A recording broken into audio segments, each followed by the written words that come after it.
This is our protagonist, Beak Ducio. Just 3 seconds ago, he accidentally defeated the final boss of the game. And boom, he got ice-guided straight into this game world. By some crazy coincidence, the moment he woke up, the system slapped him with a mission: escape from the assassins chasing him. All of this stems from a game called Mythic World, released 10 years ago as a female-oriented dating sim VR game. But somehow, for unknown reasons, the male player base exploded to an abnormal level. In terms of gameplay, the game lets players choose from a huge variety of characters, from easy-to-play, high-efficiency ones to super difficult, low-efficiency ones. Among that massive roster, there was one absolute trash-tier character, extremely hard to level up and with garbage skill. And one masochistic player mastered that exact character, Beak Ducio. For 10 years, that player was me, the one playing as Beak Ducio. Right now, Beak Ducio had just brewed himself a cup of coffee and returned to his computer when he noticed new posts on the forum. Oh, new thread on the forum. Is there an update or something? He muttered while quickly clicking to check. No one knew exactly what the game updated, but the players' reactions were overwhelmingly negative. Trash game, some stupid dragon appeared out of nowhere and wiped all my saved data. What the hell is this black magic dragon? It said my character died and I can't log in anymore. What the fuck is going on? My character just got deleted. One negative comment after another flooded in. Beak Ducio read through them and felt confused. A final boss in a dating sim VR game. I thought the game ends when two characters get together. At that point, he spotted a highly upvoted post that caught everyone's attention. Everyone, this boss is unbeatable. This shitty black magic dragon has 99% magic resistance with no cooldown, keeps spamming absorb magic, and shoots some kind of spell. How the hell do you beat it? This has to be a bug. Our protagonist saw the op's name and exclaimed in shock, wait, that's a famous rank. Final boss, a monster with magic immunity in a magic-filled world sounds kinda unreasonable.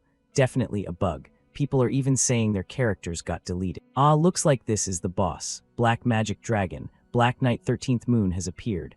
Beak Ducio muttered while staring at the dragon right in front of him. Alright, so the story goes like this. In Mythic World, there's a cult called the Black Magic Order. Their goal is to help another world called the Personal Gate dominate this one. And when those lunatics achieved their goal, the Black Magic Dragon appeared. 90% of the continent is now occupied by the Personal Gate. I only played PvP and ignored the storyline, but things got way too chaotic. Is this even okay? Beak Ducio muttered while scratching his head. Then he felt an itch seeing how strong the dragon was. I wasn't planning to fight it, but maybe I should give it a try. With that thought, our god Beak Ducio immediately clicked yes on the prompt to fight the black magic dragon. I'll show off the skills I've honed for the past 10 years, Beak Ducio thought to himself. In short, about his character, Beak Ducio, he's the only character who literally cannot use magic, even though literally everyone else in the game can. Because of that, even veteran players never picked him. Basically, this character is worse than a side character. Of course, he can use a tiny bit of magic, but only one spell, blink. Back to the battle, right after spotting Beak Ducio, the black magic dragon opened its mouth and started charging energy. Then the giant thing opened its jaws, as wide as possible, and spat fire straight at him. Facing the attack, Beak Ducio gave a faint smirk. At the same time, he activated Blink and jumped onto the dragon's back, dodging the blast. About Beak Ducio's Blink skill again. This skill lets him instantly teleport to another spot between 3 to 10 meters away. The landing spot is random, so if he doesn't control the distance perfectly, he'll die instantly from the speed and impact force. On top of that, it has a ridiculous cooldown and mana cost. Plus, it inflicts a 2-second immobilized debuff after use, so nobody ever learned it seriously. However, Beak Ducio mastered Blink so well that he could control both direction and distance. He even figured out how to resist the 2-second immobilize. It costs no mana since this character has 0 mana stat anyway. Unlike other spells, Blink is basically just a movement skill. But I became obsessed with this character ever since everything revolved around skill levels. So for 10 whole years, I played only this one Magicless character in combat. While our protagonist was still reminiscing, he had already maneuvered his character to slice the black magic dragon in half. For some inexplicable reason, a character who can't use mana somehow possessed enough raw strength to defeat this dragon. At least since he couldn't use offensive magic, the dragon's magic resistance became completely useless. And after the black dragon collapsed onto the ground, he received a system notification. You have defeated the final boss, Black Knight 13th Moon. On this side, Beak Ducio stared at the notification in disbelief. Holy shit, what? I actually killed it. I know I equipped rare artifacts from head to toe, but this is still a trash character. But anyway, this is awesome.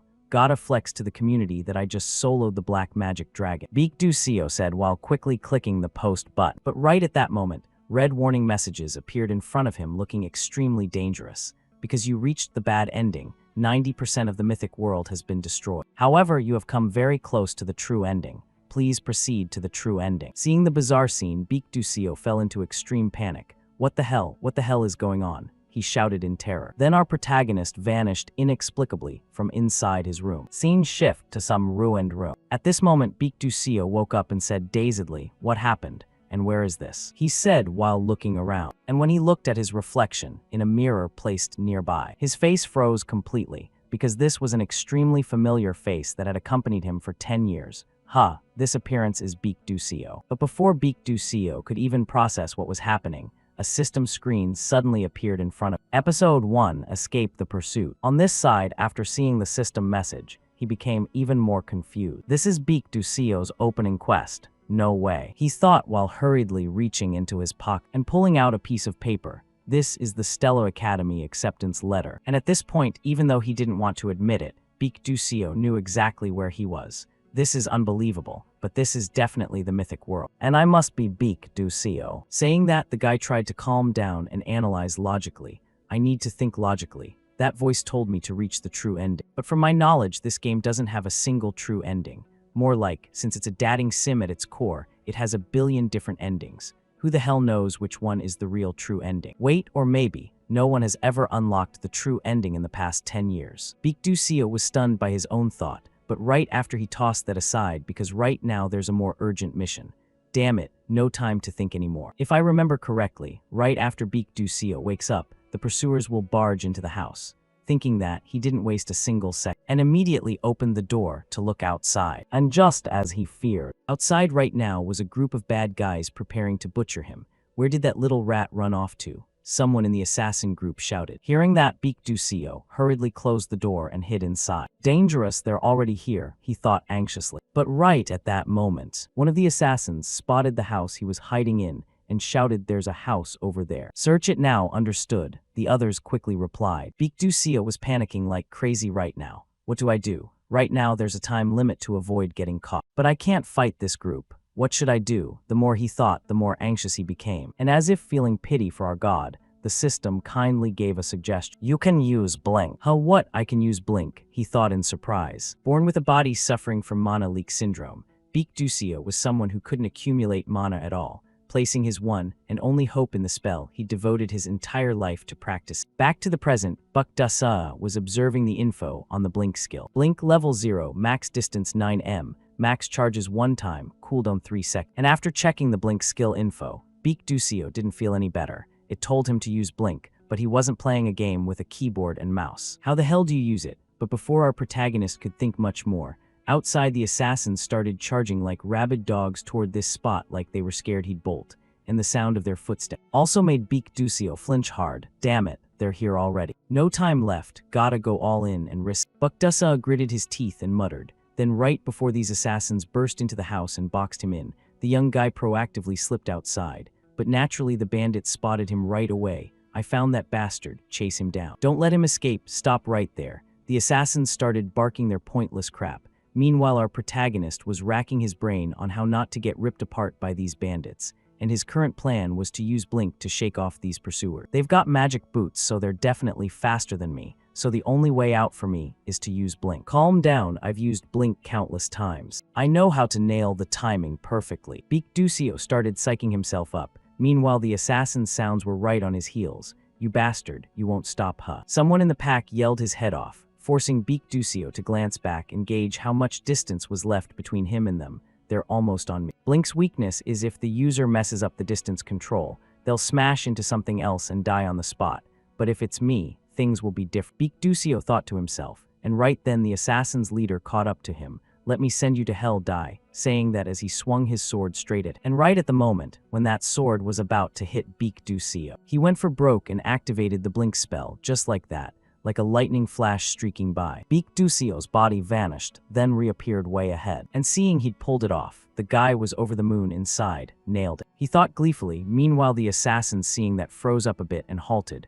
What the hell was that blink? Is he a maid? They muttered in confusion, and the leader, seeing that, quickly spun around to rally the crew. Don't wuss out. After triggering blink, the user gets paralyzed for about 2 seconds, so this is our prime shot. Our prime shot? Hold up. Why's that bastard still moving? The leader yelled in shock, seeing Beak Ducio still booking it like a squirrel up front. Back to Beak Ducio. Even though he'd bought some distance for now, he didn't drop his guard. Careful, gotta stay even sharp. I gotta exploit the rough terrain around here. Any player who doesn't master blink right here won't clear the next stage. Beak Ducio mused to himself. Plus, there's this depressing fact that 99% of players picking Beak Ducio can't finish the tutorial, and for that last 1%, they make it through, but still can't grasp blink distance control or chaining blinks. Back to Buck Dusa. The instant the 3-second cooldown wrapped up, he fired off blink on this bumpy terrain to stretch the gap again, and the assassins behind, watching him pull that stunt, shouted in disbelief. Blink on terrain like this? Is that dude insane? Though totally floored, the leader, seeing Buck Dusa slowly widening the lane, barked at the guys behind.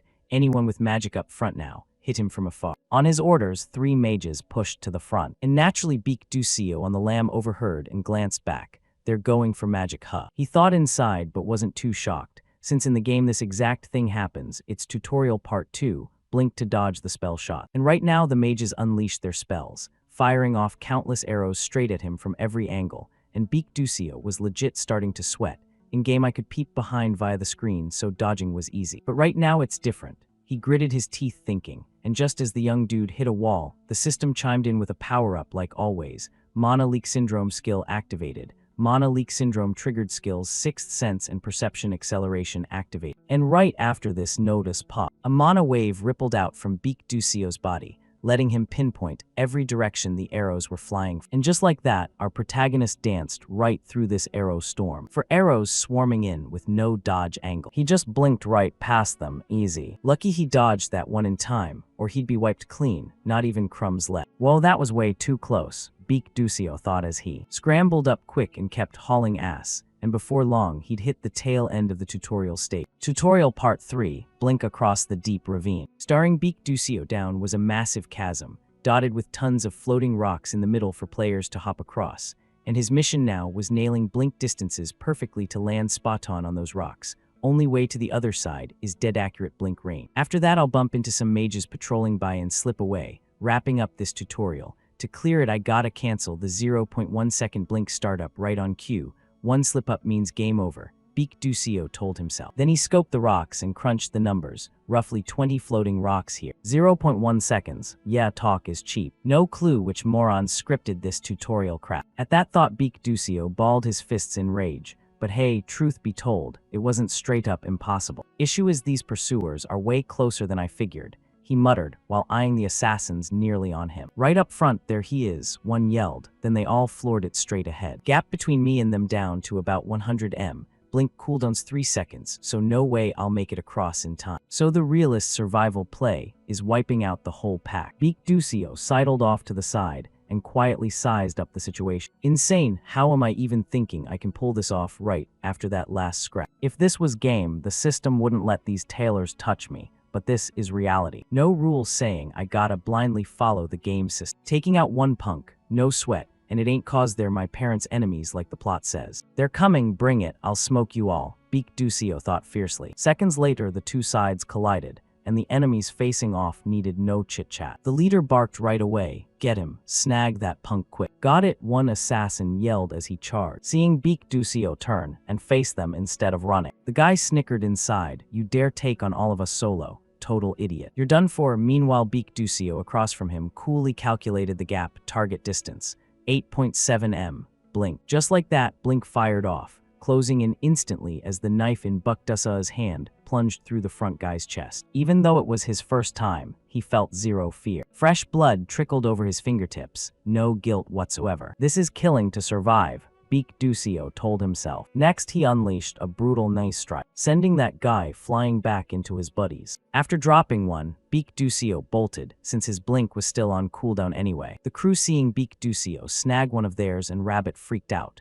He's running. Don't let him get away no matter what. Back to Beak Ducio. While moving, he quietly calculated. One down, but next time won't be this easy. What now? Why's it so quiet behind? They stopped chasing. Weren't they gonna hit me with magic? But dodging it, damn it. Beak Ducio cursed silently. Over there, the leader excitedly signaled, "Do it." On his cue, the mage instantly cast his spell, forming a magic circle in front, then unleashing a fireball. Locked right on Beak Ducio's position. "Crazy, that damn spell." Beak Ducio yelled as he whipped around scanning for a good blink spot. Lucky break. He spotted a tree branch jutting from the nearby cliff. There. Let's go. Blink, Beak Ducio thought. At the same time, all the fireballs slammed his old spot, blowing up huge. And the leader, thinking the fireballs hit home, smirked. "Serves you right, you little shit." But before he could gloat long, he realized, no corpse in that crater. "Where'd he go?" he muttered, clueless that Beak Ducio had dodged the blast and blinked right above his head. Ultimate blink. Momentum conserved pre and post blink. He thought as he blinked again, knife aimed straight at the guy, making him scream and drop like a sack.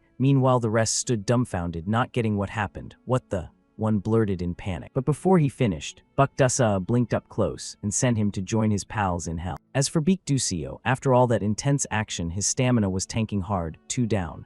Gotta hurry before they regroup, he thought. Up ahead, the scarred guy was now starting to take Ucial more seriously. "What a freak. Your reaction speed is way too bizarre for a mage. Just who the hell are you?" Over on this side, Ucial heard him, but had zero intention of answering. He was still fully focused on planning. "My reaction speed has to be better than any player out there for sure, but that's just in the game. This is reality. I can't keep dodging their hits forever, especially at this close range. Gotta take them all out fast." With that thought, he immediately charged forward to attack. The scarred guy's eyes turned dangerous. "I've figured out your movement pattern now." As he said that, he thought to himself, he only uses speed bursts and dagger. So as long as I guard my face and neck, he won't be able to touch me. Thinking that, he instantly coated his sword with mana to prepare for battle. "Come at me, you filthy brat," the guy shouted loudly. Meanwhile, Ucial up ahead immediately used a speed burst to dodge aside. At the same time, right in front of him, the scarred guy thrust out countless sharp ice spikes. "Got you now, let's see how you squirm in pain," he thought gleefully. Because in theory, if Ucial used a speed burst to rush in, he'd definitely impale himself on those ice spikes, but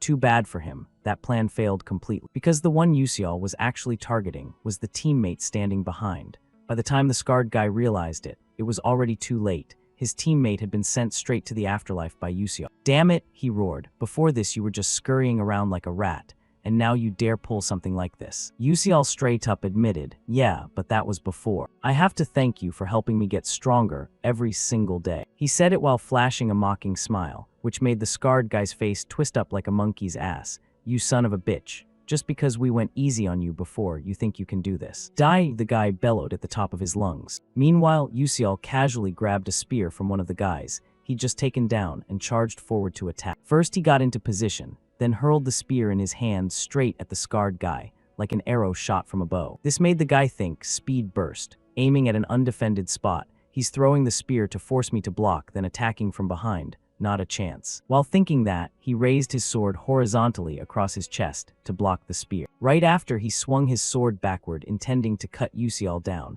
"Just turn around and give him one slash," he muttered. But when he turned his head, there was no one behind him at all. Only then did the scarred guy realize he'd overthought it. But unfortunately, he no longer had any chance to correct his mistake, because the moment he turned his head backward, Ucial had already used a speed burst to rush in from the front and stabbed his dagger straight into the guy's heart. From the start, he was planning to attack from the front all along, the guy thought in his final moments. Then he was gone in an instant. Right then, Ucial received a notification. Chapter 1, Escape the Pursuit, completed. You've gained additional experience and received gifts from the Constellation Project for developing a unique storyline. Back with Beak Ducio, after looking at the corpses and bloodstains around him, countless thoughts flooded his mind. That's right, this isn't a dream. My first speed burst, my first real battle, and my first kill. I killed someone else to survive, he thought while starting to calm himself down. And it didn't take long before Beak Ducio snapped out of that dazed feeling and prepared to move. He had to get out of this place fast. Wait a second, even though this place feels kinda shady. But realistically, I have no money left, Beak Ducio thought as he started searching and looting the body. And the results didn't disappoint him. He found a whole pouch of gold coins. Let's see, this should be around 2,000,001, better than nothing at all. But now the main problem is, I have to get across this cliff first, he muttered while heading toward the cliff edge. But before the protagonist could do anything, he heard voices calling from the other side. Is anyone there? This way, hearing their voices, Beak Ducio quickly strained his eyes to look over. That was the group of mages from the tutorial section, right? Thinking that, Beak Ducio quickly shouted back, "I'm here," and the mages on the other side yelled, "There's no bridge over here, can you make it across?" "Yeah, I'm on my way." "Let's wait, he says he can cross." The mage guy turned and told the other. But beside him, a green-haired young man wondered, to cross a cliff like this he'd at least need to be a third-rank knight. Can that kid really pull it off? I'm not so sure. The mage guy said casually, but luckily right after that. He was shocked to see Beak Ducio start moving across the floating stone platform. And in everyone's eyes, Beak Ducio's body kept teleporting from one floating stone to another, making them super curious. What was that just now? Some kind of jumping magic? To answer their question, a voice came from behind them. That speed burst. It belonged to a green-haired girl with a melancholic face. Everyone who heard it was even more stunned. Speed burst. But speed burst can't control direction or distance precisely. How is that even possible? He said while turning to look at Beak Ducio. But right at that moment, he noticed two figures on the other shore and muttered, "Those two, are they with the kid?" But before he could think more, one of the assassin's mages started casting his spell. A fireball shot toward Beak Ducio. "Hey, watch out," someone yelled. Meanwhile, our protagonist also realized he was under attack. So he gritted his teeth and used speed burst again. Then he looked toward the two who'd attacked him and thought, "It's those mercenaries from before. This is really dangerous." Speed burst cooldown remaining 3 seconds, but dodging all that magic is impossible. I need to find another floating rock to land on, Beak Ducio thought while hurriedly scanning around for a good spot. But the mage didn't give him any time and immediately fired a beam of energy straight at him. But luckily for Beak Ducio, he managed to lean aside just in time to dodge. However, the real trouble was just starting. Suddenly, for some reason, the floating stone under his feet split in two, sending him plummeting straight down below. Damn it, all the other floating stones are way too far. Hope I land on one, he gritted his teeth thinking, and immediately used speed burst. And it seemed the Grim Reaper wasn't ready to take him yet. Beak Ducio teleported right next to a hovering rock and quickly grabbed onto it. "Phew, I survived," Beak Ducio thought in relief, before he noticed another fireball heading straight for him, or I'm dead. But on this side, right before the attack could hit Beak Ducio, it got blasted away by another streak of blue energy, and our protagonist was saved at the very last second. What surprised him even more was how strange that magic was. What was that just now? An ice spear wrapped in lightning. Who could combine two elements into one attack like that? And more than that, it calculated the trajectory so perfectly without wasting a single drop of mana. Who could pull off such a flawless strike? While thinking, he looked toward the group of mages ahead, and the one who'd acted was none other than the green-haired mage girl. As for the mercenaries, after seeing their attack fail, both their faces went pale and they quickly retreated. On this side, seeing them flee, Beak Ducio let out a sigh of relief in his heart. "Phew, looks like I survived after all." Then after finally reaching the other shore, he hurried over to the green-haired girl who'd saved him and said, "Ah, thank you for helping me back there." The green-haired girl slightly turned her head back and said coolly, "I didn't do it to get thanked, so don't worry about it." Ah, got it. She had the most beautiful voice he'd ever heard, but she seemed kinda hard to approach. Anyway, even though those guys were bandits who ravaged and robbed villages, the truth is most of those kinds of activities are carried out by the black magic cult. But even that ends here. The moment I cross this cliff, I've entered the mage's territory, and the black magic cult people won't tail me anymore, not to mention they don't even know who I am. And right at that moment, another system notification appeared in front of Beak Ducio. Chapter 2, Enrollment at Stella Academy. And that notification left Beak Ducio not knowing how to react properly. Chapter 2, sounds like it won't be too bad. But how am I supposed to go through school at an age like this? The scene shifts to Beak Ducio's childhood memory. "Mom, when I grow up I want to become a mage," he said while tugging at his mother's sleeve. The woman in front smiled warmly and praised, "Mom believes in you, Ducio." According to the records, his parents went through so much hardship to raise him. He'd study hard and make them proud. He told himself that as he buried himself in books, but everything nearly came crashing down when he heard the doctor's conclusion.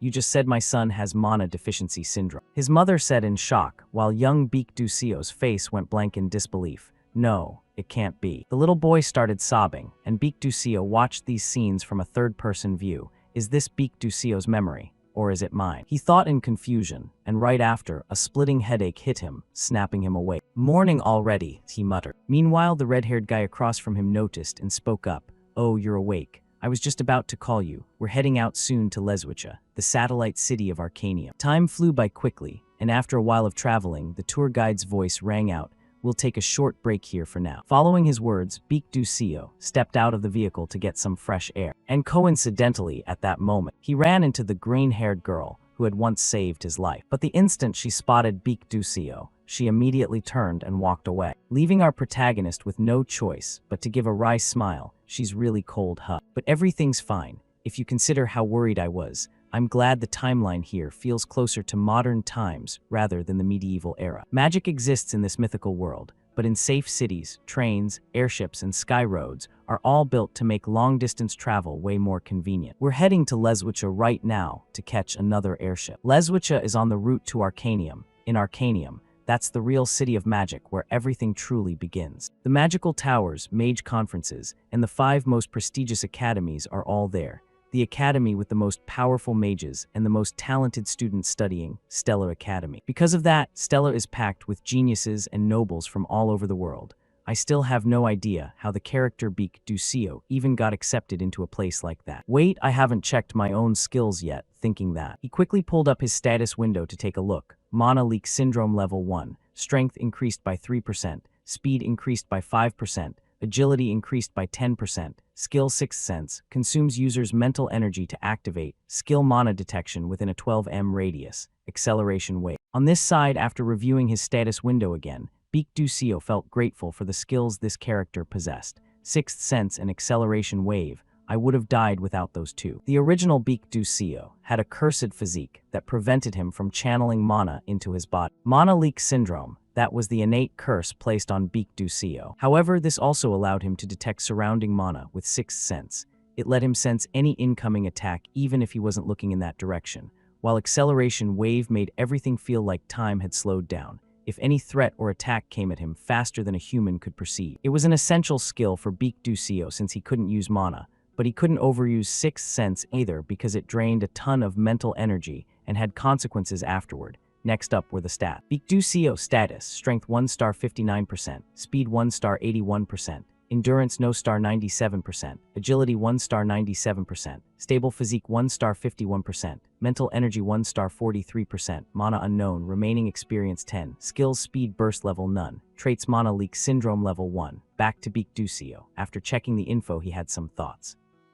Honestly, the starting stats aren't that bad. The original Beak Ducio had really low agility. This is a stat I absolutely have to push hard. In this world, there aren't just overall levels. Each stat has its own level, skills are leveled, and stats are ranked in star. The highest stat rank is 9 stars, but it's almost impossible to reach. I played this game for 10 years, and the highest I ever got was 8 stars in both Stable Physique and Agility. But right now, I should invest in Agility to boost Sixth Sense and reaction speed. I can improve Stable Physique and flexibility through other means later. Anyway, that's the plan. The current problem is this Mana Leak Syndrome. If I don't train it, I won't survive long. I need to upgrade it quickly to reach the secret of the true body. Entering Stellar Academy is the way to suppress this deadly syndrome. There's no other choice but to go to Stella if I want to prevent the world's bad ending and cure this disease. Man, honestly, I don't want to go there. I wish there was something that could save me from this mess. Beak Ducio sighed in thought, and right then the system suddenly popped up a reminder notification. You've missed some notifications, how I never looked at these, he thought in surprise. But before he could check, the people nearby reminded him, hey, hurry up, let's go. Got it coming, Beak Ducio thought to himself, and quickly caught up with the group. And just as planned, our protagonist boarded this fancy airship, heading straight to Stellar Academy. We are approaching Arcanium. Please remain seated in your assigned spots. The airship's announcement echoed through. Meanwhile, those spoiled rich kids spotted Beak Ducio dressed like a homeless guy and started mocking him. Hey, look at that guy staring around like a kid. Never been on an airship before, huh? Probably some country bumpkin who just crawled up. I don't get why Stella lets trash like this join the academy. This story's gonna spread everywhere. These kinds of lowlifes will just pollute everything. The purple-haired young master said in disdain, while on the other side, Beak Ducio stared straight at him. And for some reason, he just let out a sigh and thought helplessly. Brats like this really exist everywhere, huh? With that, he ignored the contemptuous words and walked away as if he hadn't heard a thing, which made the young master feel utterly humiliated. You dare look at us like that? You little punk. Hey, stop right there, he shouted. But right then, noisy chatter erupted behind him, making him turn around and mutter, what's with all the noise? And immediately after, the young master's eyes widened, Princess Bion. Up ahead, hearing that name, Beak Du Seo also turned around because it was a familiar name to him. He just said Byun. Following his gaze, right in front of everyone stood a stunningly beautiful princess with a cold, haughty aura. This was the princess of the Adalbit Kingdom, Hong Byun Adalbit. On this side, the purple-haired brat saw her appear, stepped forward and started greeting, "Your Highness Princess." But before he could finish, he received Byun's icy cold stare that shut him up completely. And Byun just walked away right after, leaving him full of regret. Back to Beak Du Seo. After seeing her appear, he started recalling memories of this character. She's the enemy of the world. Hong Byun is a main character in the game. She always clashed with the female lead, but ultimately dies in the end. In most endings, she gets brutally murdered, or is forced to commit suicide after being bullied by the entire student body. This time, she'll have to go through the most humiliating things in front of everyone, as if the developers hated her and wanted her to suffer everything. I heard she was super popular among male players. Yeah, she's gorgeous, but it feels like she'd kill you if you even tried talking to her. Thinking that, the protagonist's stomach suddenly growled. Guess I'll go grab something to eat, he thought, and quickly headed to the dining area.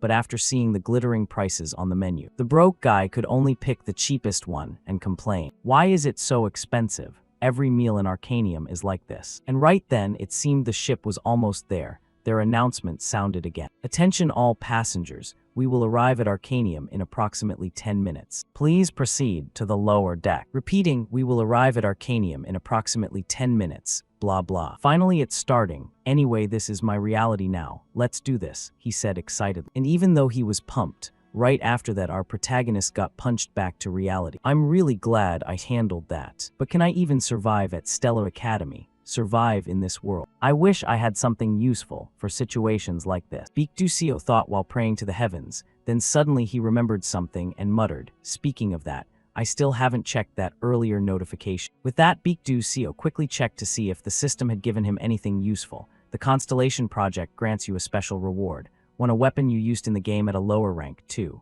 A skill you obtained in the game at reduced power. 3. Experience. On this side, after reading it, Beak Du Seo stroked his chin and thought, looks like the system has some morals, huh? Let's see what I should pick. Should I go for reflection or praise lightning? And as if reading his thoughts, the system immediately notified. According to search results, the rank of those items is too high, so they will be downgraded. What about super spatial burst then? Beak Du Seo asked again. According to search results, this skill is an upgraded version of speed burst, so it cannot be granted. However, you may use the reward to enhance the speed burst skill.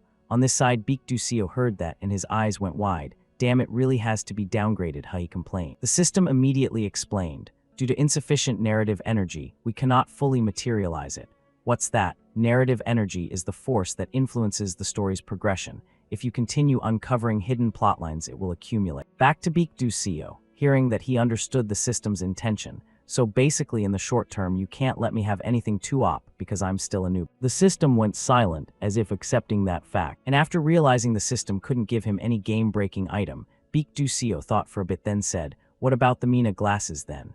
Based on system results, we conclude it can be provided." "All right, then I'll take that," Beak Du Seo said calmly, and the system instantly tossed him the Mina glasses. "I never thought there'd be a day I'd actually have to wear these," Beak Du Seo muttered. Speaking of the Mina glasses, this item contains all the information Beak Du Seo had collected while playing the game. In the mythical world, you can't recall or read info about hunted monsters or acquired knowledge, so players developed countless items to store information in their own ways. And Beak Du Seo did the same. Here's the info on these glasses. Mina glasses, rank unknown, description, can't remember last night's dinner. No problem, these glasses store every detail you've ever seen, special feature. Mina folder, sealed, activate with mental energy. On this side, Beak Du Seo started activating the glasses to review all the info. Opening Mina folder. Alchemy materials, hunting grounds, dungeons, monsters, characters. All right, this is good. Since this place is just like real life, I have no way to explain what I can do with the system.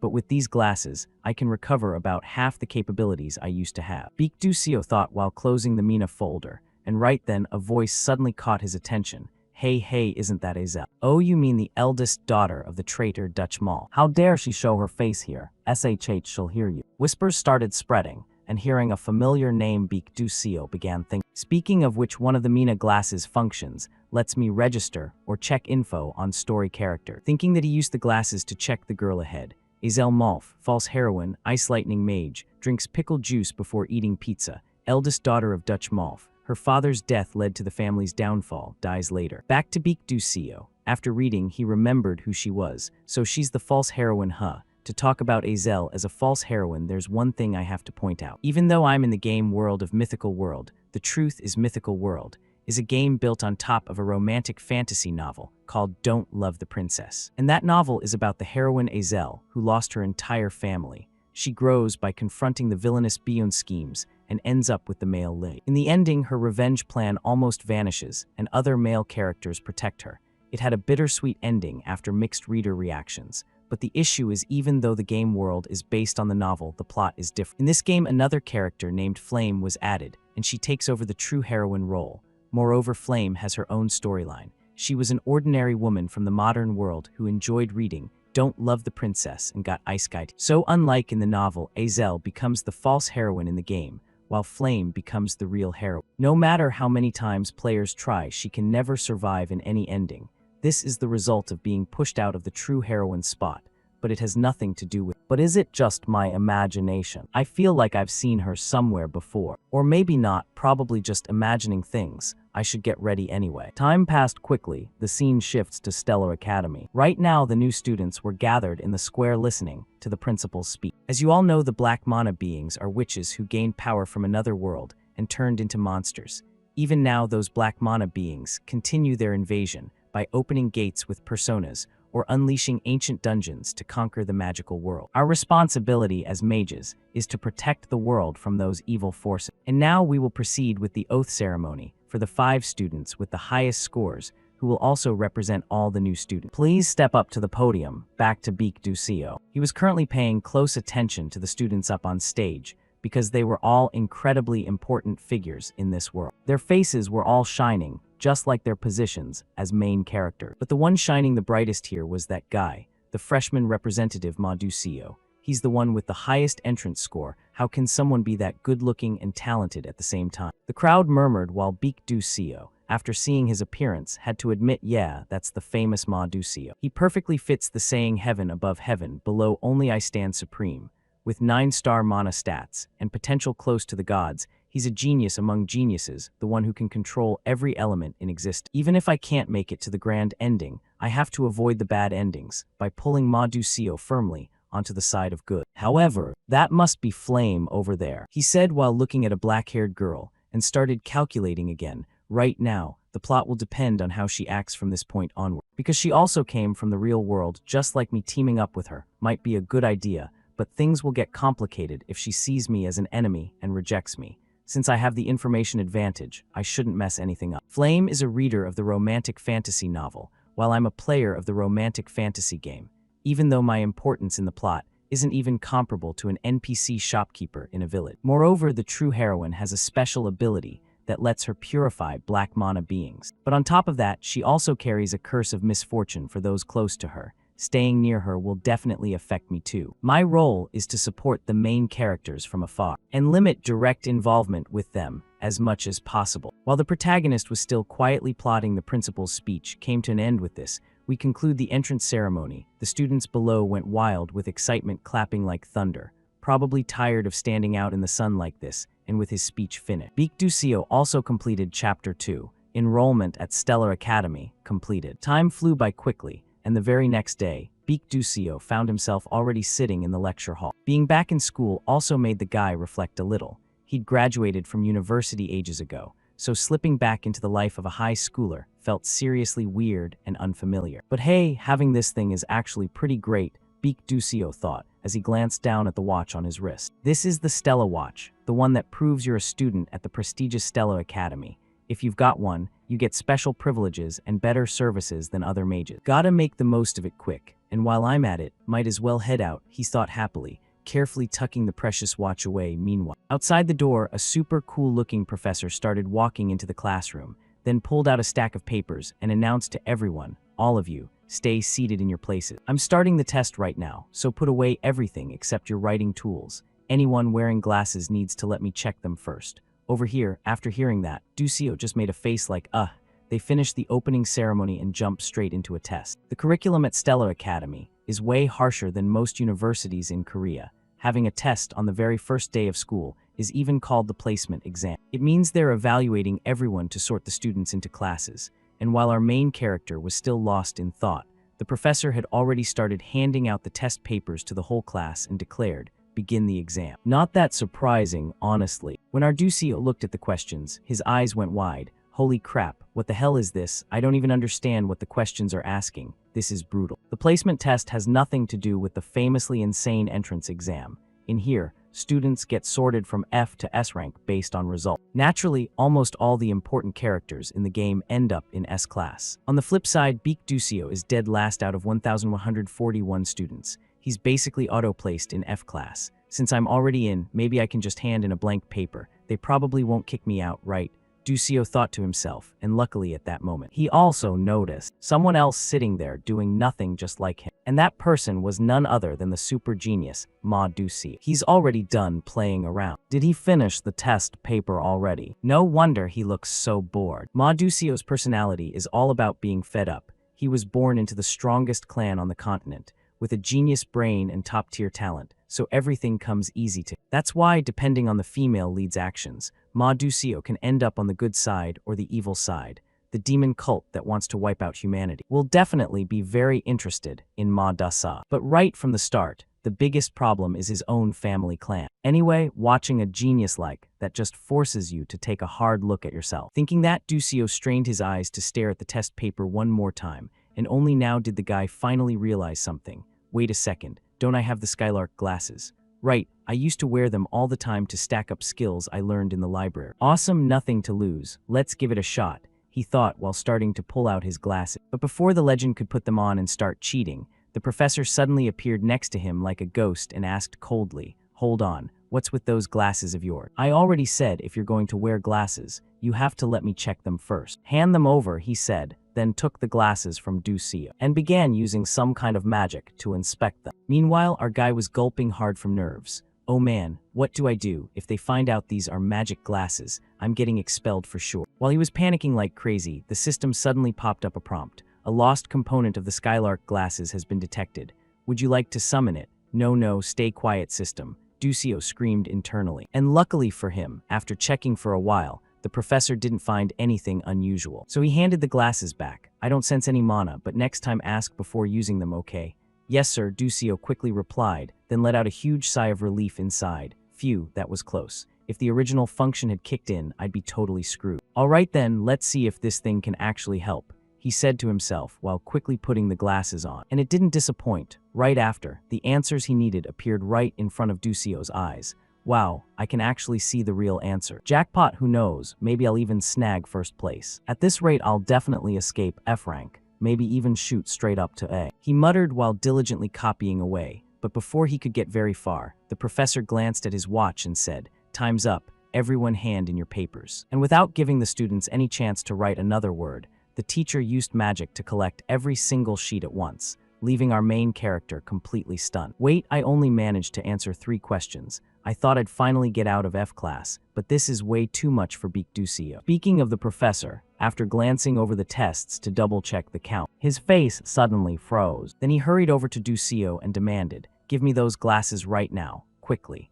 On the other side, Ducio was a bit dazed but still handed them over for the teacher to inspect. After stroking his chin and pondering for a bit, the legend still couldn't spot any cheating. However, he wasn't giving up yet and turned to a nearby student. "Impossible, you there, go call Dr. Greya for me." "Yes, sir," the blonde-haired student stammered and rushed off to fetch him. Meanwhile, Ducio started getting anxious again. What's up with the teacher all of a sudden? I even wrote carefully so it wouldn't look suspicious. Did I get caught after all? Time passed quickly, and soon Professor Magi Greya arrived at the classroom and began examining Ducio's glasses. But after observing for a while, he concluded, it's suspicious that this kid got those questions right, but he didn't cheat at all. I don't sense any magical energy from the glasses or any other item. He definitely did it with his own ability. Haha, this is interesting. I never thought I'd see a case like this in my lifetime. Anyway, Professor Lee Hanwall, make sure to apologize and guide him properly, he said while patting Ducio on the shoulder with a big smile before leaving. Meanwhile, Professor Lee Hanwall turned to Ducio. "I misunderstood you. Sorry about that." "It's fine, sir," Dusa replied with a smile while feeling a little guilty toward the professor in front of him. "Actually, I did cheat. If the original function had activated, I'd be done for. but just not getting caught is already insanely lucky. Time flew by again. Scene shift to Professor La H1's office. At this moment, he and the other professors were grading the placement test paper. While he was still focused, a voice spoke up from the side. "Oh, Professor La H1, are these the first-year placement tests? I heard there are a ton of outstanding students this year." The woman was Professor Edentai Men, a member of Stella Academy's Council of Elders. In response to her words, he nodded and answered, "That's right." After saying that, he couldn't help but be amazed at the number of geniuses this year. First was the student from the most prestigious fire magic family in the realm, the Princess of the Fire Nation, Adele Britt. Next was the heir to the Crown Prince of the Sylvan Empire. When he was only 12, thanks to his magical talent, Jeremy Kelvin surpassed all his older brothers in the succession struggle. And finally, from the most majestic magic tower in the world, the Full Moon Tower, came the Tower Master's successor, Heen. Beside him, Professor Edentai Men smiled and said, "I heard recruiting elite students from famous families is extremely difficult. This year is sure to have some great questions." "The elder is pleased, so I'm happy too," La H1 replied cheerfully. After that, he thought about the special questions in this year's exam. Just as Professor Edentai Men said, this year's placement test had a new type of question. The first three were insanely hard to solve with normal knowledge. However, those three questions each had their own meaning. The first tested quick adaptability. If you couldn't solve it, would the student quickly move on to the next one? The second evaluated how a student handles a problem never seen in any textbook. The era of magic relying only on memorization and theory is over. Now it's the age of real combat. We need to assess fast reflexes and creative thinking. But that question didn't even need an answer. Over 1,000 out of the 1,141 students left all three questions blank. Only the remaining 100 tried to find answers, but none of them got it right. Among the new students, only 3 answered correctly. Ma Yusiel, a once-in-a-century genius who appeared like a comet. No one knows which family he's from. Fire Flame, the one personally recommended by the headmaster. Even though she's a commoner, her talent is recognized. She's only slightly behind Male. And finally, Buck Yuspol. Male and Flame were already considered geniuses, so it's no surprise they got it. But Beak Yusiel's entrance score was definitely very low. Who would have thought he'd solve all 3 tough questions, especially when he left everything else blank? Time passed quickly. Right now, the placement test results had been posted in the hallway for students to check. "Hey, I heard the placement results are up on the bulletin board. I'm so nervous. My mom said if I don't get into a class, don't bother coming home." Worried murmurs filled the air everywhere. Yusiel nearby felt extremely annoyed. "I can't believe I have to go check my own placement results. If this were the game, I'd just click once and see it instantly." Up ahead, a few students recognized Yusiel and started whispering. "That's Yusiel, right? I heard he got 0 on the practical magic part of the entrance exam. No way. How did someone like him even get into Stella? What are Stella's standards now?" Even though he heard everything, with the experience of an adult who'd been through the real world, Yusiel didn't care at all. Whatever, let them talk. "I just need to know which class I'm in, that's all that matters," he thought while scanning for his name on the F and E class lists, because if he passed at all, it'd definitely be one of those 2. But after straining his eyes for a while, Yusiel's face paled a little. "Wait, where's my name? Did they fail me just because I only answered the 3 hard ones? Oh god, no way, am I screwed?" Yusiel thought while feeling his heart pound and eyes widen. Right then, some murmurs nearby caught his attention. "Yusiel, that guy again. There must be some mistake." "Weird, right?" Like the Marquis Espion heir who ranked 29, still only got into a class. Even Kai, who got perfect theory scores and ranked 17, is only an A, so how did he? Those whispers made Yusiel curious. What's going on? This is strange. Should I go look? He thought while starting to push through the crowd to see the list in front. And when his eyes landed on one name, S0 Yusiel, he broke out in a cold sweat. What the hell? Why is my name there? No way, what is this? S-Class, the most special class that every student dreams of. Unlike regular classes, S-Class only has 41 students, and it's a single unique rank. I got placed in S-Class. Yusiel felt like his brain was freezing. There has to be a mistake. This is insane. He felt more hopeless than ever. Now I'll have to run into the main character all the time. Getting involved with the main character will just shorten my lifespan even faster. And I can't even switch classes anyway. Gotta try my best to live low-key and stay out of trouble. There has to be a way, Yusiel told himself, then immediately slipped away from there. However, at that moment he had no idea. A girl was still watching him from behind, her eyes filled with deep contemplation. Scene shift to some empty room. At this time, Princess Bion had just gotten slapped hard across the face by some woman. It was the fire element professor Hong Yil. Right now she was extremely furious at her own daughter. You got 3 questions wrong. even Princess Azel from the declining Suing Kingdom got 2 correct. You couldn't answer questions that even lowly insects could solve. That means you're lower than an insect. Should you just consider yourself one and start over from scratch? Do you understand, Bion? Yes, mother, she bowed her head and replied. Meanwhile, Yil started glaring and began lecturing. Listen to me, Bion. You cannot end up like me. Someone who was kicked out of the kingdom and is stuck holding this stupid professor position. You are not allowed to become a disgrace to the kingdom. You must become an existence better than your older sister. You understand what I mean, right? Of course, mother, Bion said calmly. But deep inside her heart was full of confusion. I don't understand. I only lived the way I was taught and handled everything accordingly.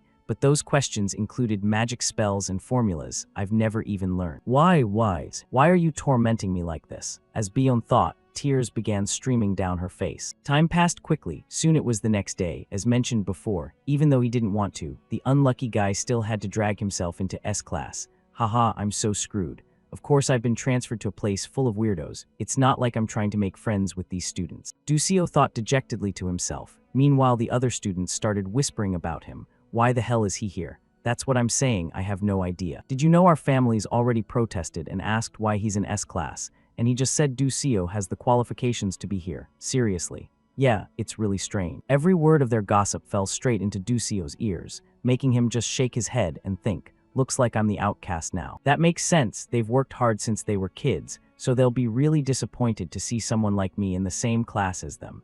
A class can change based on performance, so this is normal. An S class is no exception. Of course, there are cases where some students get demoted to lower classes later. Thinking about it, there are also male students who rise from A to S class down the line. I'll look for them later. But man, it's really surreal to see these game characters standing right in front of me, and in a few years. Most of the students in this class will become famous across the entire continent, and 5 of them have the potential to betray the Magic Council. Ma Ducio is one of them. If Flame could stop that from happening right from the start, that would be perfect, he thought while turning to glance at the girl who transmigrated just like him. And right at that moment, Professor Lee Hanwal stepped into the lecture hall and said, "Everyone, settle down in your seats. It's a pleasure to meet you all. I'm sure some of you have seen me before, but I'll introduce myself anyway. I am the professor of S class, Lee Hanwal." After seeing this super cool teacher was their instructor, the students immediately started murmuring among themselves. So that's the famous Professor Lee Hanwal. The number of dark mages he's hunted is almost in the 4 digits, right? They call him a level 7 magic warrior. He's seriously on a whole different level. Back to Lee Hanwal, seeing the students getting all noisy, he had to remind them, you all will behave yourself. It seems there are many talented students here, and even one who's a bit unusual. As you all know, this academy is where we train combat mages, or magic warriors. You'll experience a strict educational environment for the next 3 years. I don't expect all of you to keep up. I want every single one of you to show me the absolute best you can do in that time. Does anyone have any questions? Lee Hanwal said while scanning around, and after seeing no one had anything to say, he concluded. All right then, let's start the class. But before the teacher could even begin lecturing a single sentence, suddenly from outside the door Bia, with a completely drained and listless appearance, finally arrived at class. And this surprised our main character quite a bit, thinking about how Bion, the one who always follows rules more strictly than anyone, is late. That's really weird. Did something happen to her? Let's check with the glasses, he said to himself while pulling out his pair of glasses. And right after, information about Bion appeared before his eyes. Hong Bion, villain, fire mage, likes eating red ginseng candy, occasionally self-blaming, only drinks espresso brewed in Aclea style, has a cruel mother, destined to die. Back to Ducio. After reading it all, he still didn't notice anything particularly strange. Not much has changed. Destined to die, if Azul dies because of Flame, then Bayan will die along with her. You could call it the unavoidable fate of a villain. I'll save her if I can, but I'm not in a position to save anyone. I feel pretty bad about it, but all I can do is keep my distance, he thought, letting out a long sigh. Before he realized, Princess Bion had walked over and sat right next to him. It might be a coincidence, but even so it scared the hell out of our main character. What the heck is this? Does it feel like everything's been twisted right from the beginning? He wondered to himself. Back to the classroom, after confirming all students were seated, Professor Lee Hanwal began teaching.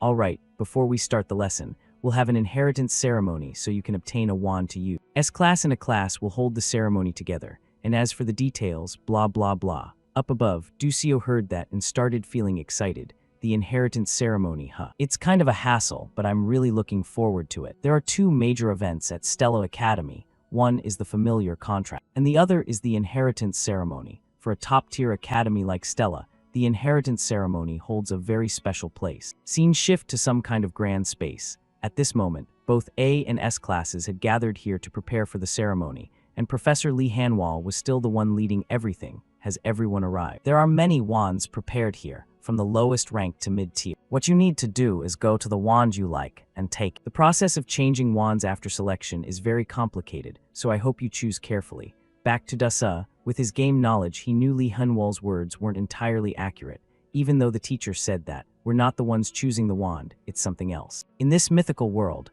wands only react to those they acknowledge and create resonance. That means you can't just use a high-rank wand because you want to. Anyway, which one should I pick? If it were before, I'd go for an F-rank wand, but now I have to think carefully since I'm in S-class. The wand most suitable for my position, he said, while starting to look around for a reasonable one. Speaking of wands, these are divided into two types. Wands and staffs. Wands are usually used by knight professions, those who cast magic quickly. On the other hand, staffs are used by bishop professions, those who focus on a single powerful strike with longer casting time. Back to the story. At this point, some students glanced toward Ducio and whispered, "Hey, what do you think he'll pick? Since he's in S class, he shouldn't have any trouble with resonance, right?" They said while starting to chuckle among themselves, but Ducio heard and didn't really care. Whatever, say what you want. But unfortunately, things never go as smoothly as he thinks. Even though he's just a minor character, somehow trouble always finds him. Like right now, some guy suddenly approached him and spoke up, "Hey." Up front, Dasa heard the voice, turned around and asked,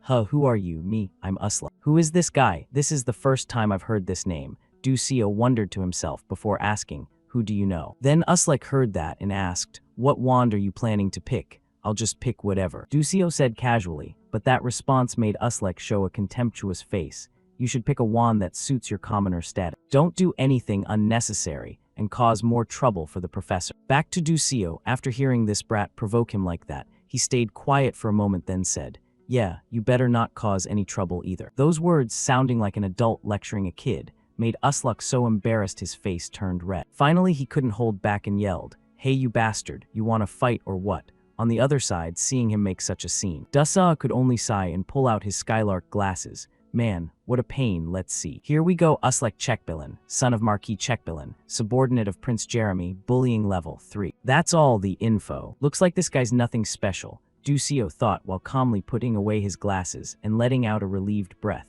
Since this guy's just small fry, no need to worry. That only made the neighborhood brat even angrier. Then to show off to Dasa, Usluk pointed at some wand and declared, "Anyway, I'm picking that one, so you better watch closely." Back to Ducio. After seeing the wand Usluk chose, he already knew this guy was definitely going to fail, because that wand is Edmure Edamiri. He picked Edmure Edamiri. That wand must be the highest rank. A high mid-tier wand. High mid-tier wands are usually used by professional mages. On the other hand, no matter how talented you are, a low mid-tier wand is already the limit for students. Even professional mages rarely use low mid-tier wands. There are other high mid-tier wands here besides Edmure Edamiri, but things like that are mostly for show, not something anyone can actually take. Back to Professor Lee Hanwal. At this moment, he reminded everyone, stand in front of the wand you like. Following his words, all the students quickly chose a suitable wand for themselves and received resonance from it, and right at that moment, behind Ducio's back, a dazzling light suddenly appeared,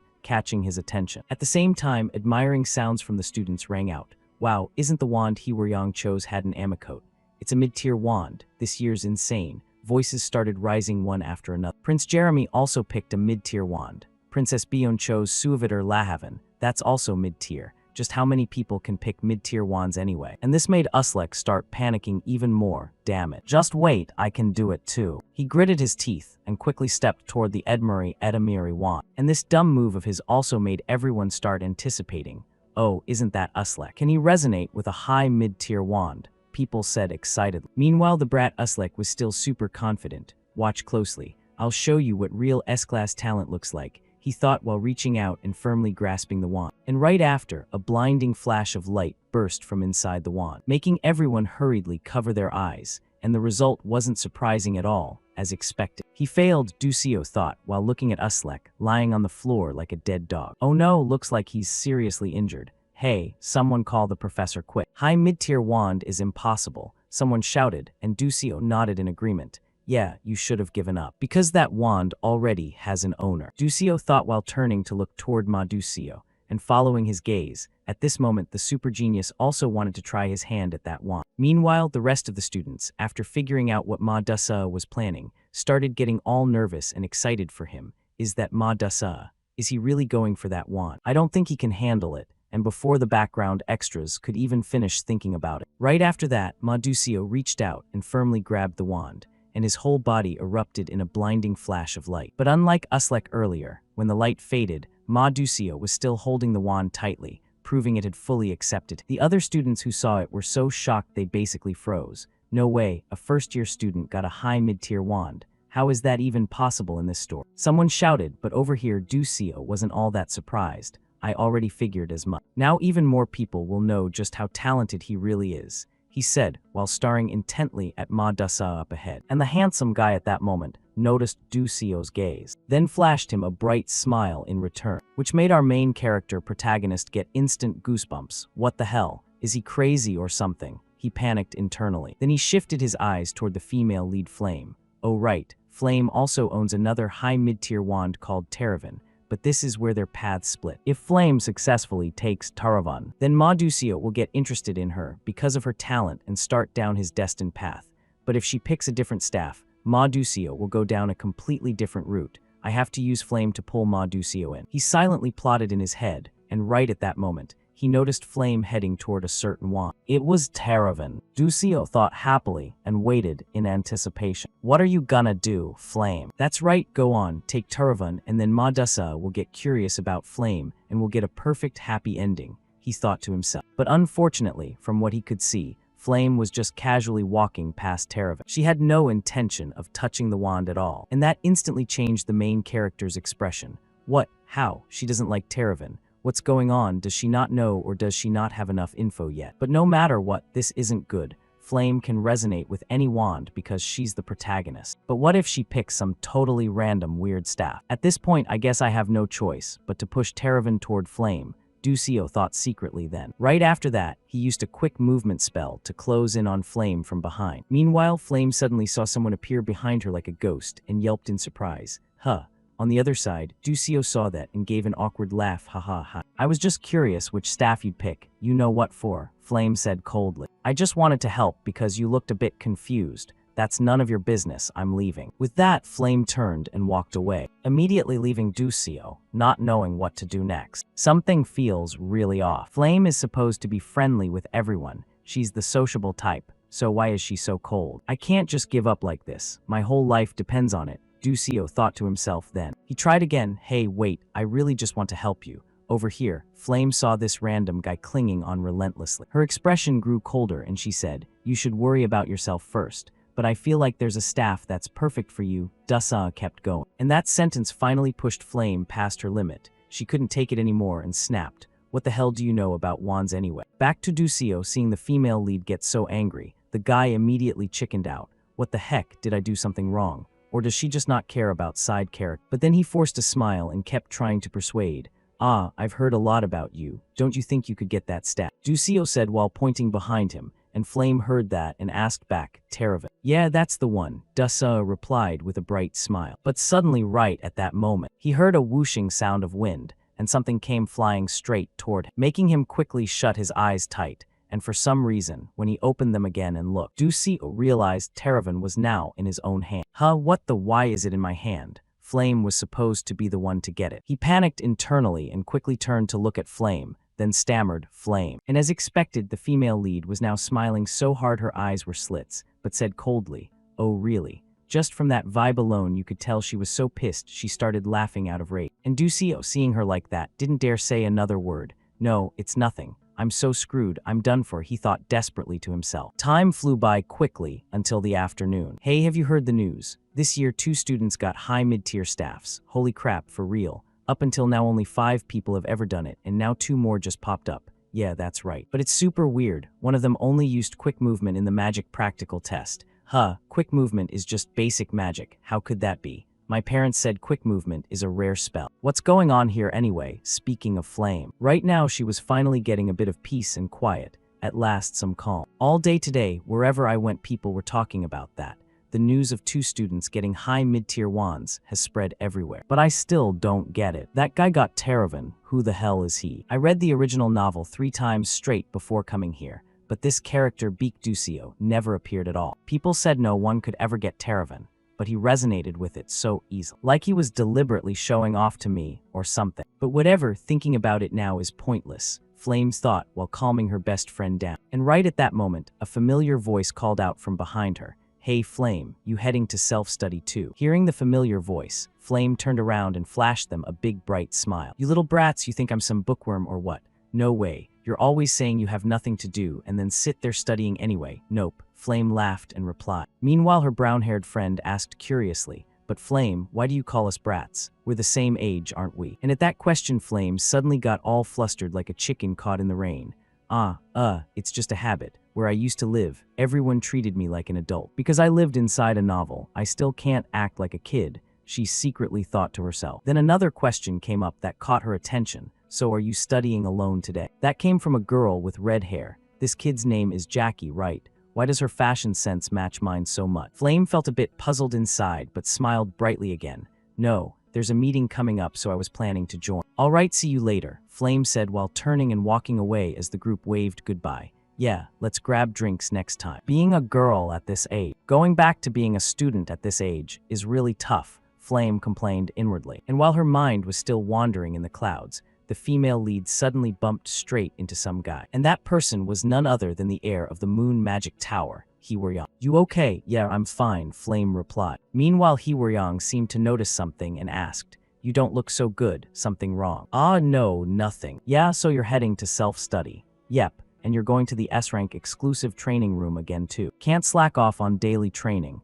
You're way too dedicated. You shouldn't say stuff like that. Oh really? Just like that, the two started bantering back and forth. And for some reason, suddenly Heewaryong stared right at Flame and gave her a smile. See you later. After saying that, he immediately left, leaving Flame completely confused. What the heck was that? What a boring guy, she thought to herself. But right at that moment, Flame noticed Jackie peeking from around the corner. Jackie, why is she still here? Flame wondered and raised her hand to wave at the girl. But right after that, Jackie just left, leaving Flame a bit awkward.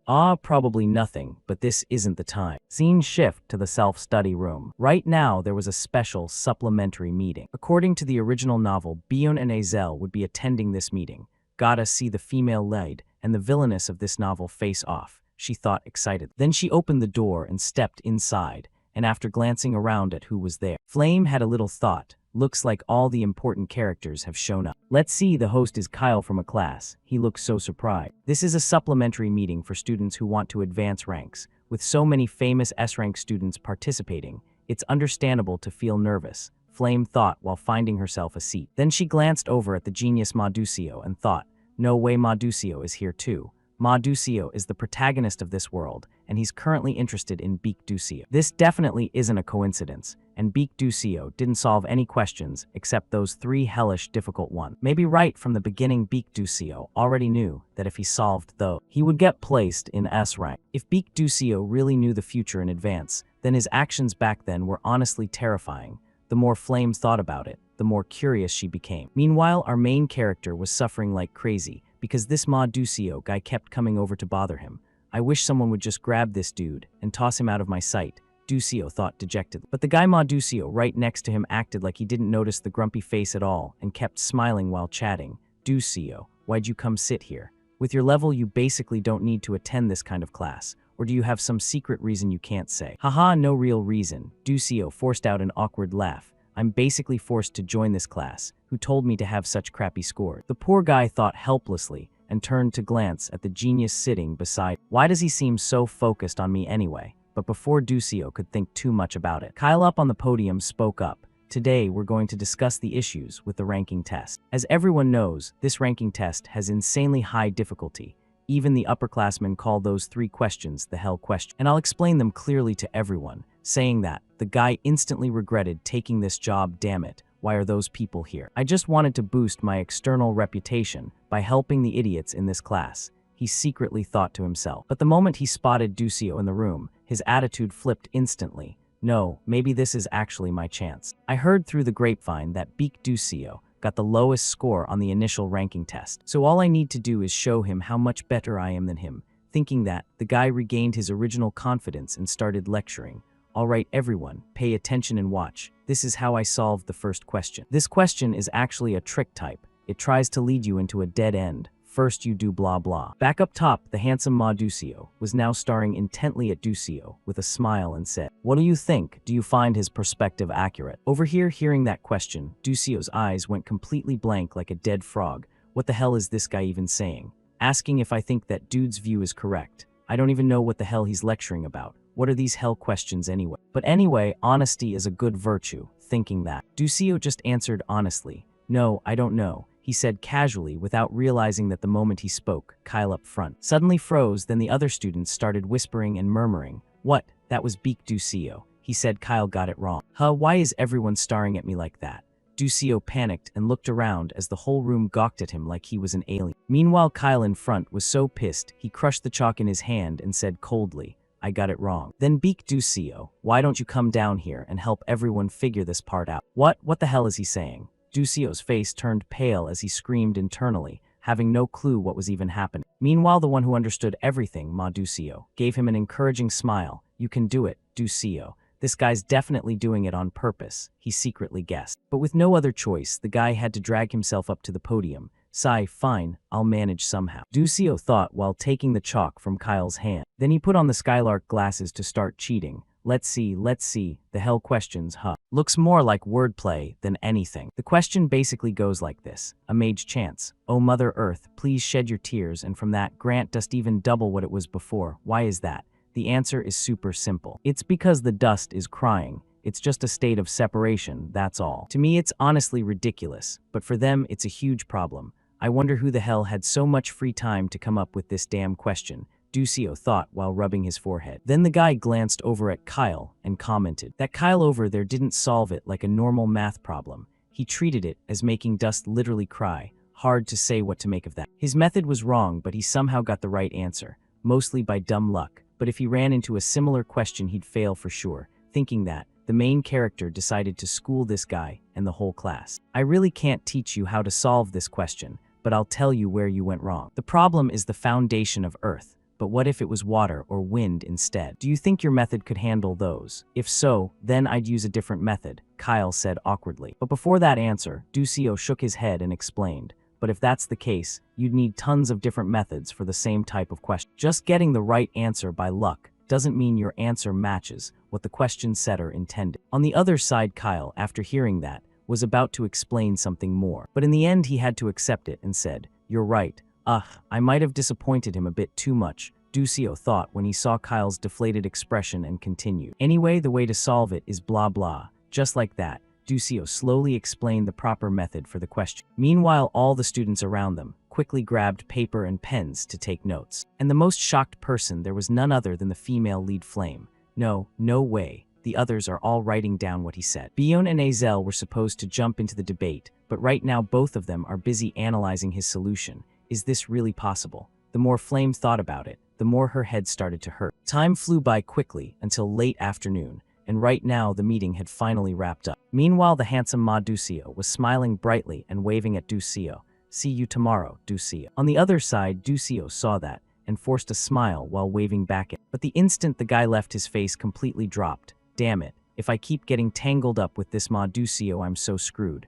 No way there's a tomorrow. I never want to see you again in this life." Thinking that, Ducio unconsciously glanced down at his own hand and muttered, "Maybe it's because of the phone. I can't use it anymore now, but it's already made Ma Ducio notice me. I don't know why he keeps approaching me. Before this, besides Flame, no character ever used it." And right at that moment, Ducio's train of thought got cut off when he spotted Princess Bion standing up ahead. "Isn't that Bion? Is she waiting for someone? But it has nothing to do with me, just keep walking." Ducio quickly shoved the girl's presence out of his mind and continued straight ahead. But unfortunately for him, Bion was actually standing there waiting for him. At this point, the princess called out, making Ducio freeze in place. "Beak Ducio, I have something I want to ask you." Didn't expect Bion to have something to ask me. Ducio was surprised inside, but responded, "What's up?" Bion heard that and immediately voiced her question. "Why didn't you explain your answer earlier?" Over on his side, Ducio heard the question and froze for a few seconds.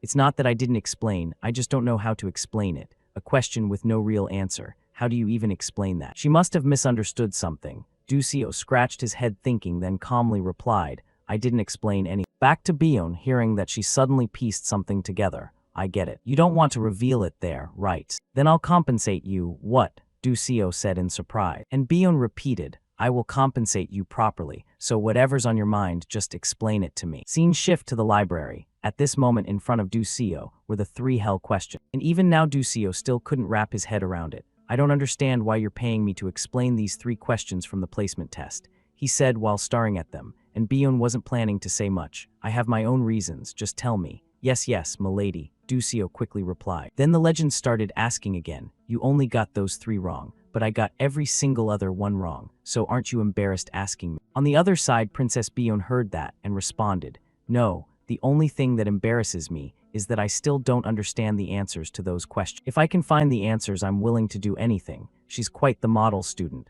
Ducio secretly thought, then asked again. But why ask me? You're a princess, don't you have tons of friends to ask? That, out of the 1,141 first-year students, if you count how many got the three hell questions right, there are only three, and you're one of them, Bion explained. And her words made Ducio start breaking out in a cold sweat. Wait, what did you just say? Those trick questions don't have answers at all, but Ma Ducio, Flame and you all solved them. That's why I'm so embarrassed. Back to Ducio, after hearing that his whole body started shaking like he was having a seizure, and he stammered, no, wait a sec. Those three questions were tricks. No one was supposed to solve them. That's right, didn't you notice when you solved them? Bion said in surprise. And at this point, Ducio finally understood the reason behind everything.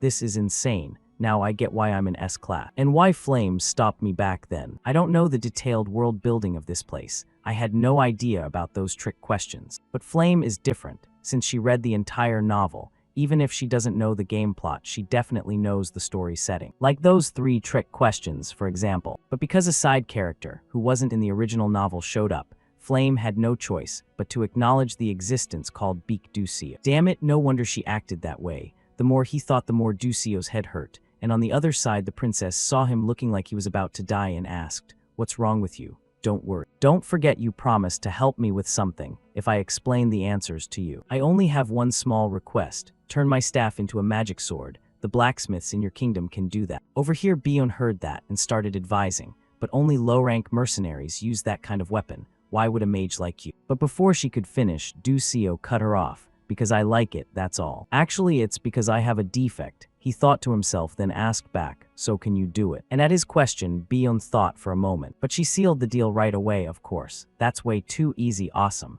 the legend screamed internally. And after they made the agreement, he started explaining the answers to her. All right, I'll tell you how to solve this one first. The way is to change your perspective. Change my perspective. Yeah, exactly that, Ducio confirmed, because he knew clearly Bion's weakness was that she used magic very mechanically, and she was stuck in that mindset. It wasn't until year 2 that Bion realized this flaw after losing to Flame. I don't think I can help her right now, but I can at least point her in the right direction. Thinking that, Ducio hesitated a bit, then gave an example. Do you know any trick riddle? Over here, the princess listened and looked a bit dazed before stammering, trick riddles. I think I've heard of those before. Ducio heard that and basically gave up on her, racking his brain to come up with something. How about an example like this? What's between your knee and your knee? Bion heard that, stroked her chin thinking for a moment, then gave her answer. The inside of the knee, right? Wrong, the answer is and, how come, she said in surprise. And over here Ducio started explaining excitedly. I mean, I'm asking what word stands between knee and knee. Do you get what I mean? Back to Bion. Hearing this total nonsense, her face turned ice cold. But right after that, she switched to full-on anger mode, glaring at Ducio with super aggressive eyes that made our main character a little creeped out. Come on, don't glare at me like that. Just calm down, sit back, and look at this question first. Ducio quickly raised his hand to soothe her. Then he looked at the hell questions again and continued explaining. They have their own formulas and tricks that you just don't know yet. So solving them purely with your own creativity is the key. But can you actually do that with just your own creativity? Ducio asked calmly, and those words from him made the princess's eyes widen in shock. And finally, she had no choice but to shake her head helplessly. No, I can't. On the other side, Ducio wasn't really surprised to hear that. Of course not, because even though understanding tons of spells and how to apply them is super important, for a mage, the most important thing is your worldview through your own perspective. magic can transform with even the tiniest changes. But you only think about what you can see. Spells aren't just about memorizing and using them. You might be better than me at analysis and evaluation, but you're missing the single most important thing for a mage: creativity. The more Ducio lectured her, the darker the princess's face in front of him became, making the guy immediately shut up and not dare say another word. Man, her face looks way too serious right now. Finally, to break the awkward atmosphere, he started scratching his head and said, you get what I'm saying, right? Even if it sounds a bit complicated. Of course I get it, Bion said confidently. But that response left Ducio feeling confused on his side. Interesting. Even I didn't really know what the hell I was saying, but she actually understood. Whatever, forget it. Thinking that, Ducio started testing her mental flexibility with a few more trick questions. Glad you could follow along. So let's get started. The first one. What did the man say to the horse when he took it to bed? Up front, the princess heard that and went blank. What did the man say to the horse when he took it to bed? I don't know, she shook her head and said. Then Ducio immediately gave the answer. It's time to go to sleep. Next question, why don't they work harder? I don't know, Bion said familiarly, because they always work when they're work. Third question, what happens when rock, paper, and scissors join the same race? I don't know, saying that the princess didn't even dare look at Ducio's face anymore, because just moments ago she'd confidently claimed she could understand. Luckily for her, our legend didn't really notice and kept happily rambling. The answer is the rock will roll, but paper and scissors won't move because their shapes don't allow it. Got it. Since they can't move, they can only stay still. Back to Bion. At this point, she was so pissed she was on the verge of tears. Not sure if it was because of her own helplessness or because Ducio's questions were just too stupid. Oh man, she looks like she's about to snap any second now. Ducio thought worriedly, then asked the next one. So what would the cloud say to the sea? What would the cloud say to the sea when it's raining? And at that question from him, Bion started thinking deeply. Meanwhile, Ducio was gritting his teeth in anticipation. Come on, come on. And not letting him down, Bion actually came up with an answer.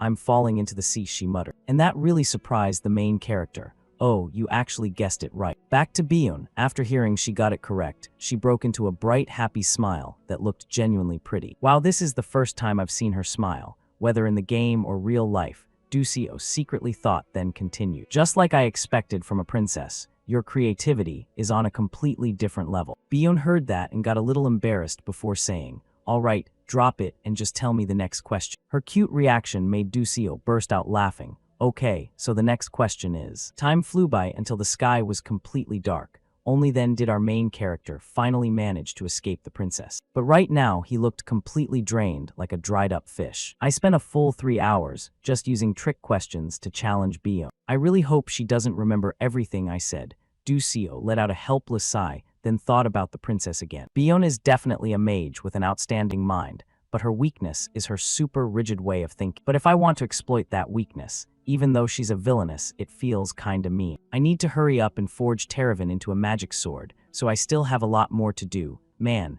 this is nothing like what I could do before. But thinking about it is enough. Better hurry and find the books I need for class. Ducio thought while picking up his pace, and right now he was wandering around searching for a place based on his faint game memories. It has to be around here. I didn't remember wrong, right? Ducio muttered, and right after that the guy spotted the place he was looking for. There it is, Ducio said, while looking at an old rundown shop nearby. Then he quickly stepped inside. Only after fully entering did he realize the shop was even older than it looked outside.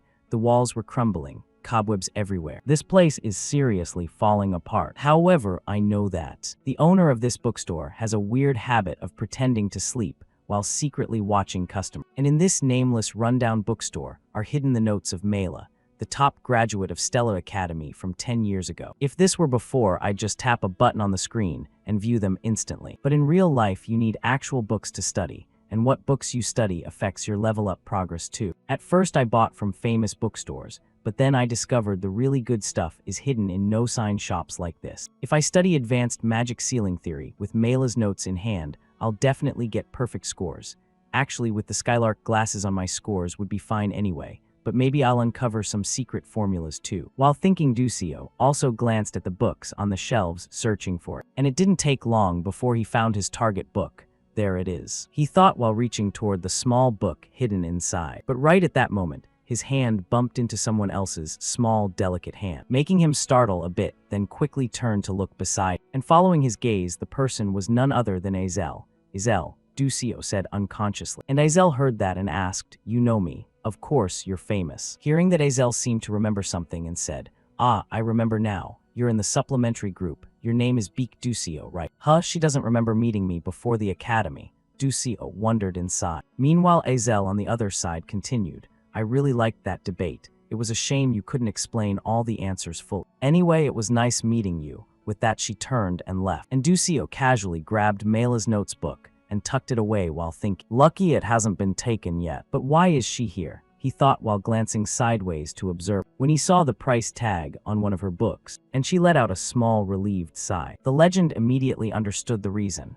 "Oh, so that's it. This shop usually sells used books, so the customers here are usually poor students like me. And someone from a declining family like Azel, who's lost everything, can only come here. Her father was probably killed by dark mages. It's really sad, a princess like her having to buy used books and even checking prices because she doesn't have enough money." Plus, in the original novel, Azel has a tragic ending. She dies even before Flame, who became the protagonist of this world. You could say the unluckiest character in the game is her. That was a bit of Ducio's thoughts before he grabbed the books he needed and happily went to the counter to pay. "I'll pay for these, all of them." "Sure, kid's stronger than he looks," the shop owner muttered. Meanwhile, Ducio at this moment also noticed Azel staring at his stack of books. So he asked, "What's up? You look like, I mean, you picked some really good books," she said in a puzzled tone. And Ducio heard that and felt a bit confused. "Is she about to roast me?" "What's wrong with them?" he asked. Beside him, Azel voiced her question. "All those books, why are you reading advanced sealing theory?" Sealing theory is ancient magic that requires items.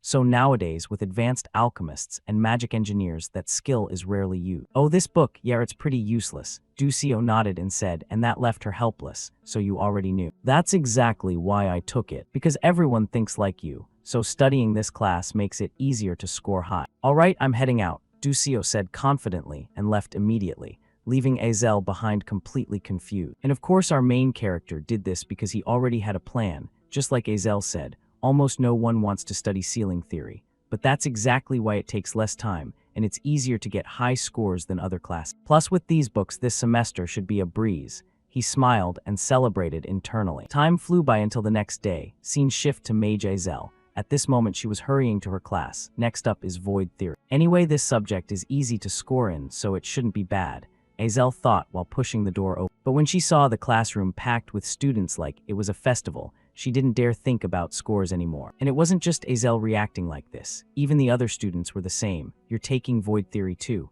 "Yeah, but I think I'm in trouble. I signed up because everyone said this class is easy, but looks like the rumor spread so all the smart ones piled in." "We're so screwed," they said dejectedly. And Azel could only sigh. "Whatever, I'll just do my best in other classes," she told herself. Time passed quickly. Finally, the class ended. "Class dismissed here." The professor's voice rang out. Then right after the students tiredly dragged themselves to the cafeteria, "Man, I'm starved. What should we eat for lunch? Let's hit the cafeteria and decide." They started chatting. Meanwhile, Azel was more worried about the class issue. "What now? With so many people in my class, it's going to be hard to get a scholarship." And right as she thought that, her stomach started growling loudly, making her blush a little. Then she muttered, "Maybe I'll eat first. Let's see, this semester I only have 60 meal tickets left, so today it's bread," she said while looking at the tickets in her hand. And by coincidence, at this moment Azel passed by Ducio's classroom. "Isn't that Beak Ducio?" she thought while looking at the young man inside, intently listening to the lecture. Azel secretly thought, "What's that guy doing in here?" Then Bion poked her head in a little to observe, and after seeing how few students were in the class, she realized something.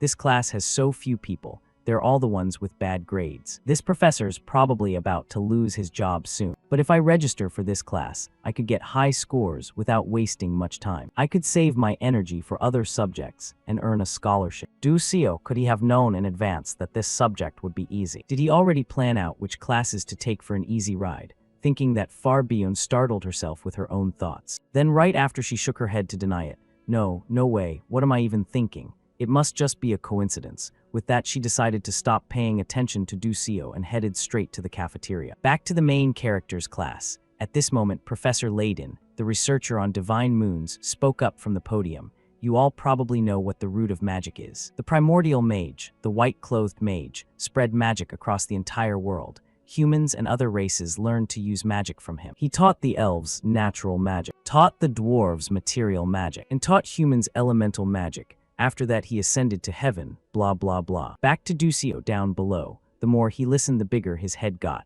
How the hell am I supposed to survive 3 years like this? Being this old and having to go back to school is driving me insane. I could have skipped all this knowledge with just one button click in the game. Thinking that he remembered his days dominating in the game, but then at least he accepted reality and kept thinking. But actually this lesson is pretty important. It might give me hints about what the true ending really is. It's just my guess though. And he thought while turning to glance at the girl next to him. And somehow by some weird coincidence Azel was sitting right there. Wait, has Azel always been in this class? I don't remember any main character registering for this class, but it has nothing to do with me anyway. Back to Professor Layden. He was still diligently lecturing the students. Human curiosity didn't stop at elemental magic. Mages traveled the world and stole magic from other races, yet they still weren't satisfied. But they couldn't learn anything more. The primordial mage left behind 12 divine moons and disappeared, saying that he paused for a moment, then turned to ask the students if anyone knew about the 12 divine moons. Down below, the model student Azel answered, "People say they're guardian deities that protect the balance of power on the continent.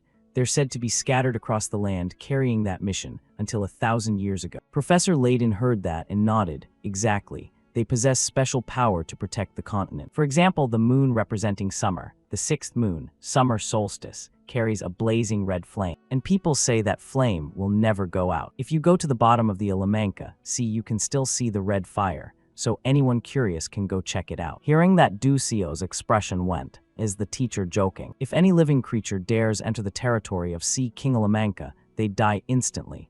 Ducio thought awkwardly. Meanwhile, the professor had no idea what the guy was thinking and continued his lecture.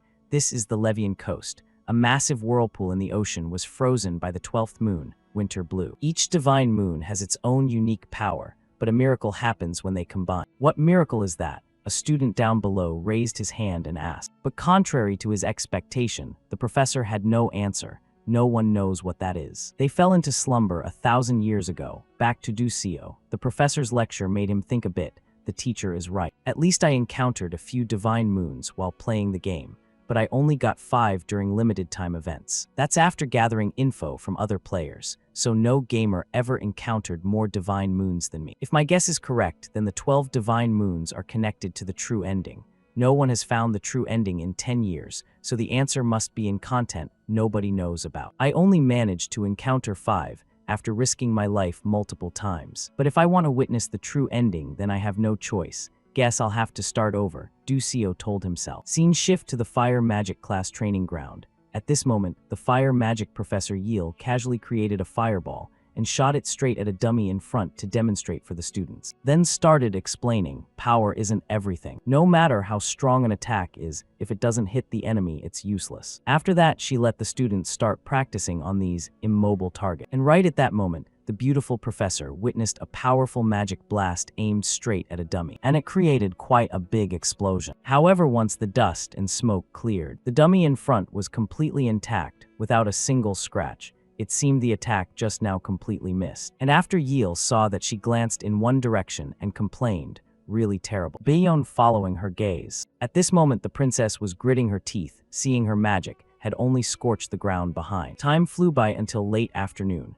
It seemed class had ended by now, and because of the earlier incident, Princess Bayon was now sitting alone, looking sad and dejected. I let down Mother again. Mother must be so disappointed, she thought while clenching her hands tight. But right at that moment, a voice rang out beside the princess. Princess, are you okay? The owner of that voice was a girl with bright red hair who looked pretty lively. And without waiting for Bayon to say anything, the girl sat down next to her and continued praising. You looked really amazing, princess. What do you mean? She asked, puzzled. The girl answered in an admiring tone. People use magic like me, but yours is way stronger. Mine didn't even hit the target. But your magic was really awesome. It was super cool. Honestly, I've known about you since I was a kid, she said cheerfully, like meeting her idol. Meanwhile, Princess Bayon now realized who the girl next to her was. Oh right, this person is also a fire mage like me. I think her name is Arshwang. I feel like I've heard that name somewhere. That a fire magic genius has appeared.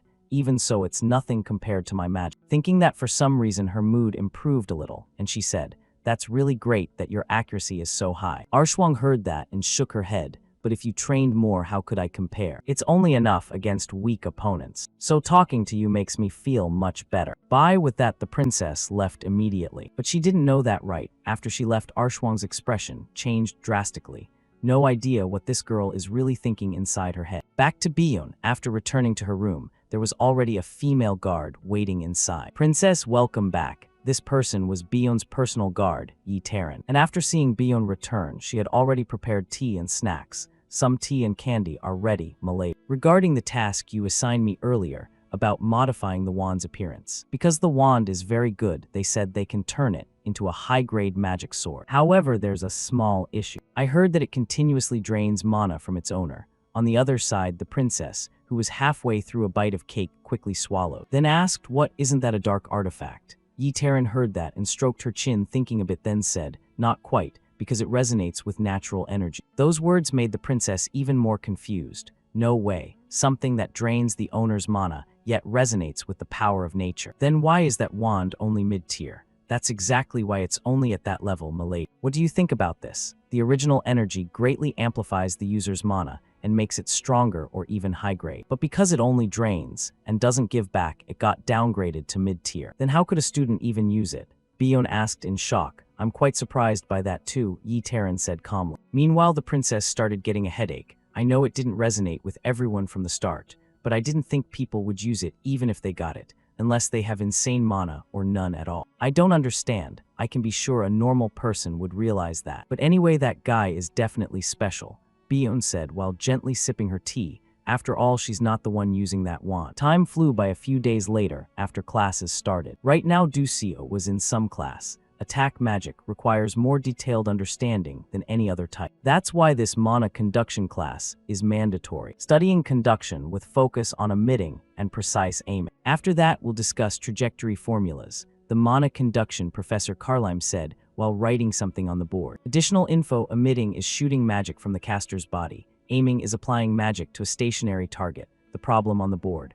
From 760 meters north, Friendland is moving south at 12.6 ms. What is the appropriate trajectory and predicted distance for you to use water magic, hydraulic cannon? Back to the story. The students, after seeing the problem, started murmuring and chatting among themselves. Among the attributes, if it's water, then if you're not a water specialist, better not answer this question. Is the teacher trying to mess with us? Beside them, while the other students were busily discussing, our main character just yawned lazily. Sigh, this is so boring. Why does it take even longer than Korean classes? And while the guy was still bored, the professor up top noticed his behavior and shot him a murderous glare, making Ducio jolt in fear. And not surprisingly, right after Professor Carlime called him, "Student Beak Ducio, please stand up and answer this question." Damn it, why me again? Ducio cursed internally, then quickly stood. Yes, sir. Next, with the help of the Skylark glasses, he easily solved the problem. Under the professor's stunned gaze. Excellent, you solved it so easily and simplified it like that. Is water your innate attribute? No, he waved his hand, but that only excited the professor more. Wonderful, so let's move to the next question. Time flew by until the class ended. At this moment, Azel had already ambushed, waiting for Ducio to step out, then asked, "Excuse me, but I have a question I'd like to ask you. I've been wondering about Beak Ducio while observing him. It's not about his rank. He's really smart, even compared to top rank, especially solving that problem just now. That question's level is at least university. No, it has to be professor level. But even though Stella gathers geniuses, what exactly is Beak Ducio's background? At first I thought no way, but now I'm sure. That person definitely has a strategy for registering classes. If that's the case, I need to gather that information." Thinking that Azel spoke up, "What's your next class?" On the other side, our main character heard that and looked a little confused. Then said, "Why are you asking like that? Do you like me or something?" "What? That's creepy," she snapped angrily. "I'm the one who's creeped out here, am I wrong?" Saying that, Ducio suddenly felt arguing with a kid was super weird. "I'm an adult here. What the hell am I even doing?" Thinking that, he got bored and said, "So why are you asking like that anyway? I've researched the classes you're taking, and it seems like they're all ones where you can easily rack up high scores. I'll just ask straight up, where did you learn that strategy? Because this is pretty important to me," she said firmly, and that left Ducio a bit disappointed. I thought she was gonna ask something big. Haha, what do you mean? Those classes were just coincidence. If that's all, then I'm out. With that, Ducio turned and left immediately. But of course, Azel wasn't about to let him slip away without an answer. "Wait, hold on," she said while hurriedly chasing after him, and Ducio felt annoyed, so he said, "What now? Why are you following me?" Go learn that stuff from someone else. There are plenty of smart people here. Or just copy me. You said you already researched it, right? But anyone taking Divine Moon class gets an A+ anyway, so it doesn't matter much. And if I register for the same class as you, it could negatively affect your score, Azel explained. And that made Ducio think a bit. If she doesn't get a scholarship, she'll be the one who suffers the most. Even in this situation, she's still worried about someone else's grade. Even though she's kinda annoying, the female lead is still the female lead. Back to Azel. At this moment, she put on a pair of expectant eyes and said, "Anyway, could you at least suggest a class for me? One that's easy to score high in." But unfortunately, that look had zero effect on Ducio. You think those puppy eyes are gonna convince me? Weird, usually when I look in the mirror, all my stress melts away, she said narcissistically, and that made our main character get goosebumps. You serious? Just kidding, I knew you'd react like that, so I prepared some compensation, she said with a bright smile. Meanwhile, Ducio, on the other side, had no idea what these kids were thinking anymore. Compensation. Why do all these brats love offering compensation? Where did they pick up this habit of trying to one-up each other? At this point, Azel dropped her smile and spoke seriously. You know about the 7th tower, right? Over here, Ducio heard that and jolted a little. Then replied, yeah, I know, really. Not many people know about that. Because it's an abandoned tower that vanished, and there are tons of barriers keeping people away from where it once stood. But there. Saying that, Ducio immediately cut her off. Wait, hold on, what? You okay? Azel asked, worriedly, seeing Ducio's frustrated head scratching. And yeah, Ducio was seriously losing it right now. I'm gonna go insane. This is crucial info, because with this, Flame could increase her influence over the male lead. Plus, if Flame knows about it, that means in the original story, Azel knew too. And Azel only shares this info with the male lead, not some side character like me. Thinking that, Ducio quickly shut down the conversation. That's a scary story, right? I don't want to hear it, not interesting at all, he said while turning to leave. Meanwhile, Azel kept trying to persuade. It's not that scary. You scared of ghosts. At your age. Up ahead, because he was so fed up with the tale following him, Ducio reluctantly said, fine, I'll tell you. You just pretended you wouldn't tell me, and now you changed your mind. Yeah, I just changed my mind. Plus, Azel wanting to give me something is enough already. He secretly thought, then spoke up. Anyway, this isn't about grades, but it's something super useful for you. Register meditation into the void as your cultural studies class. Meditation, register that as cultural studies. Divine Moon and meditation get priority. You into cultivation or something? Azel asked, puzzled. No, not exact. My master was a bishop like you, and through meditation, that person could raise their magic level. Just by sitting and meditating, Azel said blankly, and her attitude didn't surprise Ducio at all. In fact, this hasn't been discovered yet, but for bishops who wield large-scale destructive magic. Meditation is crucial for precise execution, based on formulas and equations. But above all, it's the mind that controls mana flow. Thinking that, Ducio reminded her again. I haven't told anyone, but you're an exception because you're cute. Wait, she just called me ugly earlier, Azel complained. But then she perked up and said, thanks. Even though it's not a subject that boosts my grade, I'll still register for it. Do whatever you want, Ducio said casually. And after watching her back disappear, he thought a bit. I told her, and now I'm a little scared how the future will change because of. But if I just leave her alone, Azel will end up facing tragedy in this world again. If meditation can help her, then that's a good thing. Thinking that, the guy realized something, then looked down at his own hands. Wait, now that I think about it, I'm a mage too, right? Why haven't I thought about training until now? In the game, Ducio trains super strictly to awaken his mana leakage condition and develop fast. In the game, I could gain experience just by clicking buttons, but now I can do it directly. It's kinda late, no hunting segments or quests, so I can't farm extra experience. I should thank Azel for helping me realize this. After that, Ducio dragged himself back to the dorm to rest. This dorm is huge, Ducio thought to himself. At Stella, all students have to live in the dorm. The dorm system was a side feature in the game. Players could decorate their rooms however they wanted, but for Ducio, this was his only home since his village got burned down. Dorms are divided by rank. All rooms are the same size, but the number of people per room depends on rank. Of course, S-class people take the top floors. Feels a bit lonely, but I can finally make use of it. Alright, let's get started. Thinking that, Ducio let out a light breath and began meditating. Stats aren't the most important thing. Since this is reality, I need to get used to using this body. In the game, Ducio was a genius who could control Aura Sword by using infinite circulating mana inside and outside his body. No one noticed him, so no one knew. But Ducio was a swordsmanship genius who reached the peak of the sword path. I have to walk that path again. My breathing controls the mana flow inside my body. If I can slowly increase the mana I take in with each breath, then I can gather enough in just one go. Skills don't level up just by collecting experience. You have to keep using them to raise the level, which means practice, Ducio told himself, and just like that the guy started meditating inside his own room. Just like that, time slowly passed until the sun began to rise. At this moment, our main character felt something and suddenly opened his eyes wide. Right now, his entire body was enveloped in a golden halo. This must be the sensation Beak Ducio once experienced. When someone accepts mana leakage from childhood, even if it's faint, I can still feel it. And to reward Ducio's effort, the system popped up a congratulatory notification. Mana leakage syndrome skill has leveled up. Quick movement skill has leveled up. Over here, Ducio couldn't hold back and shouted, "Yes, I'm one step closer to the goal. I'll find the true ending no matter what," he said while clenching his fist with eyes full of determination. Scene shift to female lead Flame. At this moment, she and all the students in class were in some kind of plane, and the realistic feeling here surprised her a bit. The grass and wind are artificial, but it feels way too real. Stella's dorm is a pocket space built inside the academy grounds, and that allows people to freely manipulate spatial changes and properties. So all sports events, other events, dungeons, gates, and monster training happen here for that reason. Back to Flame, after glancing at the number of students present, she started guessing. Total 141 people. There are 50 from A1 and A2 classes, 40 from S class. If it's like the novel, it should be 39 from S class. I thought including me it would be 40, but unexpectedly one more got added. Where did Beak Ducio come from? In the novel, there are only 1140 first years total, and adding me makes 1141. In other words, Beak Ducio was in the original novel too. I'll figure it out slowly. It's fine, I can do this. I'm the only person in this world who knows about that novel. Class will start soon. She began calming herself while noticing other changes different from the original novel. But right at that moment, a voice nearby caught her attention.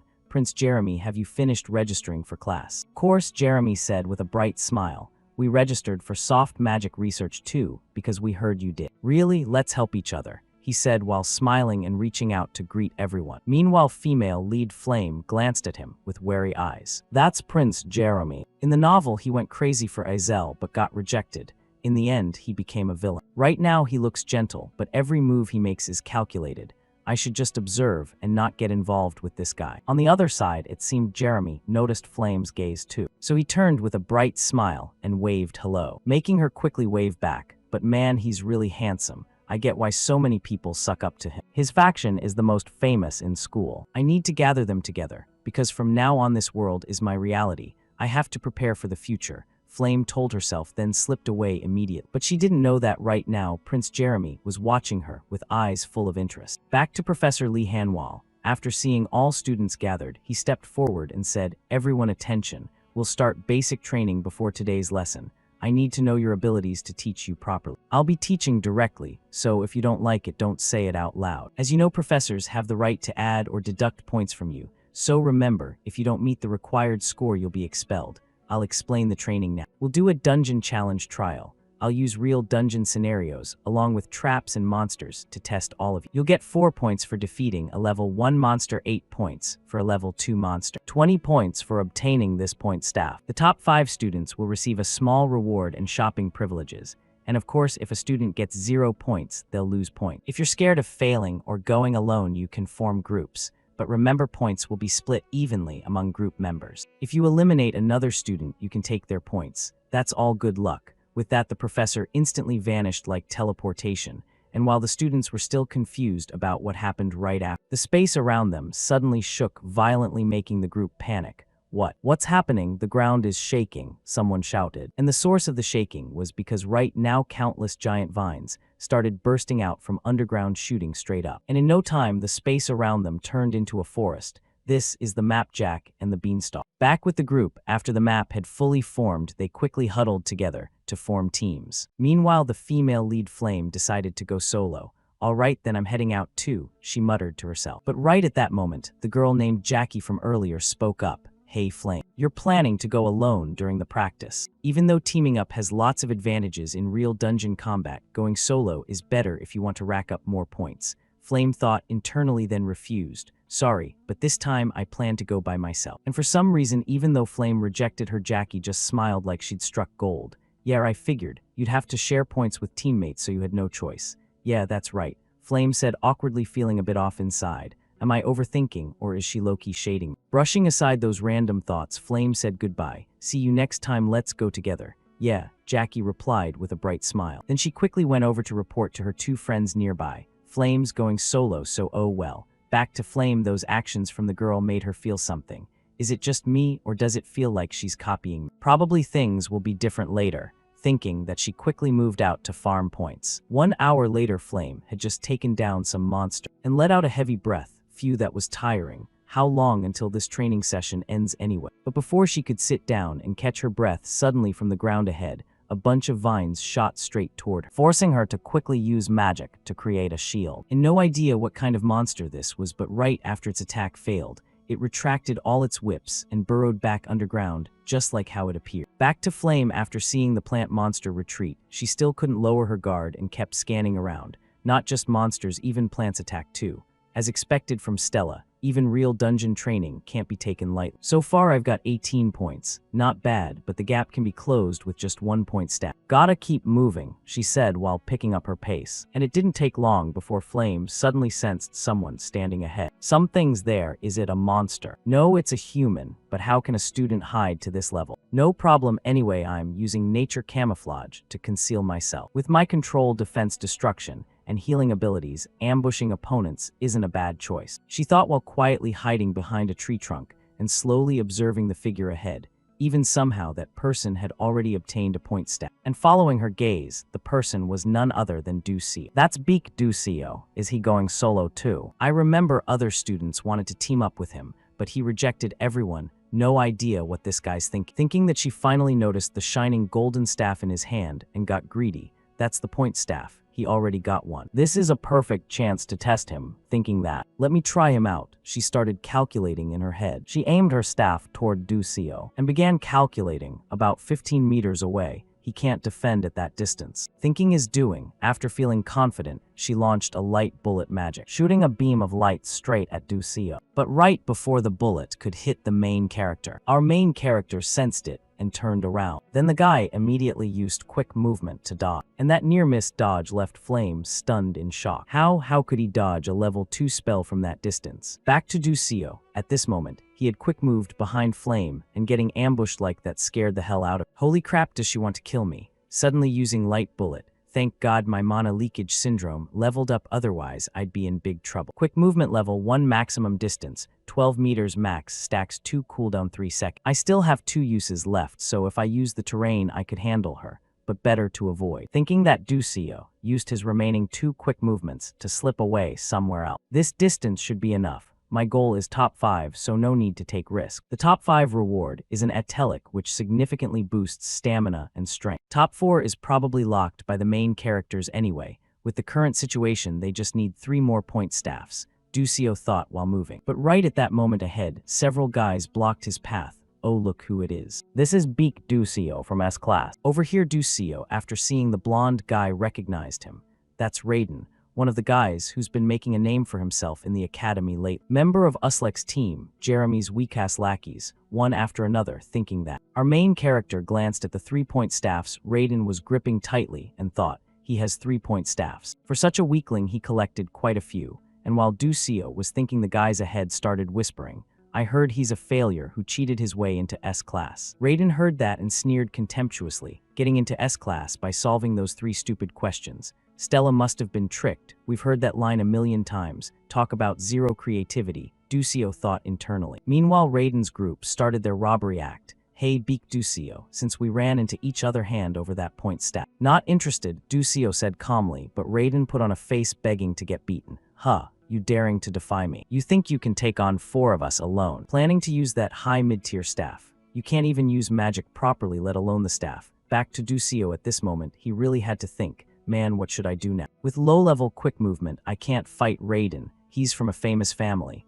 If I had 3 quick movements, maybe I'd have a chance. That's where my point staff comes in. And this is a dungeon. Thinking that, Ducio silently came up with a plan in his head. Then he held out his point staff forward and said, here you go. That's more like it. Raiden laughed, seeing Ducio start cooperating. But he never expected right at that moment. Ducio quick moved right up to his face, making him flinch in panic. However, right when Ducio attacked, the strike was blocked by a shield. But at least it cracked the shield a bit, and the watchdog Raiden started raging. "Damn it, you filthy commoner," saying that he retracted the barrier, and kept barking, "You bastard, I'll make you." But before he could finish cursing, he noticed Ducio had vanished ahead. He disappeared. Someone in the group shouted. Then right after Ducio's voice rang out beside them, making Raiden hurriedly turn to look. "Oh crap, this is dangerous." "Thanks," Ducio said cheerfully, and at this moment, he already had 2-point staffs in hand. And Raiden immediately realized those were his and started screaming, "You bastard, give them back." "Not interested," Ducio taunted. Then thought internally, 3-point staffs should be enough. I learned this by accident while playing the game. But these point staffs are actually lure items. Their unreasonable durability makes them indestructible by student magic, and they possess the power of most other magic tools. Even though they're more useful for mages, for Beak Ducio, a physical attacker, a weapon with high attack stats, gets 100% utilization. Back to Raiden. At this moment, he was still fuming. "Damn that bastard, how dare he take my point staffs." Saying that in rage, he turned and yelled at his teammates, "What are you idiots doing? Attack." But before he could finish the sentence, the ground around them started shaking non-stop. Right after that, even more vines started bursting up from the ground, forcing Raiden to grit his teeth in frustration. "Damn it, why is the dungeon activating now? Everyone stay close, prepare your magic, and don't lose sight of that bastard," he yelled. Meanwhile, our main character used the chaos to quietly slip away. However, one of the guys in the group spotted it and shouted, "Beak Ducio is running away. You bastard, where do you think you're going?" The rest heard that and hurriedly launched magic attacks. "These guys are better than I thought." At the same time, he used quick movement to bolt away, instantly leaving the group screaming helplessly, but unable to do anything. "Damn it, quick movement again. Where'd he go? He's too fast, I can't find him." The group started panicking as Ducio vanished, and at that moment, Ducio thought to himself, "Thanks to my tons of PvP experience, using terrain for advantage is as easy as pie. Damn it, we just need to hit him once," Raiden said while his eyes darted around like crazy searching for Ducio. But right then, the ground shook even more violently, making his teammates freak out. "Raiden, the dungeon is." Over here, Raiden shouted, "Calm down, he's still around. Wait for the quake to stop, and if you spot him, attack together. If our magic misses, it'll backlash, so be careful." And just like Raiden predicted, he hadn't even finished speaking when Ducio quick moved right in front of him. And without giving him time to react, the main character swung his staff hard, shattering Raiden's shield. His body even flew backward, crashing into his teammates, disrupting their magic casting. The result was massive magic backlash. Countless lightning bolts crashed down from above, and the students could only clutch their heads and endure it. While the one who caused all this, Ducio, casually sidestepped, done and dusted. "I'll take this too. If I ever get a girlfriend, I'll give her this one," he said cheerfully, while showing off the 3-point staffs in his hand. "Give them back," Raiden screamed, but Ducio wasn't stupid enough to return them. Taking the last one would be too much trouble. He thought internally, then waved goodbye. "Fun times just now, see ya." With that, Ducio used quick movement to vanish, leaving Raiden and his group trembling with rage. You damn dog," he roared furiously. But none of them knew that the entire fight had been witnessed by a certain white-haired girl. Back to Ducio, of course. The guy was internally celebrating like he'd hit the jackpot. "Hee, I got lucky. If I'd fought normally, they'd have robbed me clean, but since this is a dungeon, everything changes. This is adult experience," he thought while casually swatting away a vine trying to sneak up on. But right at that moment, he scanned around warily. "Still, I feel like something's off. Like there's something weird watching from somewhere," Ducio said while turning around. And sure enough, oh crap. While the guy was busy gloating over snatching 2-point staffs from Raiden's group, someone had noticed him and gifted him a super-grade fireball. "What the hell? Fire rain out of nowhere," Ducio shouted. And right after that devastating attack slammed down, the whole forest echoed with a terrifying explosion. From above, you could see a massive pillar of fire shooting into the sky, burning everything around. And our main character, Ducio, barely dodged again in the nick of time thanks to quick movement. But even after escaping, he was scared shitless. What kind of magic is this? "Almost got roasted," he thought while staring at a tree, snapped in half by the blast's force. Then right after, a figure emerged from the smoke with an arrogant voice. "That commoner bastard. Why didn't you take another staff from them?" The owner of that voice was none other than Princess Bion. Her sudden appearance left Ducio stunned. "Bion, why is she here?" Even though he was puzzled, Ducio still responded, "You got the wrong idea. It's not like I can just take whatever I want, and what does me taking those staffs have to do with?" But Bion ignored him and just stared intently at the point staffs in his hand. That made Ducio suddenly realize the truth. Holy crap. don't tell me. You want me to take them from them so you can take them from me. What the hell are you planning? But Bion kept her cold expression. I am royalty. If you figured out what I mean, then fight. As a member of the royal family, I have no desire to rob a commoner, but there's no other way. I'll defeat you and take what I want. Bion's voice was full of resolve. Yusial trembled a bit. Hey, what are you even thinking? Bullying someone weaker than you. But Bion just sneered and countered. Weaker? You. I saw you fighting and toying with them earlier. You even used magic to beat them, didn't you? Back to a short time ago, Bion was wandering the forest full of anxious thoughts. I need to hurry up. If I don't want Mother to scold me, I have to get really high scores, she told herself. But right then, some noisy sounds came from nearby, catching her attention. There's noise over there. Where'd Yusial go? That bastard ran off again. What a sneaky prick, Raiden's group cursing echoed. And that's when Bion noticed something odd. At that moment, she spotted a figure fleeing in the distance. That's Beak Ducio and Raiden. Bion narrowed her eyes. Should I attack them? But she immediately dismissed the thought. No way. Even if I'm strong, I can't take on 5 of them at once. Best to wait until their magic weakens. Then I'll have my chance. Thinking that, Bion decided to hide and watch, waiting for the perfect moment to swoop in like a fisherman, reaping the benefits. However, what happened next left her utterly shocked, because Yusial started actively using quick movement to attack Raiden's group. What? That commoner. Besides quick movement, he can use other magic too. Of course, Bion knew Raiden's group couldn't compare to her in strength, but even so, they all had real combat ability. Compared to a commoner, they should be way stronger, right? Back to the present, Bion snapped out of her thoughts, her eyes sharpening. All right, time to use fire magic. As soon as she spoke, Bion activated her magic, creating multiple floating magic circles in midair. From inside those circles, countless fireballs shot out straight toward Yusial. But our main character wasn't easy prey either. Yusial immediately used quick movement to dodge. However, before he could even catch his breath, another fireball came crashing down from above. Quick movement hasn't cooled down yet. No choice. Yusial had to leap between tree trunks, dodging continuously. After landing on the ground, he started panting heavily. Damn, her magic is way too dangerous. Good thing my instincts are sharp, otherwise I'd be toast. However, Yusial had already used quick movement twice. Now he had to face Princess Bion with no escape route. What do I do now?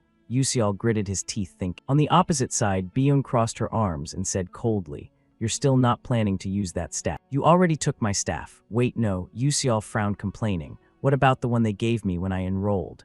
Bion stayed silent. Suddenly, Yusial froze. Oh, right. He looked down at his hand, realizing he still had another staff. I never used it, so I forgot. Over there, Bion was starting to get irritated. How long are you going to keep pretending? Her voice turned dead serious and icy. This is a serious battle, and this commoner is treating it like a joke. Bion clenched her teeth, eyes full of killing intent. If you're not going to fight properly, then I'll have to crush you right here. Hearing that, he broke out in a cold sweat, pressure surging as he thought internally. But I'm fighting seriously, what joke? Bion reminded Yusial, if you're not serious. Her face hardened as she continued. You'll log out right here. I'll crush you, Princess Bion thought silently. And without wasting another second, she unleashed her magic, firing countless fireballs straight at Ducio, forcing him to hurriedly tilt his head to dodge. However, that wasn't the end. At the same moment, another fireball targeted his shoulder. Seeing that with superhuman reflexes, Ducio managed to duck down just in time, dodging by a hair. And it seemed realizing Ducio's dodging was freakishly good, the princess on the opposite side decided to use an area of effect spell, creating a massive wall of flames, covering an enormous range aimed straight at Ducio. And this time, he really felt cornered. Damn it, even if I dodge with quick movement, her attack range is too wide. What do I do now? Ducio gritted his teeth, thinking. But right at that moment, suddenly from behind him came a sound that caught his attention. This sounded. Thinking that Ducio repeatedly used quick movement to hide behind a massive tree trunk, saving him from becoming barbecue. However, pulling that off didn't mean Ducio was safe. He barely escaped this time, but it was still tough. Even if he got close to Bion, the flames around her would erupt to protect her when he approached. I know this very well from fighting so many fire mages before. Her level is way higher than I thought. If this were an open plain, I'd probably lose in under a minute. No, even fighting might not even happen, Ducio thought while gripping his point staff tightly. We don't know yet who's going to lose here. Meanwhile, at that moment, Princess Bion unleashed a spell, firing countless fire arrows straight toward Ducio, forcing him to keep leaping backward repeatedly to dodge the barrage of attacks, until his mana sensing ability finally kicked in, fully allowing him to read the precise flight path of every single incoming projectile. Seeing that, Ducio immediately started swinging his arms like a machine, precisely striking every fire arrow and knocking them all aside. That miraculous maneuver left Princess Bion behind him, standing frozen in shock. No way he used a weapon to counter magic. How is that even possible? Back to Ducio, while fully focused on dealing with the endless onslaught coming at him, he still had a moment to think. The longer time passes, the clearer the sensation becomes. This isn't a game controlled by keyboard or mouse. It's directly moving my own body to confront a real mate. Very clearly, the enveloping mana pressure is growing stronger. My sixth sense is now as distinct as sight or hearing. Back to Princess Bion. Watching this, she could hardly believe her own eyes. How is this happening? In this forested mountain terrain, fire should have the clear advantage. If that's the case, then the only option is to amplify the magic power. She gritted her teeth and began pouring even more strength into her spells. That instantly forced Ducio, who had just started getting a bit comfortable, to bear a much heavier pressure. No other choice, he had to parry, while retreating toward a nearby tree trunk. I can't stay purely defensive. Forever I need to shatter Bion's magic shield with this staff. Thinking that Ducio perfectly timed it right when the princess in front of him was channeling mana to prepare another major attack. Then he immediately activated quick movement and charged straight toward her face. In just 1 second, he closed the distance right up to his opponent. Ducio's sudden appearance right in front of her left Bion slightly stunned, but right after she gritted her teeth, showing clear irritation. Bion instantly cast fire magic, creating a massive magic circle right under both their feet. And Ducio, seeing the scene, wasn't overly surprised. When closing in on fire mages, an explosive spell pushes enemies back within a 2-meter radius. But since I've gone through this countless times, it's not that big a problem, he thought while leaping backward to escape the circle's range. Then he took momentum and charged forward again, slamming hard into the magic shield protecting Bion. The powerful strike immediately caused several cracks to appear on the barrier. No way, how could he? She thought in astonishment. But before she could think further, the shield shattered completely into fragments, and the resulting shockwave sent the princess tumbling backward to the ground. And at this point, the outcome of the battle was clear. "I win," Ducio said with a bright smile. And hearing those words from him, Bion could only grit her teeth in frustration. Then she took a deep breath and asked, "Who exactly are you?" "I'm just a normal student," Ducio shrugged and replied. At the same time, she turned her head backward and called out, "But the person hiding back there can come out now, right?" Flame, following his gaze, somehow the girl Flame had already been present, watching both of them the whole time. Then, since she'd been discovered, the female lead casually stepped out and asked, "I wasn't exactly hiding, but how did you know I was here?" "Let's just call it a hunch," Ducio said with a smile. "But more precisely, it's thanks to my mana leakage sensing ability." Hearing Ducio's answer, Flame furrowed her brow slightly, then asked again, "A hunt? How did you break through that magic shield with such an ordinary staff?" "Was that also thanks to your hunch?" she said, her voice full of suspicion. Back to Ducio. Flame's question really put him in a tough spot.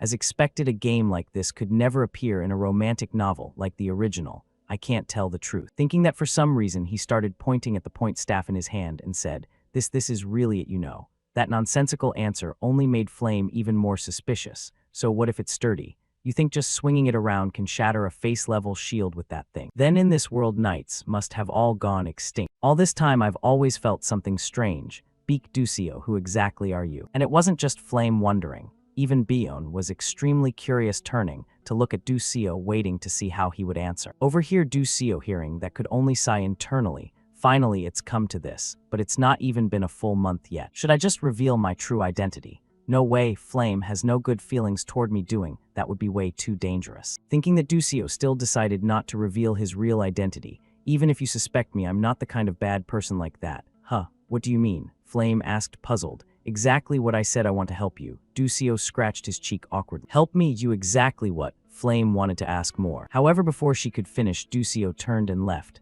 "I wanted to say more, but no time left, see you," he thought, then quickly slipped away, or at least that's what he thought. Before Princess Bion, behind him, suddenly hurled several of her point staffs straight at the back of his head. At this moment, she was also shocked by his attitude, making him yelp in pain. No choice, he turned around and complained, "Hey, if you have something to say, just say it straight. I thought you'd catch it, dodging all that magic and traps, but can't catch this," Bion said in astonishment. And the reason was pretty simple. No choice, mana sensing intuition has its limits too, Ducio thought while wincing. "Ow, that hurt. The duration of intuition depends on my mental energy. Since my mental energy is depleted, now I even have a headache." Thinking that, Ducio asked, "So why did you throw this at me?" "You won, so just take it," Bion said calmly. And hearing that, Ducio seemed to guess something. "Is it because of pride? But if I take everything, my score would skyrocket, and besides those other things aren't really useful. Thinking that Ducio only picked up 1-point staff, then smiled at Biyun. Alright, I'll just take this one, you keep the rest. Then I'm off. With that, Ducio turned and left immediately. And at this moment the guy felt smug about his action. What a kind-hearted man, so merciful to the defeated. This is insanely cool, he snorted proudly. Unfortunately, the two girls behind him didn't think the same at all. That guy has issues, Flame said, puzzled, while the princess beside her looked at Ducio's back with suspicious eyes. Probably just a commoner with a slightly abnormal brain, saying that she became extremely curious about Ducio's true identity. In another scene at the professor's observation room, the screens in front of them displayed countless red dots, probably representing the student. At this moment, several other screens were showing battle scenes of certain students. Ho, this year's first-year S-class students are all rare talent. Worth watching indeed. An elder from the Magic Council Tellys nodded in approval, while beside him, a middle-aged woman responded. Indeed, very interesting. When I was young, I was even better. She was Tsarina Eon, a member of the Green Tower Council. Hearing the two speak, Professor Lee Hanwal turned and thought, Magic Council, Green Tower Council. Just a training observation session for students, yet it gathered so many high-profile figures. To recruit talent, you have to do it this way. Probably most other professors are watching this training too. Right at that moment, everyone in the room let out an admiring gasp, catching his attention. Ma Ducio and Hei Wenryong have clashed. At this moment, following their gaze, Hei Wenryong was the one who struck first, immediately using his wand to fire a surge of energy straight toward Ma Ducio and facing this attack. The handsome guy easily used some kind of magic to continuously leap through the air, dodging the ice pillars stabbing toward him. Seeing that, the people from the Magic Council exclaimed in admiration. 3 consecutive level 3 mana leaps activated at age 17. Not to mention them, even Professor Lee Hanwal was shocked. Normally, an average mage needs to be 25 or older to reach level 3. Yet Ma Ducio at just 17 can already use level 3 magic proficient. And that's not all. Right after that, they were stunned again. Unbelievable. Look, both students are using 3 attributes. Back to Lee Hanwal, normal mages can only control 1 attribute, and even with hard training might manage 2. Exactly controlling 3 attributes is proof of innate genius. They were born with that talent. Right at that moment, a loud roar echoed, and the owner of that roar was an enormous bird-like monster. Is that a hidden monster? Then, without giving Ma Ducio and Hei Wenryong time to react, the monster let out another cry and dove straight down. More accurately, it had been knocked down from the sky by someone's attack, and the one who struck was none other than Azel. Oh my, are they fighting? Sorry for interrupting. Over here, Professor Lee Hanwal closely observed Azel's appearance and thought, Azel more. Hidden monsters only appear when certain conditions are met. They're extremely hard to find and even harder to defeat. Yet this girl took one down by herself. Back to the Magic Council group, seeing Azel appear, they said regretfully, "I'm the daughter of the traitor Morph. What a shame. If her father hadn't done such a terrible thing, her talent could have bloomed even more." Saying that, Uncle Tellys noticed another screen and exclaimed, that's the princess of the Adelenvit Duchy. Who's her opponent? Such an unfamiliar face. He pondered before his expression turned stunned. What that magic? Could that be quick movement? He softly exclaimed while looking at Ducio's face. Swift step, a type of magic that over hundreds of years countless scholars have poured their lives into researching ways to control it, only to all fail, giving up in despair or becoming crippled. It's truly an uncontrollable spell. Yet here is a student who can wield swift step as naturally as moving his own limbs. Who exactly is that boy? He muttered aloud in wonder. And beside him, Professor Lee Hanwal spoke up to answer the question. The student's name is Beek Yusial, a very special student who uses Swift Step as his main skill. Swift Step is main skill, someone said in astonishment. That's completely different from the overwhelming talents of Ma Yusial, Hei Wenryong, or Azel. Back to Tellys. At this point, he voiced his own doubt, but why doesn't he use other magic and just fool around like that?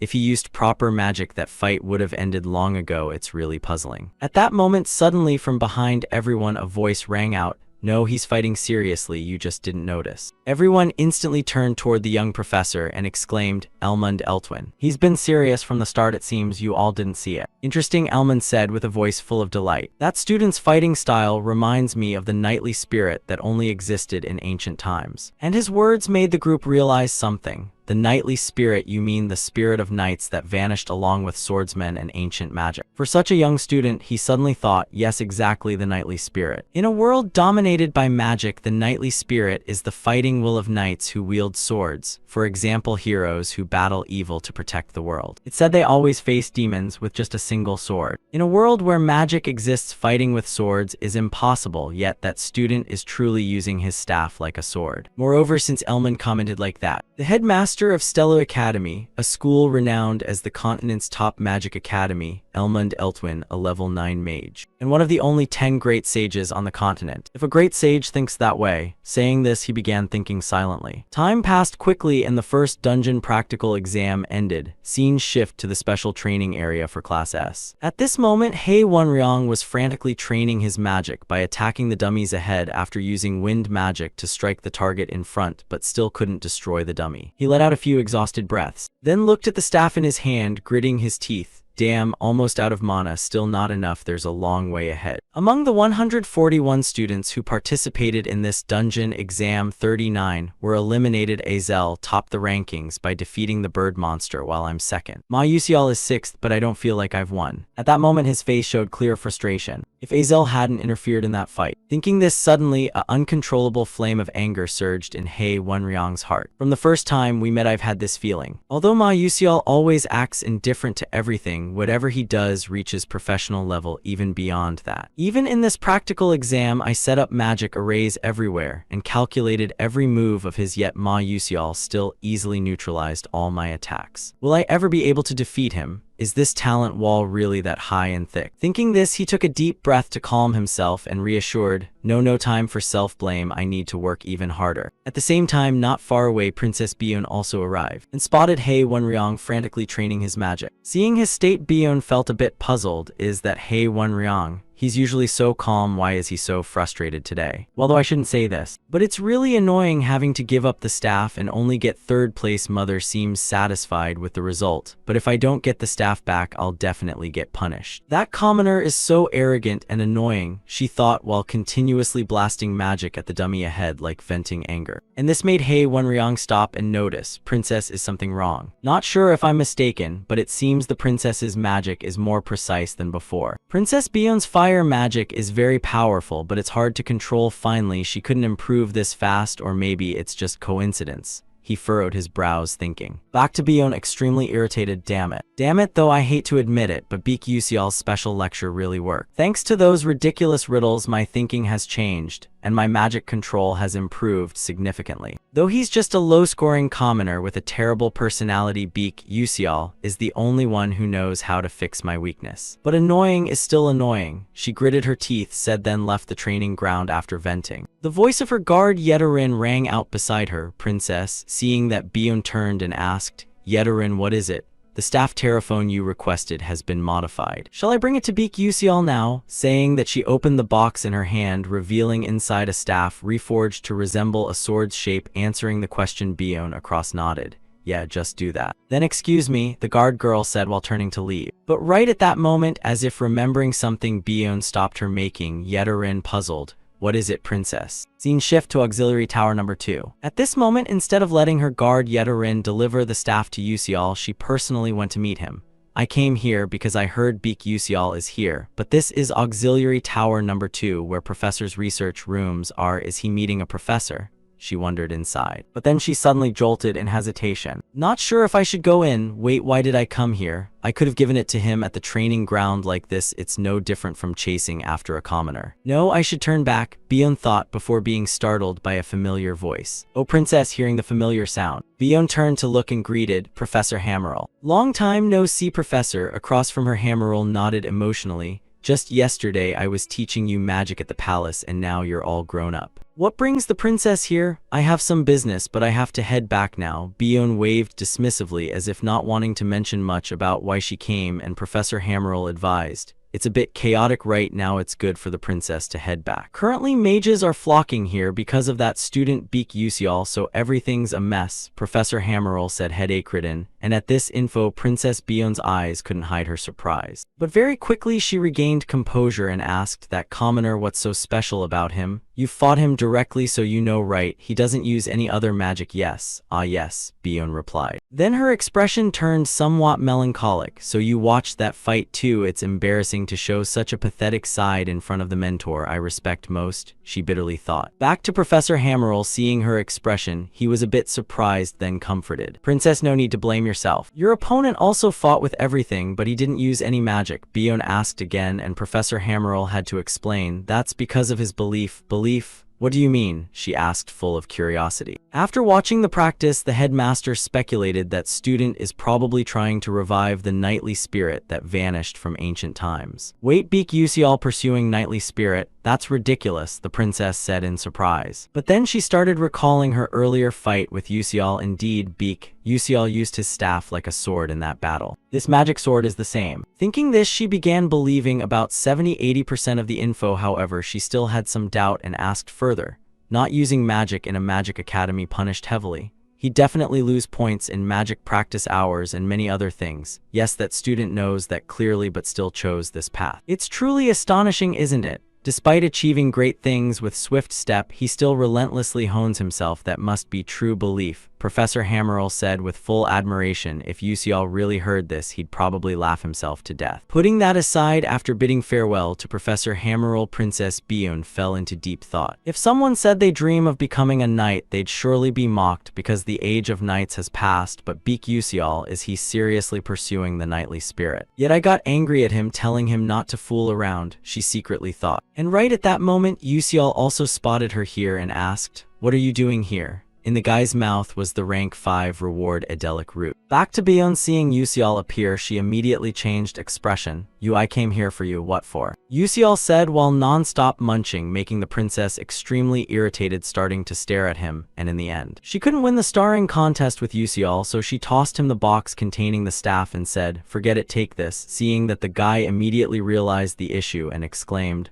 "Oh, Terraphone, thanks." Saying that, he hurriedly opened the box to check the new item. This is an invisible sword. As expected from Adelenvit, the craftsmanship is on another level. The princess helped me out big time. Great, this thing money can't easily buy. Thinking this, he turned to look at Bion expectantly. Can you give me the box too? Selling it would probably fetch a good price. Up to you, the princess said casually, making the poor bastard ecstatic inside. Oh man, jackpot, what a commoner, she secretly thought. Then her eyes showed a bit of seriousness as she asked, "Hey Beak Yusial, are you really not going to use other magic?" The sudden question left Yusial a bit stunned, and his starring gaze made Bion a little embarrassed. Then she quickly turned away. "On nothing, I'm leaving." Over here, Yusial, seeing that, shrugged and left. Other magic, huh? Now that I think about it, earlier Professor Lee Hanwal said something similar. Said he understands my feelings, respects my belief, all that incomprehensible stuff, like I've chosen a thorny path. Whatever, I'll go as far as I can. With this magic sword, I'm somewhat reassured for the next arc. Now let's check out the sword, he said while tightly gripping the wooden box in his hand. Scene shift to the training ground. Holding the new staff in hand, he started muttering, "Let's see. Just channel mana into this, right?" Saying that, Yusial tried channeling a bit of mana into the new item. And right after, the staff sprouted a blade of light, making Yusial's eyes turn into stars. Not bad at all. If Flame held this sword, it'd definitely shine even brighter. The female lead, Flame, is a special existence. Though human, she can use all types of magic from elves, dwarves, and angels. This staff alone continuously absorbs the user's mana. Not everyone can use it, but Flame can wield it like an ultimate skill,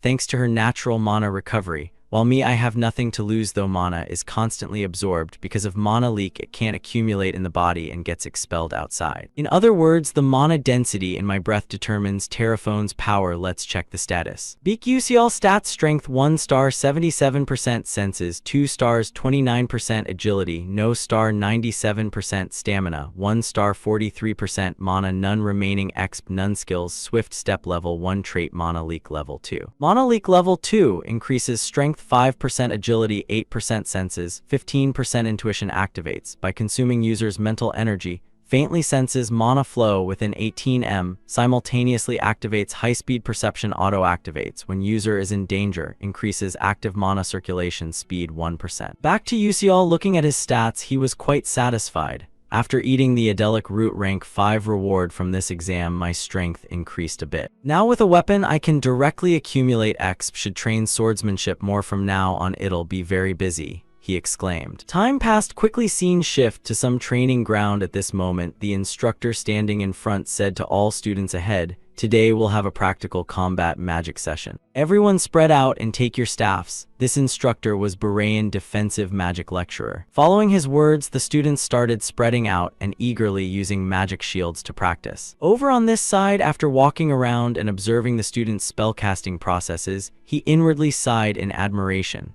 thinking this batch really seemed to have a ton of talented kids, and deciding to sort the classes by ability level was a pretty smart move. As he was saying that, he suddenly noticed something. Ducio was standing there alone in a daze up ahead, and he thought to himself, isn't that kid the rumored commoner from Class S? A total nobody, yet he managed to resonate with a mid-tier magic staff and even ranked 5th in the dungeon test. How infuriating, the sneaky old man thought as he started walking over to mess with Ducio. Hey, bitch Ducio. Why are you just standing there spacing out like an idiot? Hearing the call, Ducio turned around and awkwardly replied, I'm practicing a different kind of defense right now, so I don't really need to learn basic magic. Oh, is that so? Your own special kind of defense, huh? Sounds interesting, the old man said with a laugh. But in his mind, he was thinking something completely different. What arrogance, unless you're Princess Bion who's studying the inherited magic of Adelevet.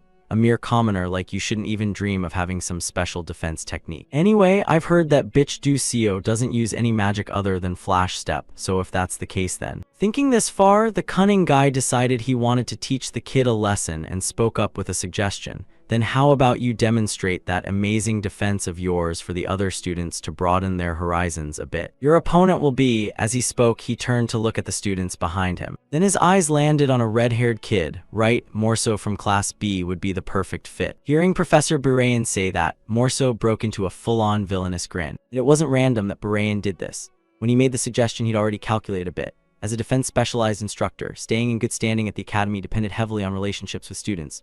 Morso Dordan was from the Scalvan Empire, buttering him up a little wouldn't hurt.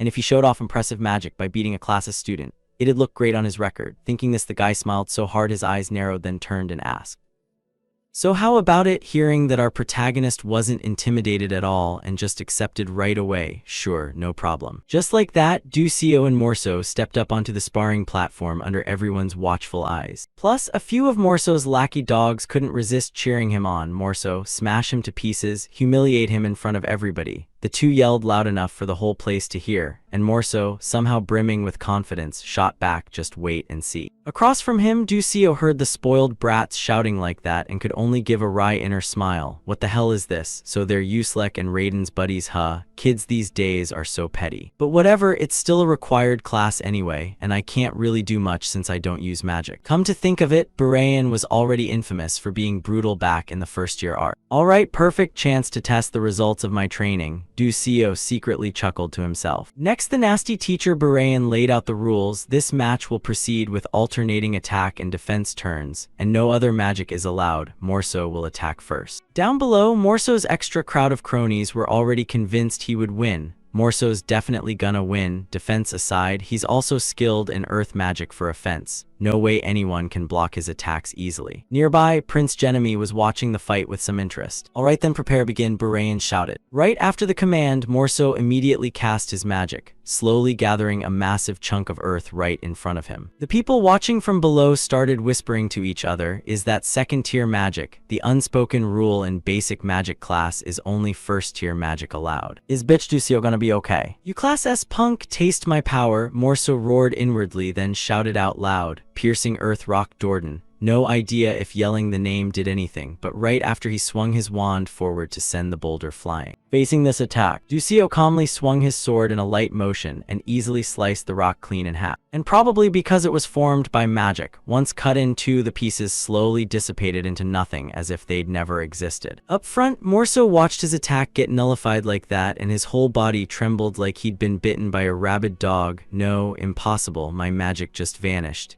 he stammered in shock. Even the other students below were stunned beyond words after seeing it. He cut through magic with a sword, but can magic really disappear like that? Unlike them, with his experience as a teacher, even if he was a petty jerk, Barayan still picked up on a few things. No, just slashing wouldn't do it. But bitch Ducio definitely made Morso's magic vanish. All magic has a mana flow. If you sever that flow precisely, the spell disappears. Could he have actually done that? As he spoke, he stared hard at Ducio like he was trying to see through him. Back to Ducio, after that attack, he was pretty satisfied with his sword. Not bad at all. Right now, I can only cut up to 3rd tier magic. But all those sleepless nights grinding in the training room are finally paying off. That's enough. With that, Ducio gripped his sword tighter. Meanwhile, the dumbass Morso could only grind his teeth and bark some nonsense. Damn it, how dare a commoner like you. Down below, the petty Barayan saw the guy's dog-like state and started worrying too. This is bad. If Morso loses here, I'm screwed too. Thinking this, he quickly spoke up to remind bitch Ducio, I acknowledge your defensive ability, but that defense can only block one attack at a time. Eventually, it has its limits. For example, when facing a barrage of attacks, he commented, but really he was just hinting to the idiot Morso how to attack properly. And very quickly, Morso caught on and broke into a grin. Ducio turned and shot the petty guy a look full of annoyance. What the hell is this creep babbling about? Without giving him time to think, Morso started casting again, creating countless floating stone fragments in the air. Wait, hold on, that's going too far. It's dangerous. Shouldn't the professor stop this? People worriedly said. The dumb Morso and petty Barayan weren't thinking that deeply. Right now, they only cared about crushing Ducio as fast as possible. Stone shattering spear, he yelled, and just like that, countless stones shot straight toward Ducio. Facing this rain of attack, the protagonist felt it was a bit tricky. 11 stones coming in total. Can't use flash step, can't slash them all. Only one way left, tank them all. Thinking this, Ducio started spinning his sword like a propeller, forming a shield of blades that blasted every incoming stone away so none could touch him. Seeing that, Morso across from him could only grit his teeth in rage. My strongest magic got neutralized so easily, he thought bitterly. Meanwhile, Barayan's face down below was twisted like a baboon's ass. Damn it. What the hell is Morso doing? If you lose, I'm done for too, he cursed silently. Even Ducio himself was a little surprised by his own move just now. Oh, let's try copying that technique I saw in the game. Not bad at all. This move is called sword sweep. Maintaining the Terraphone form consumes way more mental energy than normal, so stamina drops hard after using it. Plus, the defense is weaker compared to blocking a single target. In real combat, it'd be hard to pull off. Good thing this is just practice sparring, Ducio silently judged.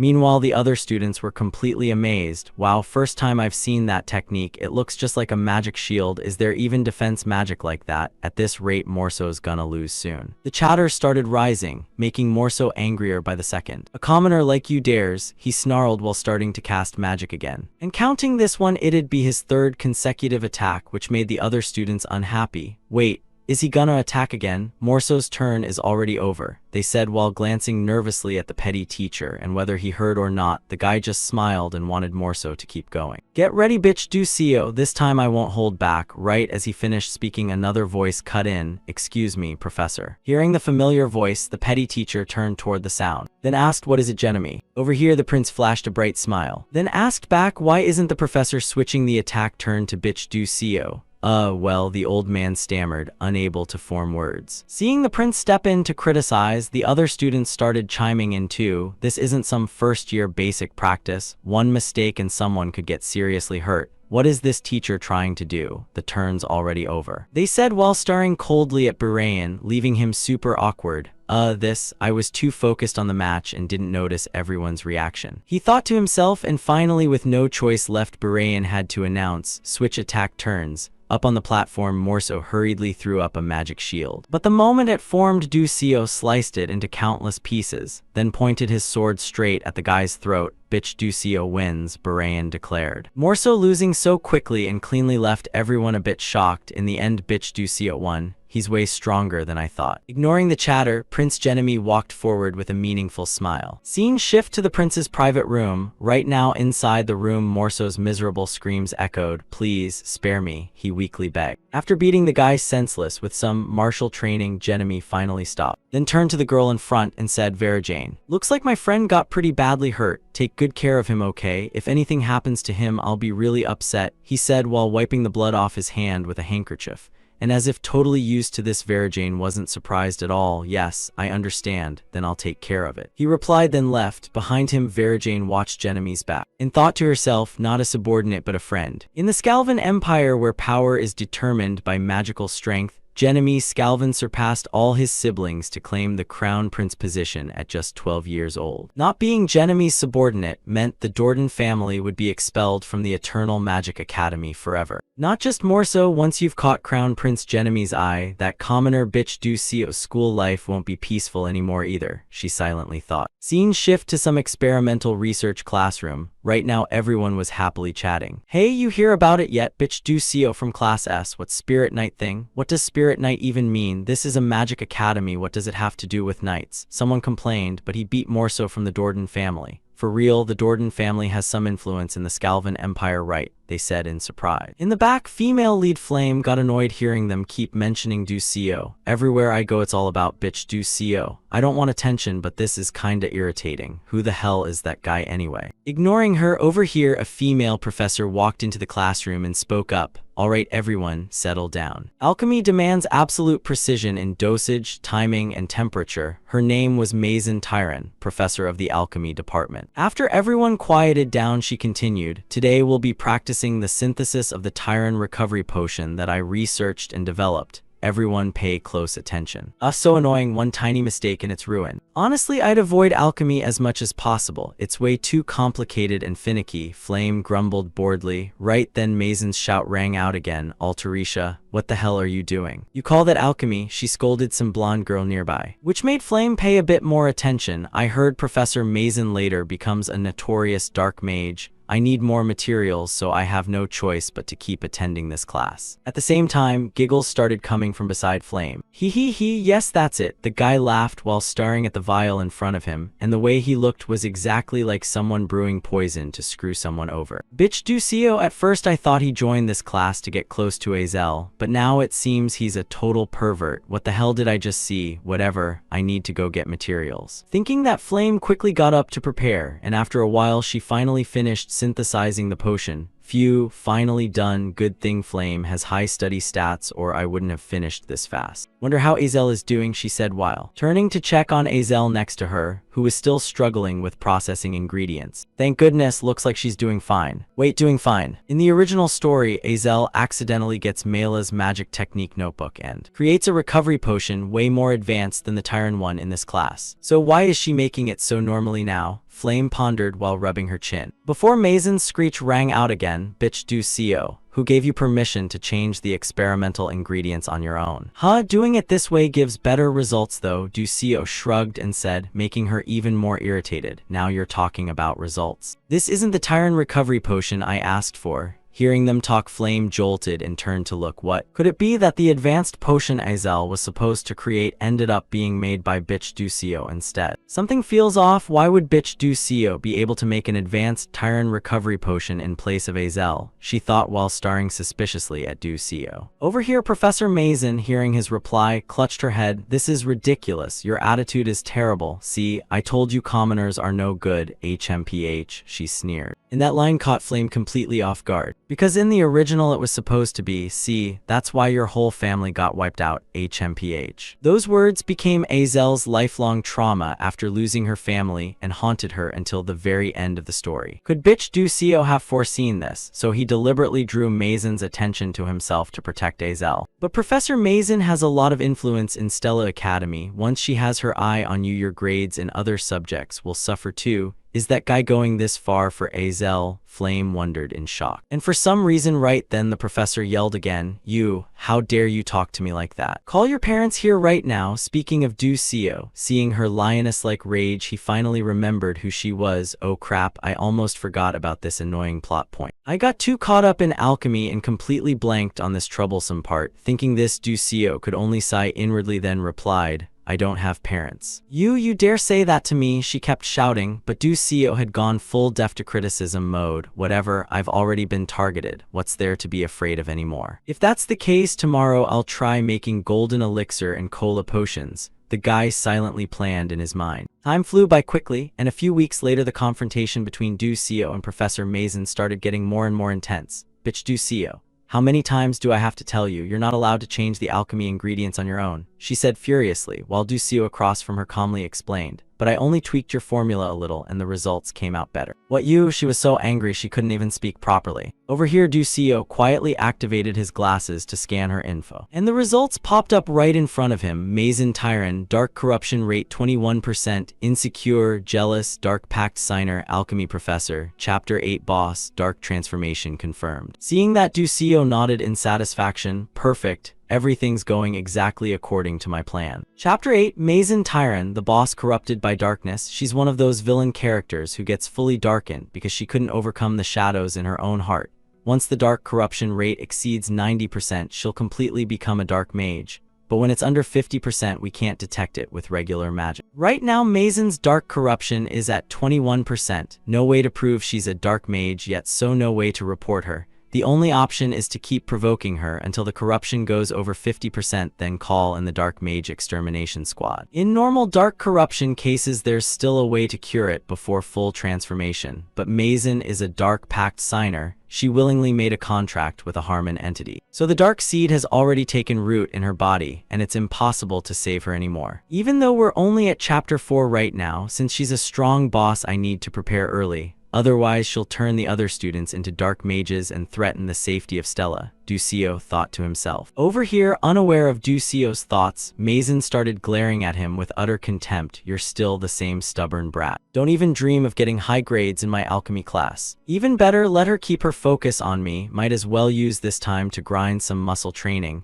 Ducio thought inwardly before he got a headache. From the next situation, what the heck is this? I didn't expect the practical exam to be a group assignment, and hilariously enough, the teammates paired with Ducio are none other than Azel and 2 other guys. However, looking at the faces of all 3, it was clear they weren't thrilled about being grouped with someone who'd already pissed off the teacher. Oh man, look at this gloomy atmosphere. Anyone who didn't know would think there's a funeral going on, Ducio thought, then forced a smile and said, nice to meet you all, I'm bitch Ducio. Hearing that they started introducing themselves too, the blonde guy is Kasahun, the black-haired student is Maliwan, and Azel obviously needs no introduction. At this point, it seemed like the introductions made everyone a bit more comfortable, so Maliwan clutched his face and wailed, we're so screwed as a group. I heard Professor Mazen grades super harshly on students she hates. It's basically impossible to pass. Because of me, you're all gonna suffer, Ducio thought awkwardly to himself. And in this depressing mood, Azel stepped up to encourage them, but we can't just give up like this. Anyway, when grading the practical exam, there will be at least 3 professional alchemists from the Alchemy Association present,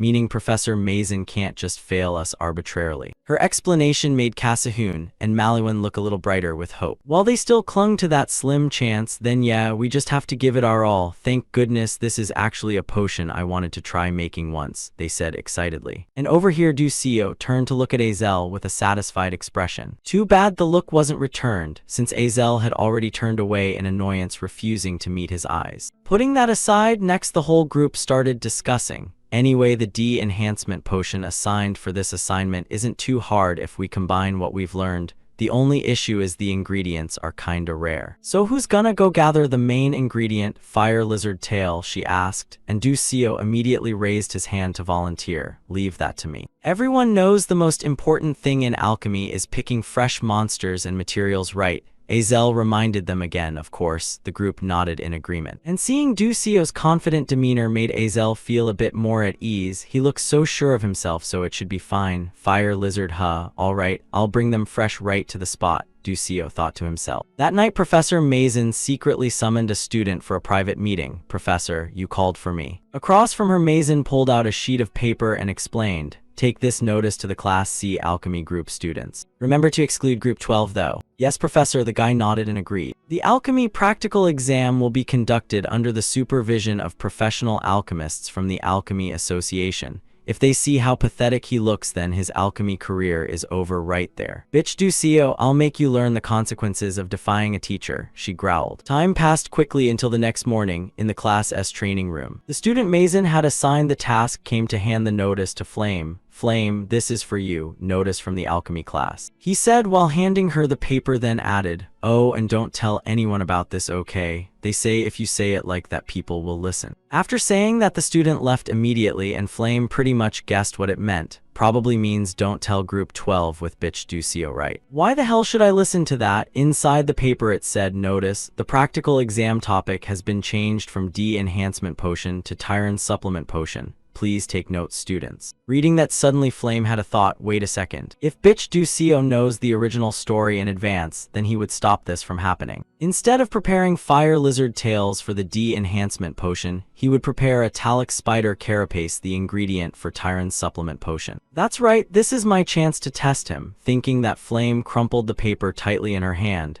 It seemed she decided to use this exam to check whether Ducio really knows the plot ahead or not. Scene shift to Ducio's location. Right now he just stepped out of the teleportation gate to hunt for fire lizard tails. "Welcome to Darably Grand Arena." The welcome announcement rang out, but Ducio had no time to care. "Oh man, my head. Teleport gates are convenient, but stepping out always makes me dizzy," he complained. Right at that moment, a voice came from ahead. "Welcome, esteemed mage, bitch Ducio. It's our honor to welcome you to Darably," the smiling female staff said. Hearing that, Ducio explained, "I'm not an official mage yet, just a student, but students from Stella enjoy the same privileges as official mages." At the same time, people around were staring at Ducio's uniform and whispering, "Hey look, that's a Stella student. For real, first time I've seen a Stella uniform, so jealous, and he's kinda hot too. How is everything, sir? If you need any assistance, just let me know," she said cheerfully, but since he was already used to it, Ducio didn't need any help, thanks. He nodded and quickly walked away. As long as you have the Stella Pass and pocket watch, you're treated like an official mage anywhere. Stella Academy really is amazing. Plus free teleport gate access, which normally costs 100,000 credits. Thanks to that, I use the weekends to teleport and visit nearby cities, and everything I know matches this world exactly, Ducio thought to himself, until he reached some forest area and stopped. Looks like this is the spot. Today's target is the Fire Lizard, level 2 monster. Their strength and stamina are only a bit above normal beasts, but they have magical defense and are super agile. You need level 2 magic or higher to take them down. I've hunted level 1 monsters before and it wasn't too hard, so level 2 probably won't be a problem either. Thinking that, using his detection ability, Ducio sensed something charging toward him. Immediately he drew his sword and gripped it tight. At the same time, something shot straight at Ducio from behind like an arrow. Too bad it picked the wrong opponent, because Ducio had already sensed the attack, so he just lightly thrust his sword backward and easily pierced straight through the fire lizard's body, making it screech in agony. And in less than 3 seconds, the monster was done for. "Alright, that's that," Ducio shrugged and said, "but this isn't over yet." Next, a whole pack of fire lizards slowly closed in on Ducio, which made him thrilled that the ingredients were coming to deliver themselves. "Alright then, time to start collecting materials," the guy said excitedly and charged forward to attack, until he brought the pile of materials right in front of Azel, who couldn't help but be amazed. "So fresh, of course," Ducio grinned and said. "At least you know how to pick good ingredients, now that you know. Shut up. Good, now we just need to combine them and we're done." "Let's do this," she nodded, and everyone got pumped up. At that moment, Professor Mason called out to get everyone's attention. "Is everyone gathered and ready?" As announced earlier today, the practical exam will be held under the supervision of alchemists from the Alchemy Association.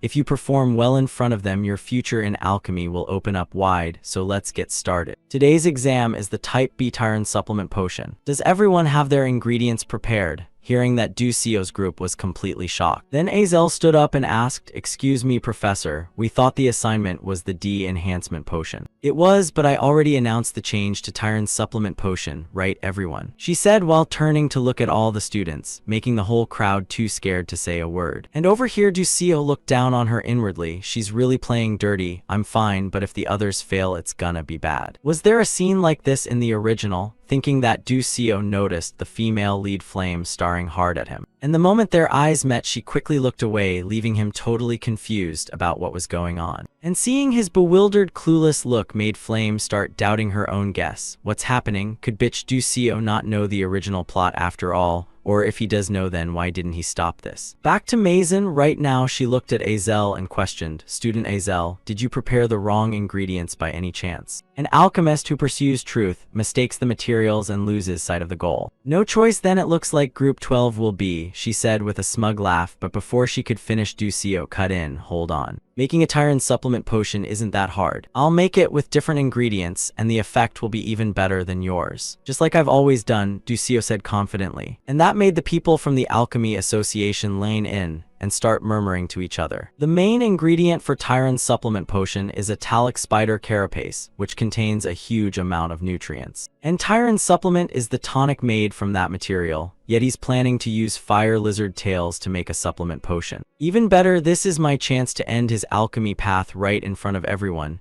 Mazen thought smugly to herself. And she responded out loud, "Fine then, you have 1 hour. Complete the Tyrant supplement potion within the time limit." Just like that, the exam officially began, and seeing Ducio openly challenge her, the group got a bit nervous. Are you crazy? That bitch Ducio anyway," Kasahun stammered. "Things have come this far, so we have no choice but to go all in. Just trust me and follow my lead. Better to try than get disqualified," Ducio explained. And just like he said, they had nothing left to lose. "Alright, I'll do it. I want to show them what we can do too." The whole group nodded okay. "Then listen up while I explain," Ducio said softly. Alchemy has always been one of the fields I was most passionate about throughout my entire game journey. I meticulously noted down every single formula, even the tiniest details, and naturally, the recipe for Type B Tyrant supplement was no exception. At first, I had no intention of using this formula, because it's something Professor Mazen from the future would painstakingly research and invent. Back to Ducio at this moment, he pointed at the fire lizard tail and explained,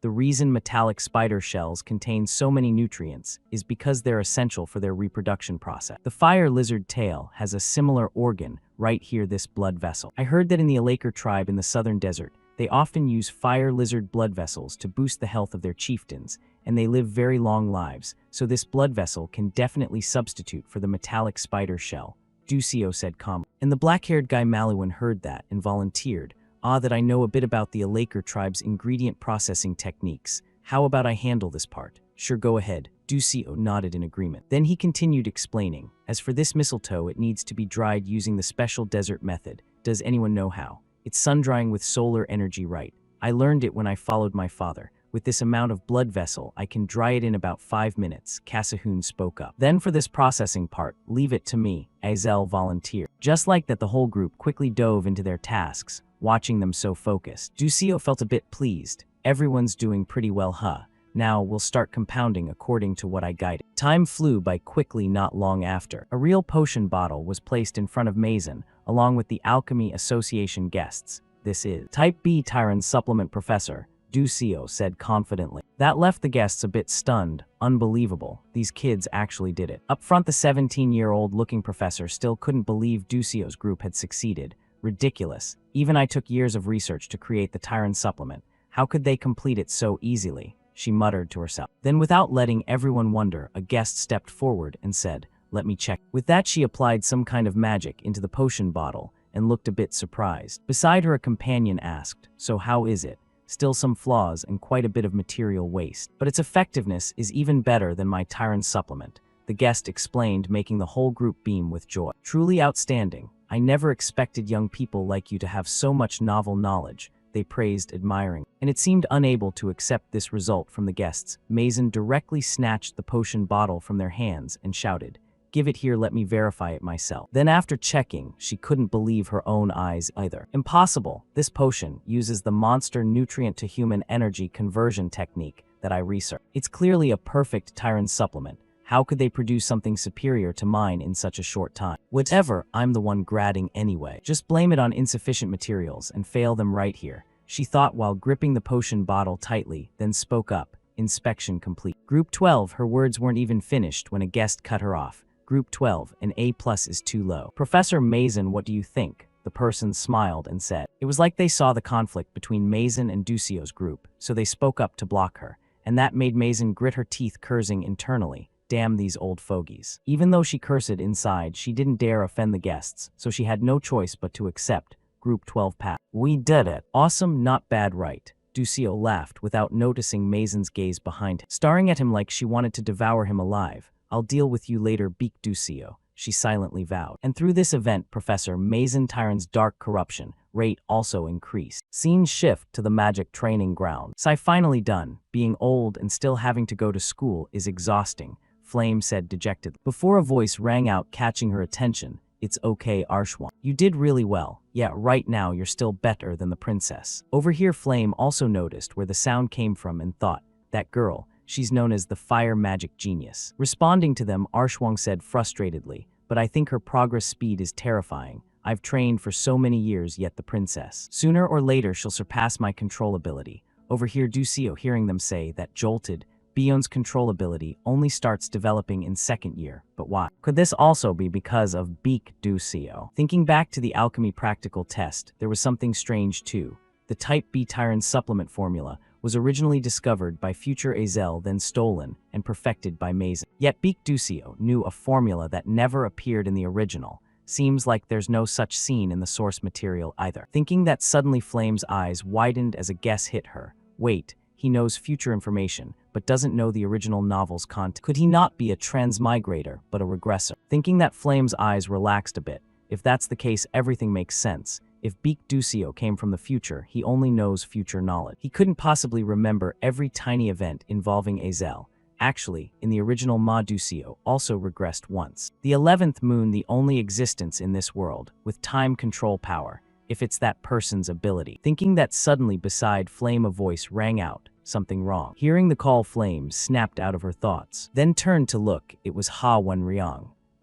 Perfect timing. Do you know Beak Ducio? Did he leave any impression on you? What do you mean? I just think he's a slightly special student. Ha Wenriang asked, puzzled. What else? Don't you feel anything different? She asked again. No, he replied. Is that so? Flame's voice sounded a bit disappointed, and that made Ha Wenriang think a little. Flame, do you have feelings for Beak Ducio? Seems like it, she thought for a moment, then answered, without realizing her response could cause misunderstanding. I see, anyway, Beak Ducio is like me. He knows the future in advance. Thinking that, Flame muttered, but no, this won't do. Staying stuck here like this doesn't suit my personality at all. By the way, about Beak Ducio, maybe I should go confess to him. Confess? Like feelings? Ha Wenriang thought blank. Thanks for listening, I'm off, Flame said while waving goodbye, then turned and left. And she didn't notice that. Right after she left, Ha Wenriang's face turned visibly sad. Time flew by until the next day. At this moment, Ducio started thinking about Professor Mason's issue. What do I do now? Right now, Mason's dark corruption rate has risen to 37%. That means in less than 3 months, that event will happen.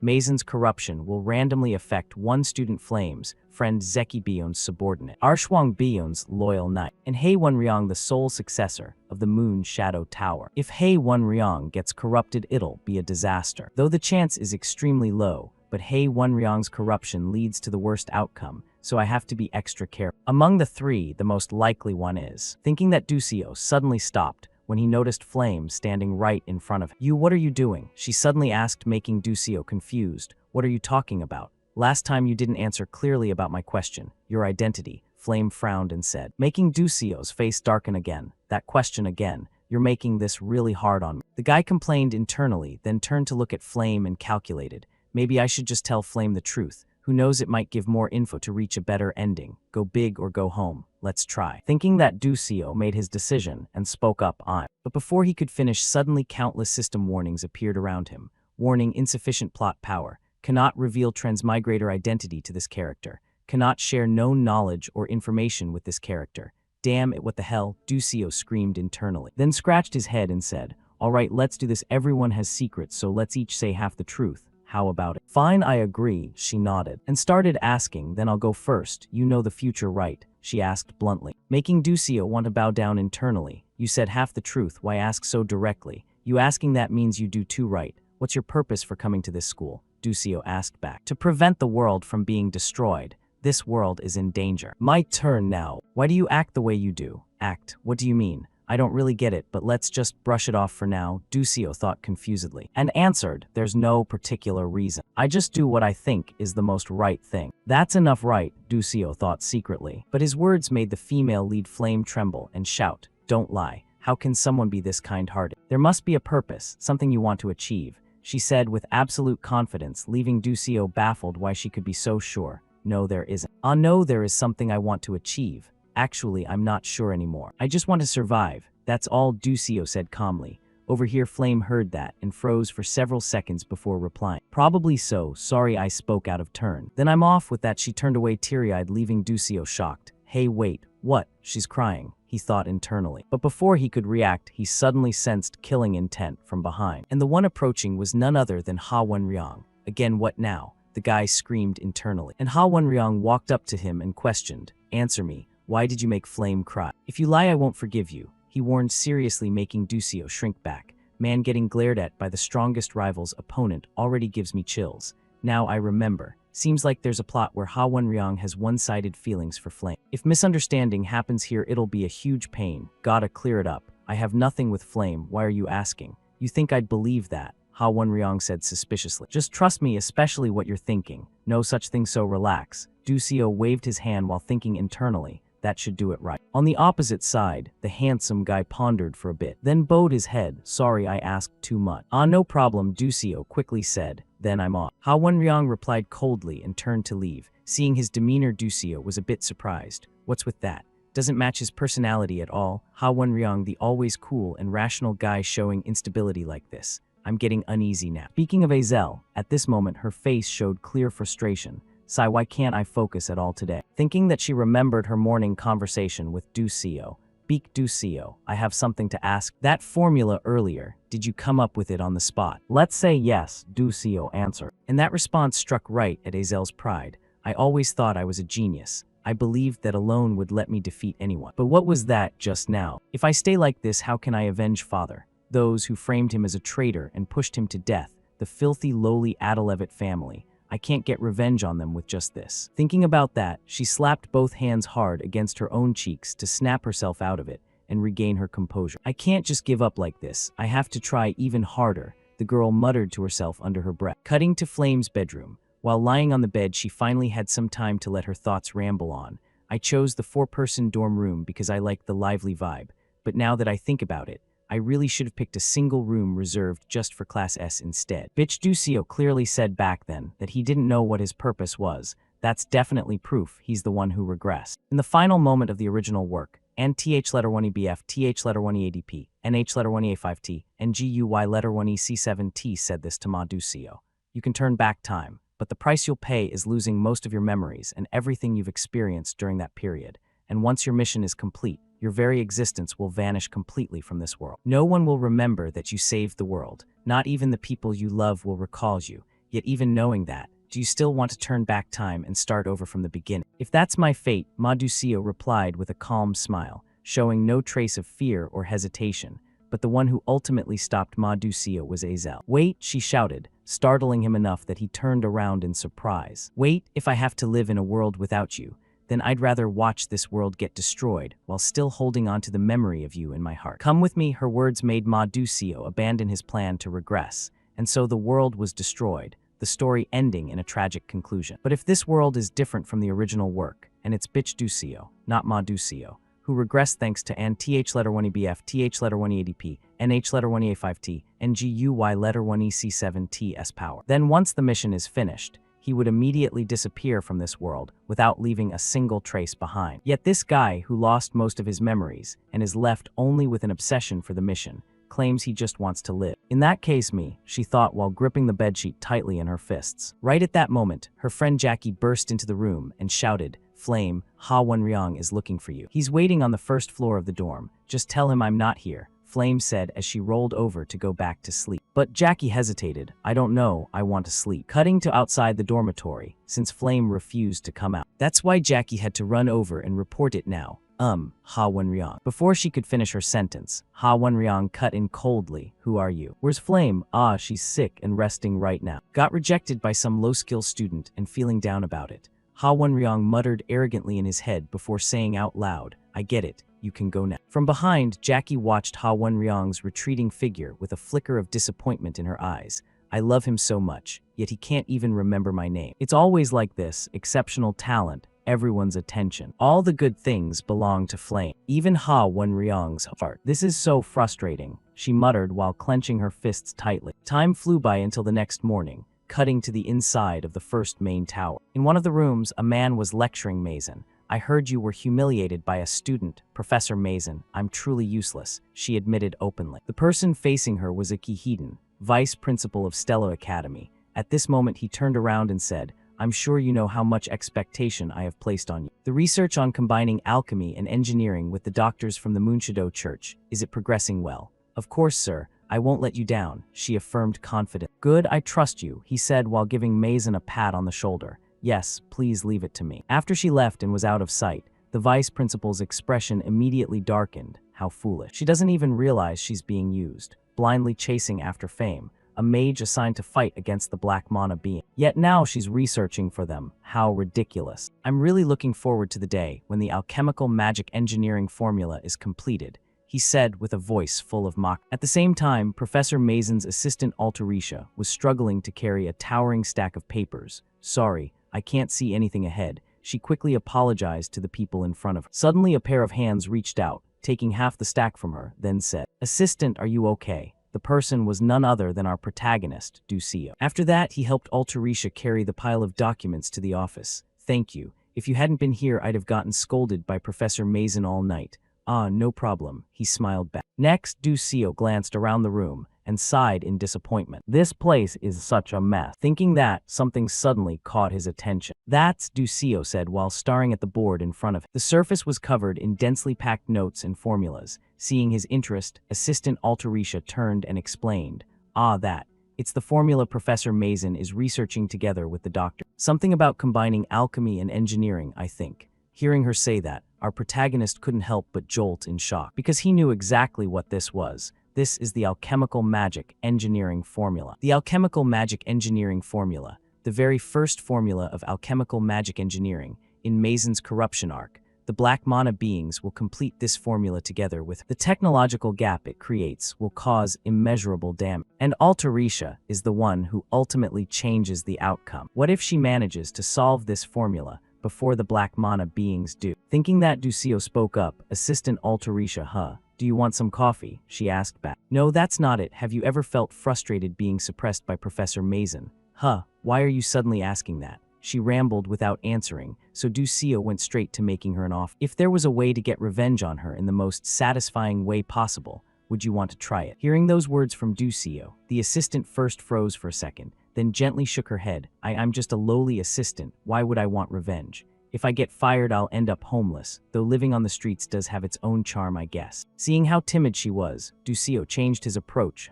How about this then? Becoming an alchemist even more talented than Professor Mason herself. Making it so no one can ever look down on you again, Ducio said excitedly. People always say no one taxes your dreams, so hearing that, Altarisha's face showed a hint of longing. If only that could really happen. Looking at the assistant's expression, Ducio fell into thought. Altarisha is already exhausted. There's no way she can keep accepting being just an assistant cleaning dust in this cluttered storage room forever. Altarisha has always dreamed of becoming an alchemist and freely creating her own inventions, and she has more than enough talent to make that dream real. Because she will become the greatest alchemical genius of the era, the one who creates countless items with superhuman intellect and unique ideas. Even though right now harsh reality forces her to put that dream on hold, I'll help her make it come true, Ducio silently promised himself. After all, having such a capable ally would be an enormous advantage. Back to Altarisha. After daydreaming for 3 or 4 seconds, she gave a wry smile and said to the protagonist, Sorry, in the end I couldn't even treat you to a coffee. It's fine, assistant. Ducio shook his head. To sum things up, as the midterm exams at Stella were nearing their end, Ducio frequently visited Altarisha. And today was no different. Seeing him arrive, the assistant greeted him with a bright, happy face. Oh, you think so too? I was also planning to add a color-changing button function to the magic pen. Add an eraser too, Ducio awkwardly reminded her. Ah, like a mechanical pencil. That's a great idea. Altarisha clapped her hands at his suggestion. Then she dove right back into designing, watching her figure so passionately absorbed in her work. The protagonist beside her couldn't help but smile in satisfaction. Good, the number of Altarisha's inventions is steadily increasing, but her ability to decipher the formula is still too weak. I have to guide Altarisha to solve it before Mason Tyron, but it's so hard. Thinking that, Ducio felt a bit stuck in his nurturing plan, and while he was still deep in thought leaving Altarisha's lab, suddenly the female protagonist Flame's voice rang out. Hey kid, why are you wandering around like a lost soul? Keep walking like that and you'll crash into someone, hearing her voice. Ducio whipped around and shot back. Who are you calling kid? Just looking at you screams kid, Flame retorted. Hearing that, Ducio gritted his teeth inwardly. Damn it, I never even told her my age, probably because we've run into each other too often.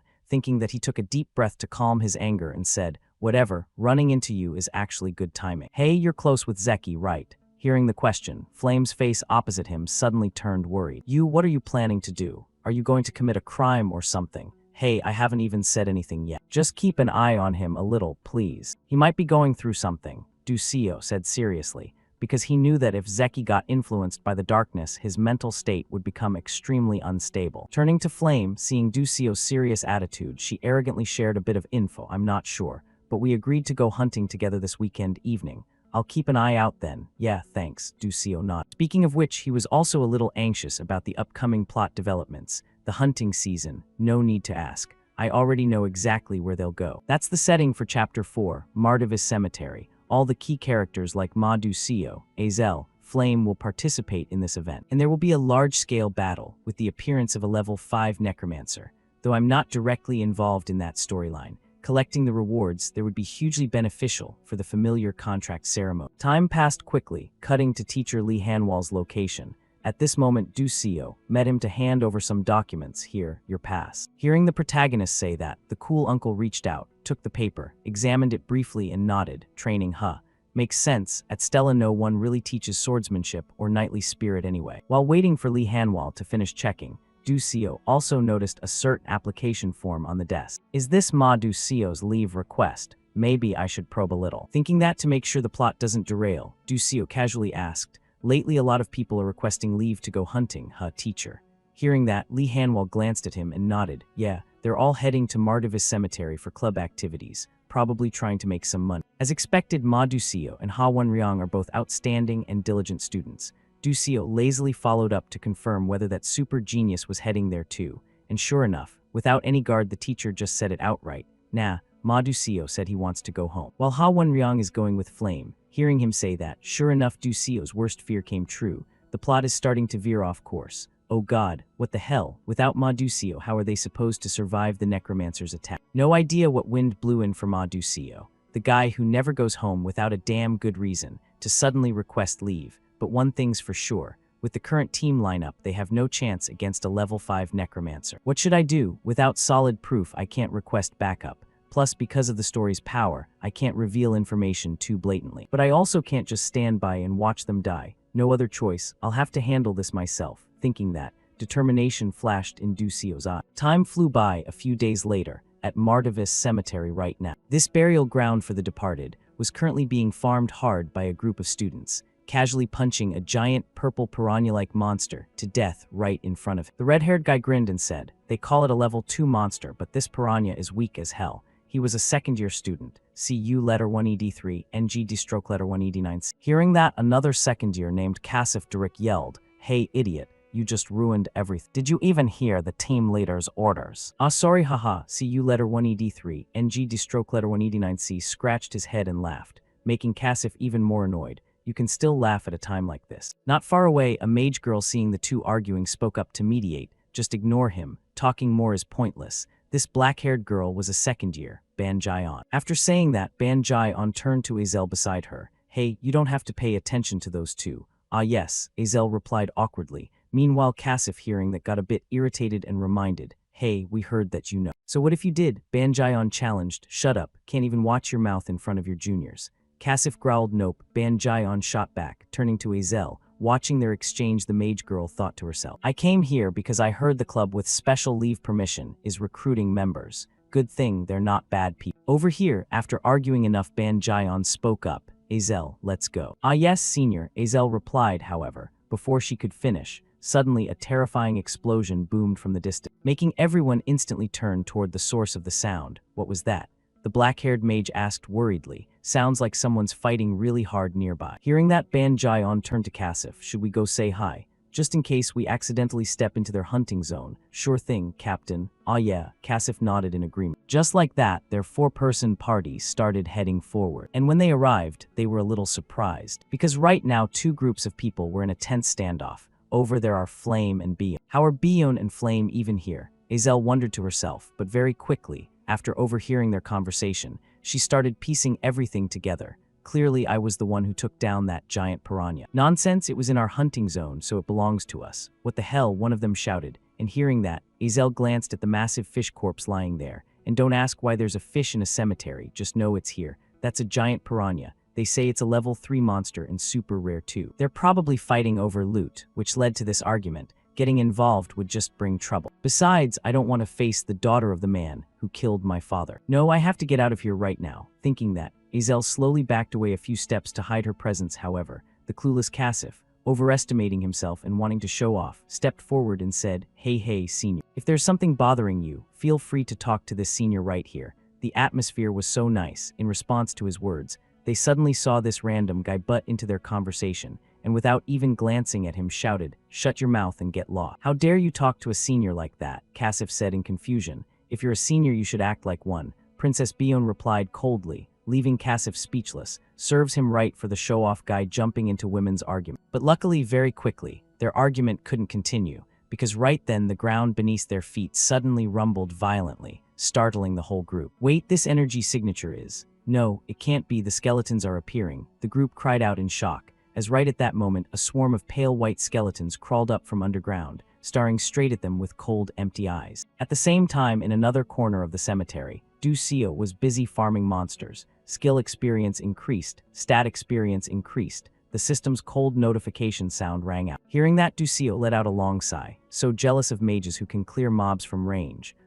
If only I could use magic too. Why did I get speed burst instead? Speed burst, oh my god. But I guess it's about time now. Saying that, Du Seo started looking left and right as if searching for something. And very quickly, he spotted his target, a grave not far away. Seeing it, the protagonist's eyes lit up with joy. Found it. I don't have any overpowered skill to wipe out an entire skeleton army like Ma Du Seo, nor do I have overwhelming power. There's only one way to survive, and that's to fight like a real player. Thinking that. Right after, the tremor hit and a notification popped up in front of Du Seo to remind him. Chapter 4. The Necromancer's attack has begun. As soon as the notification appeared, in the patch of ground ahead of Du Seo, right in front of the grave, a horned skull head emerged from below. That's the Skeleton General, the commander of those hundreds of skeletons, Skeleton General. A mid-boss monster that only appears 3 times in this chapter. With my current strength, facing it head-on would mean certain death. However, I have no intention of doing that. Thinking that, while the sub-boss had only just poked its head out,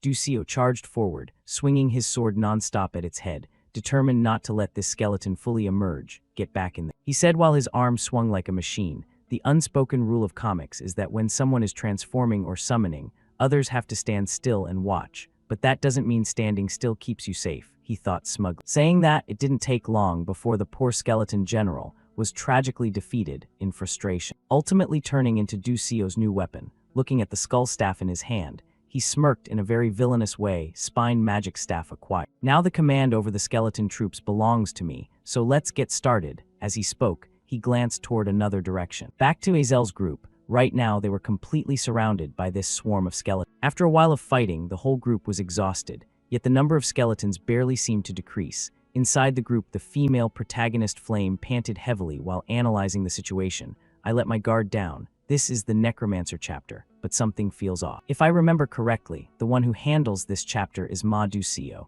but why is Azel here with these people? Where did Ma Du Seo go? Does that mean I have to face a level 5 Necromancer together with these guys? Thinking that, she unconsciously gripped her staff tighter. Meanwhile, the handsome Ha Wenryang spoke to her. I've already sent a distress signal to Stella Academy with my pocket watch. We just need to hold out until they arrive. Hearing his words, the others regained a bit of spirit. That's right, just hold on a little longer, and the professors from Stella will come, even if they can't defeat the Necromancer. At least we can escape safe. Back to Princess Bion. Unlike their optimistic thoughts, she understood the situation was far more dangerous. Now isn't the time for comforting words. This is a cemetery. The longer we drag this out, the more skeletons will keep spawning. We need to head back to base quick. As soon as she finished speaking, as if it couldn't wait any longer, the bloodthirsty skeletons started charging forward, causing Zeki to panic and back away a few steps. Don't come closer. She screamed, and that terrified scream only excited the skeletons more as they rushed straight at her, jaws wide open to bite. Seeing that, Zeki could only helplessly squeeze her eyes shut,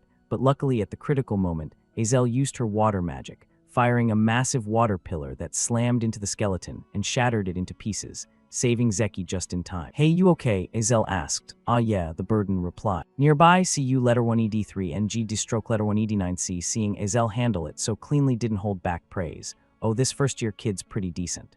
Hearing that, the mage girl stayed focused on the front and shared her thoughts. It seems this necromancer prepared very thoroughly. Most likely he created an energy container. The energy container is a technique necromancers use to store their mana. Even for a necromancer, energy has limits. If summoning skeletons the normal way, a level 3 or level 4 necromancer can only control up to 15 at most. Yet he's controlling such a wide area. Azel frowned in thought, unsure just how much energy that necromancer had stockpiled. The number of skeletons pouring in is insane, someone shouted, and looking at such a massive army, even CU letter 1ED3, NGD stroke letter 1ED9C's smile stiffened a bit. Looks like this was planned long ago. They probably want to kill us to turn us into skeleton mages. Saying that, CU letter 1ED3, NGD stroke letter 1ED9C focused ahead, where 3 cloaked skeleton soldiers radiated far more dangerous auras than the small fry. Back to Cassif, in this life-or-death situation, the guy still had time to think about showing off to the girls. As team leader, I have to step up here. I'll wipe them out with one powerful spell. Thinking that he started forming some magic circle. However, before his magic could finish, suddenly, a bony hand burst from the ground and grabbed his ankle tight, startling the guy out of his wits. Luckily, CU letter 1ED3, NGD stroke letter 1ED9C was always paying attention, so the moment he saw trouble he charged in, punching the skeleton right in the face and shattering its skull bones. "Don't even think about it," he yelled. But after taking down that skeleton, an even bigger problem arose, because Cassif's interrupted spell lost its stability. Damn it, he's still channeling the spell. Realizing the danger, CU letter 1ED3, NG stroke letter 1ED9C could only curse quickly.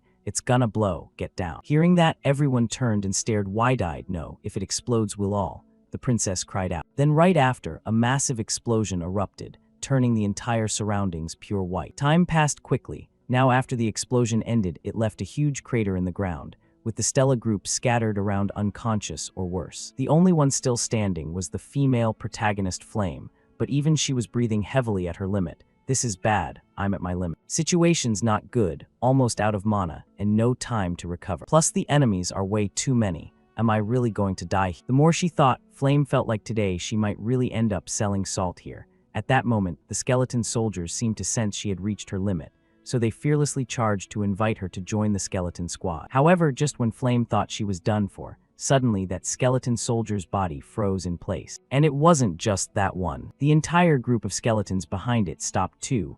Those skeletons all froze. Saying that, she focused, and soon spotted the protagonist's figure far behind the skeleton swarm. "It's bitch do CO. But why is he here?" Saying that, she noticed the skull staff in his hand and was stunned. That's the skeleton general. The skeleton general is way stronger than regular skeleton soldiers, and it's even protected by elite ones. Yet he took it down alone and captured the skeleton general. Hard to believe, but maybe we're saved. Thinking about finding a way out from certain death, the female protagonist let out a relieved breath in her heart. Time passed quickly. Soon under Flame's help, the group started waking up one by one. "Thanks, because of you we survived," CU letter 1ED3, NG stroke letter 1ED9C said gratefully. "No problem," Ducio shook his head. Nearby, Mage Azel curiously asked the protagonist, "But how did you get the skeleton general's head?" Hearing the question, Ducio looked at the staff in his hand and smiled. "Ah, this thing. I fished it out of a bone broth pot." Saying that, he silently told himself no need to mention he'd been camping the skeleton general's spawn spot. Opposite him, Azel looked at him with a face that clearly said, "I don't buy it," making the sun god guy cough awkwardly a few times. A hum. "Anyway, we need to hurry and figure out how to deal with this. If the necromancer ignores the skeleton general and directly controls the remaining skeletons, it'll be a huge problem." Hearing that, CU letter 1ED3, NG stroke letter 1ED9C asked right away, "Hey, do you have a plan?" In response, Ducio shared his thoughts. "On the way here, I saw the necromancer has already taken control near the base. Escaping the encirclement is impossible. So there's only one way left: charge straight at the boss," the guy said calmly as if it wasn't a big deal. Unfortunately, CU letter 1ED3, NG stroke letter 1ED9C, and Cassif didn't have nerves of steel like him, so after hearing the suggestion, they froze for a few seconds before yelling, What the hell? Wait, are you insane?" Back to Ducio, seeing their shock, he patiently explained again, "Didn't you guys study at school? Although necromancers have insanely strong summoning abilities, the necromancer himself is very weak physically, but he's surrounded by tons of guards," Banjayon reminded worriedly.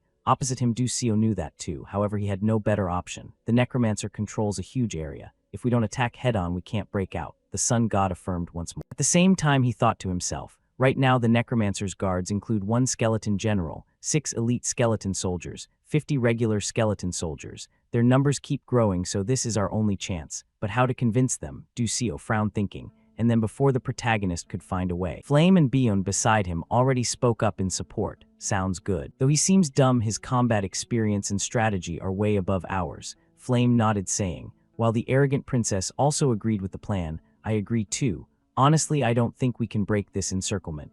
Plus, the necromancer definitely won't expect us to attack him direct. Back to Banjayon and CU letter 1ED3 and G stroke letter 1ED9C. Seeing the others agree, they looked at each other and nodded. Though we don't know what he's basing his confidence on. We can't escape alone either, so we'll cooperate with you, fine. Let's give it a shot before the necromancer notices. Cutting to some corner inside the cemetery right now. There was a man in a cloak packing back and forth in the area. He was the level 5 necromancer Sabhuk from the Black Tower, unaware that Ducio's group had planned to ambush him. He was still confident everything was in the palm of his hand. How lucky to run into these Stella chicks here. If I turn them into skeleton mages, those Black Mana Alliance guys won't dare look down on me anymore. Saying that, he paused, scanning all the graves around and thinking, 7 years collecting energy for the container. This place holds 700 skeleton soldiers. Now no one can underestimate. Thinking of his bright future, he couldn't help but let out a smug grin. However, that smile didn't last more than 2 seconds. In his senses, something suddenly appeared.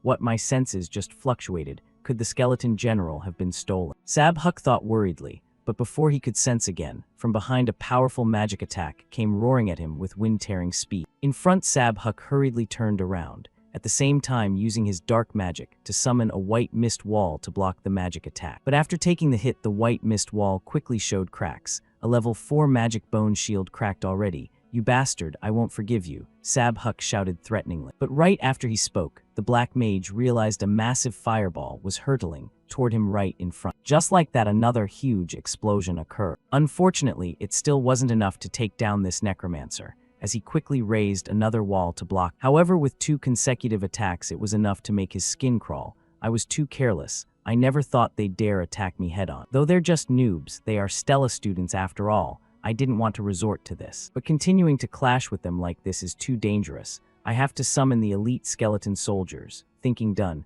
without any hesitation, Sabhuk bit his thumb hard enough to draw blood. Right after that, he spread both arms out wide like he was doing some morning stretches and shouted loudly, "Arise, my soldiers, come serve your master." Following his call, a massive magic circle appeared right under the black mage's feet, and at the same time, the surrounding ground cracked open into pieces. Very quickly, elite skeleton warriors emerged from underground, and since they were elite, their bones were pitch black instead of plain white. Back to Sabhuk, after successfully summoning his little minions, he suddenly coughed up a huge mouthful of blood. Probably overexerted himself. He wiped the blood from the corner of his mouth and comforted himself. Even though summoning so many elite skeletons caused internal injuries, this should be enough now. Thinking that, he turned his gaze toward the group and barked the order, "Go stop them." Hearing their master's command, the skeletons let out terrifying roars and charged forward in a thunderous rush. Seeing that, Sabhuk relaxed a bit and found himself a spot to sit back and rest. Good job, they're fighting really well. Now I can finally relax, he thought with a smile. But at the same moment, Ducio's figure suddenly appeared right behind him. And the instant he appeared, Sabhuk sensed it and nearly wet himself in fear. "You, who the hell are you?" he shouted. "Who are you? Where did you come from?" Sabhuk yelled. However, in response, Ducio just flashed an extremely confident smile and said nothing at all. And with that confident demeanor, Sabhuk felt even greater pressure. I've tracked every Stella student's position through my skeleton's vision. Yet no, that can't be. Thinking that, he looked at the skull staff in Ducio's hand, and his eyes nearly popped out. That's my skeleton general. Back to Ducio. After letting Sabhuk ramble on, he casually tossed the staff to the ground and smashed it into pieces with one stomp. Then, as if there was a direct link, right after the weapon was destroyed, Sabhuk himself suffered the backlash and coughed up several more liters of blood. Damn it, I was way too careless. So this is the power of Stella, Sabhuk thought in a daze while staring at Ducio. Meanwhile, contrary to the confident front he was putting up, deep down Ducio couldn't keep up with how the plot was unfolding at all. Wait a second. This wasn't part of my plan. CU letter 1ED3, NG stroke letter 1ED9C, and Banjayon were supposed to handle the skeleton general and back me up. But with the elite skeletons added, they got completely pinned down. Does that mean I have to fight this guy solo? Me, the weakest one among them all. Maybe I should just bail, thinking that the guy immediately started retreating. If things got dangerous, he'd bolt without a second thought. Then right when Ducio was debating fight or flight, suddenly Sabhuk started coughing violently like he had untreated tuberculosis for a decade. And looking at the guy's appearance like he could drop dead any second, the protagonist's runaway thoughts gradually faded. Wait, he looks seriously injured too. Right, he overexerted himself summoning those elite skeletons and got internal damage. Looks like I might actually pull this off. Thinking about all the sweet rewards he could farm after beating this black mage, Ducio suddenly felt like this fight wasn't as bad a deal as he first thought. Putting Ducio aside, back to Princess Bion. Right now, she was completely surrounded by skeletons from all sides, and she herself was panting like crazy. This is bad. I need to deal with these things fast and get to bitch Ducio's position. She thought to herself, and right when that crossed her mind, the red-haired junior girl shouted a warning, "Princess, it's bad. The necromancer and bitch Ducio are dueling one-on-one." Hearing that, the princess's eyes widened. What? Bitch Ducio is only a level 1 mage, while the opponent is a level 5 necromancer. How could he possibly win? If you die, I won't forgive you, bitch Ducio, Bion said through gritted teeth. Back to the protagonist's fight. After a few seconds of shock at Ducio's appearance, this corp system player Sabhuk immediately launched the first attack, using some kind of magic that made giant skeletal fingers sprout from the ground right under the protagonist and cage him in like a prison. Seeing that, Ducio instantly activated his speed burst skill to escape outside. However, the moment his figure reappeared, he sensed something targeting him. With no time to turn and check, Ducio immediately used speed burst a second time, narrowly dodging death by a hair. Then passively taking hits wasn't Ducio's style, so he used speed burst once more to close in right next to the black mage. Not that easy, saying that Sabhuk cast magic and summoned a mist wall to shield himself. Meanwhile, to deal with this guy, Ducio had prepared in advance for situations just like this. I brought Kola, the skeleton's natural enemy, for exactly this kind of moment, saying that he pulled out several tubes from his pocket and flung all the cola inside straight at the wall. And the instant it touched the cola, the bone wall started smoking furiously as it corroded away. My bone shield. You little rat, Bone Spike, Sabhuk roared in fury. And right after, sharp bone pillars shot up from the ground straight toward the sun god. But with his speed burst, he dodged perfectly once again, teleporting behind Sabhuk for a sneaky attack. This is the moment, saying that he gripped his sword tightly and charged at him. However, at the same time, Sabhuk suddenly turned and stared right at him with a smile like he'd read Ducio's every move. Seeing that expression, Ducio knew he was screwed. Damn it. The guy cursed inwardly, and sure enough, right after, because he'd prepared in advance, Ducio hadn't even reached the necromancer when a bone spear shot up from the ground under his feet, grazing his thigh and shoulder, making his face twist in pain. After that, not daring to attack recklessly anymore, the protagonist quickly jumped back to keep distance. Back to Sabhuk, seeing Ducio injured, he grinned like he'd won the lottery. You scum, causing trouble. Now take the consequences, saying that he summoned a bone spear into his own hand. Meanwhile, Ducio had to drop his cocky attitude. Even injured, he's still level 5 after all. But that means that's all he's got. Even at level 5, he's completely drained. One more solid hit and he'll go down for sure. But the pain is too much, I can't focus. That means I can't cancel the speed burst cooldown. What do I do? Ducio thought desperately. And while his brain was running at full speed, a sudden idea flashed in his mind. That's it, that's the one, he shouted inwardly. Opposite him, the necromancer wondered why Ducio suddenly zoned out.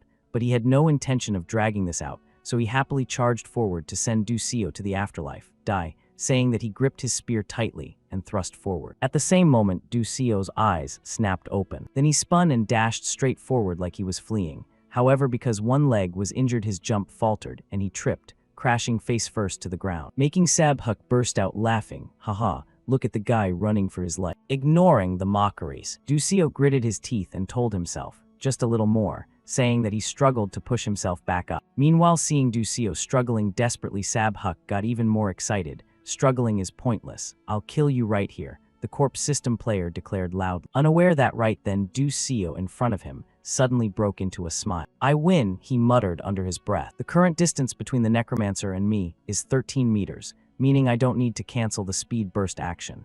Thinking that without wasting another second, Ducio instantly activated his speed burst skill, and in a flash he appeared right in front of the corpse mage. Not giving him any chance to react, Ducio gripped his sword tightly and stabbed straight through the guy's chest. At the same time, over on the battlefield, where Princess Bion's group was still fighting desperately, all the skeletons he summoned suddenly froze like machines that lost power.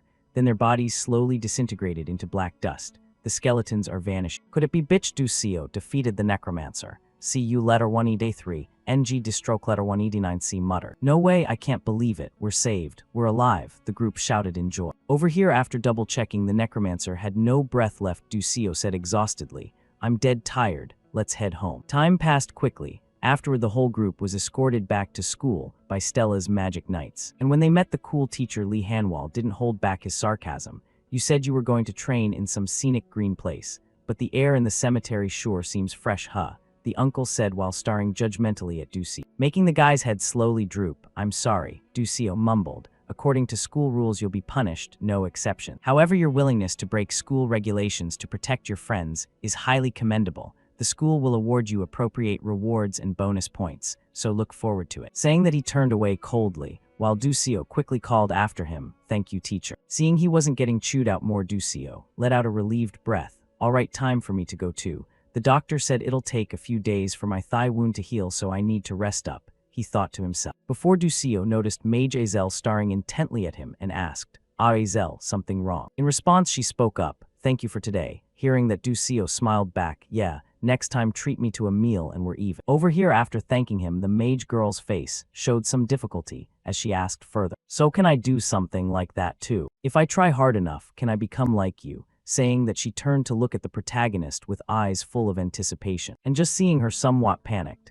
and lost expression made Ducio feel a bit scared inside. This is bad. In the original, Azel would never ask something like this. It must be because of my interference. My meddling forced Azel to face this challenge, but without getting the victory, thinking that. To fix the mess and correct his mistake, Ducio gave her some advice. You don't need to ask me that. You've already accomplished things others thought were impossible. That's a miracle. How could you? Azel said in confusion, like she wanted to ask how Ducio could be so sure. And without letting her say more, Ducio explained right away, because I've always been watching you. Huh? Azel exclaimed in surprise, and her face immediately flushed bright red. Seeing that, Ducio had to curse himself inwardly for being an idiot. Wait a second. If that's what I just said, doesn't that basically admit I'm a stalker? What the hell did I even say? Wow, that was close. I almost got caught. Thinking that, the sun god started scratching his head frantically and quickly made a run for it while yelling, gotta go now. Back to Azel, those words from Ducio really made her little heart skip a beat and go out of rhythm. No one's ever cared about the daughter of a traitor like me before, but he said he's always been watching me. Is this really a miracle? She wondered to herself in her heart. Time flew by. Many days later, to reward the students who bravely fought against that necromancer, the school held an award ceremony today. Just an award ceremony, and yet there are magic cameras, magic towers, reporters, and nobles everywhere. They're really overdoing it, Ducio grumbled while scanning the crowd around him. Then he glanced at the princess next to him with some confusion. She looks really excited, huh? Catching the protagonist's gaze, she immediately switched back to her cold, arrogant demeanor. What are you looking at? Nothing. No, it's nothing, Ducio replied. Cutting to the stage up front, after confirming everyone was present, teacher Lee Hanwal stood up on behalf of the professors and said, settle down. Today we will award 12 students who courageously fought against the Black Mana beings, and these rewards will be personally presented by the principal himself. Hearing that, everyone immediately turned their eyes toward the Chibai principal in front of them. Wow, that's the pinnacle of humanity, a level 9 mage. Eltmund Eltwin, 300 years old, always wearing a gentle smile but nicknamed the Butcher. The strongest mage in the world, Ducio muttered inwardly. Unaware of the students' wild thoughts, the tiny principal approached and patted each one on the shoulder encouragingly. You've all worked hard. Keep being brave and keep pushing forward. Just like that, the Shota principal began handing out awards one by one, until it was Ducio's turn. Suddenly he stared intently at him, making the sun god feel an immense pressure. Just looking at him gives this much pressure. This is the power of a level 9 mage, one of only 10 in the world. But I can't look away, thinking that he forced his eyes wide open, looking totally stoned. Seeing his expression like that, the Chibai principal couldn't help but chuckle. You're still as diligent as ever, huh? Just as I expected. Saying that, the kid turned and walked away, leaving Ducio behind looking utterly confused, having no idea what those words meant. What did he mean by that? Not dwelling on it. After awarding all the students, teacher Lee Hanwal announced, the award ceremony concludes here. Back to Ducio, after returning to his room and checking out the rewards the school gave him, he finally felt like all his effort slashing away at that necromancer was totally worth it. Oh, 5 million credits bonus. That's seriously generous. With this, I won't have to worry about money for a long time. And that's not all. I even got a share of the energy container, basically the necromancer's heart. Though I can't use it yet, Altarisha will soon create that spatial storage thing. Once that's done, carrying stuff around will be way easier. But before that, I gotta help her solve the alchemical magic engineering formula puzzle first. Luckily, everyone else happily handed their rewards over to me. Now for the system rewards, saying that he quickly pulled up the system screen to check. And very quickly the notification popped up. Chapter 4, Necromancer's Attack completed. A massive amount of experience awaits you. Due to your creative and unique plot guidance, the Constellation Project has decided to grant you bonus rewards. Reward 1 weaker version of an item used in the game. Reward 2 weaker version of a skill learned in the game. Reward 3 experience points. Over here, Ducio glanced at the rewards, and his excitement immediately dropped by half. Again with these. Honestly, I was torn, but right now the most important thing is getting experience points for speed burst. Speaking of which, remembering the moment I almost died at that black mage's hands, Ducio felt a chill run through his body. That fight really showed me just how weak I still am. Just working hard isn't enough, I need to leverage my knowledge to go even further, Ducio told himself inwardly. Meanwhile, the system started pumping experience into him, awarding rewards. Speed burst skill has accumulated enough experience points. Level increased, speed burst level 2, maximum range 12 meters, maximum charges 3, cooldown 3 seconds. Outside, after the skill leveled up, Ducio's entire body was enveloped in a gentle glow, making him feel lighter, refreshed, and energized like he'd just finished an intense session. Finally got 3 charges for speed burst, now I can use it way more freely. If that's done, next up is Azel, Ducio muttered to himself. Time passed quickly, cutting to the meditation class soul journey session that Azel was attending. Right now, while she was meditating, suddenly, a voice called out in the mage girl's head, Azel. Azel, hearing that, she jolted awake, opened her eyes, and scolded herself inward. Oh crap, when did I fall asleep? Unaware, she dozed off for who knows how long. The tiny spirit in front of her continued telepathically asking, Azel, what are you doing? Why are you using magic during meditation? Using magic, what do you mean? Azel said with a face full of confusion. No choice, the spirit explained. Look above your head. Hearing that, she quickly looked up and discovered somehow 2 blue ice-like crystal orbs were floating above her head. Seeing that, the mage girl's eyes widened in shock. Wait, when did I create these? I didn't use any spells or calculations at all. Thinking that, she paused and glanced around at the other students in class, wondering. No one else noticed this. Even though it's only level 1 magic, once completed, there should still be mana flow. If this is really the effect of meditation, did that person predict this too? The more she thought, the mage girl unconsciously swallowed hard. Time passed quickly. Once the meditation session ended, this broke girl treated herself to a bun. Looking at the bun in her hand, Azel's eyes lit up with happiness. Thanks to the reward money, I could finally buy this red bean cream bun for 1500 credits. So happy saying that. She'd just taken one bite when suddenly Prince Jeremy appeared out of nowhere and greeted, Azel, have you joined any club yet? Hearing that, Azel paused her eating, lifted her head, and replied, no, not yet. Why? Would you like to join mine? Jeremy offered. What are the conditions? Azel asked, because she didn't believe free pies fall from the sky like that. Conditions? What do you mean? I just like you, that's all. Jeremy waved his hand. Even though he said that, Azel didn't believe a word of it. Liar, you're just approaching me to turn me into one of your trophies, Azel thought inward. Meanwhile, right then, the prince stepped closer and whispered in her ear, you don't trust me, but Azel, I really have no conditions at all. Just join my club and stay by my side. I can give you so many things, you know who I am, right? Turning to Azel, of course, she knew his identity better than anyone. I know more than anyone. The Skarlvan Empire is clashing with the Adalvik Kingdom, and with Crown Prince Jeremy's power, my current hard life would end. I wouldn't have to rejoice over a simple red bean bun anymore. I wouldn't have to endure the humiliation of being the traitor's daughter. Even knowing she shouldn't, thinking that, Azel's face softened with difficulty as she prepared to speak, but I overhear hearing that the prince broke into a smug smile like he'd achieved his goal. However, things never go that smoothly. Before Azel could finish, suddenly, the female protagonist Flame appeared out of nowhere and slapped her right across the face, leaving both Azel and Jeremy stunned. And not just them, even Flame, after doing it, snapped back to reality. Realizing what she'd done, then she quickly flipped the script. Trash, you said you wanted to date me, yet you're sneaking around flirting with someone else behind my back.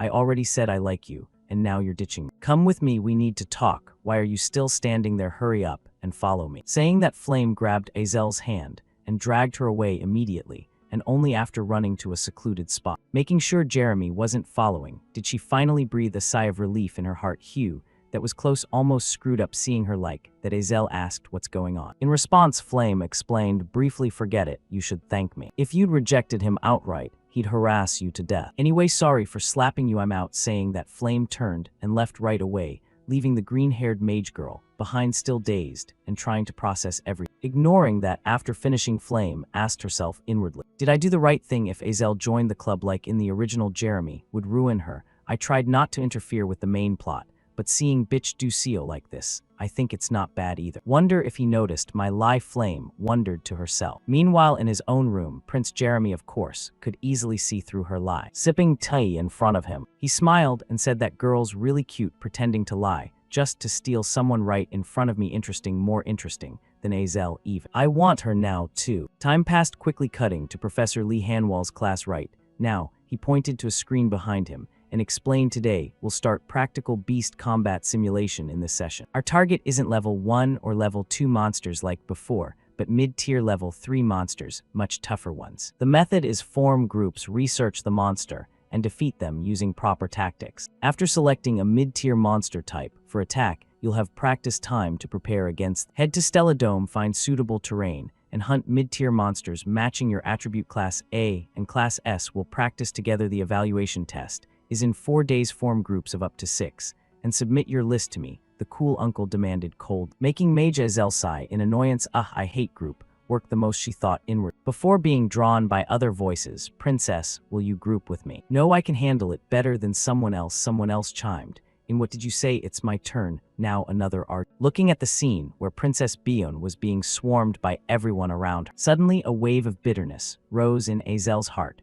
Before Adolvit destroyed my family, people used to fawn over me like this too. Both of us started from similar places, the Morph Ducal family with ice attribute, and the Adolvit royal family with fire attribute. Back when these two families competed to dominate the magic world, Bion and Azel were the two children born with heavenly talent. Back then I thought I was the chosen one. Can I really get revenge on Adolvit now? Thinking that, the little mage unconsciously hugged herself tightly, as if even she wasn't confident she could avenge her family. When she was all alone like this, right at her loneliest moment, Ducio approached and offered, hey, you're going solo, huh? Hearing the call, Azel snapped out of it, turned, and said, what's up? Hearing that, the protagonist flashed a bright, cheerful smile and asked, wanna group up with me? Did you just say form a group? Azel asked again, like she couldn't believe her ear. And to explain more clearly, Ducio laid it out, there's no minimum member requirement, right? We form a duo and get bonus points for small groups. The sun god shared his plan. However, after hearing that, Azel thought this guy must have short-circuited. You're crazy. How could just 2 people handle a mid-tier level 3 monster?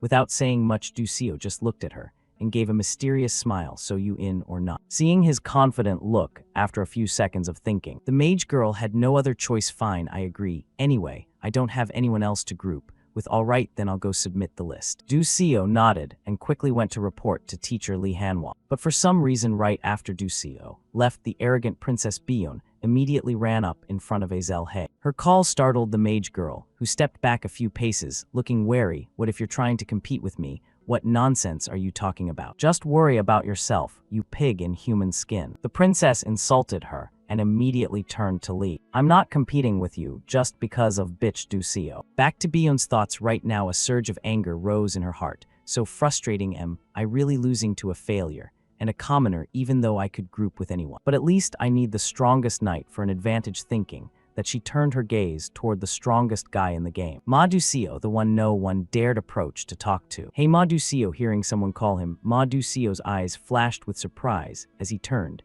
and said, hello princess, what's up? Have you formed a group yet? Bion asked straight. No, I was planning to go solo, he replied. Then group with me, the arrogant girl proposed, and in response, Ma Ducio smirked and asked back, huh, is that necessary? Hearing that, the princess glanced sideways toward Ducio and Azel. Bitch Ducio and Azel already grouped up together. I think they're not aiming for regular mid-tier monsters, but special mid to large ones. I'm saying it again, group with me. Turning to the super genius guy, ignoring Bion. But as soon as it involved Ducio, he immediately got interested. I see, sounds interesting. I also want to compete against bitch Ducio once. All right. Then thanks, Bion said with a bright smile. After that, she glanced toward Ducio and Azel and thought to herself, bitch Ducio and Azel more. This time I'll crush both of you. Time passed quickly. After 4 days of preparation, the Beast Combat Simulation Test officially began, cutting to Stella Dome. After confirming all his students were present, Professor Lee Hanwell took a list and nodded, "All right, now, we'll start the evaluation test for Class S and Class A." Just like that, the test began, and with prior preparation basically,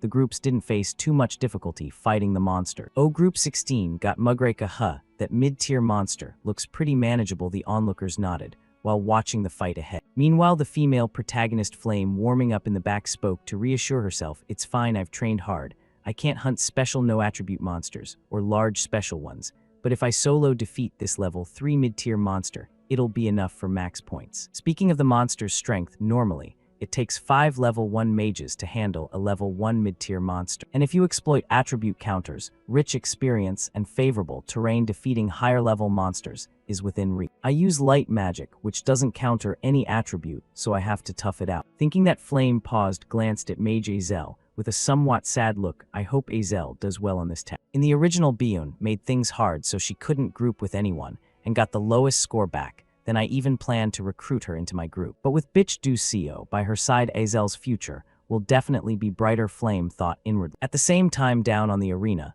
the monster from Group 16 had been defeated. "All right, Group 16, you've worked hard." Next, Group 17, to the arena, Lee Hanwal called out. Hearing that, Flame snapped back and replied, "Yes, sir," saying that she quickly headed down. But right as she passed in front of Du Seo, she suddenly stepped on her own thick shoelace, causing her whole body to lose balance and tumble forward. Luckily, Du Seo reacted fast and caught her in time. "Thanks," Flame said, "no problem. Tie your shoelace." Du Seo waved it off while looking at her shoelace that had somehow come undone. Flame was a bit puzzled. "Zeki tied it really tight for me earlier. Oh well, good thing I noticed, or it could have been dangerous." Thinking that, she hurried down to the practice arena. Watching her do the test solo, the onlookers couldn't help but be shocked and murmur, "She's doing the test alone, seems like." Then when they saw Flame's opponent appear, they were even more stunned. "No way. Is she planning to solo that monster?" "Giant boar, that monster has no special attribute, so no counter," the group said worriedly, for Flame ignoring that. After Flame finished preparing, Lee Hanwal announced, "Then Group 17 test begins." As soon as he spoke, the boar coiled its legs, powered up, and charged forward like a tank. Seeing its aggressive momentum, the onlookers felt chills down their spines. Look at that reckless charge. How could she handle it alone? Ignoring the chatter, looking at the monster rushing toward her, Flame took a deep breath to calm down, then murmured incantations to prepare her spell, petals whispering on the wind.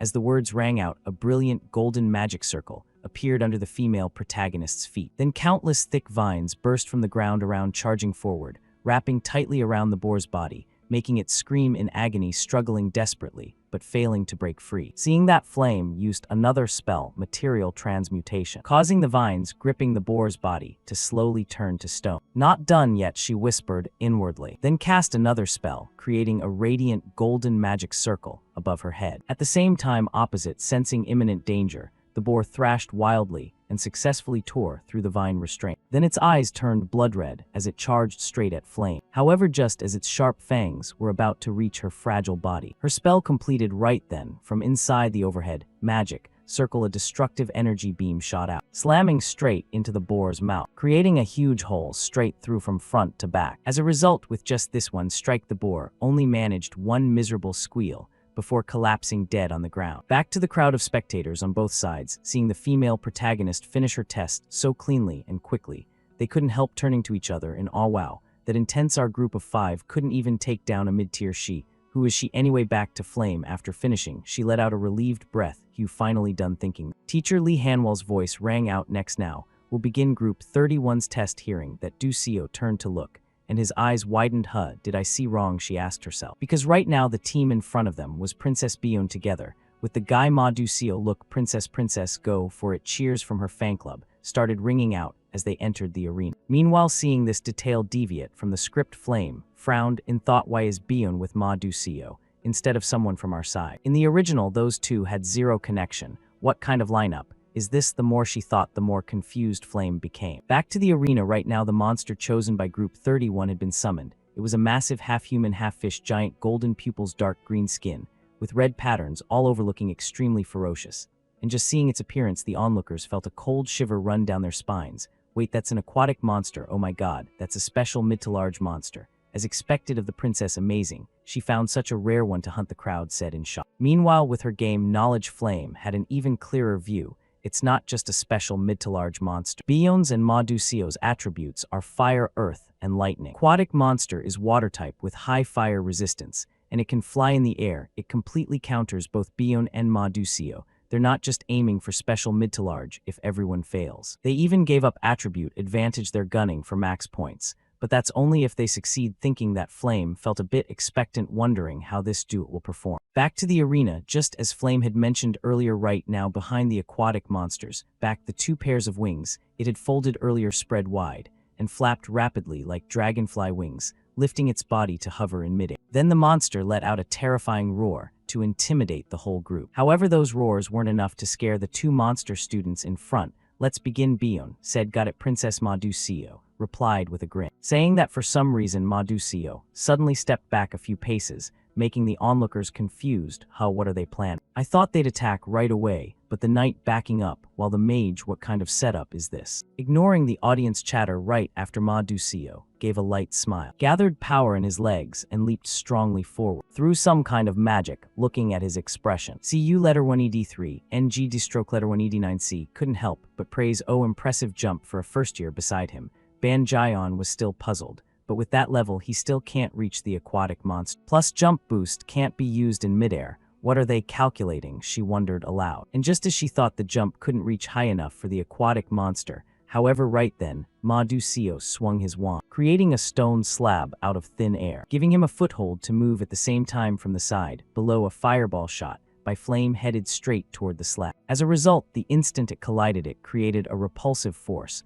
blasting Ma Dusio's body even higher. A bit more. Wow, unbelievable. CU letter 1ED3, NG D-stroke letter 1ED9C said, dumbfounded at the sight. Then when Ma Dusio was above the aquatic monster's head, he quickly used his earth magic, creating a massive fist that slammed straight down on the big guy's body, sending its heavy frame rocketing downward like a missile toward the ground. However, it wasn't over yet. Taking advantage of the aquatic monster still being dazed and unable to stand up, he swung his wand again, causing countless sharp stone spikes to erupt from the ground, interlocking and clamping the big guy's body tightly inside, making it go berserk with rage. But a special monster is still a special monster. After all, those few rocks weren't enough to hold it back. Right then, the aquatic monster opened its mouth and let out a furious roar, gathering all its strength to twist and struggle, breaking free from the restraints around it. HMPH, just as predicted, it tried to escape, but it's already too late because the princess's magic is complete. Ma Dusio said with a smile. Beside him right now, Princess Bion's entire body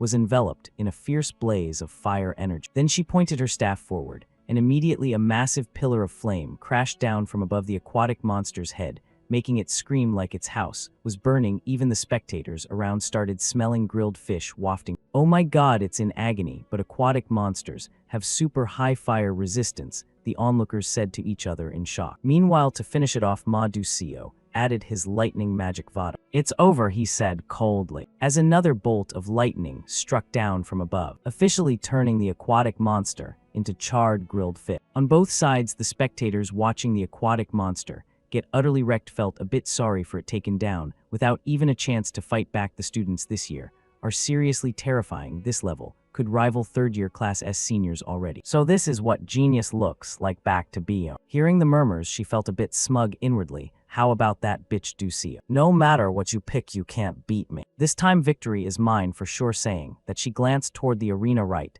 then. Dusio and Azel's group had entered the field. "Give me 5, the sun god declared. His request made the entire stands fall deathly silent. It took a few seconds before some students snapped out of it and stammered in disbelief. Did I just hear him right? 5, when even 5 of us struggled with 1 mid-tier, and now these 2 are asking for 5. I've heard rumors, but is bitch Dusio insane or what?" Saying that, everyone focused intently on Dusio, as if trying to figure out what was going through his head to make such a bold demand. Though the teachers didn't understand why Dusio was showing off either, they had no reason to refuse. Following his request, right after 5 massive mid-tier monsters, the size of buildings, appeared surrounding the duo in the center, summoning complete. One professor announced. "Over here, Professor Bitchin from the Monster Studies Department." Upon seeing the monsters' appearances, his eyes flashed with shock, as if realizing something. These 5 monsters include a giant frog with its tongue sticking out called Hymer Rada. This giant black cow is Black Sand Bison. A pelican, a water slime. And the last one is Sensitive Bat. Could this lineup be? He whispered. Elsewhere, the third princess also couldn't understand why Dusio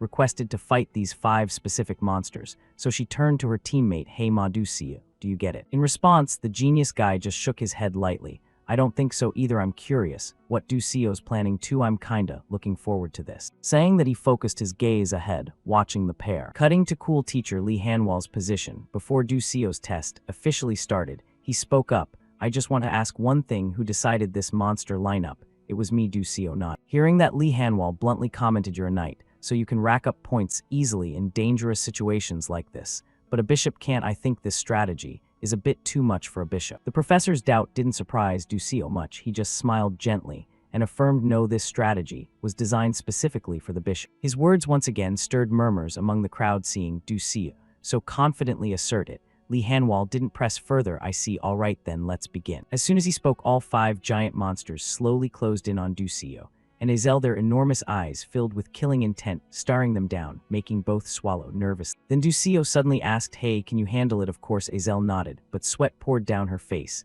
"Just trust me," Ducio added one more line. "That sounds way too casual," she grumbled, the green-haired girl complained. Then Ducio said he trusted Azel too. This made the bishop girl fall into thought. Remembering the evening before Ducio, he's really hard to figure out. Back then, while trailing behind him, she couldn't hold back her curiosity and asked, "Hey, why me?" Honestly, with a talented knight like you could pick anyone else, right? Her question made Ducio pause silently for a few seconds before answering, "Yeah, there are tons of talented people. For example, in terms of firepower, no mage matches Bia. For control, flame is unmatched. Ma Ducio is already the strongest first year, no question. Ha Wenryang or Adalan specialists in single target attacks would fit me perfectly too." "Then why me?" Azel asked again. "Even so, I still feel you're the most suitable." "That's all, just that. So shall we continue?" The protagonist replied gently and walked forward, unaware that his words had made Azel's face flush slightly. Back to the present, the bishop girl gripped her staff tightly and reminded herself, "Though I still don't fully get what you mean,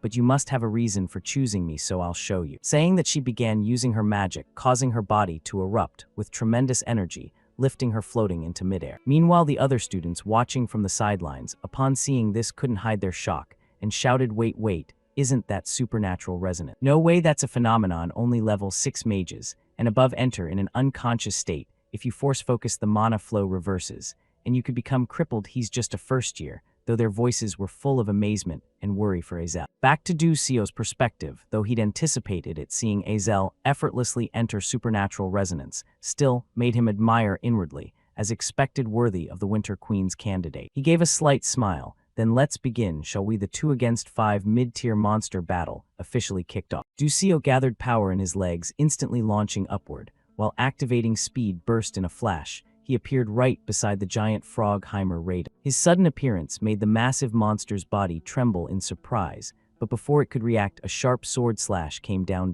Ducio's blade tore through the air, slicing deep into the frog's chest, leaving a gaping wound. Heimer Raiden let out a miserable screech, its huge body trembling, eyes filled with terror. It opened its mouth, as if to retaliate, but the intense pain left it rooted in place, only able to wail like a child. Ducio didn't press the attack, immediately retreating to safe distance. First Heimer Raiden is done. Next, Black Sand Bison. He shifted his gaze to the next target. Opposite him, the giant black cow stood imposingly. Following his look, it suddenly changed state, its eyes blazing red like a wild beast about to go mad. It began turning its head, staring fixedly at the glowing red horn on the frog beside it. That red light infuriated it, wanted to tear, shred, crush. Immediately, HRRNG. The Black Sand Bison inhaled deeply, muscles tensing, hooves stomping repeatedly, preparing for a massive charge. This was exactly the reaction Ducio had waited for, seeing its aggressive posture. The corner of his mouth curved up. The plan succeeded. The way to handle 5 mid-tier monsters at once is to make them enemies of each other. Just like that, the Black Sand Bison's sudden charge became the signal for total chaos. Inexplicably,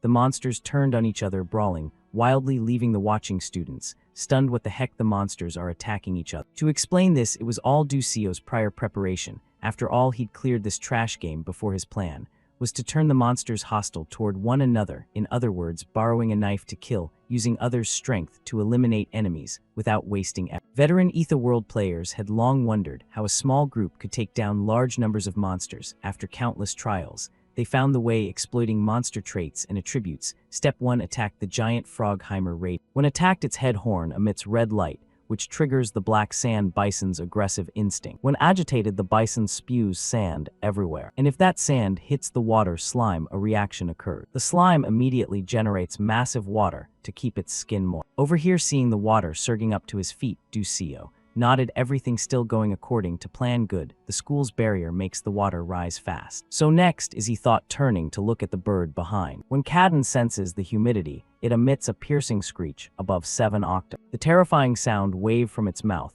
instantly provokes the sensitive bat, a species extremely sensitive to sound. Enraged by the noise, the bat immediately targeted the bird, using its sharp claws to kick straight at its head. The kick was so powerful, it sent the bird flying backward, crashing into the water slime. To retaliate, the water slime immediately turned, swinging watery arms to blast a water pillar at both. Accidentally, this only made the two big monsters even more furious. Just like that, the battlefield turned into total chaos, with monsters fighting each other indiscriminately. Watching this, the observing professors realized it wasn't coincidence, only precise calculation could make the monsters clash like this. All of them are attacking each other. That kid knows every species' traits. Even I, a monster studies expert, never thought of this. Truly astonishing, the long-haired professor said. However, one thing he hadn't noticed until the female professor beside him reminded him, what's even more astonishing is Azel Morph's concentration. She can maintain mana flow and focus in such chaos. It must be because she completely trusts her knight. The group looked ahead, silently awaiting what came next. Back to Ducio,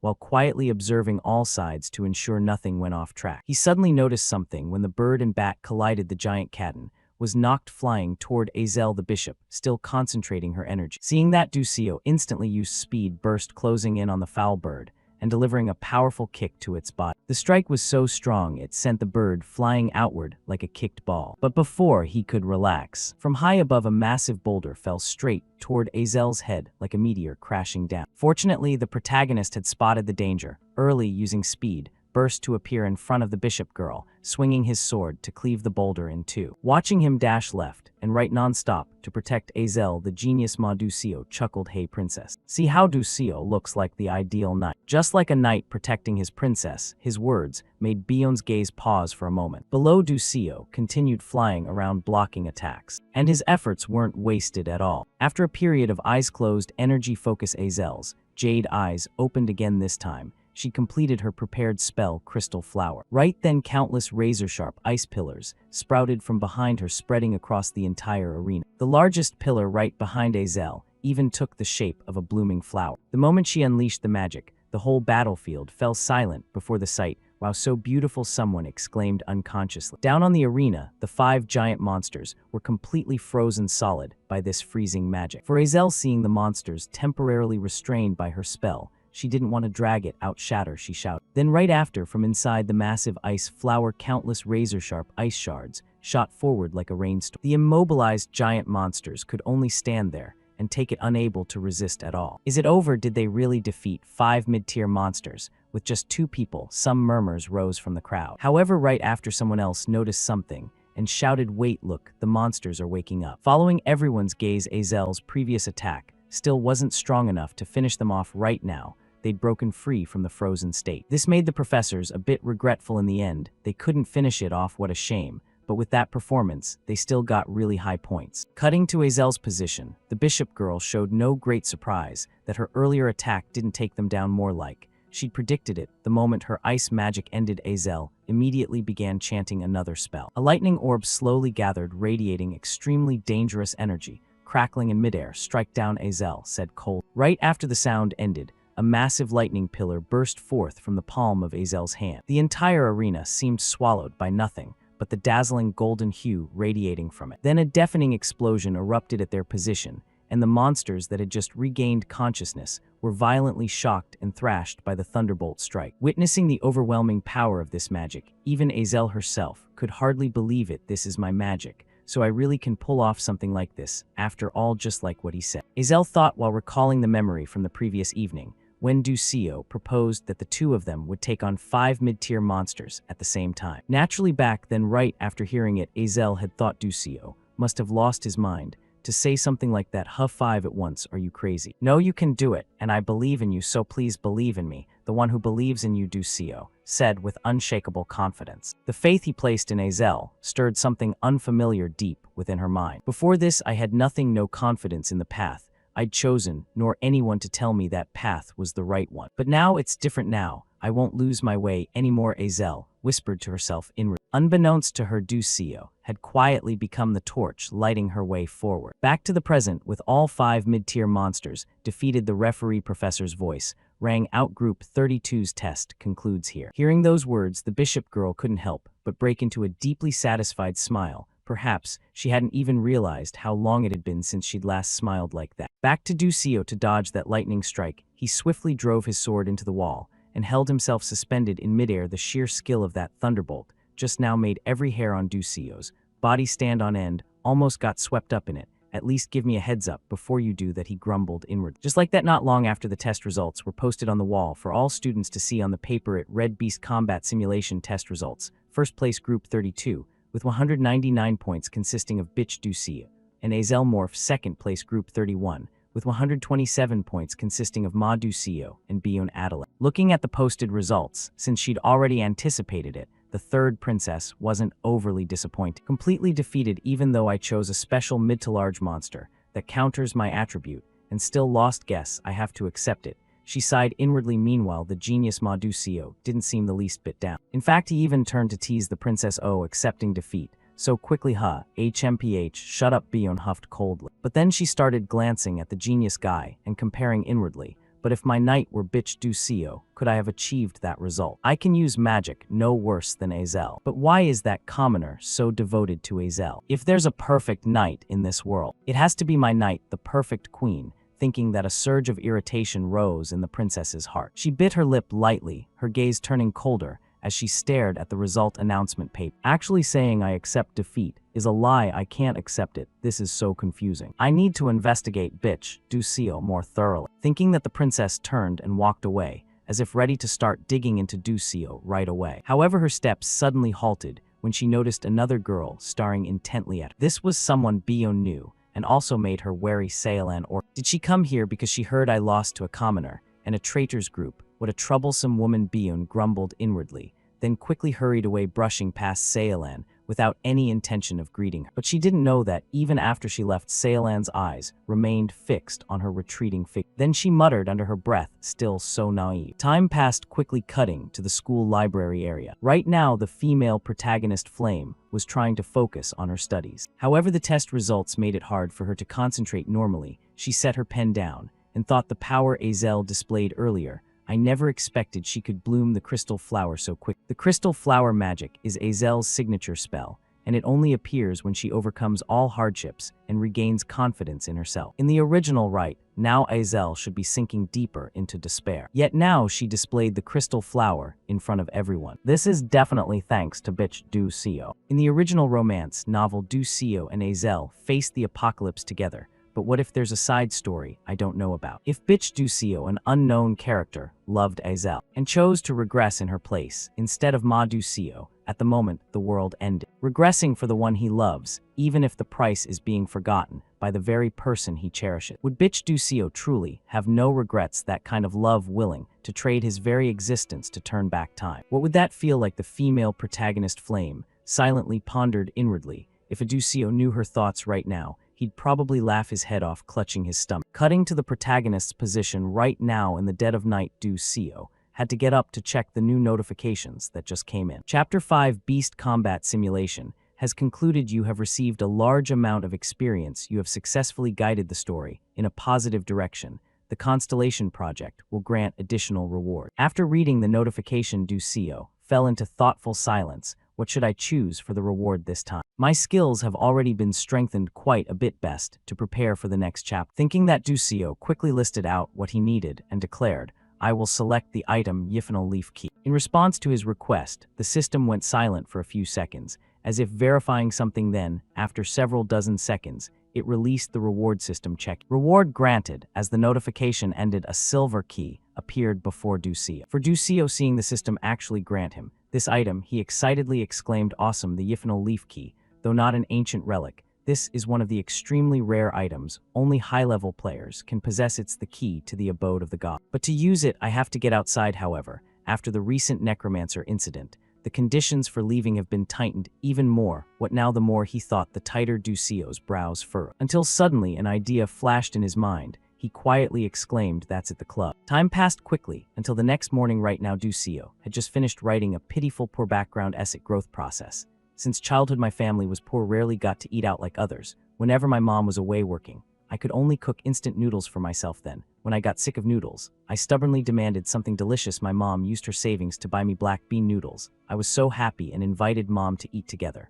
But for some reason she didn't eat. She said she didn't like black bean noodles. After skimming through it once and confirming the sob story was extremely emotional. Ducio yawned widely and said contentedly, "All right, temporarily done. Now time to go find a club." Time passed quickly, cutting to the bulletin board, covered in flyers. Right now Ducio was scanning around looking for a suitable club. Standing before countless recruitment posters, Ducio pondered deeply, not sure which club to choose. But right now, which club should I pick? Among so many clubs, not many are allowed special off-campus activities, so I have to think carefully. Thinking that, Ducio glanced at the bishop girl Azel beside him and asked, "Hey, are you looking for a club too? Haven't joined any yet?" Ducio's sudden question startled Azel, her voice a bit flustered. "What, huh? Why? You should be getting scouted by tons of clubs, right?" Ducio frowned, saying, "Don't you know who I am?" Azel asked back, "I know you're Azel. Who else? Lately you've been pretty famous." Ducio's praise made Azel's face even more flustered. "Ah yeah, I guess so." For Ducio, looking at the bishop girl beside him,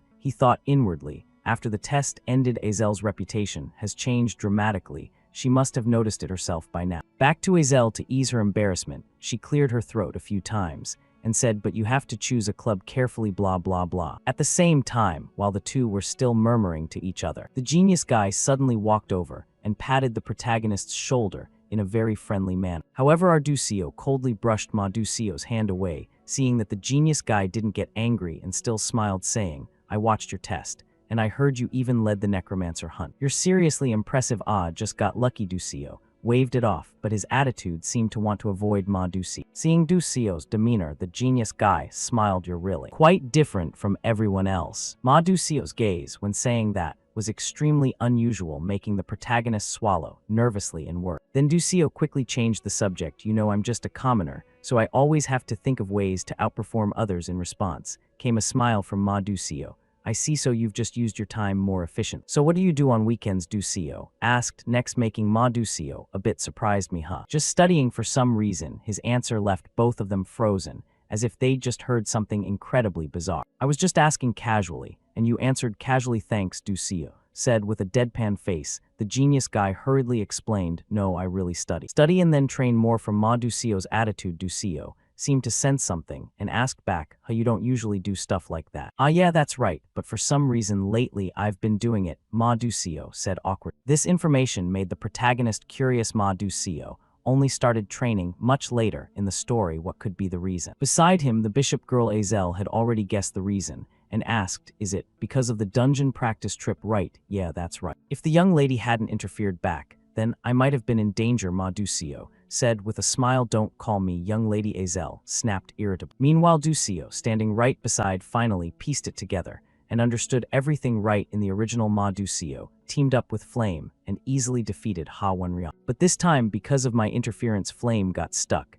and he had to face Ha Wenryang alone. Could this be why Ha Wenryang became abnormal? But anyway, it's good this way. Both Ha Wenryang and Ma Ducio will train themselves. Unlike me, their growth will definitely bring positive influence toward a happy ending. Turning toward Ma Ducio's perspective, seeing that Ducio was still hesitating over which club to join, the young man suggested, "Hey Ducio, you still haven't joined any club yet. It's been a while since the semester started." In response to the question, Ducio explained that he was extremely busy and simply didn't have time to participate. Hearing this, Ma Ducio got excited, pointed at himself, and offered, "Then why don't you join the same club as me? Let me think. If you meet my requirements, I'll consider it," Ducio replied calmly. Meanwhile, his genius friend also asked Ducio what kind of club he wanted to join, and Ducio answered, "It has to be a quiet club with few people, no private gatherings, and it must guarantee the 4 great insurances: lunch with cheese and pork cutlet, freedom to go outside, comfort in personal activities, and special permission to leave." Ducio started listing a whole series of conditions, causing Azel's face to grow more and more puzzled. And she reminded him, "There's no way a club like that exists in this world, right?" "Of course there isn't, I was just kidding," Ducio thought to himself. All those conditions he rattled off were simply meant to drive Ma Ducio away. However, there was one thing the protagonist didn't know, Never joke around with geniuses. Really. Then I'll create a club like that for you, Ma Ducio said while pointing at himself, leaving the two people in front of him completely stunned. You can actually establish a club with special outside permission, Ducio asked once more, and the genius friend nodded firmly. Yeah, I can. Turning back to Ducio, he quickly thought about the background of the guy in front of him and realized, right, with Ma Ducio's connections, that's actually possible. But if you create a club for me, what do you get out of it? There is something because you're special, Ma Ducio replied softly. This made the protagonist a bit anxious, wondering if Ma Ducio had figured something out.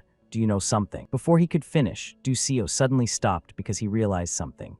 Ah, that's right, I remember now. One of Ma Ducio's core issues is that he's really afraid of being alone. Thinking of this, Ducio didn't ask any more questions and nodded in agreement. All right, go ahead and establish the club. Really? The genius friend asked excitedly. Yeah, but she has to join too, Ducio said while pointing at Azel next to him, startling Azel in the process. And when he said this, our protagonist had his own intentions. In the original story, the two of them were a match made in heaven. If Azel could take care of Ma Ducio's mental well-being, that would be the best out. For Ma Ducio, as long as the protagonist was in his club, the young man would easily accept everything.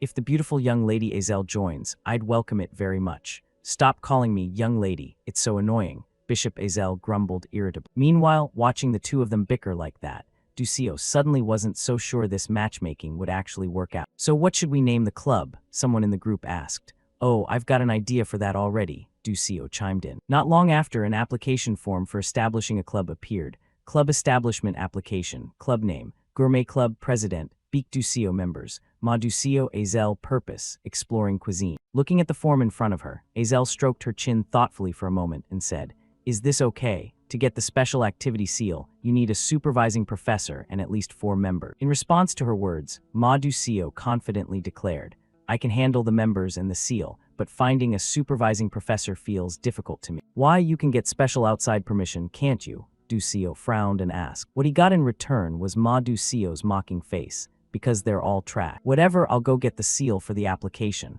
Then I'm counting on you, Ducio nodded. Watching Ma Ducio's back as he left, Ducio silently thought, the special activity seal isn't something just anyone can stamp, but if they stamp it for him, it's definitely one of them. Time passed quickly, cutting to the main tower number 1. Inside the vice principal's office, he was still admiring his precious vase when the sound of the door opening suddenly rang out. The vice principal glanced over to see who was entering and immediately jolted. He hurriedly stood up to greet. Welcome, young master, he said cheerfully. Meanwhile, Ma Ducio, carrying the application form, nodded in greeting.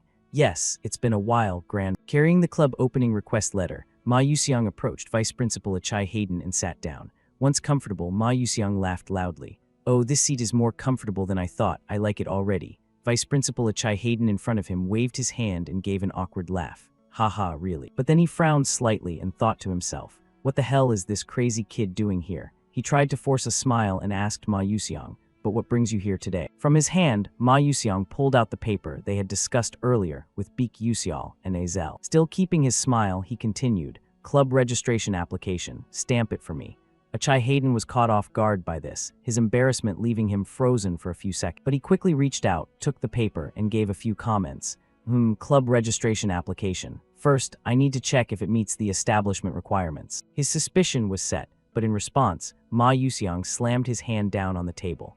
This was understandable since the minimum member requirement wasn't even met. Faced with this slightly unpredictable change, Vice Principal Achai Hayden couldn't help but be surprised once again. His anxiety made him hear the continuation. No need to look at the content, right? Just stamp it. Ma Yuxiang's cold expression was now clear. Achai Hayden could see the dark shadow lurking behind Ma Yuxiang's smile. The request came next. You'll do it for me, won't you? Achai Hayden felt a deep unease and trouble from Ma Yuxiang's gaze. He unconsciously swallowed and pulled his hand back, his mind racing. He knew he couldn't resist. Since this child was the successor of that man, there was absolutely no way to oppose. With no other choice, he had to accept the request. Yes, I'll do it. He held the paper in his hand, and a new issue came up. And Ma Yuxiang, you know what I'm thinking.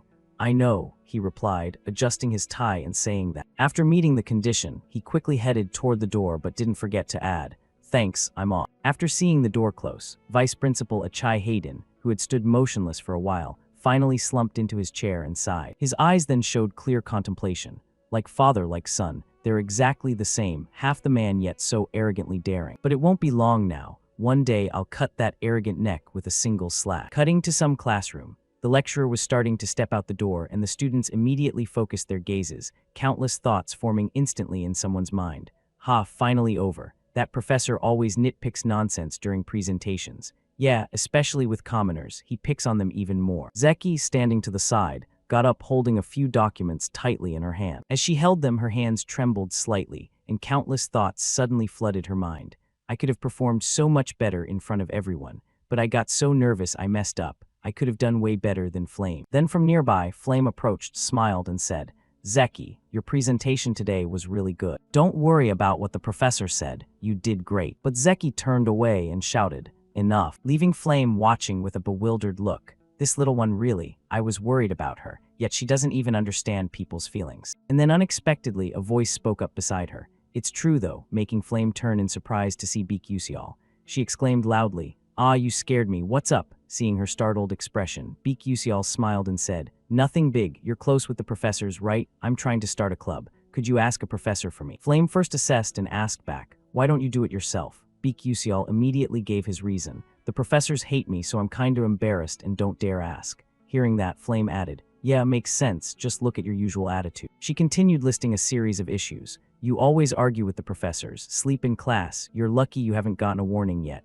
Hearing this, Beak Yusial just laughed awkwardly. Haha, it's not that bad. But then Flame continued while closing her eyes. But who would bother helping with something that troublesome? But then an idea suddenly popped into her head, and she said it in his surprise. Oh right, aren't you close with Assistant Professor Altarisha? Farewell to their conversation here. Beak Yusial was walking down some hallway. Countless thoughts kept appearing in his head. Turns out assistant professors can supervise students too. Since I only played the game following the plot, I never knew about that. After walking a bit, he was suddenly surprised by something and stopped. Ahead of him, some professor holding documents stepped out of a room in front. No one else, it was Professor Tyrande, the one who gave him trouble earlier. His face carried a somewhat sinister look, as if some long-planned scheme was about to take shape. Still standing there observing, Beak Yusial was a bit dazed. What the heck? Cutting to Assistant Professor Altarisha's private research room. Beak Yusial arrived, opened the door, and greeted with a smile. Hello. But then he showed a surprised look again. Looking at the professor in front of him, he asked, Professor Altarisha. She was standing pensively staring at the papers scattered all over the floor. As soon as she saw someone appear, the professor looked over with teary eyes, and she quickly raised her hand to wipe away the tears. She said, You're here. I wonder what's the matter. Beak Yusial immediately questioned the assistant professor. Assistant Professor, what in the world is going on? And then Beak Yusial listened in slight confusion as the assistant professor explained. Ah, it's like this. After hearing her story for a while, he noticed the desk that now only had a few sheets of paper left. A few questions came from him afterward. Assistant Professor, the thesis you said you prepared earlier, where is it now? Hearing that, Assistant Professor Altarisha froze for a moment, her hand then trying to clench tighter. But she still forced a smile to hide her earlier emotions and continued telling him, I already gave it to the professor, you know that. There's an upcoming academic conference. The professor said he'll use my thesis there. I should actually feel grateful. A place full of talented alchemists like that. But unexpectedly, Beak Yusial interrupted the assistant professor, and his face darkened afterward. Isn't that just being stolen? Will your name even be mentioned in it? The assistant professor froze again at that, but still smiled and continued. It's fine. Things like this are just life experience. Hearing that, Beak Yusial felt helpless, his gaze shifting sideways with a new thought. Damn, maybe I shouldn't have just asked her to supervise the club. His gaze then turned toward somewhere, where the blackboard containing magic, with countless formulas stood. His train of thought continued. Soon Professor Men will solve that formula, even if I want to let Altarisha complete it herself before that happens. But cutting off the sudden thought here, Beak Yusial turned to Assistant Professor Altarisha and said, Assistant Professor, you have another thesis you're preparing, right? Last time we solved it together, remember? Altarisha was surprised and said, oh, the one about stochastic intersection combined with Qigong. I tried applying your unique idea, but it didn't work. It's not for nothing that it's been an unsolved problem for 300 years. Looking toward the blackboard again, Altarisha continued, just unblock one stuck part and you can see the path ahead. But then the surprise shifted to Assistant Professor Altarisha when she heard him say afterward, I already solved that part. With her surprise, Altarisha immediately asked, what did you just say? You really solved it, for real? To prove it, Beak Yusial turned and walked to one side, replying, yes, but I just stumbled on a trick to solve it, so I don't really understand it deep. He then picked up the chalk, and and began writing his explanation and formulas on the board. Altarisha kept staring intently at everything he wrote. A face full of surprise mixed with astonishment appeared there. After writing a few formulas, matrices, and indices on the board, he turned back, smiled, and said, "But if it's you, it'll definitely be different." Altarisha quickly stepped close to the blackboard where he had just written. Her focus and analysis came out afterward. "Right, if we add scattering and reflection to the Trini coefficient in this formula, then add the Panusan flow too." Hearing her say those words, Beek Usial smiled in satisfaction. The thought formed right after. She's already completely immersed, such incredible focus. Unlike me, who only mimics what I see, she's a true genius, a genius who can change the future of all humanity. He then turned his body to one side. My role here is done. And so he walked out of the room, leaving Altarisha alone to continue her research. The rest could only be left to trust in her talent and wait. Continuing his journey, a certain fragrance drifted out from somewhere in a room, and Beek Usial's footsteps came to a stop right there. "Ah, finally made it. My body's so sore and tired," with thoughts quickly forming right after. After that, thanks to Altarisha's help, I successfully established the Gourmet Club with myself as the leader, and I was able to get the outside permission permit. His eyes then closed tightly, even though there was a bit of suspicion during the process. But anyway, it was fortunate to get the permit so easily. A conversation between him and Teacher Lee popped up right after training. While requesting outside permission under the name of the Gourmet Club, he could only laugh awkwardly. "Ha ha, yeah, that's right." And so he kept walking forward, where a large tree branch appeared, with a thought crossing his mind. As long as it doesn't cause any trouble, it's fine. And then once again, he surprised himself next. Oh, a giant tree. It appeared right before Beek Usial's eyes, with the assessment coming right after. Is that the Third World Tree? Updated information. Nam Hoa Lin Garden. Many new buildings had appeared under this giant tree. This time, Beek Usial had arrived at the place where the elves lived. An unexpected remark slipped out as he walked forward. "No way, this can't even compare to the game graphics." After moving a bit further, a female elf appeared and greeted him with a bright smile. "It's an honor to meet the Mage of Stella." A male elf standing nearby added, "May your sincere heart reach the Earth Mother." Seeing these two appear, he immediately gave a warm smile. "I wish you all continue to receive blessings from the World Tree that gifted this beautiful garden," with a few thoughts taking place in him afterward. Probably because back then, Altman and Eltruin saved them from the Second World Tree that was burning and about to collapse. Many elves recognize Stella's uniform, so they act quite friendly. Looking at the others here, he made another assessment. Just like the game settings, there really are a lot of handsome guys and beautiful girls, but among them, there truly is one exceptionally beautiful elf. That is the king of the flower elf tribe, Hoa Sioran, with an appearance like a goddess. Hoa Sioran once made countless male gamers fall for her, and is the character with the most fans in the game world. However, elves have no gender, and only when they experience true love does their gender change to match the person they love. Hoa Sioran was born in female form, but since she has never truly loved anyone, according to the setting, this character still has no gender. Later, when she falls for flame, Hoa Sioran chooses to become male. No matter which storyline you pick, there's no option for Hoa Sioran to choose female, which drove countless male gamers to despair. A tragic yet funny story. I used to like Hoa Sioran too. While walking and reminiscing about those things, Beek Usial kept heading deeper inside. A certain surprise caught his attention. A smile appeared on his lips along with a glance over. Found it. This place is the mysterious labyrinth, the garden of celestial spirit Leafhanel. Before moving on, he stopped and began pondering. My current skills have been strengthened quite a lot. It's better to prepare for the upcoming events. Some old memories returned. Receive item reward, Leafhanel's light key. Holding a key in his hand, a smile appeared on his lips again.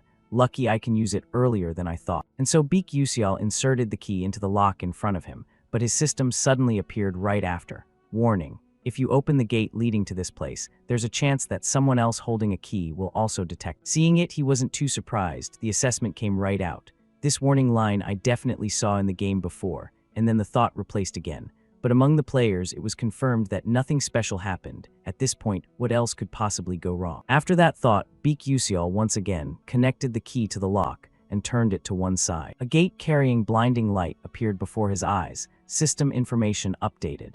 The gate leading to the garden of celestial spirit Leafhanel is open. Cutting to some castle, this place is the Elf Kingdom, the cradle of the celestial spirit tribe. Along a massive palace appearing inside a room, at the center bed, a white-haired girl was sleeping. But then something made this girl sit up immediately, her slow footstep. Then gradually stepped off the bed and approached to open a window. In the distance, the giant world tree appeared, Information about this girl appeared right after. The king of the flower elf tribe, Hoasioran, looked toward the far distance and murmured thoughtfully, "The world is so peaceful today, isn't it?" Nearby above, two doves were exchanging with each other. Looking at them, she added, "I wonder when I can be free like that." Her golden eyes also showed her own longing. "Just watching those birds makes me jealous already." But then someone's footsteps appeared, and the surrounding scene changed a bit. Sensing a certain energy shift, she surprised herself with the thought, "This aura is." She touched her forehead, then the assessment continued in her mind. Has someone entered the secret garden where Leafhanel is sleeping?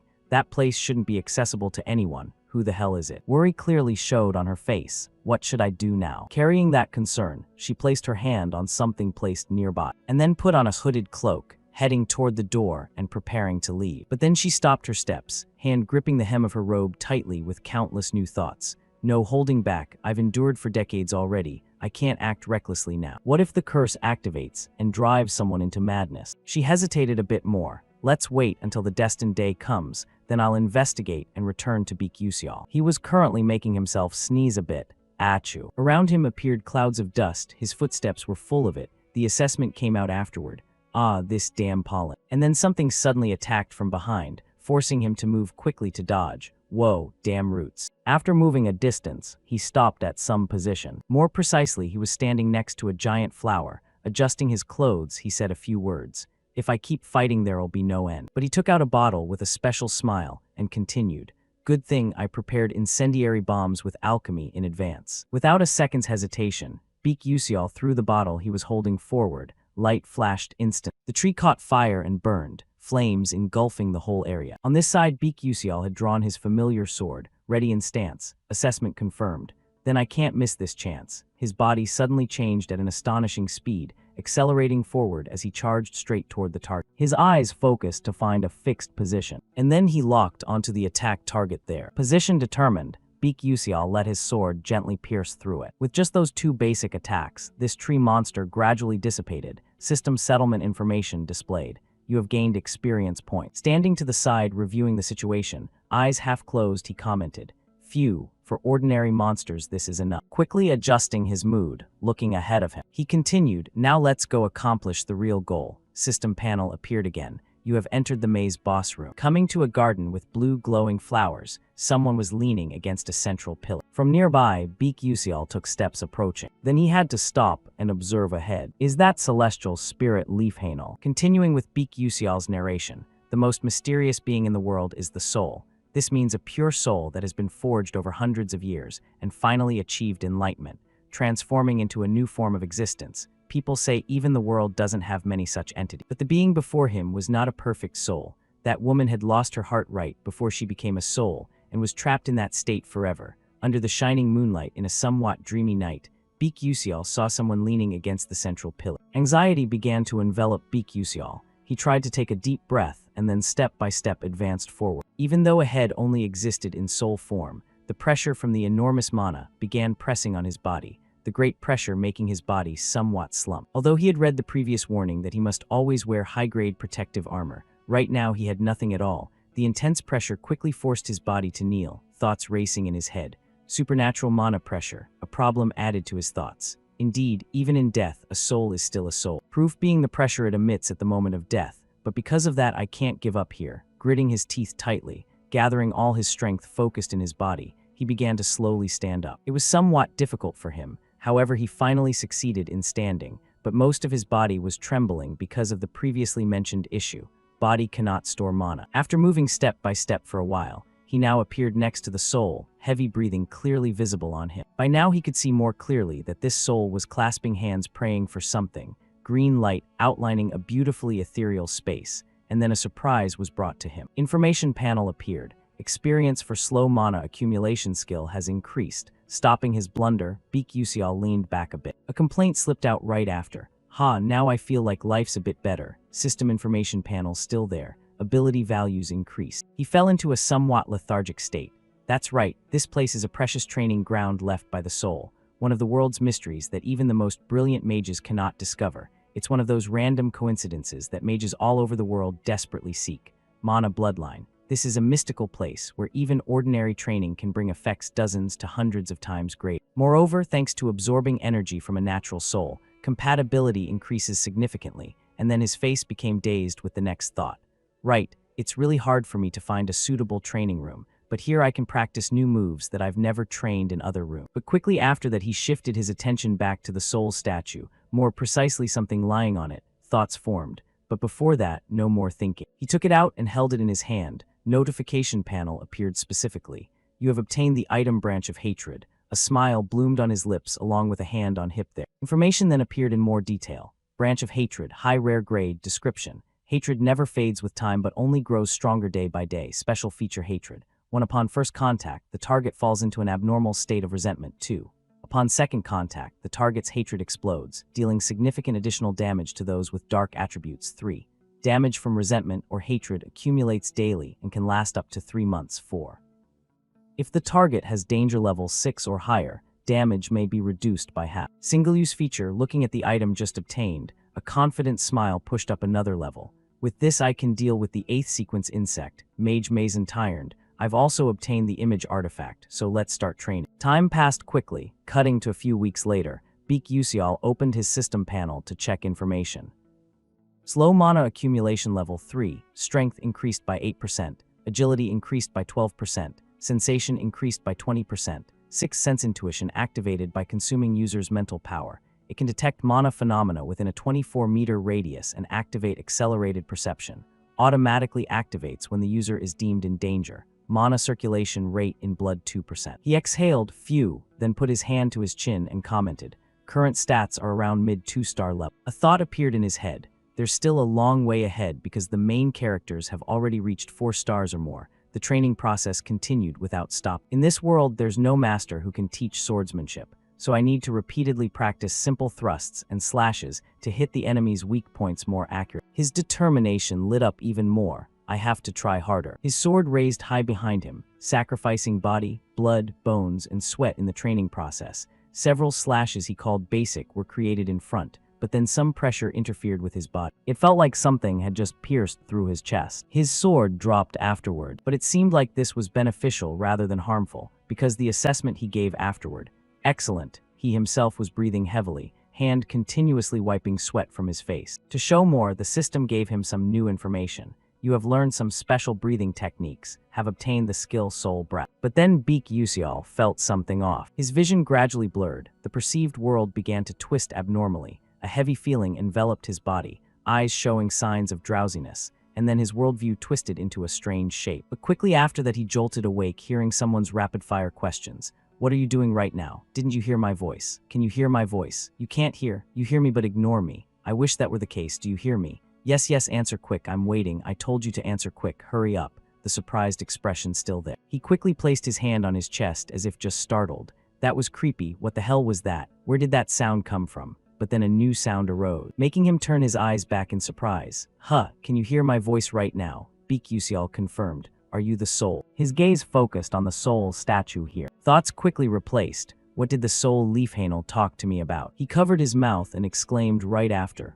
What the heck? That corpse is talking to me. But opposite specks of light began converging in one place and forming a sign. The soul spoke. I'm not dead yet. You're really a bad person. The question from Beak Yusial continued. What was that? What did you just say? The issue was answered by the soul. I've been talking the whole time, but you couldn't hear because you're deaf. You still can't grasp the situation. Beak Yusial added a new question. Why could I suddenly hear that sound when I couldn't hear anything before? While picking up the sword that had fallen to the ground just now, the soul replied. Isn't it because we're similar? He froze for a few seconds, but then his face showed even more surprise as the voice continued. You just breathed the same breath as me. A train of thought immediately formed in his head. Right away, a previous notification appeared saying that some skill had been learned. A new detailed information panel popped up. Soul Breath Level 1. Soul Breath allows you to become one with nature, significantly increasing blood circulation speed, but causing mana erosion effects.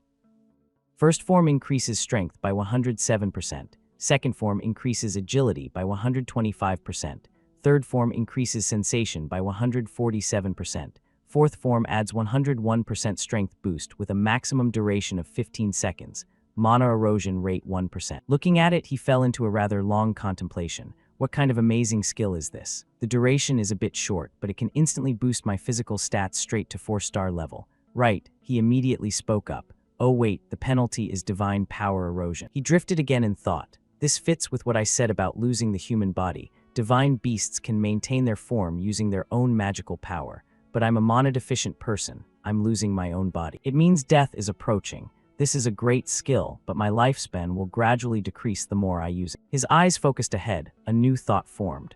No, I need to think more positively. Anyway, it's true that I've gained a useful skill I can use in emergencies. Opposite him, the soul statue looked somewhat pensive. After a while it spoke. Truly astonishing. This is only the second time a human has been able to breathe the breath of a soul. You're similar to that person with such a faint presence. Because your body has no mana at all, it's as if you don't exist in this world. Although he didn't understand much, Beak Usial grasped the key point and asked back, "Who was that person?" The soul statue replied, "That person also used a sword like you. They could cut through all magic and souls." His face showed surprise. What? He pieced it together in his mind. In the game there was never any mention of checking this. If you can slash a soul, then aren't you incredibly skilled? Another question came from him. "Can I meet that person?" The soul statue answered, "No, you cannot. They were killed by the 12 disciples of the Origin Mage." It hit like thunder. Beak Usial's face fell a bit.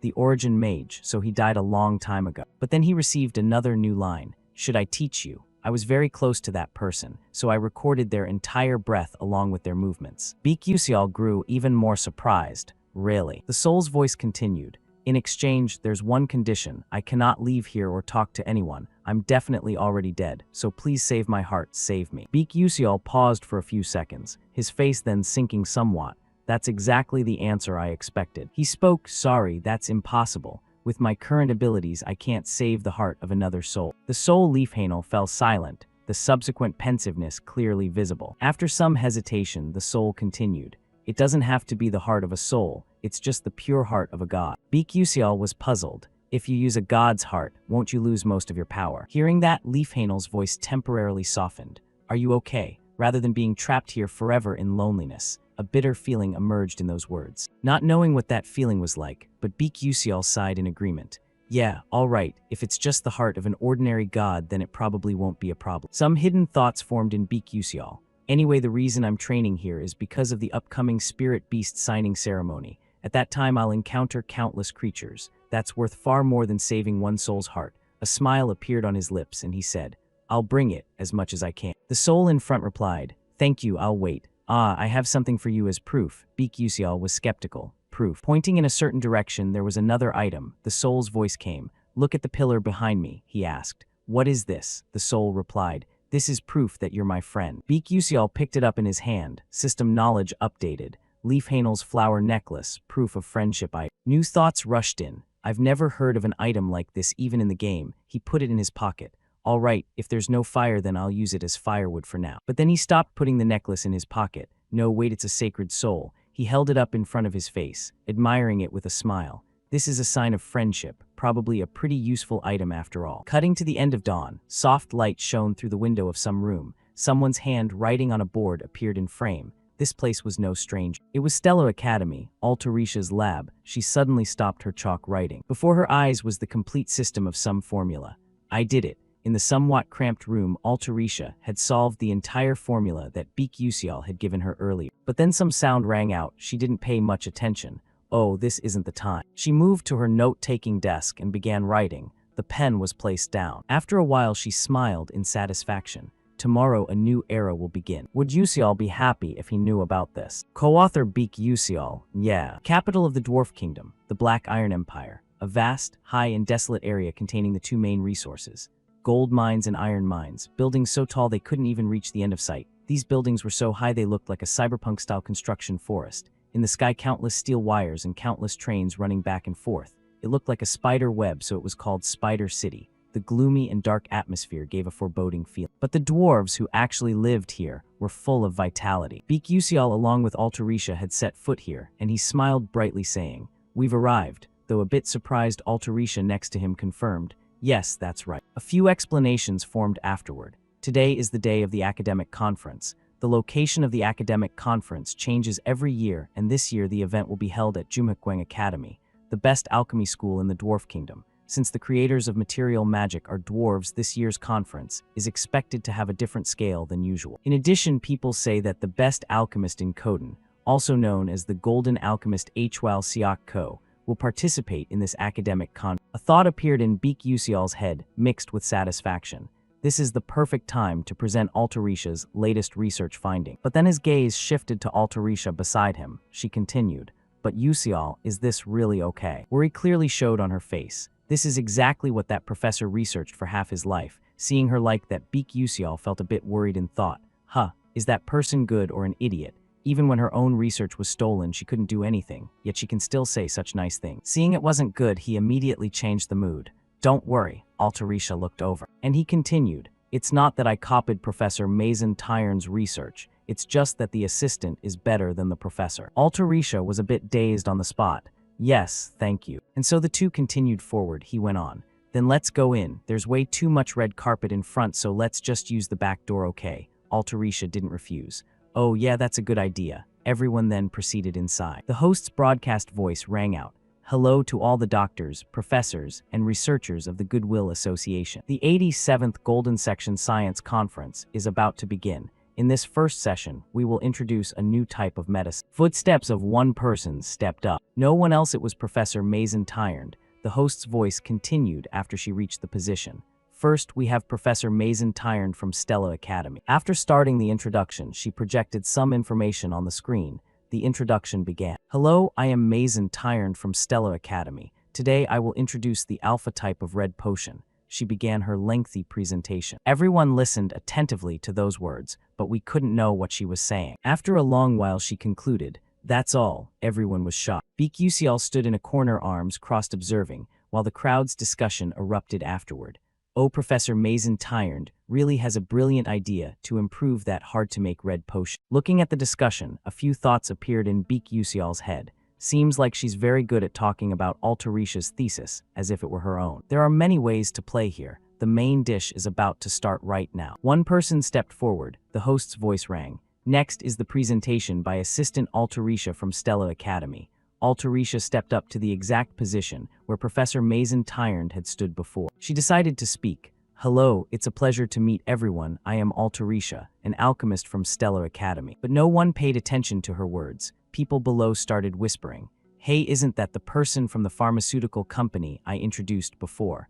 I really liked the presentation on the natural regenerative cell extraction method that the professor explained." Beak Usial above listened attentively to Altarisha's words from below. She continued, "The topic I will present today is..." A faint smile appeared on Beak Usial's lips, and her next sentence made the hall fall silent for a moment.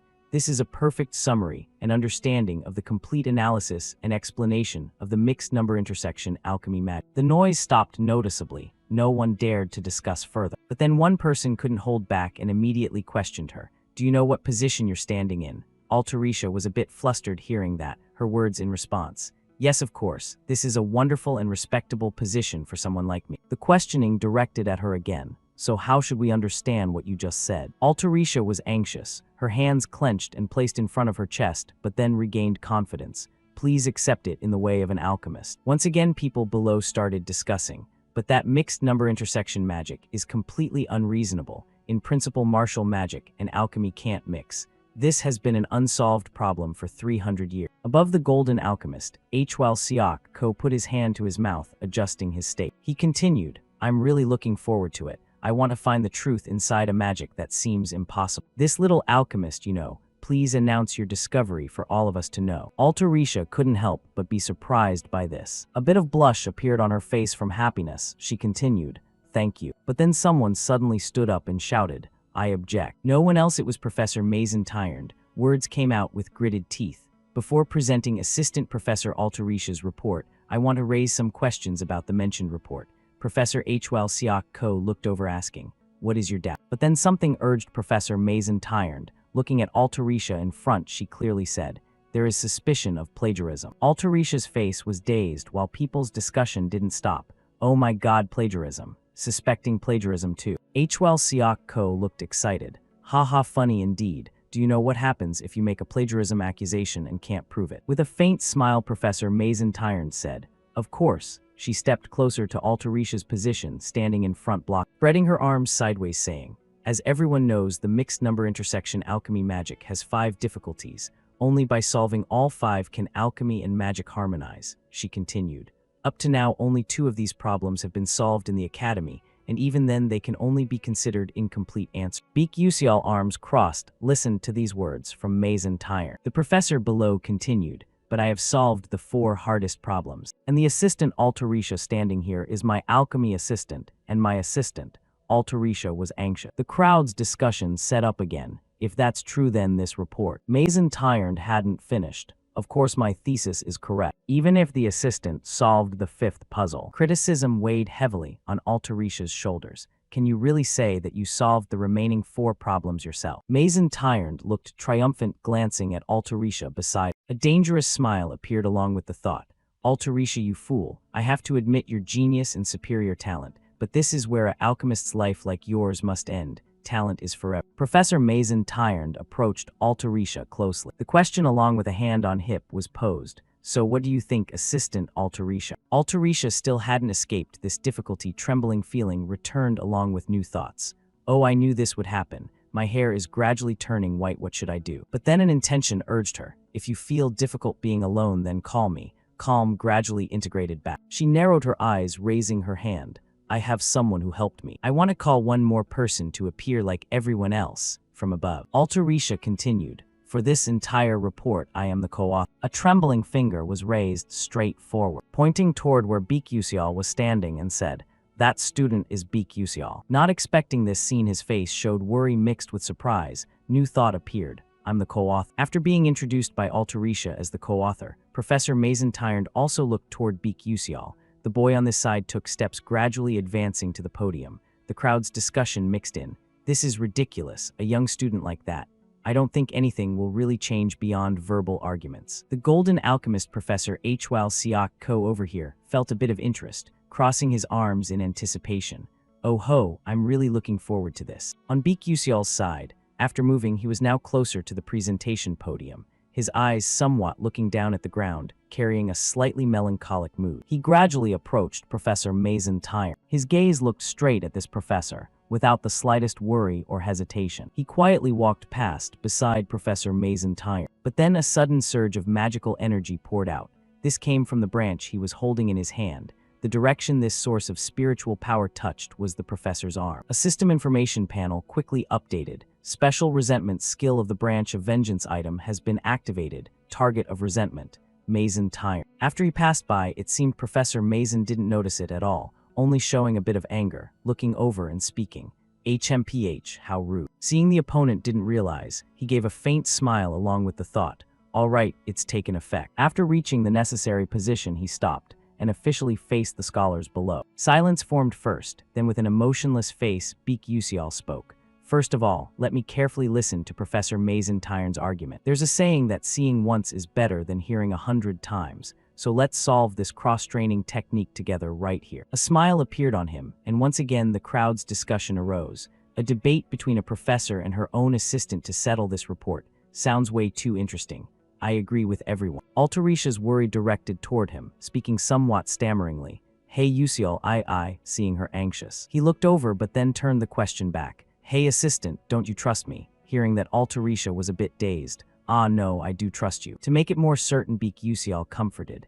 I've been by your side the whole time, so don't worry, Assistant Altarisha, you can do it. I trust you more than anyone else. Looking at his smiling face, Altarisha blushed a little, thoughts running through her head. After this, can I really do it? Her hand gripped her collar tightly. Regaining focus, she adjusted her glasses, thoughts flooding in. That's right, Beak Usial is correct. I have to believe in everything I've done all this time. Her hair was neatly fixed. On this side, Professor Mason Tyrant was dazed, unable to adjust the situation here. After regaining confidence, Altarisha stepped forward to stand opposite Mason, saying, then let's begin. Encouraged by Beak Usial earlier, Altarisha was completely confident. Starting with some new information, the variable intersection method in alchemy, 300 years ago an alchemist declared, I have found a magical formula that can solve this equation. This is the magical array that can solve the anomalous equation, but I urgently need to use the bathroom, so I can't write it down. Afterward, he died in the bathroom, making this formula famous. Since then, countless alchemists have tried it, but all failed, so now no one wants to try anymore. This unsolved formula is considered impossible, but now someone claims they will solve the stochastic intersection magic formula. A smoker with a cold face gave a comment. Interesting. Information about this person appeared. Member of the Moonbone Tower, Destruction Squad number 13, Squad Leader Keen. Another girl in similar attire standing nearby yawned long. What's so interesting? It's boring to death. Updated information. Vice Squad Leader Hyjin Macaron. Both appeared here in stealth state. After finishing the long yawn, Vice Squad Leader Hyjin Macaron looked up, giving half an eye assessment. But Captain, is that professor really a black magician? Someone nearby discussed. Seems like there's a cigarette smell around. Looking toward where both were recording information, on the blackboard Vice Squad Leader, Hyjin Macaron's assessment came out. The more I think, the more this mission feels like a total scam. She glanced at Keen beside her without saying anything. Ellipsis appeared. She helplessly rubbed her head, closed her eyes, and continued. Who knows, Captain blindly believes whatever that old man says. But then she suddenly opened her eyes, looking forward. Not just her, even Keen paid attention in that direction. Where Professor Mason Tyrand and Assistant Altarisha faced each other again, assessment formed quickly in thought. The atmosphere in this conference hall has changed, hasn't it? The host's voice rang out. Yes, the first difficult problem has just been solved. Arriving at the position of Golden Alchemist Professor Hwal Siak Ko, he was surprised by the information recorded below. Observing the stream of specific and detailed information on the two blackboards, he gave the assessment. Similar yet a completely different approach. On this side, Squad Leader Keen formed thoughts while observing intently in the same direction. However, the assistant's explanation is simpler than Professor Mason Tyrand. Moreover, the final result is also slightly different. Below, the host's voice rang again. Next is the solution to the second difficult problem. Both advanced to their blackboards and continued writing. In the observation area, some people started focusing, worry mixed with surprise clearly on faces. Truly astonishing. Quite a few have solved the second problem before, but this way of explanation is the first time I've seen it. Problem said to require at least 200 lines to solve and clarify, yet she solved it with exactly 12 lines. The person everyone was discussing was Altarisha. On one side, observing the situation, Beak Yusial crossed arms smiling, giving assessment in thought. The audience's reaction is really good. Keeping the smile thoughts replaced, but really now is the main part. The host's voice rang. Currently, the solution to the third difficult problem is continuing. Will the third problem, which no one has ever solved until now, really be broken right here? Both focused on writing research results on the board. Altarisha's face began showing worried sweat, while Professor Mason Tyrand was much more anxious. Both stopped writing. And Hwal Siak Ko below was surprised. Assessments came continuously. She really solved it. Professor Mason, who solved the third problem, considered impossible, truly impressive result. Although hearing praise, Professor Mason showed no joy, instead mixed surprise. Hwal Siak Ko's words pointed out. But more than that, Assistant Altarisha has something even more impressive. Looking at the result hidden by Altarisha, Professor Mason began irritated and angry, thoughts taking over. What kind of explanation is that? On this side, Beak Yusial gave a satisfied smile, hearing non-stop discussions around. How could she come up with such an approach? Even witnessing it, I still can't believe it. Some new information proposed. Up to now, alchemy predecessors viewed the 5 difficult problems as 5 separate issues and solved them one by one, but Altarisha is completely different. She treated all 5 problems as one whole, then solved in an integrated way. That is also the difference between Mason Tyrand and Altarisha. The process of solving difficult problems continued. Professor Mason's writing hand began trembling. Calculation thoughts no longer working well. Wait, what was the formula for the later part? Looking back at the blackboard, she cursed. Damn it, there's not enough board to write on. She turned to the nearby host, shouting loudly, please bring another board in here. Her voice grew harsher. Hurry up. But then a familiar sound arose, instantly erasing the tense atmosphere. I'm already done. Professor Mason's eyes froze, then looked to the side, where Altarisha calmly turned her back to the blackboard and looked toward the people below. Altarisha explained, directing to everyone. Just now was the complete analysis and explanation of the stochastic intersection magic formula. Light flashed where she was, her calm voice echoing throughout the hall, ending this difficult problem. Everyone couldn't hold back their temperament. Sounds overwhelming, everything. Insane. This is truly too crazy. Am I witnessing a historic moment in a place like this? Ah, so moving. This is really the moment of the century. Altarisha below, hearing these words, felt joyful confidence forming in thought. I did it. She directed toward Beak Yusial, standing not far, adding thought. Thank you, Yusial, it's all thanks to you. Her smile was still there, but another voice appeared. Altarisha, facing her was darkness radiating from Professor Mason Tyrand. Altarisha looked over full of worry. Professor Beak Yusial stepped forward to stand beside Altarisha. Then an arm was raised. and the dark magical energy emanating from Professor Mason Tyrant became increasingly evident. A voice with something off came from her immediately. Altarisha, some confession was also revealed. How much longer do you plan to make me suffer? You revised the stolen thesis like that and even fabricated it as your own. Does it feel good? Beak Usial took one step forward, shielding Altarisha behind him, his eyes showing no emotion whatsoever. And a train of thought quickly formed in his head. Is she about to turn into a black magician right now? It's earlier than expected, but that's actually better. Not only that, looking at Professor Mason in front of him, he formed a new thought. If she turns into a black magician right here in front of everyone, she won't be able to hold back the dark aura of rage anymore. She called out the name again.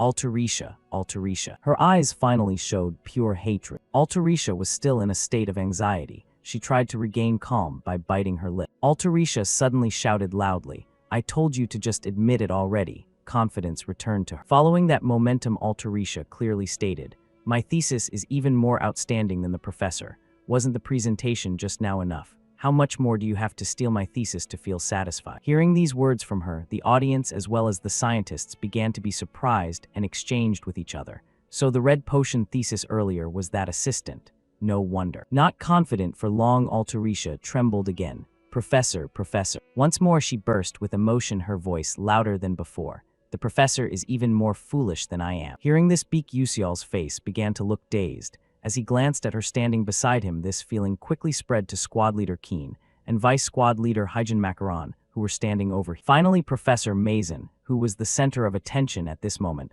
also looked dazed. To cut through the awkward atmosphere, the golden alchemist Hwal Siok spoke up. Breaking the mood, Keh, this is really interesting. He crossed his arms and burst into loud laughter. Ka ha ha ha, today's conference is truly very interesting. At this point, Professor Mason suddenly snapped back to reality, feeling dazed mixed with a voice because she knew she had revealed a bit of dark energy. What? She looked back at her trembling hands. What did I just do? Thoughts quickly replaced. Dangerous, really dangerous. Knowing where everything started from Professor, Mason carried anger, along with eyes toward one direction. Hurried footsteps, her purpose heading straight toward Altarisha. Specific threat materialized.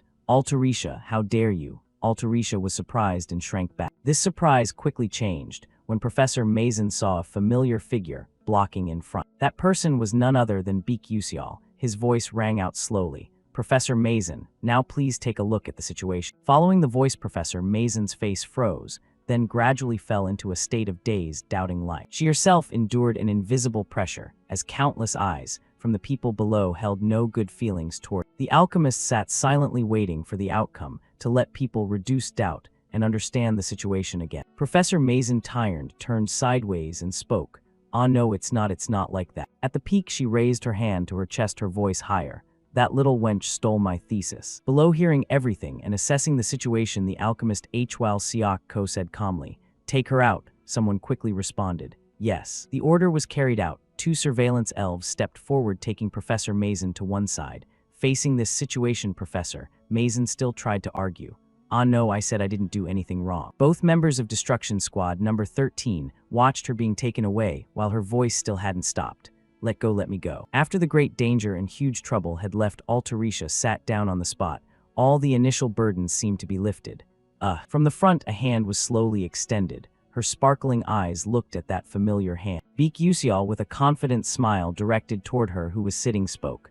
Assistant, you worked hard today. Hearing the encouragement from him, Altarisha was dazed for a few seconds, then gave a bright smile, dispelling all worry. The golden lights outside added a sparkling beauty to the place here. Cutting to Destruction Squad number 13 of the Moonbone Tower, both were now heading in one direction. Vice Squad Leader Hyjin closed her eyes and started a new conversation. In the end, we got nothing at all. Hearing her speak without head or tail, but with a middle squad leader, Keen grasped the issue, adding, if emotions exploded to that extent, there should definitely be signs already. The sensor reacting to black magic erosion didn't show any response at all. A problem was continued by Vice Squad Leader Hyjin. That's true too, after all, the spiritual sensing of the Moonbone Tower isn't absolute. A new question was added after glancing at Beak Usial and Altarisha being surrounded by scholars. By the way, isn't that kid the high school student they said was the co-op? Directing toward Squad Leader Keen beside her, she paid attention to the assessment. He's kinda cute, huh? Keen gave half an eye, looking back. Have you investigated yet? Hyjin's dazed face replied, just got info from me. She provided detailed information about Beak Usial. Before coming to Stella, his hometown was destroyed by black magicians, so he should be a commoner. Lowest grades, yet how did he get into Class S? And studying at the world's most prestigious magic school without using magic. In short, very strange. Today, he also requested to remove his name from the paper. Didn't expect so much info. Squad leader Keen calmly looked ahead. I see, remember it well. His eyes showed surprise at something. From ahead, Beak Yusial looked directly at Keen. Carrying partial focus, the remaining 9 parts expressed not knowing. He decided not to pay attention, looked ahead again, and gave a bright smile. Standing there a bit dazed, squad leader Keen wondered to himself, wait, did our eyes just meet? Hyjin beside looked over in disbelief. What? No way. She looked toward Beak Yusial ahead, continuing. The captain's perception reduction and my dark barrier were pierced so easily like that.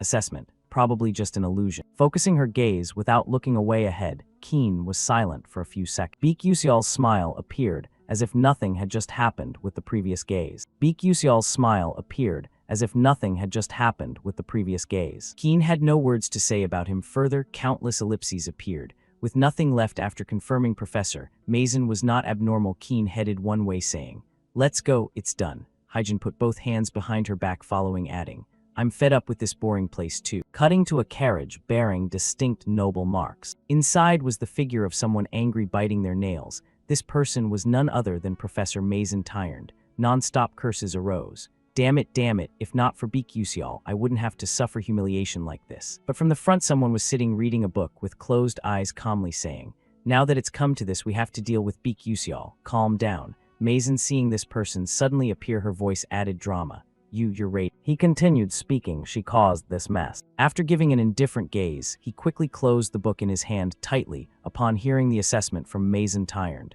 That's not trouble. Professor Mason Tyrant's face showed no light surprise, almost. Raiden continued with a face showing a bit of displeasure, eyes looking over, adding, almost. Fortunately there was suppression from the contract. If emotions rose just a little more and caused chaos, it could ruin all our plans. Knowing she almost caused a great risk, Professor Mason was dazed on the spot.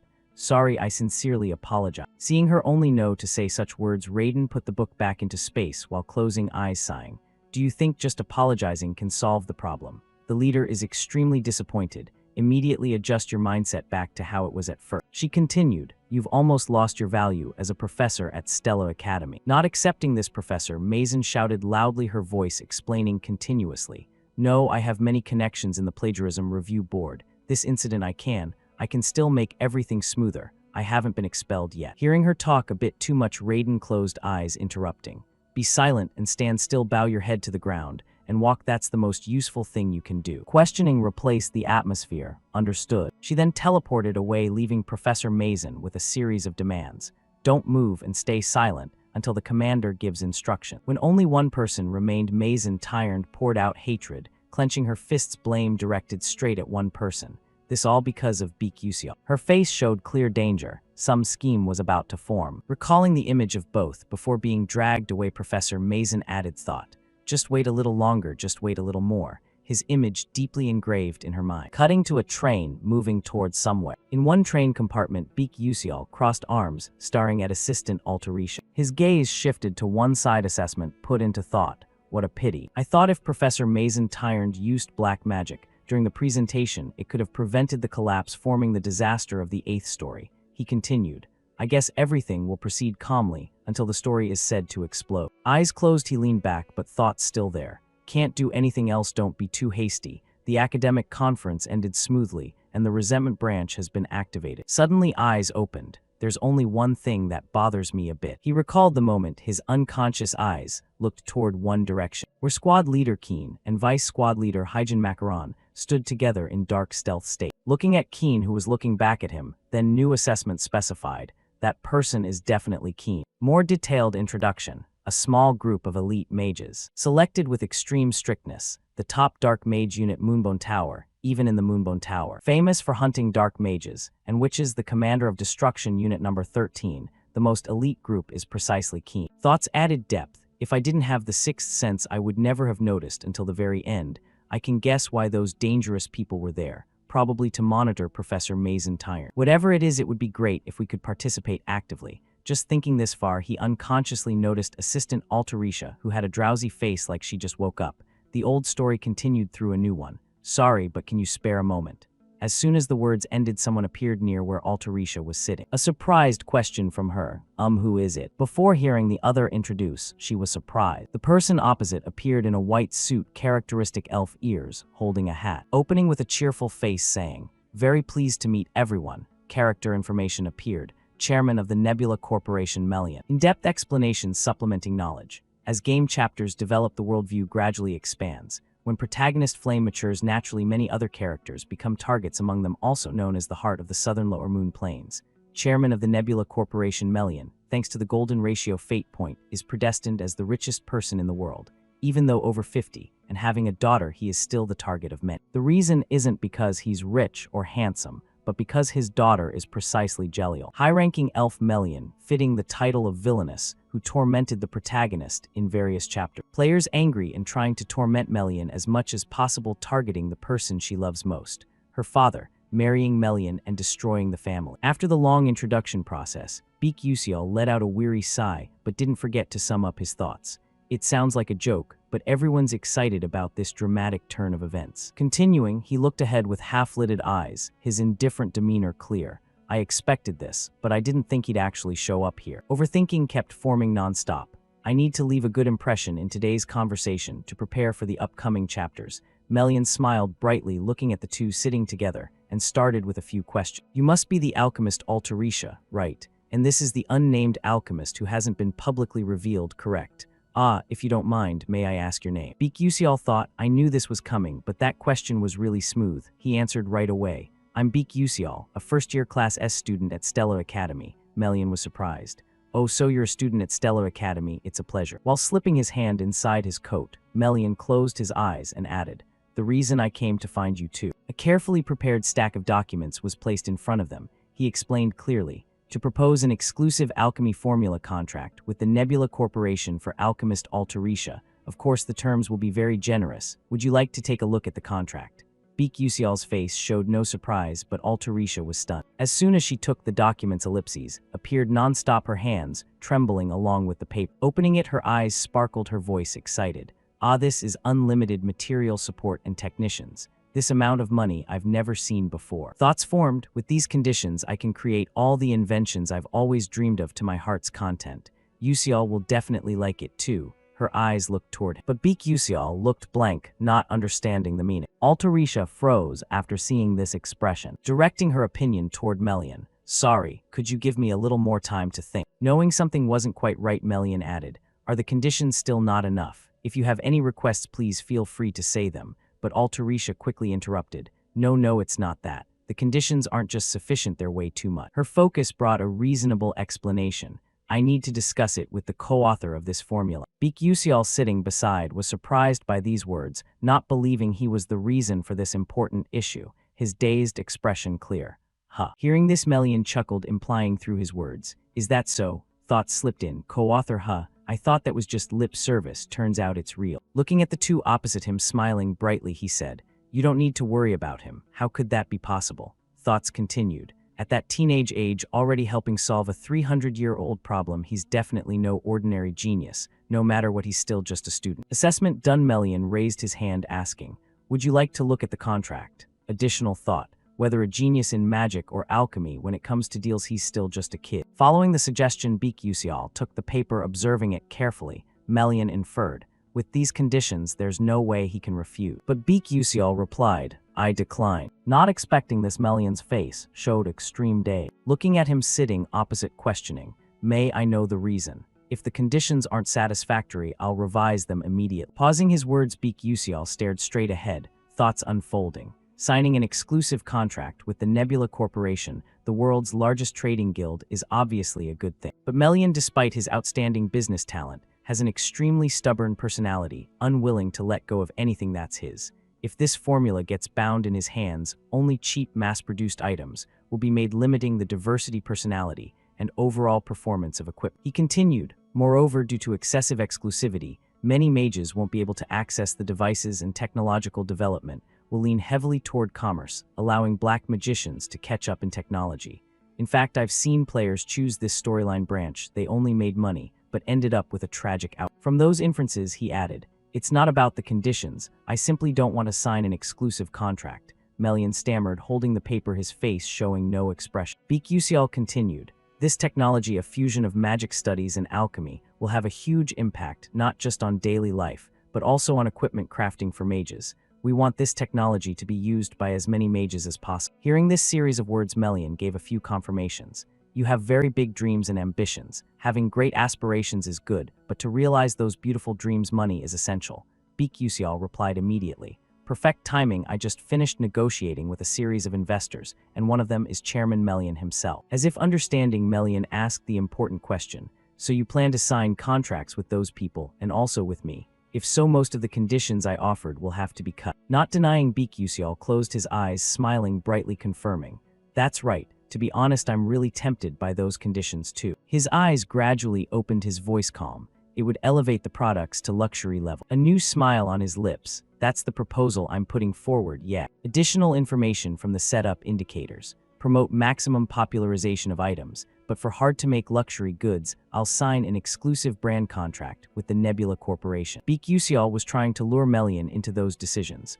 That's what people call branding. Seeing his confidence, Melian opposite narrowed his eyes slightly. As a professional merchant, Melian understood his intention, his arm extended toward him, smiling and asking, "Excellent, but will those luxury items really sell? I would never do anything that harms myself." Knowing what he was worried about, Beak Usial bowed his head, replying, "Yes, so I won't ask you to sign the contract right away." A cold yet confident gaze appeared. "Half a year, let's hold an investor conference inside with Chairman Melian." Melian's face showed surprise as he continued. "If you like the products I present, then please sign an exclusive brand contract with us." Seeing his meticulous calculation, Melian closed his eyes with his familiar smile. "Yes, truly so." "Yes, it's wonderful." Altarisha smiled, understanding that the other party had initially accepted. To prove the cooperation, Melian took out something like a business card, saying, "This is a message paper. It also contains my contact information."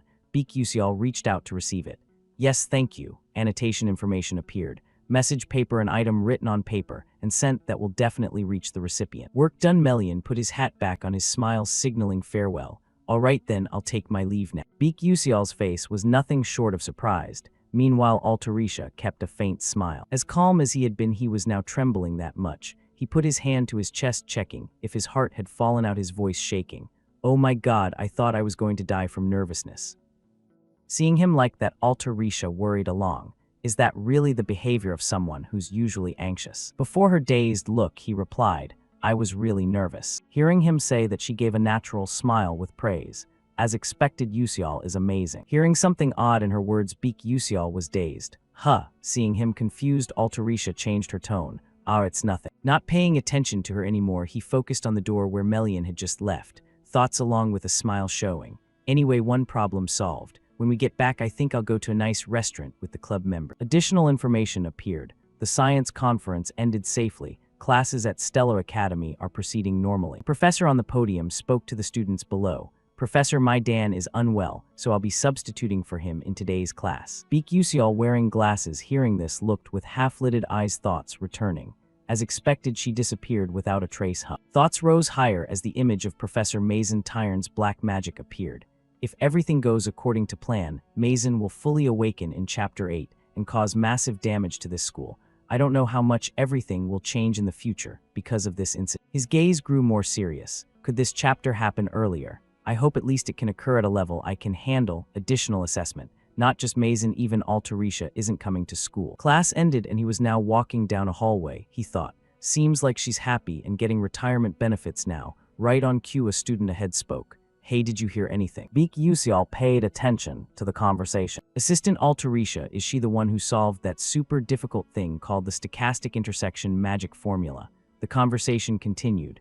"Oh, I heard, but isn't there another co-author? They say that person's identity is kept secret, but why do that?" Beak Usial didn't pay attention, glancing ahead. "Good," another student said. "Is that person extremely ugly or something?" "Aha, really?" After some time, Beak Usial went outside the school grounds, overthinking. "Still there. Keeping my identity secret, as one of the authors, has helped me stay under the radar in this school." His footsteps suddenly stopped. "First, I gave hints by borrowing knowledge from these special glasses, because all focus and attention should be directed toward Altarisha. That's the right and best way." Stopping, he noticed something nearby. Ah, found it. A voice, isn't that Ma Yuxiang? Wow, look at that figure. Both main characters Ma Yuxiang and Azel appeared again. Everyone looked at Ma Yuxiang, observing Azel a bit shyly, discussing. High grades and good looks, is that cheating? The one next to him is some kind of what? She looks like a doll.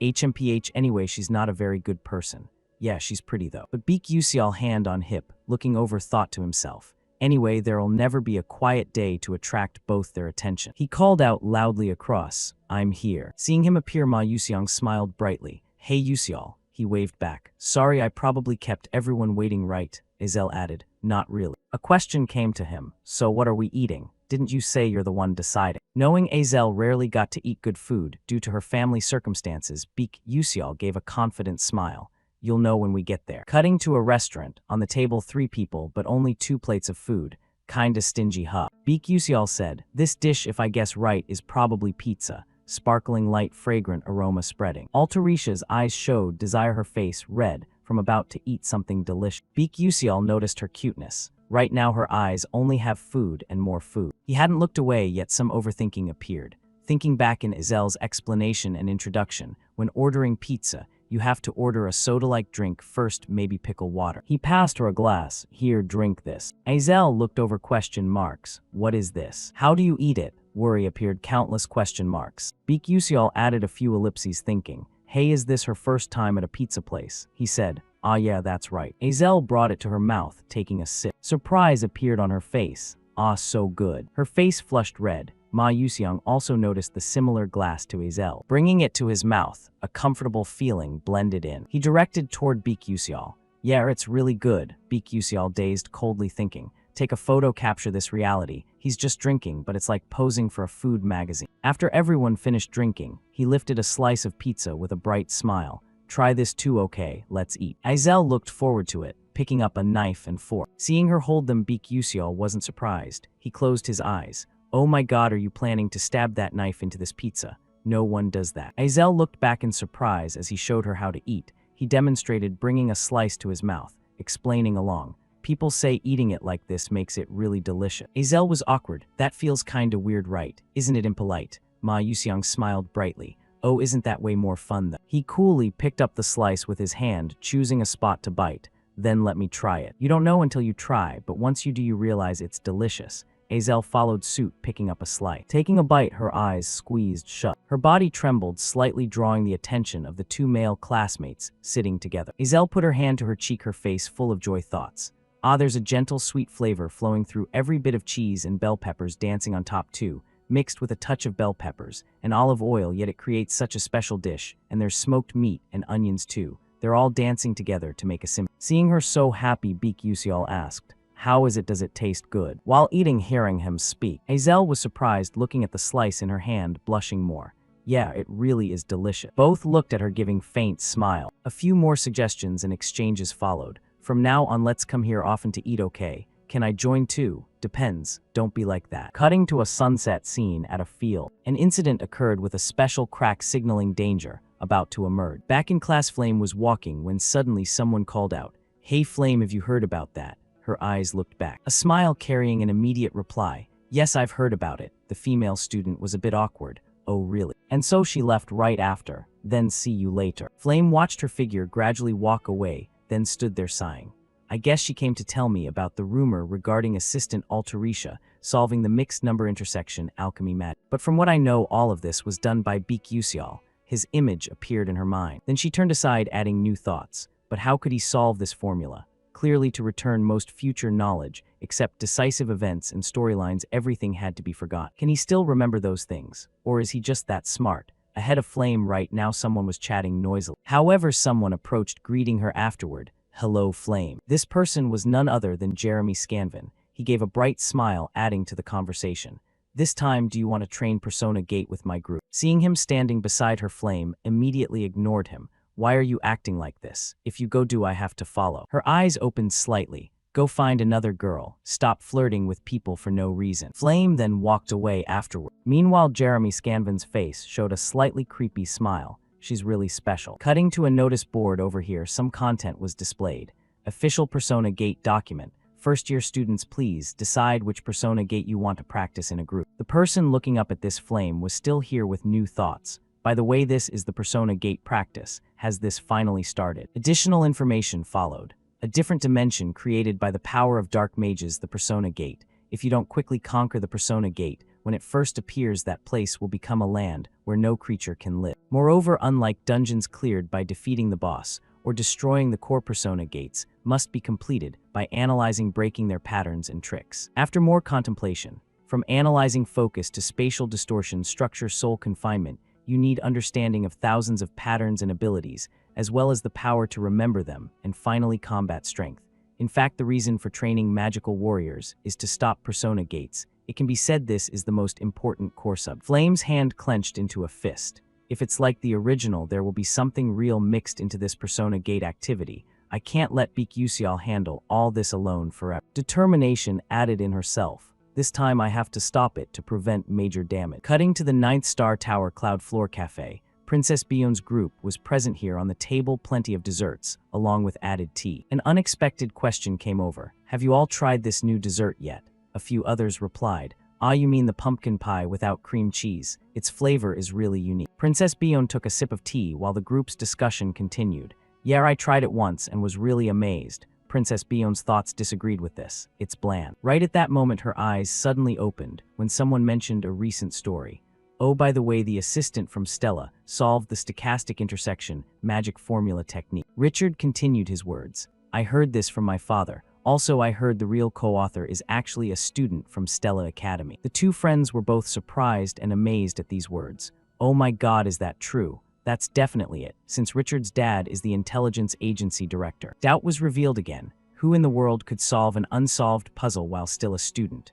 You're right. Over here, Bion set her teacup down on the table, thoughts taking over. Even the Intelligence Bureau director doesn't know clearly who that student is. But then the images of Beak Yusial and assistant Altarisha appeared together in her mind. Beak Yusial is the co-author of the stochastic intersection magic formula technique. Her face showed clear contemplation. She could no longer hold back this excitement afterward. Her hand continuously tracing the rim of the teacup. Countless questions followed into her head. But why did Beak Yusial hide that truth? Is he intentionally helping elevate assistant Altarisha? And then a certain intention flashed. It's very possible Beak Yusial also has feelings for assistant Altarisha. She then stood up and a friend sitting nearby instinctively looked over, asking, Princess. Princess Bion left immediately after turning back to everyone. I have to go right now. This classmate unconsciously added, Yes, but it's tea time already. The three left behind dazedly, watched her leave, unable to understand what happened. A question arose when seeing her leave somewhat quickly. Why did the princess act like that? Cutting outside the school grounds, Princess Bion was walking when suddenly someone's figure appeared right in her path. Her eyes looked down and hadn't noticed this person yet until the voice spoke. She paid attention. Bion. Seeing the familiar person appear, she replied, Hong Shihua. Seeing her call her name directly, Hong Shihua quickly put her hand to her mouth, changing. Oh my gosh, didn't you say I should call you sister already? Additional information pushed in. They were forced to become enemies because of the fate of the legitimate child and the illegitimate child, my half-sister from the same father, Hong Shihua Adalbit. I hate this woman to death. Cutting off that issue here, Princess Bion asked a new question. So what are you doing here? Hong Shihua smiled brightly. Ah ha ha, don't look at me like that. She added a bit of focus. Isn't it always because I have business when I come here? Lately in the first year, a very interesting ordinary student has appeared right. The new issue startled Princess Bion a little. You're talking about an ordinary person carrying out the almost extinct night spirit in this world. Beak Yusial's image appeared more in her. Seeing her reaction so unusual, Hong Shihua looked over, arms crossed, saying, From this reaction, it seems my little sister is interested in him too. Her voice added attention, final thoughts. He's a knight who sacrifices everything for mages. A somewhat cold gaze and a smile adding teasing. Isn't that the dream of every princess? Princess Bion's hand clenched again. So will you introduce him to me? She wasn't pleased with these continuous words. Princess Bion then walked past lightly, saying, All right, thanks, try it yourself, okay? Princess Hong Shihua burst into laughter. Look, you seem a bit annoyed already, so cold-hearted. Right at that moment, as if remembering something, a finger was raised. You weren't like this before. You know it's because big sister is gone, right? Bion's face sank right then, and then sad eyes appeared afterward. Footsteps continued forward. I'll take my leave. Hong Shihua's eyes didn't leave her departing figure. She herself left behind also, a bit sad thoughts quickly replaced. Maybe this time I was too harsh and went too far, right? Maybe it's still too early for her to hear about our big sister. Right at that moment, guard Sayara appeared from somewhere adding, Princess. Seeing her appear suddenly here, Princess Hong Shiwa paid attention. Huh, what's up, Sayara? A stack of documents was handed by Sayara. This is the information you asked me to find on the student Beek Yuseol. It's a copy of the assignment he submitted in class, and it contains a brief biography of his past. Hong Shiwa took the documents, adding, Oh really? I didn't expect to find something I didn't even need to dig for like this. Good job. Indeed, there was an assignment requiring such content. The document stack was opened by her. Then let me take a look. Title, To my mother, Mom, I miss you. Seeing this, Hong Shiwa suddenly laughed quite loudly, hand quickly covering her mouth.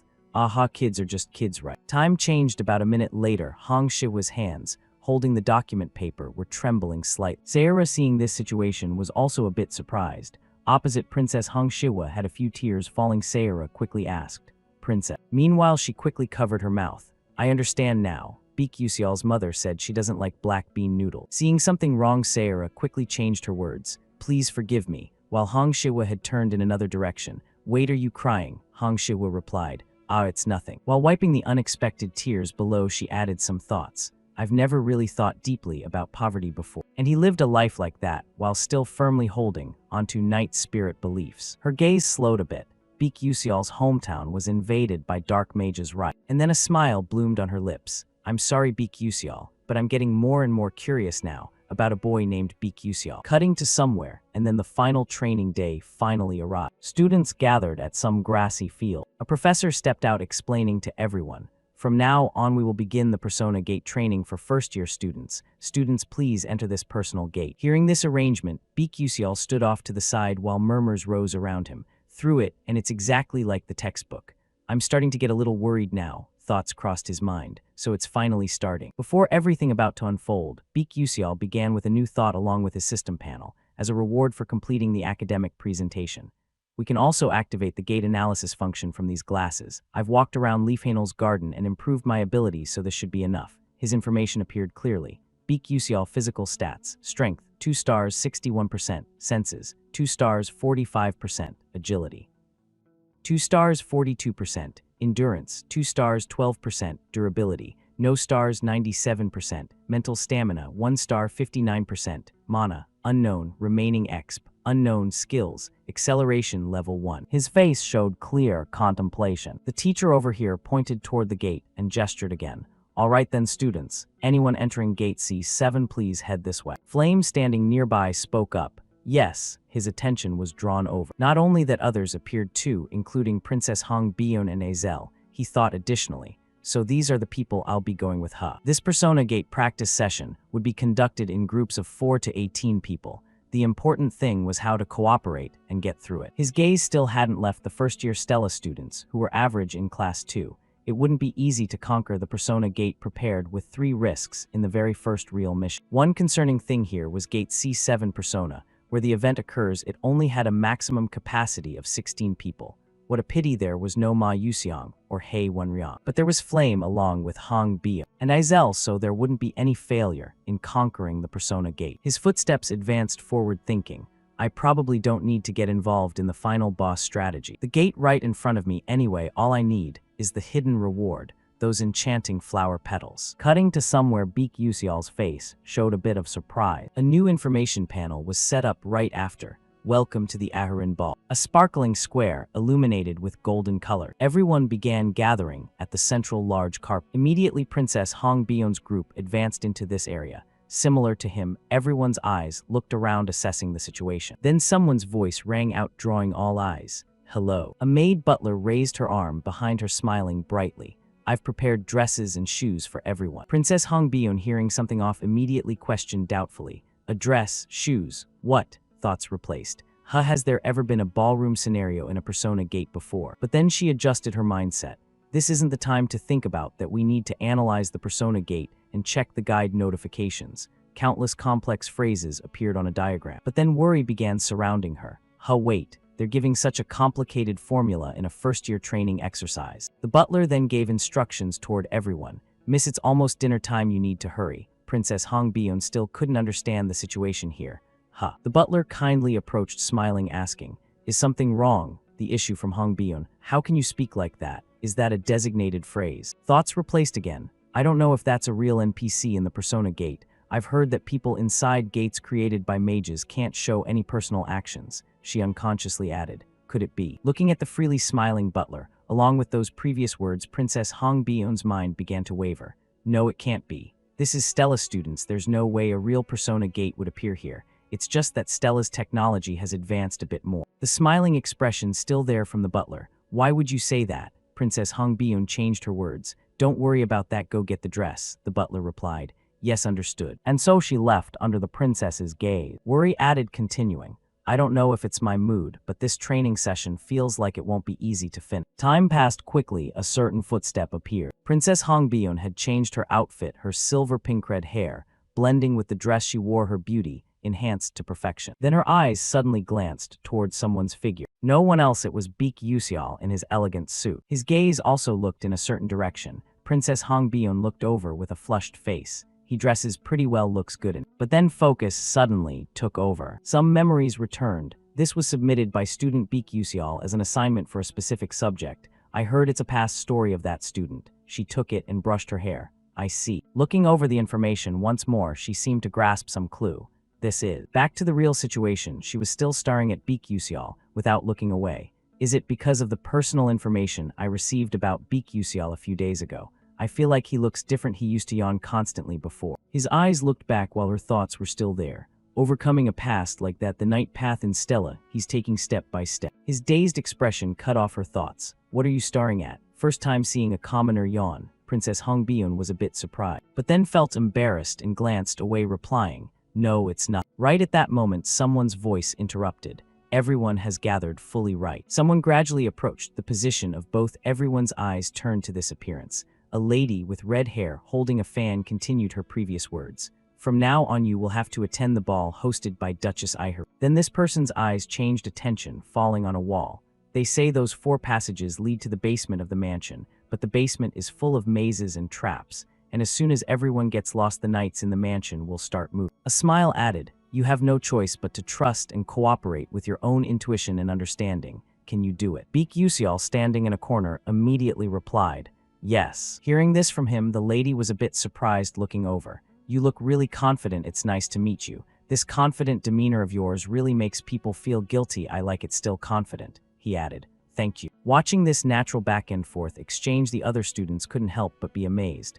What? That person just talked like a real human, right? Do original NPCs have lines like that? The woman's voice added, then good luck to you all. And so she turned and left, leaving her back for everyone to watch. The male students began looking at each other again. All right, let's go. Worry enveloped everyone. They began advancing toward the gate and proceeding with the task. Right at that moment, another voice rang out, forcing everyone to look back. Hey guys, wait a sec. The one who spoke was Flame. She added a question. This training test, everyone feels it's a bit strange, right? She calmly provided countless details. It's hard to explain, and these NPCs act very realistically. Also, I can't analyze anything from this Persona Gate at all. Normally, a practice test for first-year students couldn't possibly be this difficult. The male students ahead also agreed with this view. Their analysis added, actually, I feel strange too. I can barely understand anything.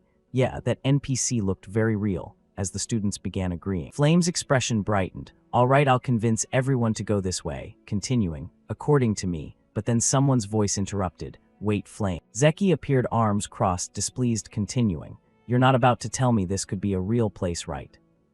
Worried in Flames, Zeki continued. From what I see, this is exactly the situation the professors want. Isn't it obvious? In real combat, you can't always fully decode a Persona Gate either. In other words, us falling into this incomprehensible, unanalyzable situation is also part of their intention. Deeper analysis further. Stella, the place that trains the most elite magical warriors, is also where the top magical knight squad is. Is it possible they wouldn't detect if a real Persona Gate appeared in the school? Everyone began believing Zeki's words. Is that so? I see. Meanwhile, unease began enveloping Flame. This isn't good. If according to the original, this Persona Gate is real, even if I say that, no one will believe for sure, so I tried to make them feel the abnormality. Then looking at Zeki's triumphant look, now what do I do? Silence enveloped the space once more. Baek Yuseol over here looked over 100 thoughts. In the end, we still have to follow this branch, Some information he mentioned. E006, Zeki's blackening branch. In the original novel character, Zeki didn't exist, so Flame must be very confused.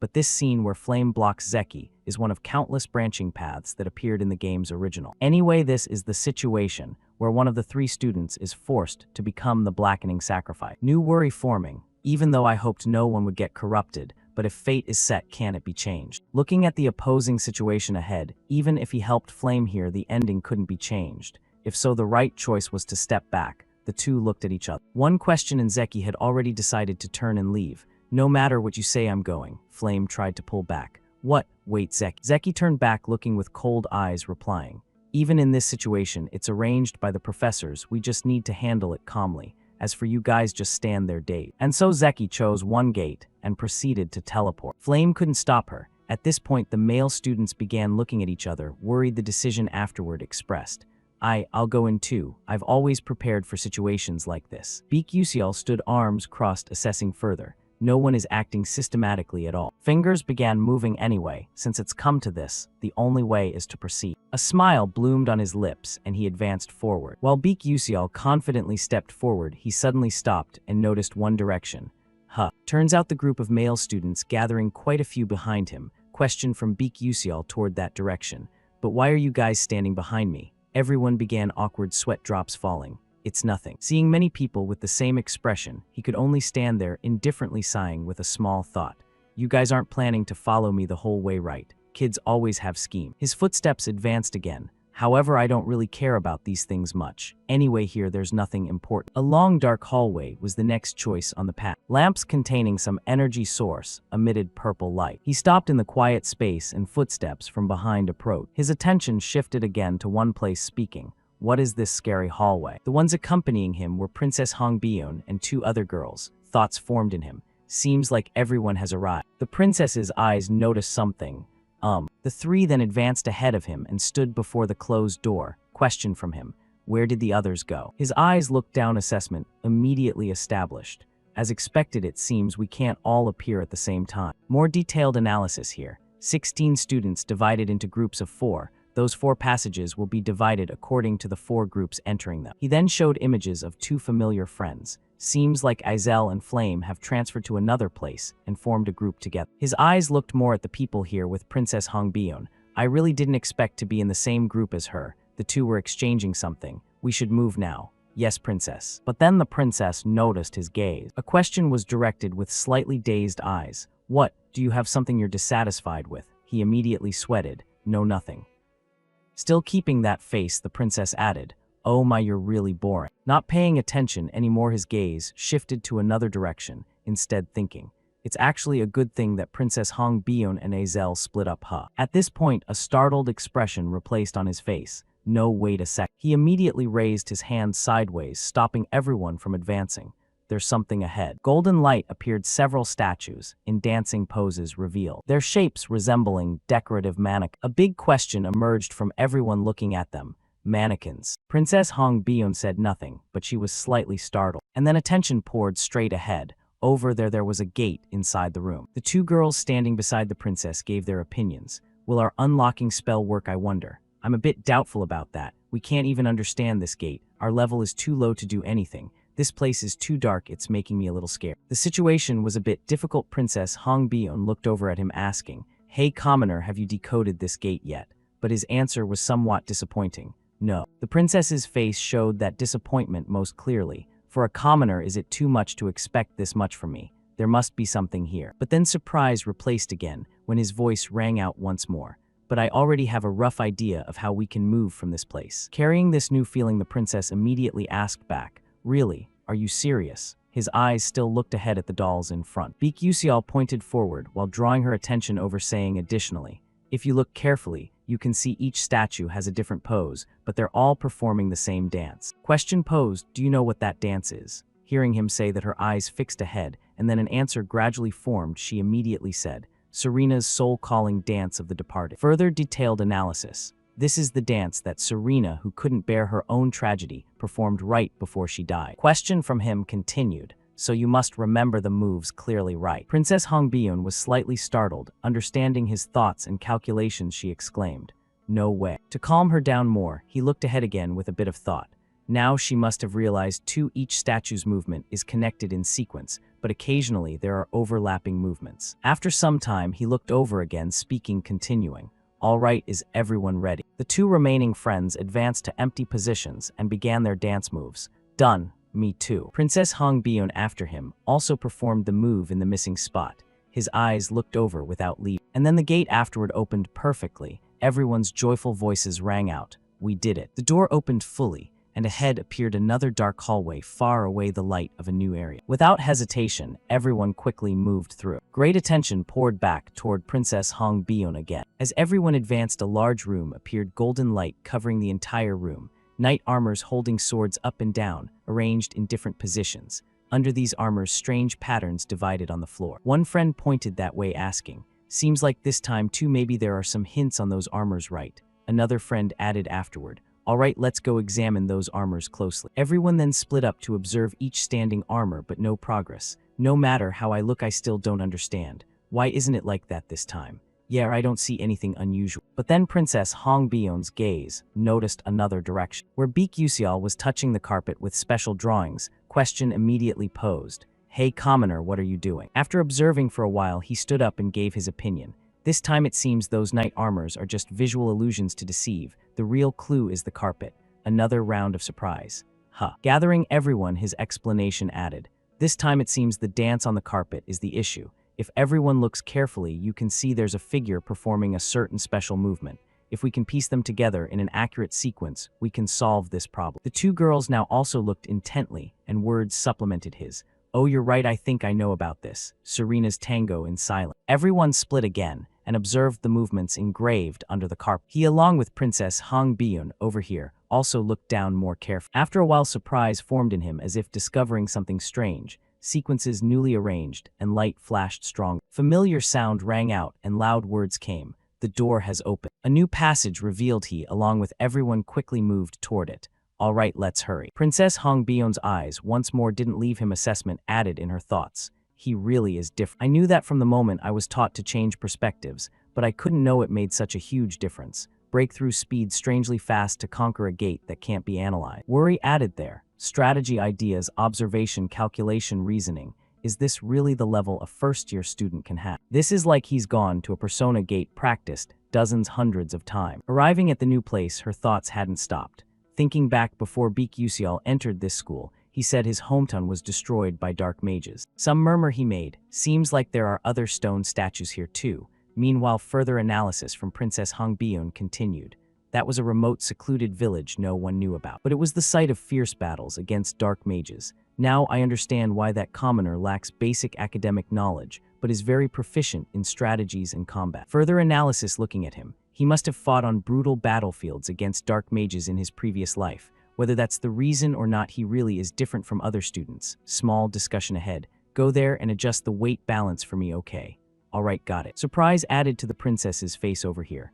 Everyone tries their best to get high scores, yet he openly guesses randomly, scribbles, on tests like showing everyone it. He doesn't do his assignments. Attitude in class is very bad. But wait a moment, looking again at his handsome features, new assessment added. So why is he trying so hard this time? Princess Hong Bion immediately grew serious. There has to be some reason for this. Don't tell me you just sensed a change in the atmosphere. Baek Yuseol turned back to look at her, pointing a finger in one direction to draw her attention. Hey, why are you just standing there spacing out like that? Come on over here too. But she suddenly questioned him. Tell me the truth, commoner. You just looked completely clueless about what I was saying. Hong Bion voiced her suspicion. This persona gate we're challenging right now, is it actually real? She stayed silent, waiting for his answer. But all she got in return was a thoughtful pause and quiet. He then appraised her. Your eyes have gotten a lot sharper, Hong Bion. Normally you wouldn't have figured out the truth until the very end, and you'd keep interfering with airing nonstop. A smile replaced his usual expression.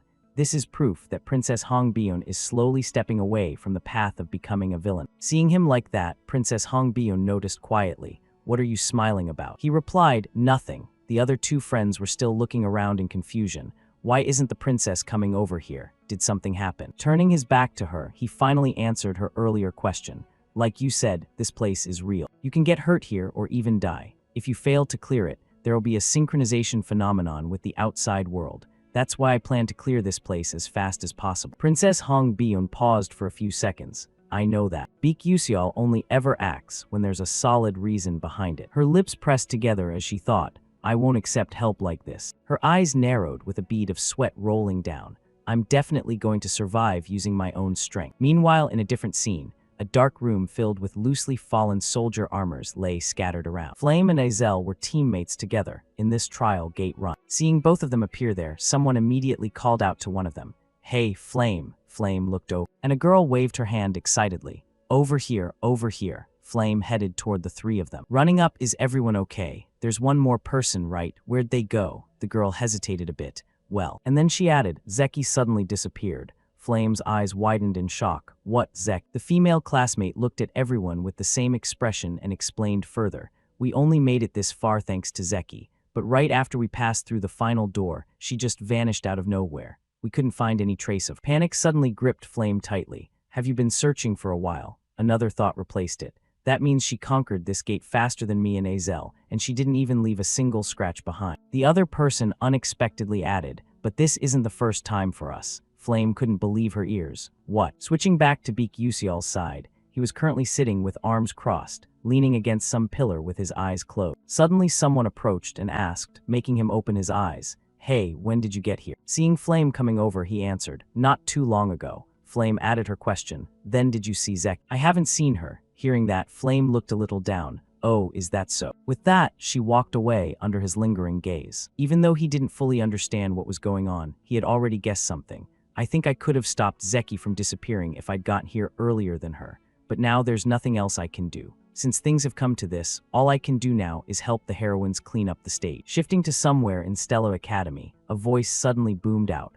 What? A real Persona gate got mixed into the students' training exercise. Instructor Lee hurriedly rushed toward the training area. Shock and worry appeared along with the scar on his face. That blue gate from before has now turned into a blood-red gate. How could this happen? Isn't Stella's security system supposed to be the best in the world? Professor standing nearby explained as he saw Instructor Lee arrive. It's as if someone completely reversed the spatial wave detection system inside Stella.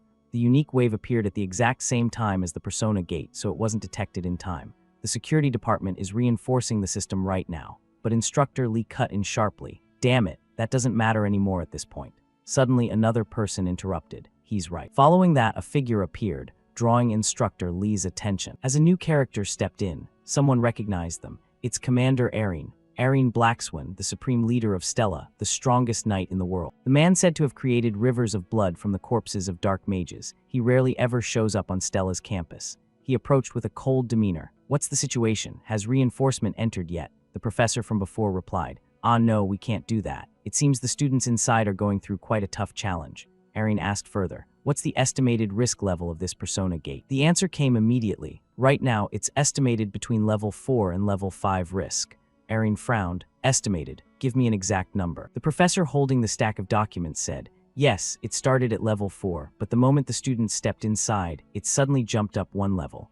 Erin noted, that's unusual, but not unheard of. The Persona gate is emitting fake wave. Bring me the list of registered students. The professor handed over the documents. Here you go. Erin opened it and carefully scanned each name on the page. A few names from Class 1 S rank appeared. Beak Yuseol, Hong Biun, Flame, Azel, Zek. After receiving the list and reading a few names, Erin's eyes narrowed further. A level 5 risk Persona gate. That means even veteran mages have to prepare thoroughly and completely to clear it.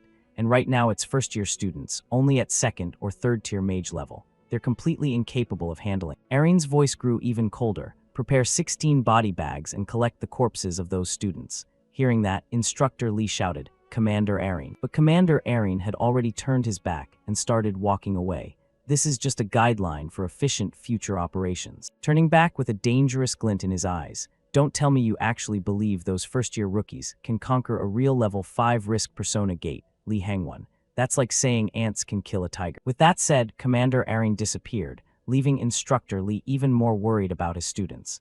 I know this gamble is completely ridiculous, but I still hope those kids can come back out safely. The red gate still stood there unchanged. Back inside, Azel and Flame both suddenly turned their attention in the same direction where someone called out, Hey, everyone. Zeki had returned with some dust on her clothes, continuing, So this is where you guys are. She stood there with arms crossed, looking thoughtful, while the others showed some relief. I'm really glad you're safe. Why did you suddenly disappear like that? It kinda scared me. After looking around, she turned to one side and spoke gravely. Now that everyone's here, the only thing left is to fight the final boss in this place. While she was deep in thought, not long before, something suddenly seemed about to appear and caught Beak Yusial's attention. Then red status windows popped up continuously. You have arrived at the Dancing Clock Tower. If you descend the stairs here, you will reach the ballroom. The party seems to have just begun, so hurry up. Everyone in the group headed toward a staircase leading downward. I guess we have to go down these stairs. While everyone was focused on the path below, Flame anxiously looked upward, as if sensing something ominous. A giant spider monster began forming in her mind. At the top of this clock tower is the lair of the great sword spider leader, a level 4 risk monster, and its 8 legs can transform into 8 razor-sharp blades. Flame swallowed hard and took a deep breath. That thing is extremely dangerous, and I can't keep relying on Beak Yusial forever. Besides, he's lost his memories, so he has no information about the great sword spider leader at all. But I've done some research on that spider already, so I'll try to hold it back myself somehow. Then Flame glanced at Azel nearby. If Azel and Beak Yusial face the final boss together, we might get through without taking too much damage. Alright. Flame immediately resolved herself and called out, "Wait, everyone." Right at that moment, someone's voice interrupted, startling her a bit. Hold on. It was Beak Yusial, who was looking up towards some high corner. There's something up above us. Flame froze for a few more seconds. He then turned around, breaking the fresh silence. You guys go down first. I'll check around here a bit and come down later. Following his words, no one objected.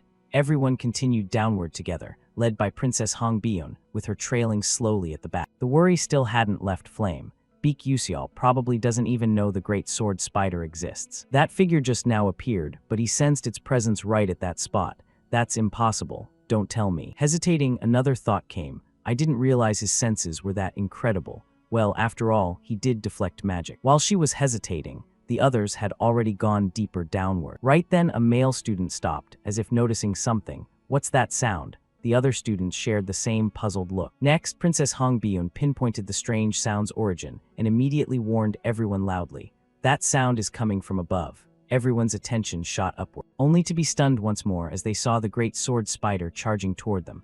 That's the blade spider. Another student immediately corrected. No, that's the great sword spider leader at level 4 risk. Seeing it appear here, Flame's mood turned anxious. What's going on? What about Beak Yusial? Thinking the same about him, Princess Hongbion suddenly realized. Commoner. Both their expressions shifted toward the one beside them. Don't tell me. But then, unexpectedly, a foot appeared on the spider's body. Beak Yusial leaped down from high above, delivering a powerful stomp that sank deep into the spider, with faint golden light flashing from the burst of speed skill. He gripped his sword tightly in hand. Someone below shouted his name loudly, Beak Yusial. Seeing the others hesitating down there, he suddenly yelled even louder, I'll stay here and deal with this thing. So everyone, hurry up and get downstairs right now. Azel still couldn't believe what just happened. Can he really hold it off by himself? She gritted her teeth and made up her mind. Maybe I should go up there and help him. Right at that moment, someone's voice called out, I don't know what you're thinking, but what we need to do right now is head straight to the ballroom as fast as possible.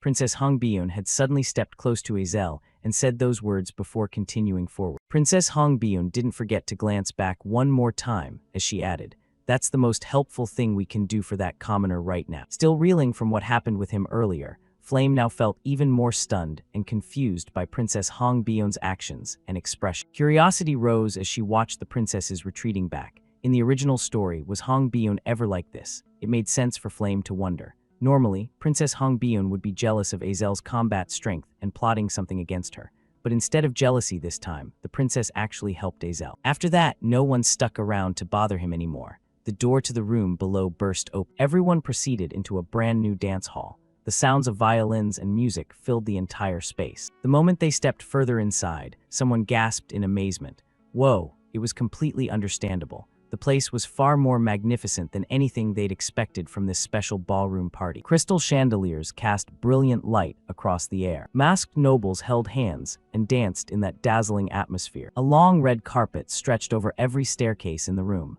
It was truly captivating. While the mood was lively and joyful, the lights suddenly went out all at once. The music stopped along with it. Everything fell silent. All the nobles went quiet, as if waiting for the main character to appear. And in that darkness, slow footsteps gradually approached. Once again, everyone was stunned. Princess Hongbyun spoke up, drawing attention over. Someone's coming down the stair. Flame quickly made a small guess. It's probably the final boss, Duchess Iharin. Everyone, stay on guard. But then something shattered her view, leaving Flame frozen in shock. In the center where a spotlight shone, someone stood under the beam. Hello, it's a pleasure to meet you all. I am Iharin, and it was none other than Zeki, the one who'd separated from the group and vanished earlier. The smile on her face now felt somehow off. In contrast to the students' expressions, the nobles here were thrilled by her appearance. Duchess, you look stunning today. Please grace us with a bright smile. I'll offer you my heart. Even though she'd read the original novel, Flame had no idea this plot twist existed. How could this happen? This development doesn't exist in the original romance novel's storyline. In fact, the character Zeki didn't even exist from the very beginning. Looking at Princess Hongbyun's worried face, it's impossible for a normal person to become an NPC inside a Persona gate, and not just any NPC can become the final boss. Turning to Azel's expression, there's only one way for someone to turn into an NPC in a Persona gate, and that means Zeki was already a dark mage. Flame pressed her lips together after those realizations. She also understood why Beak Yusial had said those strange things earlier.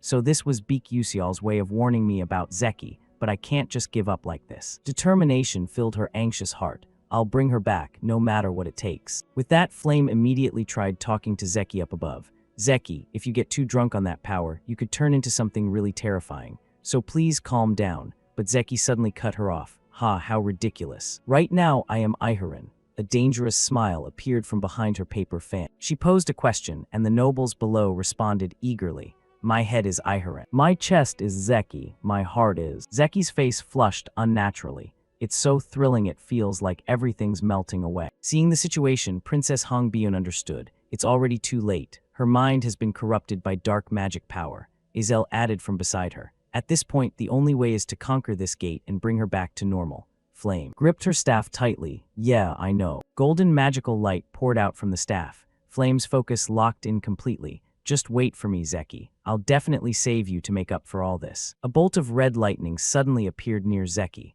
All right, enough small talk. Magical power exploded around her, and that smile returned to Zeki's face. Let's get this party started together. An important status window updated. The battle with the Temptation Masquerade Ball boss has begun. Meanwhile, in another place, a streak of green blood appeared on the screen.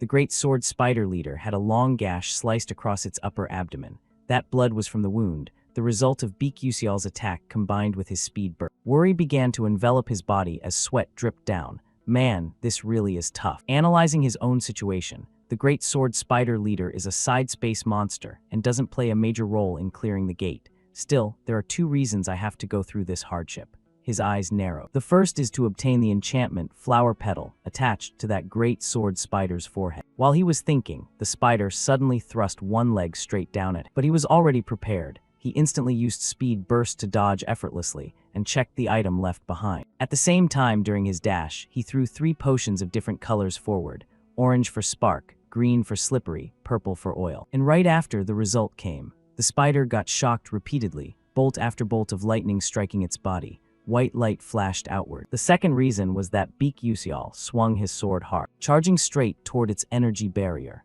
In a short time, that barrier began cracking in a miraculous way. His target was aimed directly at the rose petal on its forehead. His expression shifted with the changes. Hidden strategy to clear Chapter 6, Zeki's Path of Dark Magic. Additional info suggested, the enchantment flower petal, absorbing it significantly boosts mental strength stats. It's an item used effectively to speed up perception, add points to keen senses, and supplement mana flow slowdown. This is a must-have item, and there are some interesting points in the story tied to it. The great sword spider charged once more. He attacked again, adding to his earlier assessment. In other words, those enchantment flower petals are connected to the final boss, Duchess Iharin. As it thrust forward, he jumped to dodge, his main focus on the fight, but his mind still split on thoughts. Actually, this great sword spider leader is the husband of the Duchess, Duke Iharin, but I didn't pay much attention to that since I skipped the plot. While concentrating on important thoughts, he got annoyed by the monster's constant attacks and showed an irritated face. He kept using speed burst to move around and finally decided to change it up, leaping above its head. Anyway, because of that, whenever I attack the barrier in front of the petal, the Duchess shows signs too. That way, the main characters can carry out their strategies more easily. Because of this concern, he also had another worry. But I don't know if my attacks will hit at exactly the right timing. But then a faint smile locked onto his lip. So I'll just attack it as much as possible and take it down completely. In all previous clashes, the spider had attacked first, so this time he decided to go big and strike preemptively. Speed burst activated continuously. As soon as he appeared in one spot, he burst again. All anyone could see were afterimages trailing behind him. The triple consecutive speed burst allowed this, turning the place into his personal stage. The spider, faced with this rapid shift, let out a series of grotesque cries. As for him, after that performance, he finally stopped. All right, if I keep maintaining this state. Before he could think further, he suddenly looked surprised. Huh. The spider below moved abnormally, accompanied by some green substance, and he knew the issue. I threw so many slippery potions. Did it run out already? With no other choice, he was forced to charge at it once more. When Beak Yusial saw the spider below moving strangely with no solid footing, unease flooded his emotions. Damn it, below us is the ballroom. His speed increased from momentum as he dove downward. That was the instant decision to change course. Okay, let's think about this. I need to check the direction that spider's heading. With his rapid descent, he finally caught up to its position. Both collided. Their eyes met, sweat dripping down his face as he gritted his teeth in frustration. And I'll adjust it. His pupils flashed with a special color as speed burst shifted him. A few minutes earlier, right when the big notification appeared, the battle with the Temptation Masquerade Ball boss has begun. Following that announcement, Princess Hong Bion's group quickly gathered into a combat formation. Meanwhile, Zeki's hand grasped part of her black dress. Blood-red music began playing, and Zeki's dance opened immediately. All attention focused on her movements. Each step change brought more red lightning bolts appearing. At the same time, a strange magic circle formed beneath her feet. Once again, Zeki shifted her steps according to her dance. The red lightning bolts began altering the surroundings. Everyone, get out of the way. But the warning seemed too late, and all those previous bolts converged on one spot to attack. The nearby nobles were blasted away. Back with the group, Princess Hong Bion, after seeing that powerful attack land, turned back to check on everyone and asked, "Is everyone okay?" A male student behind her replied, "Yes." Calming down and analyzing the situation, her worry grew clearer. There's no time to hesitate or second guess. Now's the time to fight. She directly pulled out her staff, holding the top part as it glowed with light, because this opponent was a dark mage. Up above, as Zeki continued her dance moves, fire-based magic attacks began targeting her and locking on. Noticing this, Zeki looked back with contemptuous eyes, and of course she had reason to. It's not that easy. After those words, a strange black magic array appeared right in front of Zeki. The fire attacks were effortlessly blocked. But the assault didn't stop there. Azel formed 3 small ice arrays, from which massive ice pillars shot out. The other students weren't idle either. They all unleashed magic toward the target at once. Unfortunately, every single attack was stopped by similar magic circles as before. The students were shocked. All the magic we cast, none of it works at all. While everyone launched their attacks, Zeki made a new movement. Red lightning formed in the sky, startling some as it appeared. Ah, she's attacking again, be careful. In some miraculous way, Flame had created a complex magic formation right in front of her. Right at that moment, 2 exclamation marks popped up. Mimicking her earlier motion, Flame also grabbed a part of her own dress. Music began to play once more. Holding her staff with an indifferent expression, Flame started the dance required for this phase. Watching her act without realizing when it had started, Azel looked over in complete shock. "Why are you suddenly dancing here?" But Flame didn't answer and simply continued with her dance. After a while, Flame stopped. Her eyes lowered halfway as she stared straight at her opponent. Following the magic formation she'd created earlier, Flame released an attack out. Golden light streaked past Zeki's side. Holding her fan with wide, rounded eyes, Zeki could only stand there staring. Seeing it succeed, Flame inwardly rejoiced. Good, it's just like what I read in the novel. With that, she raised her voice loudly. Everyone start dancing. Princess Hong Bion and Azel exchanged stunned glances, and Flame continued her explanation.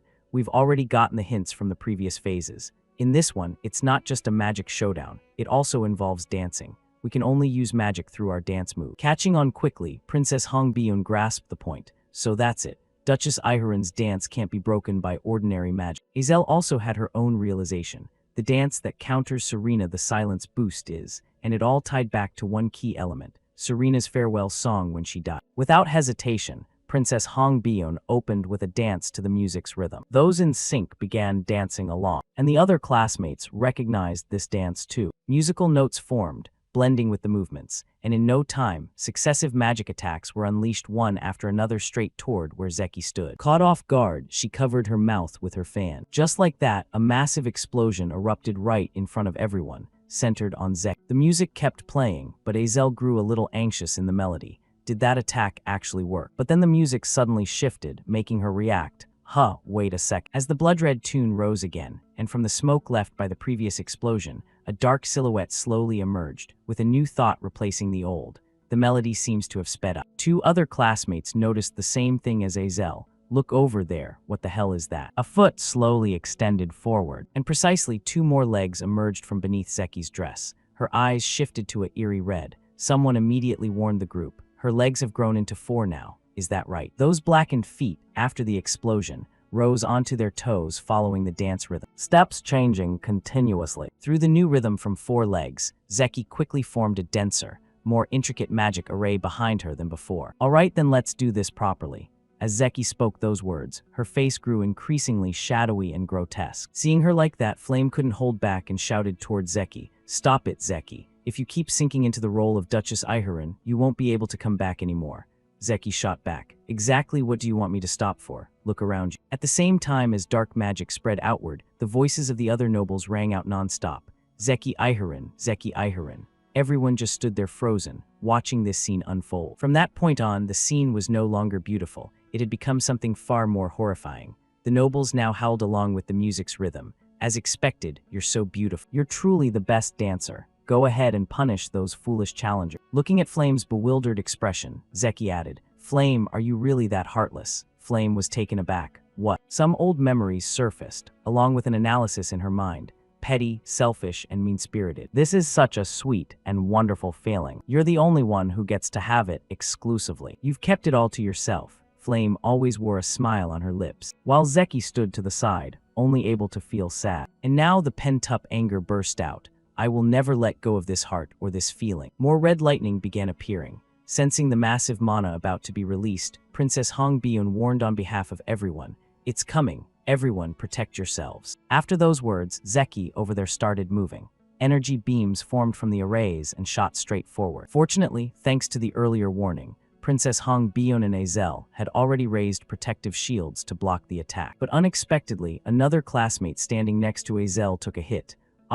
Azel noticed it, but there was nothing she could do to help. Then, while she was distracted, another power surged toward her position, but she couldn't turn back in time to see it. She was helpless. Azel closed her eyes tightly, but then opened them again when nothing reached her. A light shone on her face, accompanied by a question mark in her mind. Hongbyun, using her own strength, had stepped in front and formed a massive wall of fire, shielding Azel from the earlier danger. After helping, Princess Hongbyun quickly turned back with urgency. Hey, idiot, why are you just standing there spacing out like that? Azel stammered. What? Seeing her still dazed, Princess Hongbyun raised her voice higher. For me, defending against fire magic is more effective, so let me handle that. You focus on blocking the incoming lightning magic. Azel understood. Oh, right. Princess Hongbyun continued the arrangement. Stay behind us and attack whenever you get an opening. Flame also noticed this change in the princess, and especially that she was speaking to her. In that fleeting moment, Flame felt even more confused. What's going on here? In the original story, Hongbyun ruined team morale out of jealousy toward Azel's abilities and tried to sabotage their relationship. In the end, it caused huge damage to everyone, turning the story into a mess. But now, Hongbyun was the one grasping and reading the situation the best. This time, a blood-red energy attack headed straight for Princess Hongbyun, but Azel raised an ice wall to block. The princess was slightly startled and looked over at her. Meanwhile, Flame's thoughts lingered. No, that's Hongbyun and Azel. They're working together. Azel looked at Princess Hongbyun and spoke naturally, gently. Don't let your guard down either, okay? Hearing the jab, Princess Hongbyun showed an annoyed expression. What? Right after, Flame suddenly appeared behind both of them to support the attack and defense. Me too. I can't let those two outdo me. With defense in place, Flame officially counterattacked by forming a massive magic spell behind her and continuously releasing golden energy beams forward. But with 3 dark magic arrays in front of her, Zeki blocked everything Flame sent her way. Useless. Yet Flame gave a faint smile right after. The large energy bolts spread out and pierced through those barriers. Once again, a huge explosion erupted at Zeki's center. Looking toward the dust ahead, the familiar question came. So, is this the end for me? Peering closer at the thicker smoke than before. And of course, that dark silhouette appeared once more, but this time with an added horn. The first to notice was Aizel, right after Princess Hong Bion, that appearance. And then Flame, Zeki. Zeki's voice changed as she called out, "Flame, flame." Zeki's lower body had fully transformed into a spider, just like the one they'd encountered in the hallway on the way down. "Do you hate seeing me happy that much?" The noble NPCs had completely changed. They began trembling. Meanwhile, someone started vomiting. Zeki was gradually losing control. "Why won't you just leave me alone?" Why, knowing part of why she'd ended up like this was her fault, Flame tried shouting over, "Zeki, that's not it. Please snap out of it." But Zeki had reached the peak of her rage. "Shut up." Immediately, a layer of blood-red magic formed. It didn't stop there. A second divine array appeared right beneath. The blood-red music rose again, and that smile locked firmly on Zeki's face. The original Princess Hong Bion froze. "No way." Behind her, Flame wore the same expression. "This is." Facing the danger ahead, an analytical thought emerged. "At the very least, this is already level 5 risk. I can't think of anything else anymore. What do we do now?" From her gaze fixed forward, Flame suddenly looked upward, as if sensing some movement. The noise grew louder and more frequent, and she asked loudly, "What's that sound?" Aizel, seeming to recognize it, cut in while standing beside her. "Beak Yusial, Beak Yusial," was momentarily startled by her words, but quickly, another unexpected development occurred.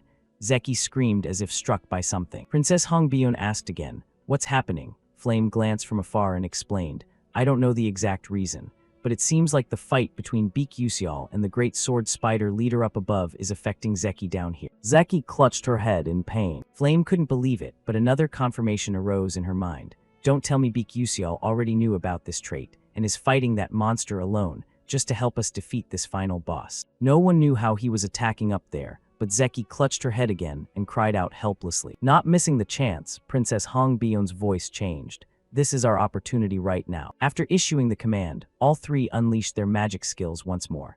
Flames from Princess Hong Bion, ice from Aizel, and light from Flame surged forward rapidly. The ice struck first, freezing the spider leader's leg section solid, followed immediately by Princess Hong Bion's enveloping flames. The light attack came last, crashing into the others. A massive explosion erupted as the three elements collided, sweeping away the resulting smoke. Zeki roared in fury, "You bastards, is this all you've got, you brats?" But then her anger exploded to its peak. "How dare you!" Right at that moment, the original Great Sword Spider leader suddenly appeared in the ballroom. Sensing something new entering the space, Princess Hong Bion asked worriedly, "What's happening?" Flame shared the same confusion. "I don't know, it looks like something just fell down." As if recognizing the familiar silhouette, Flame froze mid-thought. "No way, that can't be. Isn't that the Great Sword Spider leader?" The massive spider had crashed down from above, knocked unconscious, cracking the ballroom floor. A big question followed. Is it dead? One of the male students in the group, unable to believe his eyes, started trembling and muttered unconsciously,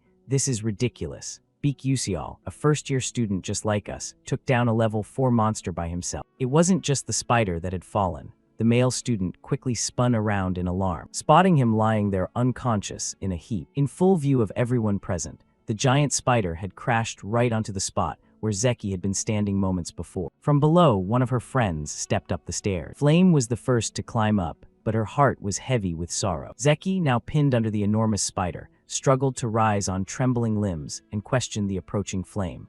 "Why do you always have to interfere with me like this?" Rage deepened on her face. "I'll never forgive you." But then another thought surfaced in the moment. "Oh, I get it now. You couldn't beat me at dancing, so you had to resort to this dirty trick. Because no one dances better than me, right? How pathetic, how truly pathetic. In the end, you're just like me, jealous of someone more beautiful showing up." She wore a deranged smile. "Ha, it's not just me after all. You're no different from me in the end." Yet the sorrow etched deeper into Flame's heart as she looked at her friend, who was no longer in her right mind. Seeing Flame staring at her with that strange expression, Zeki asked in confusion, "Why are you looking at me like that?" To shift some of her emotions, Flame turned to Aizel behind her and asked, "Aizel, can you summon an ice mirror?" Aizel replied quickly, "Yes." Realizing what she was doing, Zeki smirked triumphantly. "No matter what nonsense you pull, the truth is I'm still more beautiful than you." At Flame's request, Aizel created an ice mirror right in front of Zeki. She stared blankly into it. One side of her face had completely transformed into a spider's. She still couldn't accept it. This is, While the male classmate nearby tended to the one just sitting up. "You okay?" My head." Zeki's voice shattered the quiet again. Is this really my appearance? Are you lying to me? This isn't a real mirror, is it? Beak Yusial had now woken up, but he pressed a finger to his forehead while Zeki's tirade continued. You're all trying to trick me with this image, aren't you? It's disgusting, disgusting, so fucking disgusting. Her screams kept echoing. Zeki cried out even louder. Ah, please take that mirror away. The group of nobles who had been on Zeki's side during the dance now stopped. The Duchess is no longer beautiful. Everyone knew what came next, so they all bowed their heads, letting Zeki rage in her misery. Ah, I don't want this, I hate it. This isn't me, ah. Zeki's transformed hand trembled as she reached out desperately. Flame, please, you can do anything. Just help me, save me. But her words shifted slightly. Do you think I'd beg like that? A sword-like leg, just like the giant spider she'd fought, appeared. Zeki's transformed arm thrust toward Flame as she screamed in rage. This is all your fault for turning me into this. Die, Flame. Was caught in a mix of white and red, but the one wounded in the attack was Zeki. Something had emerged beneath Flame's feet and pierced straight through Zeki's body. Her dazed eyes widened. In that instant, Zeki recalled the happy feeling of standing beside Hei Wenriang. There was no saving Zeki anymore. All they could do was help her escape this fate through sacrifice. Flames from Princess Hongbiun began to rise once more. Azel bowed her head in sorrow for having done something so terrible herself. Princess Hongbiun felt the same guilt, but perhaps the saddest of all was Flame, because she knew she was partly responsible for this death. After Zeki faded away, she stood there and spoke her final words to her friend. I'm sorry, Zeki. I'm truly sorry. As Zeki collapsed, the main notification appeared. The story of Duchess Iharen, who achieved the world's greatest beauty and fame, has ended. You have conquered the Temptation Ballroom. Congratulations. Switching to the outside, at the place where everyone had entered the gates, an announcement rang out. Team A6 simulation training has ended and the students have exited. Group B3's simulation training has also concluded. As soon as the students emerged, Instructor Lee gave the order, evacuate them immediately. One teacher replied, yes, sir, everyone's out. Instructor Lee then focused on the last spot, worry forming on the spot. Is C7 the only one left? Suddenly, the red gate right next to Instructor Lee began to change. Red lightning started flashing around it. Sensing something bad was coming, Instructor Lee turned to another assistant nearby. The waves are shaking, get ready quick. Yes. But before he could say more, the gate warped directly, the space expanding as the previous red color gradually faded away. Instructor Lee's eyes locked intensely on the transformation, but then a faint smile appeared on his lips. The ants have defeated the tiger. Following those words, all the students had emerged outside, except for one. The red gate then vanished completely. Seeing the students come out alive from such a dangerous place, murmurs and discussions broke out. They really conquered a level 5 risk persona gate as mere students. Even seasoned veterans would find that tough. Questions kept arising. Was that kid the leader? Erin's face showed a flicker of surprise after catching himself on his earlier word. Then he turned back and mocked himself for the joke. Let's withdraw. Yes, sir. It didn't end there. After coming out, Beak Yusial stepped forward, raising his sword across his chest as he reported, permission to report. The Persona Gate Conquest mission has been completed. A total of 16 participants entered, 1 sacrificed, 15 returned safely and successfully. Instructor Lee's expression turned bitter upon hearing that. In the end, there was still 1 sacrifice. He refocused and gave instructions. You all did great. I'll send a healer right away so everyone rest up. Yes. Right then, someone appeared and cut in. Did something happen while I was gone? Everyone turned their attention to the familiar voice. Following that, another figure appeared. Oh, looks like something interesting happened while I was away, didn't it? He paused for a moment, confused by this sudden arrival. The headmaster of Stellar Academy, Elman Eltwin, a level 9 great mage, approached him with a smile. Seems like quite the excitement went down without me here. Tell me everything. Heading to building Stella number 1. The principal's office, Beak Yusial walked alongside Director Eltman Eltwin down the hallway of this place. As they walked, his face carried an indescribable dazed look mixed with a fresh worry. A private conversation with Eltman Eltwin. No way, right? Why do I feel so anxious about this? His gaze drifted elsewhere, as if complaining about some decision. That's exactly why I didn't want to become the leader. Going back to before they left the Persona Gate, Princess Hongbiun gathered everyone together, as if she wanted to bring up some major issue. Wouldn't it be better if we designated one leader to report the situation before we leave? With a straight face, his thumb immediately pointed at Azel as he said, then how about Azel? In his dazed state of passing out, waking up, and Azel looking utterly confused at the huge suggestion directed at her. However, from the very beginning, both Hongbiun and Flame had no intention of letting him escape this role.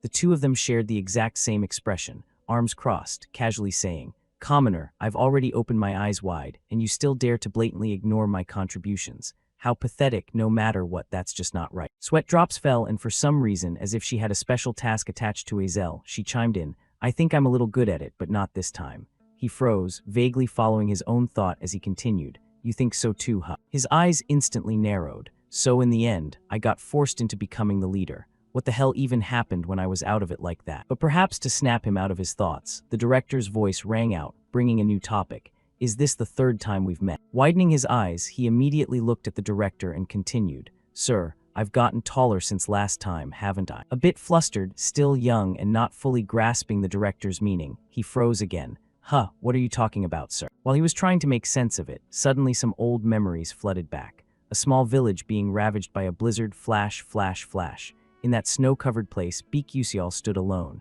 Back then, even though he had a body that couldn't use magic, he still diligently trained in one single magic skill, Flash Step. In that moment, he turned his gaze to the side as a sound came from there. Kid, you're really amazing. A fully cloaked figure appeared, adding in his fresh confusion, you have an interesting talent. I'll write you a recommendation letter, so come to my school and take the entrance exam. There'll be bonus points. And the one who appeared was none other than the current director of Stella Academy, So to pull him back to the present, the director spoke once more. The reason I called you here is, he jolted a little in surprise. The teacher smiled warmly and added, I'm here on behalf of the Academy to thank you for preventing that potentially dangerous situation. He sat there, adding a bit of reflection. It all started with me, but the director's words continued, and I have no intention of revealing this matter to the outside. Of course, if the damage to the students had become severe, things would have been different. Thank you, it's all thanks to you. And there's one thing I need to confirm. He instinctively focused on those words. In an instant, the director's expression turned icy cold. Was there any error inside that gate? In that brief moment, cold sweat began pouring down Beak Yusial's entire body. Ah, what's with that look? No wonder they call you a black witch slayer. Even so, I'm not even a black mage myself. Between hiding the truth and speaking it, Beak Yusial chose to tell the truth, even though the worry still lingered. Yes, a student died. Zeki showed signs of black magic corruption. With a face showing zero sympathy, the director immediately responded to his answer. Is that so? What a shame. Being affected by corruption means there were already dark emotions in the heart from the start, and no one can resist that. Beak Yusial could clearly feel it. There wasn't the slightest hint of regret. Before he could even process what was in front of him, the director brought up another matter. Oh, look at me, my mind wandered.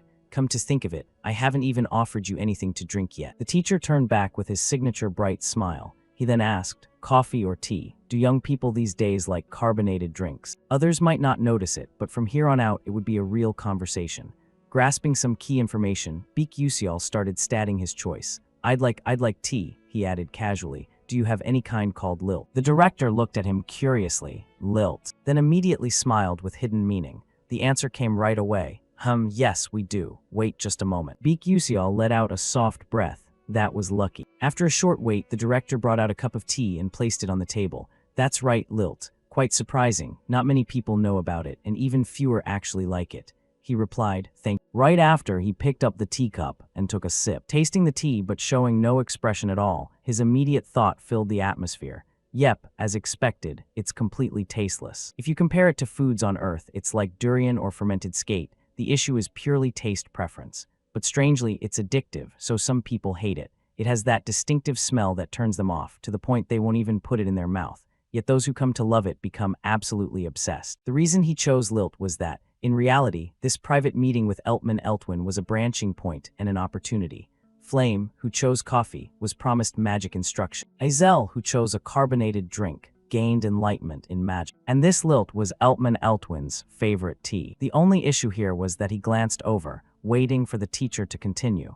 About lilt, you see. It used to be exclusively enjoyed by the El tribe living on the western continent for decades. They really should have kept it to themselves. But they shared it with humans and ended up facing misfortune along with the El tribe.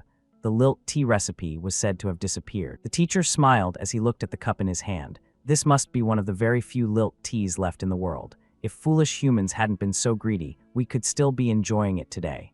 It really is a shame. But his next words brought the director a full sense of surprise. Is that so? But it's kind of strange, because even now I'm still drinking it. Watching him set the cup down, the teacher hurriedly asked with that surprise, Wait, so there's more of it? He answered shortly. no. Hearing that, Eltwin's expression shifted once again. That's disappointing. However, it was still too early to be disappointed when he cut in again. But I know about it, the recipe for lilt tea. The director's eyes widened round, staring at him, and the quiet atmosphere shattered because the teacher couldn't hold back his composure anymore. What, really? How did you get that recipe? Baek Yuseol realized he'd spoken too quickly, so he looked dazed. The thought took over right after. This is actually kinda hard to explain. I can't exactly say I got it from a game. Under the director's expectant gaze, he slowly said, My late mother taught it to me, so that's how I know. Wearing a slightly sad expression, he said it. The final gesture, the nurturing from his mother, swept him up in emotion. The teacher grew somber along with him. I'm sorry, it seems I shouldn't have asked that. He tried to brush away the sadness. It's fine, you don't need to apologize for that.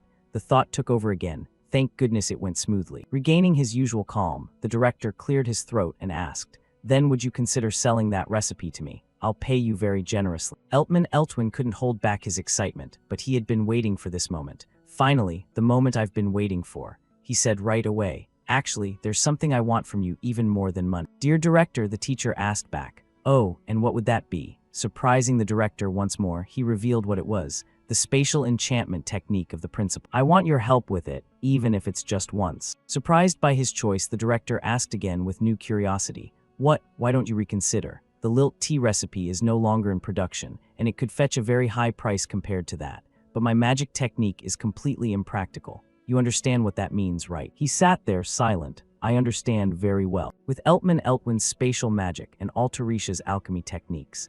And finally, by using a mana vessel captured by a soul mage, I can create an amazing multi-dimensional space. It would be a storage space, a dimension that can only be created when a mage fully masters the 8th level spatial attribute. That's why so few people in the world can do it. It would be a storage space, a dimension that can only be created when a mage fully masters the 8th level spatial attribute.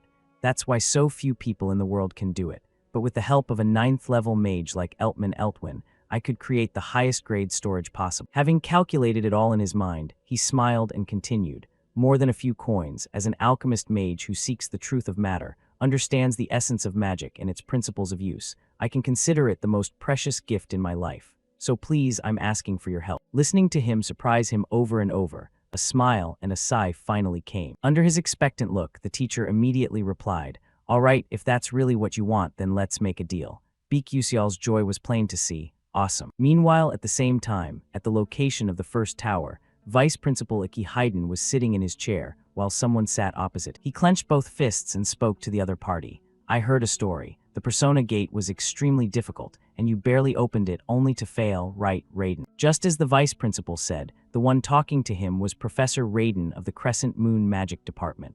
Professor Raiden closed his eyes and answered, Yes, I'm afraid the cult leader will be furious if he learns the truth about this. The Vice Principal adjusted his collar and interrupted. You're being way too stiff and rigid. That's what's causing the trouble. I'm not particularly sorry that you failed, but there are still plenty of other ways. Professor Raiden remained indifferent, as if he could already guess something. And under Heiden's dangerous gaze, Professor Raiden voiced his guess. Are you planning to make Professor Mason lose control? The air fell into an unusually heavy silence, and the exchange ended with Professor Raiden's departure. If there's nothing more to report, I'll take my leave. The long hallway stretched out, and the professor walked there quietly. During this, the professor began forming some new judgments of his own. The only real and practical reason for me to open the Persona Gate this time was to deal with a few students who might participate in the upcoming Aslan seminar. Even though they opened a gate carrying 5th level risk far beyond their capabilities, who could have imagined that Flame, Azel, Princess Adolvit,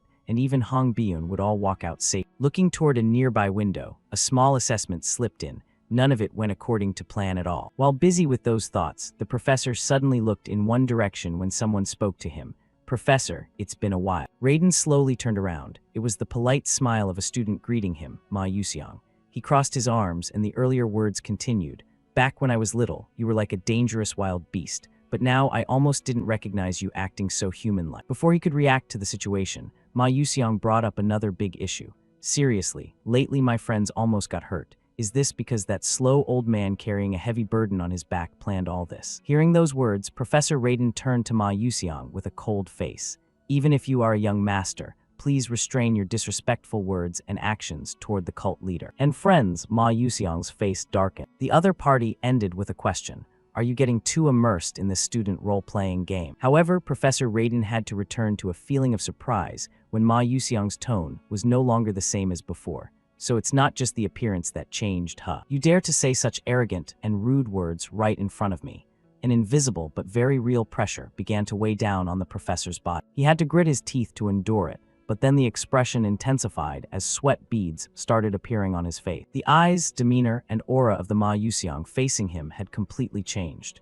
Raiden could feel the kingly spirit radiating along with that warning. It's wiser to be careful. A smile came after that too. You guys are really annoying and an eyesore. See you next time then. Ma Yuxiang slowly walked away step by step. Step by step, the sound still carried a strange feeling, and the professor raised his fist to his heart. And when Ma Yuxiang had completely left, Professor Raiden breathed heavily. He took a deep breath to regain his composure. If it's for the benefit of the Moonshadow cult, then this is nothing. The scene changed, shifting to Princess Hong Bion's group standing somewhere. Two female classmates kept worrying nonstop, turning to the princess and saying, "Princess, we're so glad you're safe. We heard the school made a mistake in setting up the Persona Gate. Is that true? Seriously, what kind of work are they doing?" As expected, in response to those words, Princess Hong Bion looked down with unsurprised contemplation. Just as predicted, the other students don't know about this. Considering the Academy's stance issues, it's understandable. Right at that moment, someone appeared and called Princess Hong Bion's name. A voice impossible to ignore. The princess turned her head to confirm who was calling. Senior.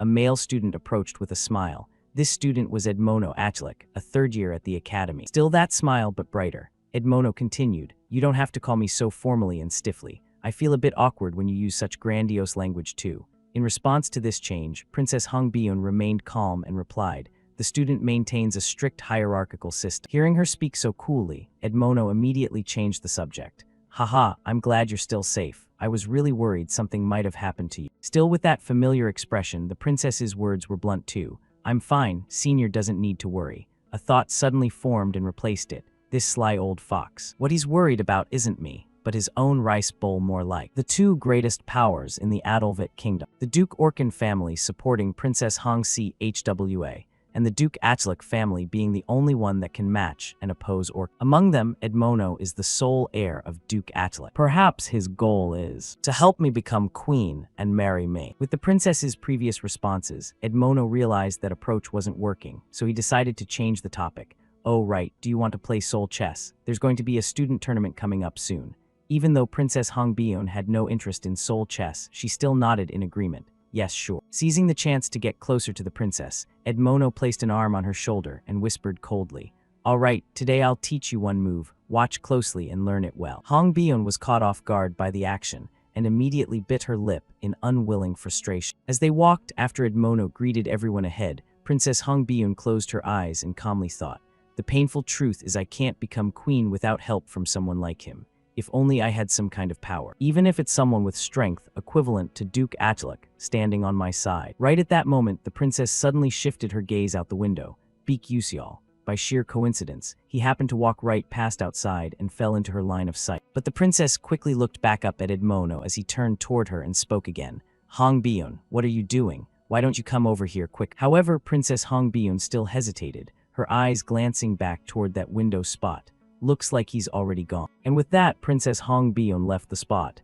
"Yes, Senior." Shifting to someone's hand, holding a single flower petal. It was Beak Yusial who had just stopped at a corner. He started examining it closely, admiring it, and posed the question, "Let's see, is this enough yet?" The surrounding scenery suddenly turned pink. The petal in his hand began to float up, and a status window immediately replaced it.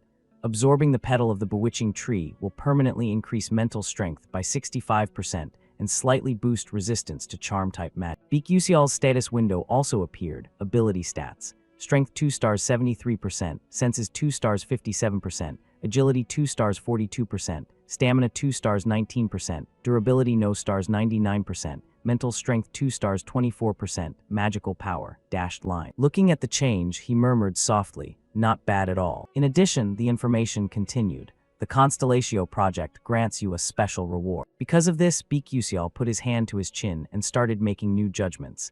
"Thanks to completing a new milestone, I've received this special reward as a result. Anyway, what should I take this time? Should I use a growth item or not? Suddenly, he seemed to realize something. The question followed right away. Could there be the Merkin necklace? The system responded, possible. He immediately looked satisfied. Then I'll take that one. New information appeared. You have obtained the Merkin necklace item. The item details popped up. Merkin necklace, superior grade. Description: a necklace crafted by Mekin, a future alchemist engineer. He pushed past its limits to protect his own life. Special function: Merkin shield automatically defends against attacks of level 6 or below. Can only be used once. Without any hesitation, he put it around his neck. Too bad it's single use only. But having something that can guarantee my life isn't a bad idea at all. Since episode 8 is coming up soon, I'll have to fight the awakened Professor Mason Tyrant. Plus, more information appeared. The hatred branch has accumulated 78% value. Beak Usial smiled at that. Good, preparations for fighting Mason Tyrant are going smoothly too, so I guess I'll rely on Altarisha for the rest. The scene shifted to a new place, the International Alchemy Organization. Beak Usial had arrived here. He stood in front of a certain area, and someone greeted him with a bright smile. This is Branch 13 of the Cordon Living Stone School, the annex building under the Great Elm Tree in Alchemy City. He replied right away, I'm here to see Alchemist Altarisha. However, the receptionist clearly expressed, I'm very sorry, sir, but you can't meet her right now. He knew what was up, so he looked a bit dazed and reached into one side of his coat. I figured as much. Immediately, he handed over a letter. This is a direct invitation from Assistant Professor Altarisha. The receptionist looked flustered at the situation. Oh my, their exchange simplified after that. I'm truly sorry, I'll guide you right away. Please follow this way. Thank you. Arriving at the door of Altarisha's research lab, the female receptionist called inside. Miss Altarisha, you have a visitor. However, no sound came back in response. The receptionist tried again. We'll be coming in now if that's all right. Right then, Beak Usial suddenly jolted in alarm at something. This feeling. A massive explosion suddenly erupted, releasing tremendous pressure. The blast made the door fly open wildly, but somehow it remained intact. Inside, thick smoke billowed everywhere, making it impossible to see. But fortunately, it didn't seem like a major accident since Beak Usial was still there and spoke up. That was unexpected. Thanks to the door flying open earlier, he had quickly pulled the receptionist to the side, but he still felt a bit of worry for himself. We almost got into real trouble there. Waving away the smoke in front of him, Beak Usial stepped forward bit by bit into the room. With so much smoke still lingering, he called out loudly to check. Assistant, are you okay? Shortly after, he was surprised to hear a voice respond. Hey, are you the student Beak Usial? Even though the earlier incident had been a bit chaotic, Assistant Altarisha was safe and even smiled as she continued. Welcome, I wanted to show you something. At the same time, a familiar figure appeared next to her. It was none other than the Golden Alchemist, Bowstone Fox. Beak Usial hadn't noticed him at first, but he did notice Altarisha's expression and thought. The explosion didn't even faze her. And then both their attentions turned to the Golden Alchemist as he discovered something on the bracelet on his wrist. My student, do you see this? This is a shield bracelet. On the silver bracelet was a button, and he placed a finger on it. A green shield immediately appeared, enveloping his entire arm. He was thrilled, and his excited explanation continued. If we press this button twice, even in just this state, it already proudly boasts third-level power. However, Beak Usial got another surprise when the result didn't stop there, along with his words. Oh ho, but if we press this button here one more time. How about that? Amazing, right? Even if your mana is low, or you're just an ordinary person who can't use magic at all, you can still deploy this shield at least once. Though its defensive power was only at 500, it could be incredibly useful in critical situations. Before the three of them, a shield 3 times larger than his face appeared right where the smaller one had been. And unlike other shields, there wasn't a single magical rune engraved on it. Continuing with the Golden Alchemist, he couldn't help but be astonished at what he had just done. He couldn't hold back his new excitement. If we announce this, the world will be turned upside down. It's all thanks to this genius child Altarisha. He then noticed the boy's presence. Ah, come to think of it, you're a co-author too. He immediately pulled him in. How about we join the alchemy world together as master alchemists? Beak Usial actually wanted that too, but he had to leave both of them stunned with his response. I can't survive as a master alchemist because I have no mana. Witnessing an incredibly outstanding alchemy genius who lacked mana, Bowstone Fox said, What did you just say? His secret up to this point seemed unknown to anyone in the academy, but it wasn't exactly a secret either, and he explained his earlier statement to both of them. A congenital constitution incapable of accepting mana, that's the mana leakage delay physique. The Golden Alchemist pushed up his protective glasses, still not believing what he heard.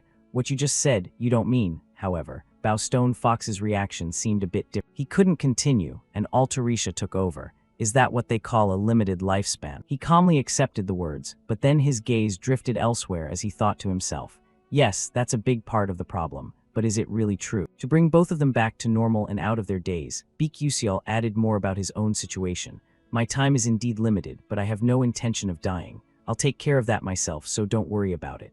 Hearing him speak like that, Assistant Altarisha finally let out a relieved breath. Ah, right. To lighten the tense atmosphere further, Baek changed the subject by holding out one hand. And besides, can I take a look at that shield bracelet for a moment? Bowstone Fox jolted awake. Huh, oh sure. After taking the silver bracelet into his hand, he pulled out his own encyclopedia glasses to examine. Up close within the bracelet, some information formed, and because of that, he gained a personal new impression of it. It's definitely still in the early stages, so there are a lot of rough and unnecessary parts on this item. Pausing there, he looked over at Assistant Altarisha and smiled as he asked, "Wait a sec, can I borrow your magic soldering pen for a moment?" Altarisha was surprised by his request but had no objections. Ah, here. However, Bowstone Fox's eyebrows twitched slightly, not understanding what he was trying to do, and he asked, "Oh, what exactly are you trying to pull off now?" But the silence was broken by someone, and that someone was Assistant Altarisha standing beside them.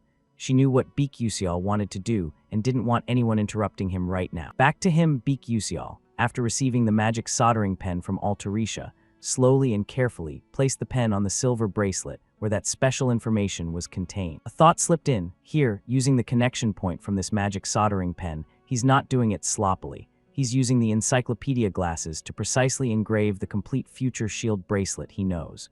Erase the original and create a more efficient structure that can enhance the quality. Everything was done, right as the sound ended, along with him activating its function for a test. A much larger and far stronger shield was created compared to the slightly small one before. Stone Fox immediately gaped and quickly pulled out a measuring inspection lens to give the result.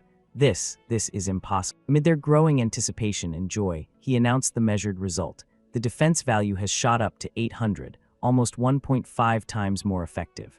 No wonder she said you're a co-author too. He exclaimed in full admiration, his face flushed and voice raised. Have you ever thought about working under me? Ah, no, not under me, but as equals. Don't worry about not being able to use magic yourself. I'll assign a few alchemists to make you some magic shuttle familiar. Baek appreciated the offer, but it still didn't sway him. Haha, sorry, I have my own reasons for continuing to pursue my dream as a magic warrior. He looked a bit regretful. Oh, that's too bad. However, another more important intention came from him. I still have something I'd like to ask. A purple orb, the mana vessel, was held out in front of him. Can you create an item with this? Altarisha's hand reached out to take it, asking, some kind of enchantment. No need to rush, Baek took both from surprise to even greater surprise. Spatial magic. The Stella principal said he'd lend a hand too. Both of them froze solid in massive shock. Altarisha calmly said, first of all, the principal. Meanwhile, Bowstone Fox looked like he was at a loss for words. Oh, that old geezer decided to help you. You really are a troublemaker. However, Altarisha expressed her confusion out loud.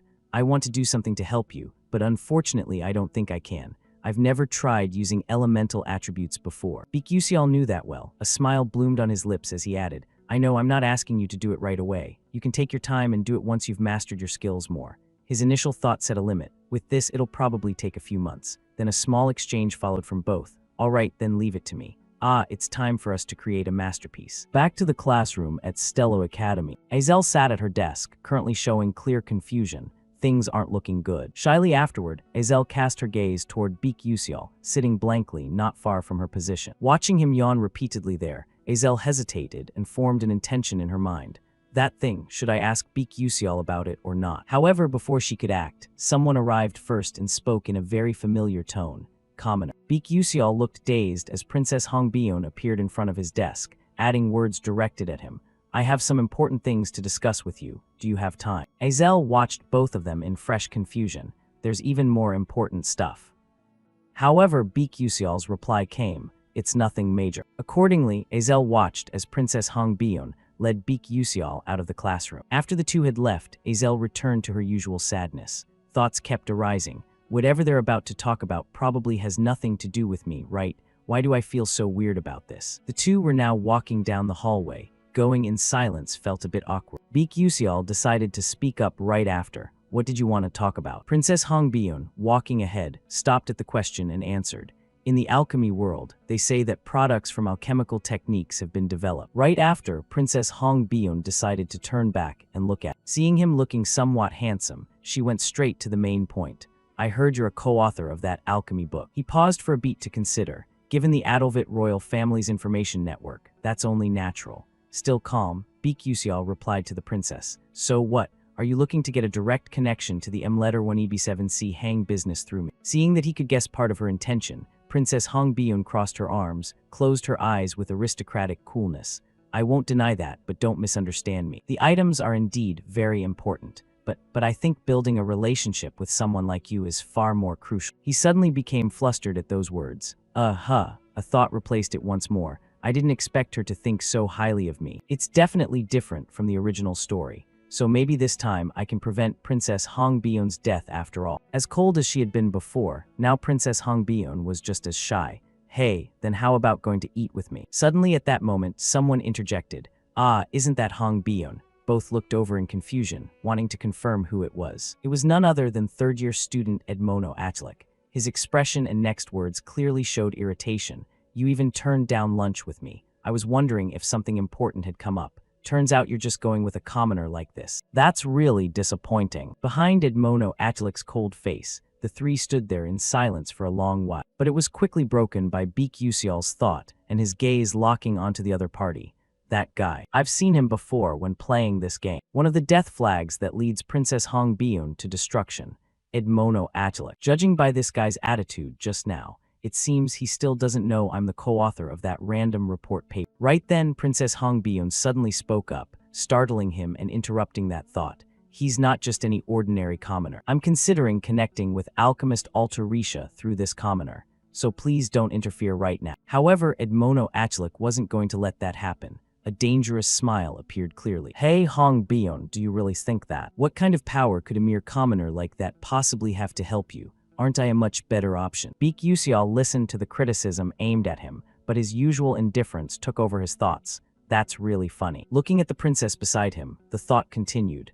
Yeah, I'm used to being looked down on as a commoner anyway. Even though he knew the other was a major supporter, Princess Hong Bion coldly refuted Achlik's earlier remark. Exactly what do you mean by that, senior? Seeing this not-so-great expression from the princess, Beek Yusial didn't want things to go too far and immediately cut into their conversation.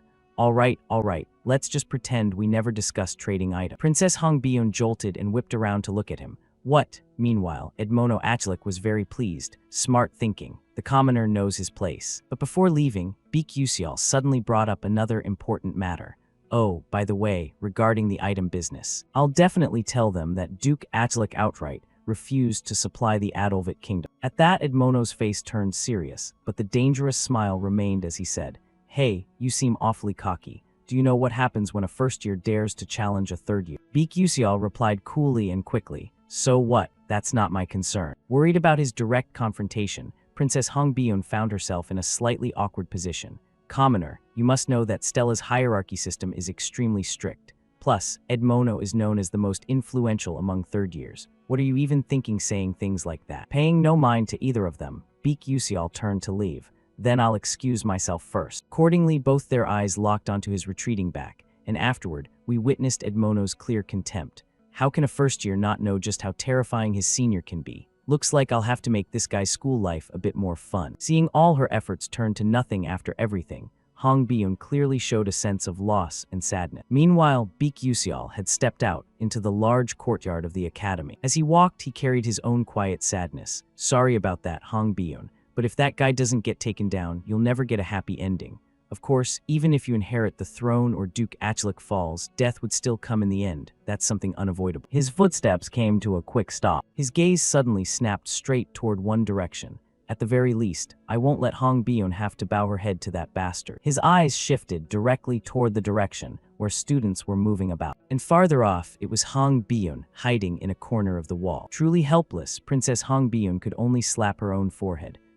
Should I just throw away everything tied to this princess title? The reason Edmono Achlik kept interfering with her was painfully clear. Maybe he wants to make sure I can never stand on my own 2 feet. When that happens, I'll have no choice but to depend on him. Helplessness piled on more helplessness as she stood there alone. Looking back at her own clenched fist, the earlier sadness deepened. I missed a really good opportunity. Am I really incapable of doing anything on my own? Right then, Princess Hong Bion's eyes suddenly widened, as if she realized something.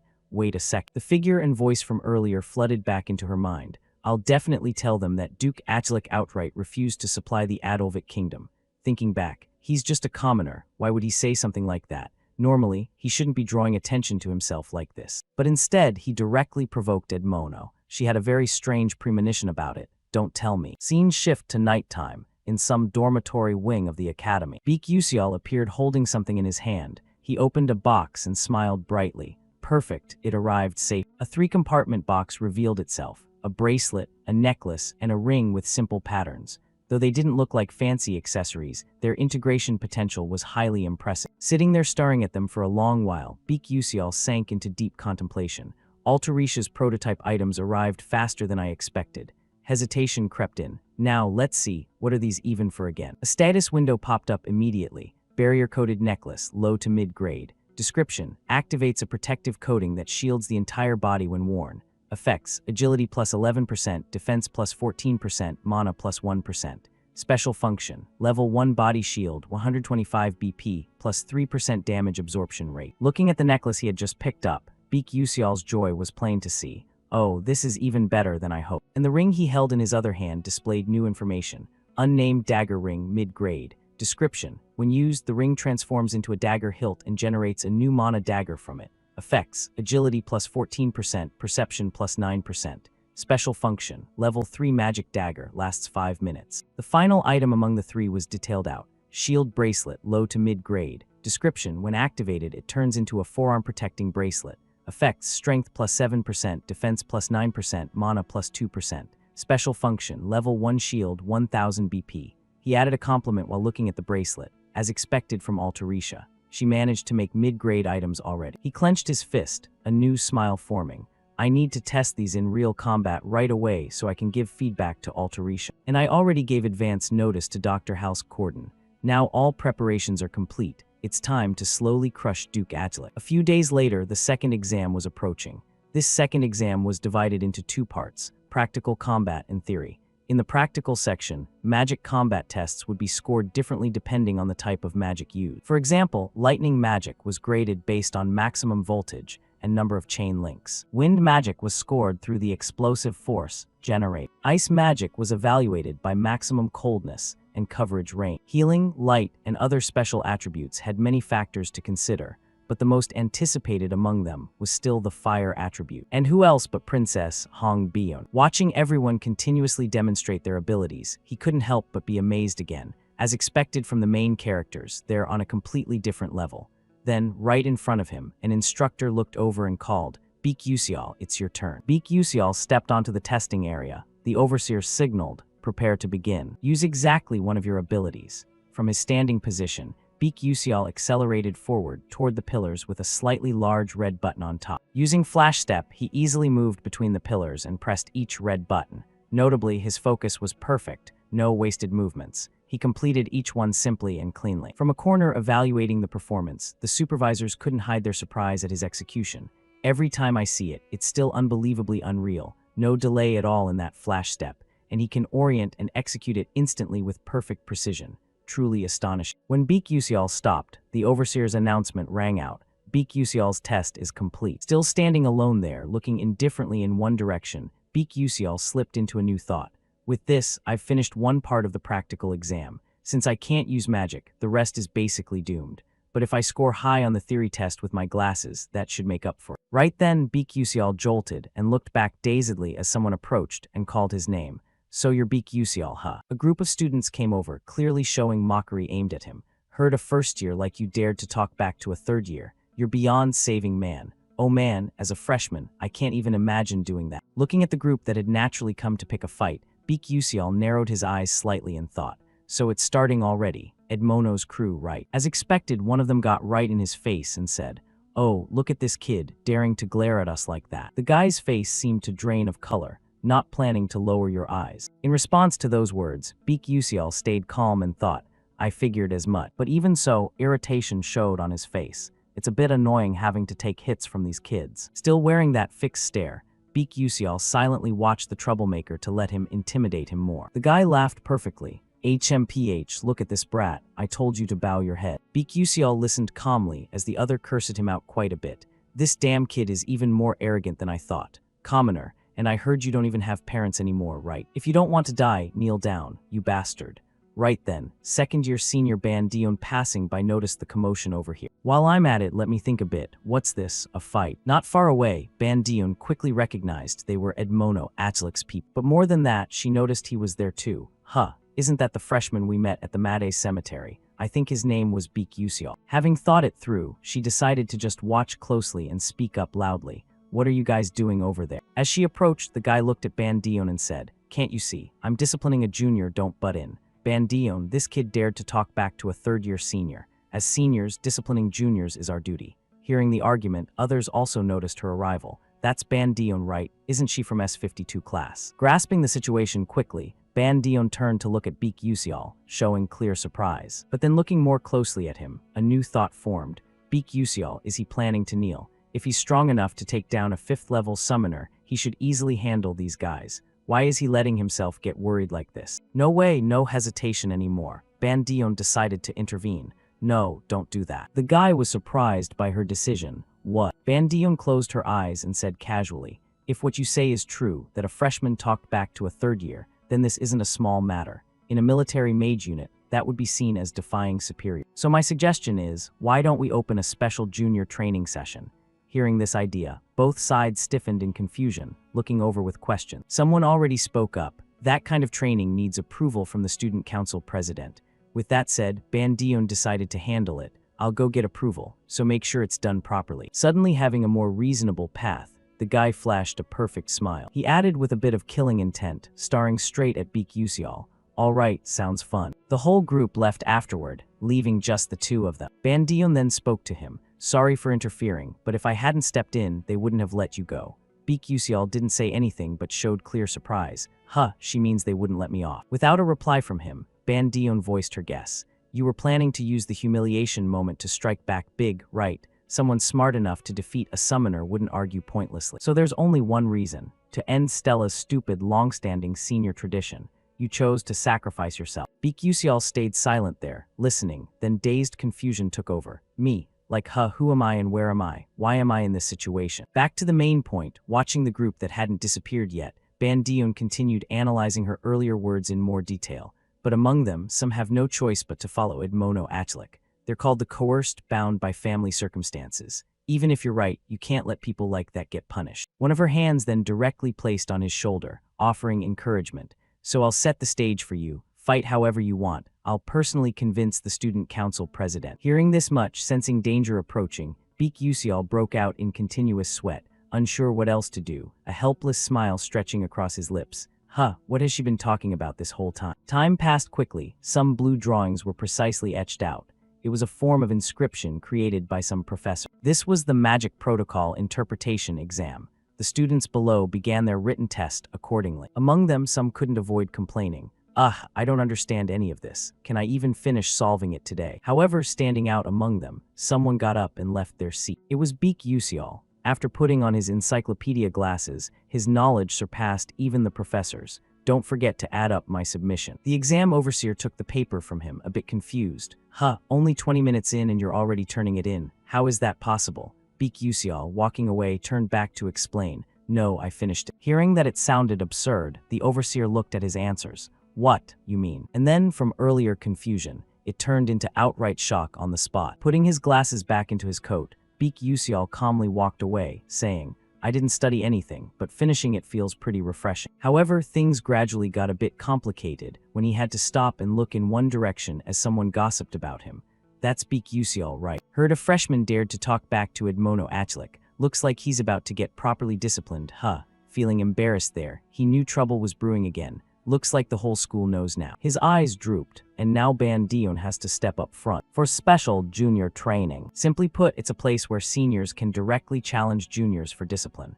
They duel one-on-one. At Stella, seniors are forbidden from insulting or hitting juniors. But in training sessions, seniors can legally punish juniors through challenges. In reality, it's just seniors beating juniors with magic. That's why it requires student council president approval to prevent abuse. However, S-class students can propose directly to the council. I was just planning to kneel and get it over with. How did it turn into this? Recalling that moment. Well, kneel quick and go sleep it off then. Throughout the walk back to his room, Beak Usial gradually came to a decision, since things had come this far. Some box was opened. Inside was an item placed there, especially like a stuffed bear. Holding it in his hand, a confident smile faintly appeared. If it can't be avoided, then fine. Let's just enjoy it slowly and comfortably. Shifting to the Stella Student Council meeting room. Inside, someone was reviewing documents and noticed movement ahead.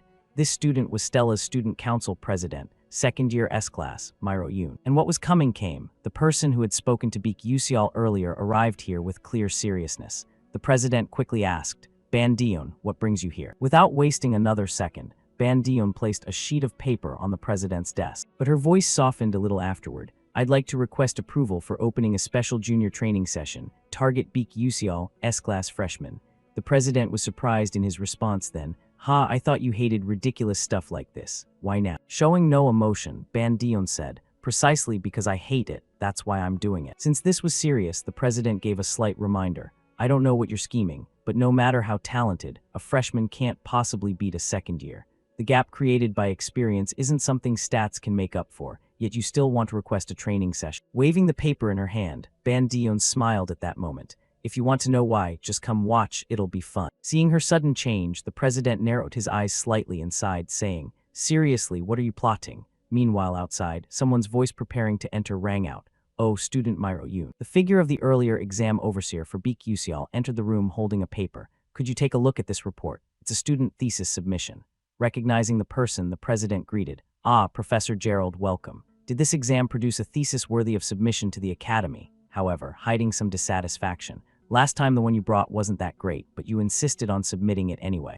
Just take a look. From earlier slight confusion, now even more so. The president understood why. This. Isn't that Professor Priss's circuit planting model? Impressive indeed. It shortens the reverse model resolution loop formula by half, and with such a simple formula too. Looking more closely, a thought formed. The circuit planting was already perfected by countless scholars before, yet now it's been pushed even further. Only a genius could do that. Unable to wait any longer, the president posed the crucial question. Who wrote this? Raising one hand, the professor smiled as he answered. Student Beak Usial. At this level, he could even be invited to the Aslan seminar.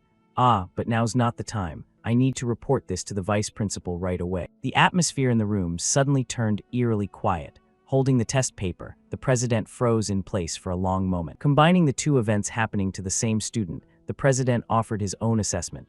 Beak Usial, way more interesting than I thought. Professor Gerald took Beak Usial's exam paper and immediately went to find Vice Principal Aki Hayden.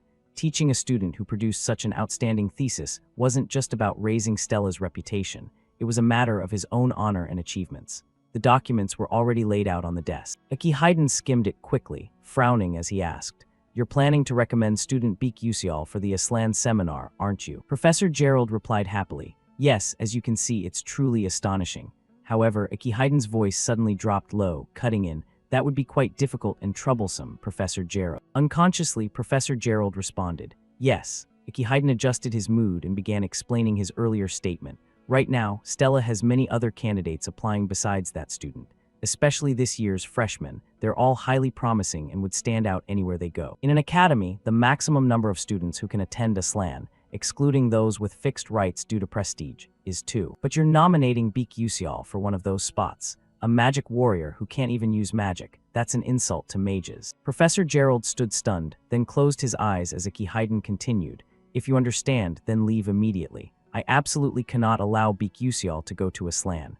I understand. Gerald left the vice principal's office exhausted. Meanwhile, Aki Hayden's frown deepened even more where he sat. The exam paper lay on the desk. Without even needing to review it, he crumpled it directly. HMPH, who would ever let a bug like that into Aslan? Not a chance, his face ice cold. The boy's exam paper was instantly burned to ashes. Time passed quietly and unnoticed. The second round of exams had ended, and the rankings were posted.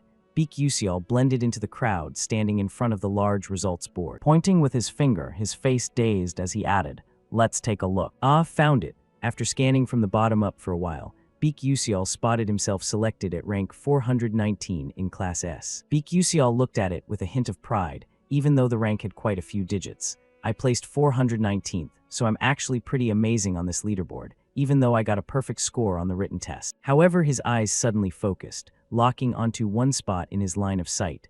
By the way, this time the top spot belongs to. And there it is, Ma Yuxiang, right? The order appeared. First in class S Ma Yuxiang, second in class S Flame, third in class S Arshwang, fourth in class S Hei Wenryang, fifth in class S Hong Bion. All the top members were from class S, nothing surprising about the rank, but something caught his attention. Hei Wenryang, who got second place last semester, has now dropped to fourth. Is it because Azel and Flame focused more on studying than in the original? At the same time, Princess Hong Bion's figure appeared nearby. She stood right beside him without him noticing and continued thinking. Since Zeki went down the Dark Mage path, both Hei Wenryang's and Arshwang's Dark Mage storylines disappeared. When she saw him too focused, Princess Hong Bion suddenly spoke up directly. Are you trying to adjust your rank to fit in appropriate? I think it's pretty obvious already. Princess Hong Bion waited for his answer, but it seemed nearly impossible because sweat beads appeared on Beek Yusial's face from her sudden appearance. That was unexpected. What is she even saying? Why is she here out of nowhere? Is she planning something bad? As if reading his thoughts, Princess Hong Bion immediately said, however, seeing that you managed to break into the top 600, it looks like you're planning to participate in the Academy tournament. Hearing this, Beek Yusial vaguely realized and put a hand to his chin, thinking further. Now that I think about it, there was something like that.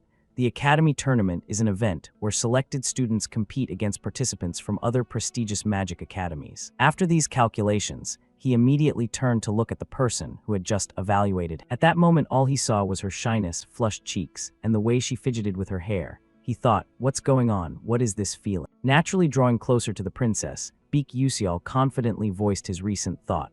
What's that? Do you have anything else you want to say? Hong Bion's eyes widened, her face turning even redder. She immediately turned away as if sulked. Her clenched fist tightened further, proving it even more. Amid Beek Yusial's continued confusion, a question arose. Why did you do that? Beek Yusial didn't understand. Her eyes narrowed slightly as Princess Hong Bion questioned. Why did you do something like that with Edmono? He's influential and holds grudges. He'll probably keep making things difficult for you until graduation. Her voice grew a bit stern as she added, are you confident you can handle this? Seeing Princess Hong Bion concerned about him made Beek Yusial a little surprised. His eyes followed every shift in her mood. And without much thought, Beek Yusial answered frankly, no, I don't think I can handle it. Hearing the reply made the princess's heart tighten. She grumbled and confusion flooded back to Beek Yusial. Rather than letting kids a year younger come pick fights with me, I'd rather crush them all and get expelled. Returning to the princess's mood, her clenched fist trembled slightly as two questions came one after another toward him. Then why did you do it? What do you even gain from me? Instead of answering quickly, Beek Yusial once again created a moment of silence, his eyes still fixed on the princess. And only when his gaze drifted elsewhere did the answer come. Because I value our relationship more. Princess Hong Bion's worldview instantly turned pink after those words. Knowing he hadn't finished, he scratched his face, looked away, and added, and besides, I'm not doing this for you for free. So after this is over, you have to sign a contract with me to buy an item. Facing him, Princess Hong Bion was a bit confused because she knew one thing. Actually, item contracts can be done anywhere, not just with Adolvit. But why? Beek Yusial's inner thoughts wavered after the question. Honestly, I shouldn't say I want to save her and give her a happy ending. His eyes glanced elsewhere again. I'll tell you about that later. Curiosity added a new question mark for Princess Hong Bion, but she couldn't press further on that topic. Hong Bion decided to switch to another subject. All right, by the way, do you have any plans for the freshman training session? This time he answered quickly. Yeah, I'll have to do something about it one way or another. Unexpected advice came from the princess. You don't need to hold back. Beek Yusial looked dazed. Giving herself confidence with many shining stars, Princess Hong Bion spoke with her own assurance in a rush. Yes, you can fight seniors to some extent with your natural abilities. It's fine, I'll do my best to handle the aftermath. Beek Yusial broke into a bit of sweat. Okay, thanks. A new thought arose. Looks like she's trying to be considerate and help me, but why does she think I could win? While the two were talking, in a hidden corner of the hallway, someone stood listening to everything. That person was none other than Arshwang, the fire attribute magic talent. She left afterward, then moved to a special training ground. A large flame suddenly flared high here, right at the practical magic class location. Arshwang was present and under the training of Professor Hong Chwa. Praise came along with a smile. Your control is truly excellent. Arshwang, though you lack firepower, that can easily be overcome with precise control, and you'll pass this test. It'll work well against sensitive enemies or when carrying out quiet missions. Right after, her gaze shifted elsewhere for comparison. but your magic still isn't enough. Princess Hong Bion bowed her head, looking down sadly. Meanwhile, complaints from the other side kept coming. Fire magic. How many times do I have to say that destruction isn't every— Yet you're ranked first in fire attribute compatibility. It's ridiculous. Now do it again. Arshuang looked at the criticisms, and a sense of unwillingness began to show outwardly. Fire magic flames kept being generated and blazing. The training dummies ahead were engulfed in even more fire. Arshuang continued training relentlessly with her fire attribute specialty. However, dissatisfaction still hadn't left her expression. This time I lost again. If it's about effort, I didn't fall short. So why is it like this? She let go of her magic staff. Looking at the destruction she had caused ahead, Arshuang still couldn't understand why she couldn't win. Back to Azel, she had just overheard some nearby students chatting. Thinking about it, isn't it today? I'm talking about the sparring match between first years and second years. Shall we go watch together? Azel formed her own thought about it. Is this related to Baek Yuseol? Meanwhile, she had missed the chance to talk to Baek Yuseol when Princess Hong Bion took him away first. A sadness etched across her face, but that doesn't really matter to me anyway. I still have class to go to. So Azel walked alone toward another place. However, deep inside she had a major specific hesitation. Then stopping at some spot, Azel smiled faintly and regained her spirit. Ah, I finally made it here. Suddenly another incident occurred. Azel looked at the person beside her who started talking. Ah, you came here too? A question mark appeared. It was a girl with brown hair and green eyes, smiling. There's a rumor about Baek Yuseol, you know. Class B freshman Harlan. Without hesitation, she sat beside her, flashing an even brighter smile with a touch of teasing. Actually, you two aren't secretly dating, are you? That's why you're here, right? Azel had been shy before. Hearing more of this, her face turned fully flushed. That's not it. From the start, she showed hesitation in her words. Baek Yuseol and I are. Seeing her unable to finish, Harlan beside her gained a new thought about Azel while keeping her smile. That's surprising. I wondered what kind of person she'd be, carrying the title of the traitor's daughter. But isn't she cuter than I imagined? She couldn't force Azel to continue that story. Instead, Harlan remembered she hadn't done something. Ah, this greeting is a bit late, huh? I'm Harlan from Class B, nice to meet you. Azel replied dazedly. Yes, ah, nice to meet you too. Right then, someone's loud gasp drew both their attention toward one direction. Looks like it's about to start. Down on the large field, Baek Yuseol appeared and stood frozen there, with a backpack slung over his shoulder. Hearing the gradually rising chatter focused on him, he looked as dazed as ever. Why are so many people gathering? And not just that, a senior cheering from the stands above shouted down. Hey, brave kid, I don't know the exact details, but go easy on them, okay? Hearing this overly flattering praise, Baek Yuseol felt blind to it. A new thought formed in his head. Wait, are I the one the seniors chose to beat up? Why should I go easy? As for Senior Ban Dion beside him, she remained strangely calm. Only Senior Ban Dion was like that. The other students were gleeful about such a match. That bastard Baek Yuseol is finally going to get a lesson he'll never forget. A commoner thinking he's the center of the universe serves him right. Once marked by a senior, that's the end of the story. Speaking of which, one of the two froze their expression. Hearing her crush being badmouthed, Hong Bion shot a cold glare, staring fixedly at the other party. The coldness intensified as if warning that one more bad word, and she'd make them watch something embarrassing.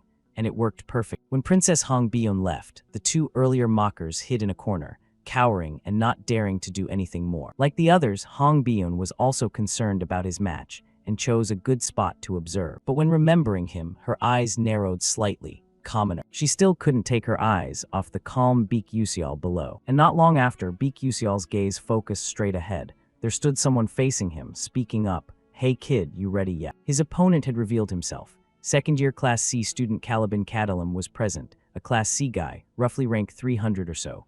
Even though I'm in Class S, if we're talking pure combat ability, he's stronger than me. Best to avoid direct confrontation as much as possible. Baek Yuseol casually replied, yeah, I'm ready, probably. Hearing confirmation from him, Caliban flashed a dangerous smile, stubborn to the end, HMP8. And right as the tension built up, a professor stepped forward to oversee them both. Since everyone's here, I'll explain the rules. This match will last at least 15 minutes. It continues until one side falls. If any life-threatening danger arises during the fight, Stella's spatial control magic will automatically end the match. Additionally, after 15 minutes, either side can choose to forfeit.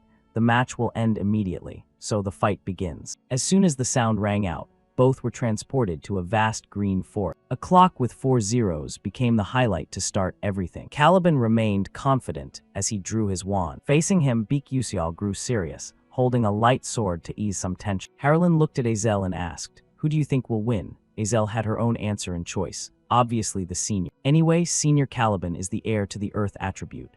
Earth has very strong defense, and Beak Usial's firepower isn't exactly overwhelming. Harlan agreed and analyzed further. Not to mention Earth specializes in terrain control. It can manipulate the battlefield. Attacks can become even more varied. Can Beak Usial's sword even pierce the defense of a third-level Earth mage? Though she had said that earlier assessment, Azel still felt more sadness. Harlan, you're right. There's no way Beak Usial can win this match. At least by normal logic, but I still have a little faith in him. Back to the battle, Senior Caliban's danger showed more on his face. Today, I'll show you what real fear is. Terrain domain. At that, confusion flooded in. The ground cracked open, but the words flash step kept repeating in front of Beak Usial. The first thing Beak Usial chose in fighting the opponent was to maintain distance. And once he had a safe distance, Beak Usial realized something. His opponent, Caliban, felt something similar. Immediately, a new smile carved itself on Beak Usial's face. After smiling, he ran as far as possible. Caliban left behind couldn't believe he could move so fast. What the hell? Sharing the same feeling, Harlan froze and commented on what she observed.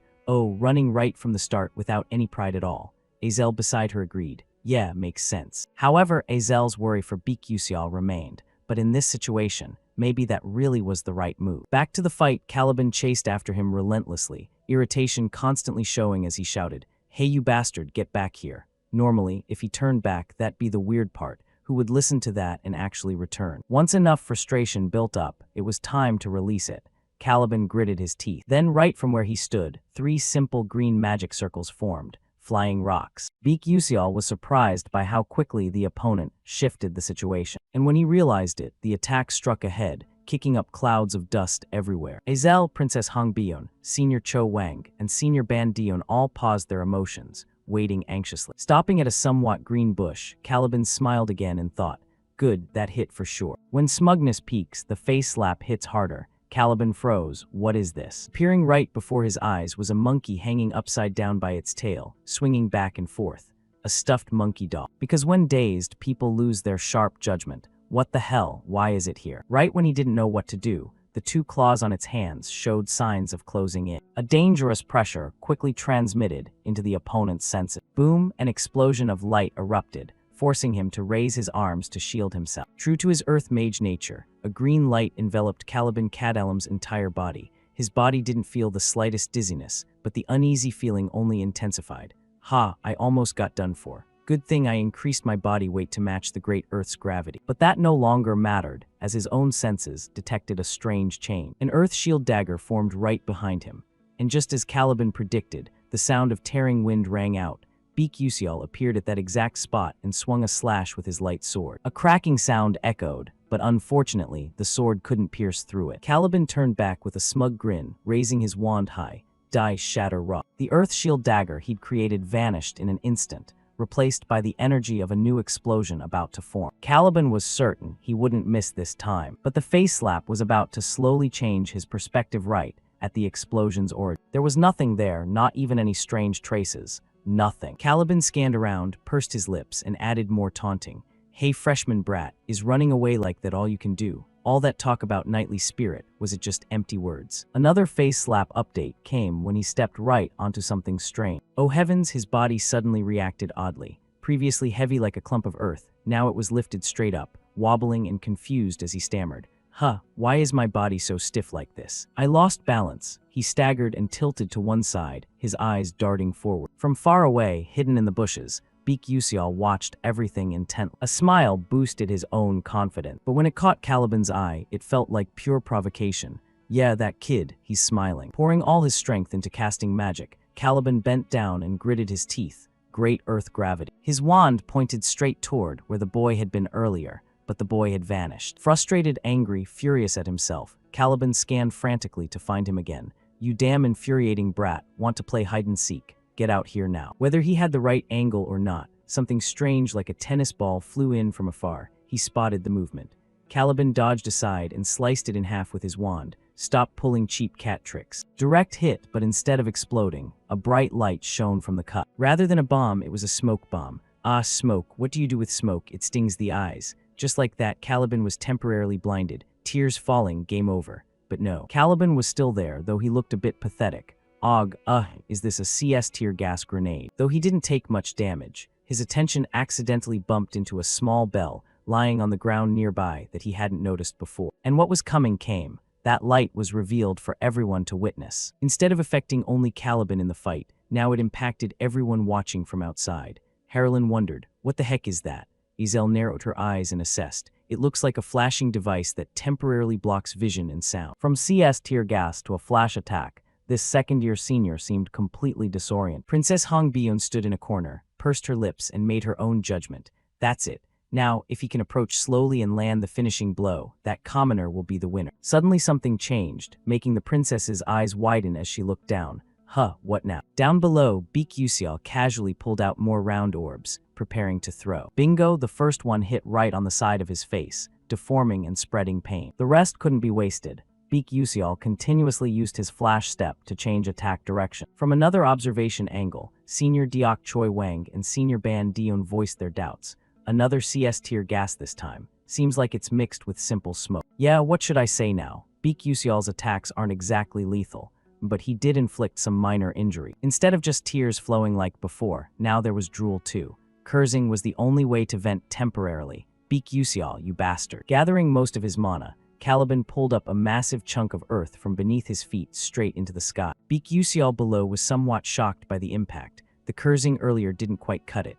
Caliban raised his volume in the following words. What the hell is this training nonsense? I don't need it anymore. I'll fight you seriously right here, right now. Beak Yusial knew what was coming, so confusion was unavoidable. This time it was Beak Yusial's turn to get hit hard. A gigantic green magic circle, with countless overlapping symbols, covered the entire area. From earlier days, Beak Yusial froze completely with fresh sweat drops. Even so, isn't a meteor shower a bit much for a freshman? Already angry and frustrated, now hearing forbidden words. Caliban's eyes reddened, teeth grinding. Are you out of your mind? I don't know about others, but you shouldn't say that. Both Deok Choi Wang and Ban Dion sympathized. Yeah, fair point. When words couldn't change anything, small sharp stone pillars began protruding from the circle.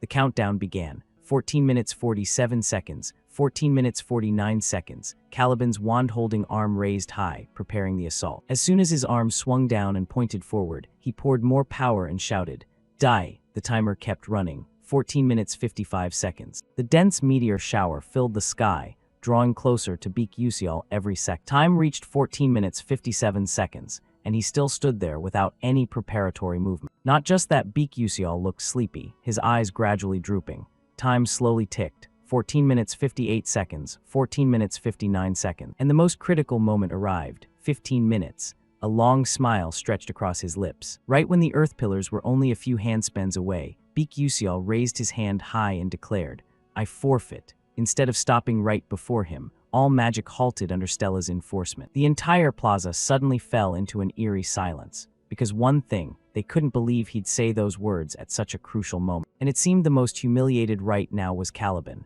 From the start, only he had been constantly getting hit, tricked, eyes stinging, choking on smoke. One frustration after another. After a while, he finally regained some composure. The announcement came. The training match has ended. Both returned to the real world and stood facing each other. First-year Class S student Beak Yusial has forfeited. Therefore, the winner is second-year Class C Caliban Kadalam. Caliban still couldn't believe it, so it's over. In contrast to that expression, Beak Yusial felt his body lighten tremendously.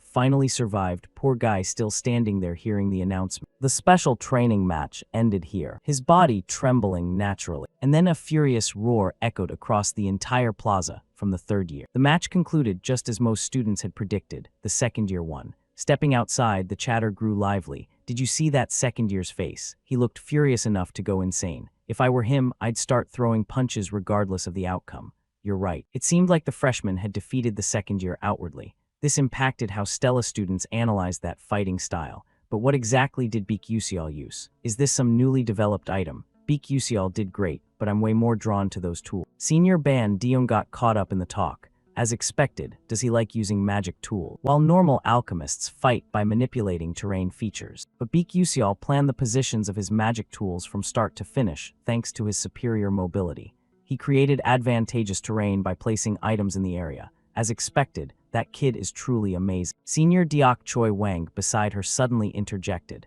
Oh, Myro Yoon said you requested this training, So did you get the result you want? Bandion observed the people around again. The result I wanted. Yeah. Now second years won't easily mess with first years anymore, right? And sometimes even second years can lose to first years. A bit more chatter from other students. I'm in a bad mood. Couldn't see that arrogant freshmen get humiliated. Too bad, same here. Senior Bandion concluded. At this level, I guess this is the relatively satisfying result I wanted. Things have gotten really interesting now. Haha, everything's going great. Shifting to the Red Falcon club room, someone slammed their fist hard on the desk. It was Edmono Agilic clenching his fist with a twisted face. Caliban Catalum, that stupid kid. Not far from there, Princess Hong Bion was sitting and reading some newspaper, which had information about assistant alchemist Altarisha. Alchemist Altarisha develops new future magic engineering technology. Amid external discussions about Beak Yusial, Princess Hong Bion immersed herself in thoughts filled with battle images. Is this the final outcome of forfeiting to let the opponent win? Throughout the 15-minute one-on-one, Beak Yusial didn't even use his sword properly and only humiliated the senior by using various magic tools. In other words, if he wanted to win, he could have at any moment. However, he chose not to and deliberately forfeited. The reason is obvious. It would be strange for a first year to defeat a second year. So isn't he pointing out that not everything is resolved by raw strength? Personally, Princess Hong Bion thought Beak Yusial would get angry and crush the senior, but she never imagined he'd humiliate the opponent before withdrawing. Seriously, he really is an unpredictable commoner. In a nearby corner, Edmono Agilic and his faction members were still discussing what to do with Beak Yusial. So what are the second years doing now? Didn't I tell them to teach Beak Yusial a private lesson? Actually the second years haven't approached Beak Yusial individually yet. What? The student scratched his face in confusion, explaining carefully, contrary to rumors. Beak Yusial greeted the seniors politely and treated them very kindly. I was going to scold him, but he was so good at chatting that I ended up buying him snacks instead. A ridiculous situation happened. What the hell? Edmono Agilic was speechless and seemed unable to believe it. Just as they started thinking about next steps, a hurried voice suddenly rang out. Young master. Surprised, both looked in the same direction. It was one of Edmono Agilic's followers who had come to the academy. Seeing her appear gave Edmono a bad feeling. What is it? She hesitated but spoke clearly. The thing is, I just received a call from the Duke. I think you should try contacting him. A phone appeared where needed. Edmono Agilic made the call as if he'd anticipated it before the two sides connected. Oh man, this is getting big. Father contacting me first. When connected, he responded. Yes, father, it's Edmono. The father's voice replied, I just received a call from Alchemy City, from the alchemists. He held up a newspaper. I received extremely important news. The alchemists from Altarisha's Research Institute have stopped supplying items to the country because Duke Agilic refused. Do you know anything about this? He replied. Yes, of course not. Why would I say something like that to Altarisha's school? Though Edmono denied it, the father repeated the reality once more. But it was true. The co-author of the Delta Enhancement Technique said it himself. In an instant, he went silent. Something strange flashed in his mind. A co-author. It didn't take long for him to become utterly shocked. Wait, father, I really don't know. I've never met anyone like that before. Then another thought suddenly sparked in his head. His heart pounding as a familiar figure appeared. Is it Beak Yusial? Right where he stood, a chill ran down his spine, with sweat beads forming on his face. He couldn't continue until a special ray of hope flickered. One issue. I'll be straightforward with you, father, but it's absurd to dare refuse the Adolvit kingdom. Father, do you know how much influence we have over the Alchemy Association? Not letting his son continue, the father interrupted coldly. This is a scientific and technological revolution. It's brand new technology that never existed before, the ability to create objects equivalent to ancient artifacts. Even the Golden Alchemist is jointly researching with Altarisha. Edmono Agilic gritted his teeth in the dangerous situation. The Golden Alchemist too. It's way bigger than I thought, right? The father cut in. As you said, the country will soon restore trade relations, but the Agilic name won't be in it. He got serious about earlier issues raised. I'll ask again, are you involved in this incident? Edmono had no answer, and that was enough to give a full reply. Back to Princess Hong Bion. The princess was surprised when someone called her name, Bion. The one who could address her like that was none other than Edmono Agilic. Confusion showed clearly on her face as Princess Hong Bion responded. Yes, senior. With no other choice, Edmono could only pin his hopes on Princess Hong Bion now. Can you arrange a meeting with Beak Yusial? Princess Hong Bion couldn't believe that Edmono himself had uttered that name. She personally found utterly disgusting and detestable. After thinking it over for a moment, Princess Hong Bion narrowed her eyes. Yes, I will do that. Heading to the southern part of the continent, the Howell ice fields, the lower moon plains. A breathtaking scene unfolded before everyone's eyes. A girl with long crimson-red hair was gazing out at the vast expanse ahead, and that was none other than Jelliel. With no expression at all, Jelliel spoke to herself. Land values are going up. At that moment, another figure appeared, trembling as they approached her and knelt down. Lady Jelliel, please, I beg. Just this once, have mercy on me. Above his head hovered a strange number 3, a new knowledge update that assigns a value score to everything. This feature lets you view any living being, person, animal, or object as a single number. The lowest value is 0, and the highest is 100. She sat down close to where he was, but this guy only had 3, a value equivalent to a random rock on the street. Then she spoke to him. See that? How did you end up so bankrupt? I already warned you not to expand into useless business sector. But he gritted his teeth with a completely different mindset and lied. This venture was supposed to succeed, and you're the one who ruined everything. But it seemed like everything was beyond saving now. Bury him. Yes. That voice rang out as the clearest expression of her utter indifference. The guards stepped in and dragged him away amid his desperate screams. Ah, please spare me, Lady Jelliel, Lady Jelliel. Jelliel cast one final glance at. Once those sounds faded away completely, she broke into a particularly satisfied smile, though it quickly vanished and returned her to her usual calm demeanor. Ah, how boring. Kids these days really have zero backbone. Right as that thought formed, a familiar voice suddenly called out, Jelliel, are you there? Changing her expression faster than Doraemon could blink, Jelliel broke into a beaming smile with rosy cheeks, her voice now completely different from the one she used earlier. The arrival of this person was marked by a big question mark, and the special someone could only be the chairman of Starcloud Corporation, Melian. My beloved daughter, how have you been late? Jelliel rushed over and hugged Melian tightly. Daddy, did you have a good trip? Her cheeks flushed even redder. How did the deal go? Is everything okay? Seeing her bright smile, he happily replied, it's still in progress. This time, the Altarisha Alchemy School developed a new item by combining special magic techniques. There's a video of an actual battle using an item co-developed by Alchemy. Would you like to watch? The smile stayed on her face. That would be really fun. A thought slipped into her mind. Honestly, I wish I had more time to talk with Dad, but I can't say that to him. Then let's head to my room. Okay. As they entered the new room, a purple orb was emitting a lot of light. A brief introduction before playing the specific video. He's a first-year student at Stellar Academy. He fought a second year using that item. Jelliel showed a tiny bit of surprise at her father's introduction, an alchemy technique co-authored by the Magic Metallurgy, and it's just a first-year student. Jelliel started feeling a spark of interest in this person in her mind. What kind of guy is this kid going to be? When the screen started playing, Jelliel snapped out of her own surprise.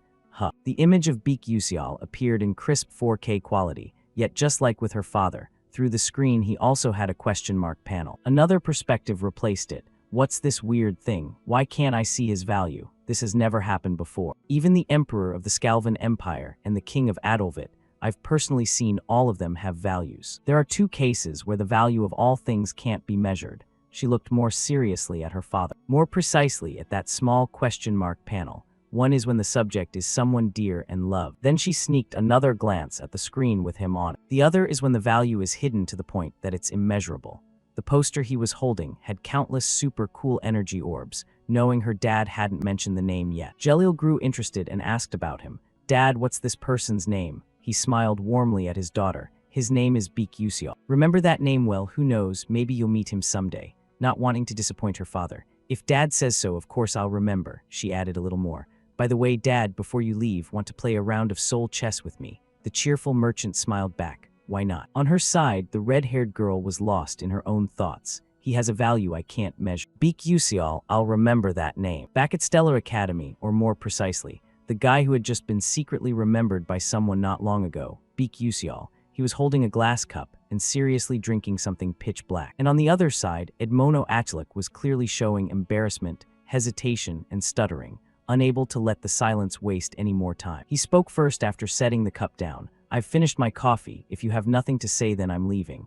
Edmono couldn't believe he was so decisive and direct. Ah, wait. Not daring to look at him. I feel regret about what happened earlier. That was my fault. I'm deeply remorseful and reflecting on myself for looking down on you just because you're a commoner. So please, could you forget the words I said before and take back what you said too? He remained indifferent while the other was talking to him. Keeping that same expression, his deeper thoughts translated into, What's this? Apologizing or whatever doesn't really matter much, but to avoid the tragic ending for Princess Hongbion as much as possible, I need to strip away Edmono's political power. To achieve that, Edmono was caught off guard when his voice suddenly turned unusually cold.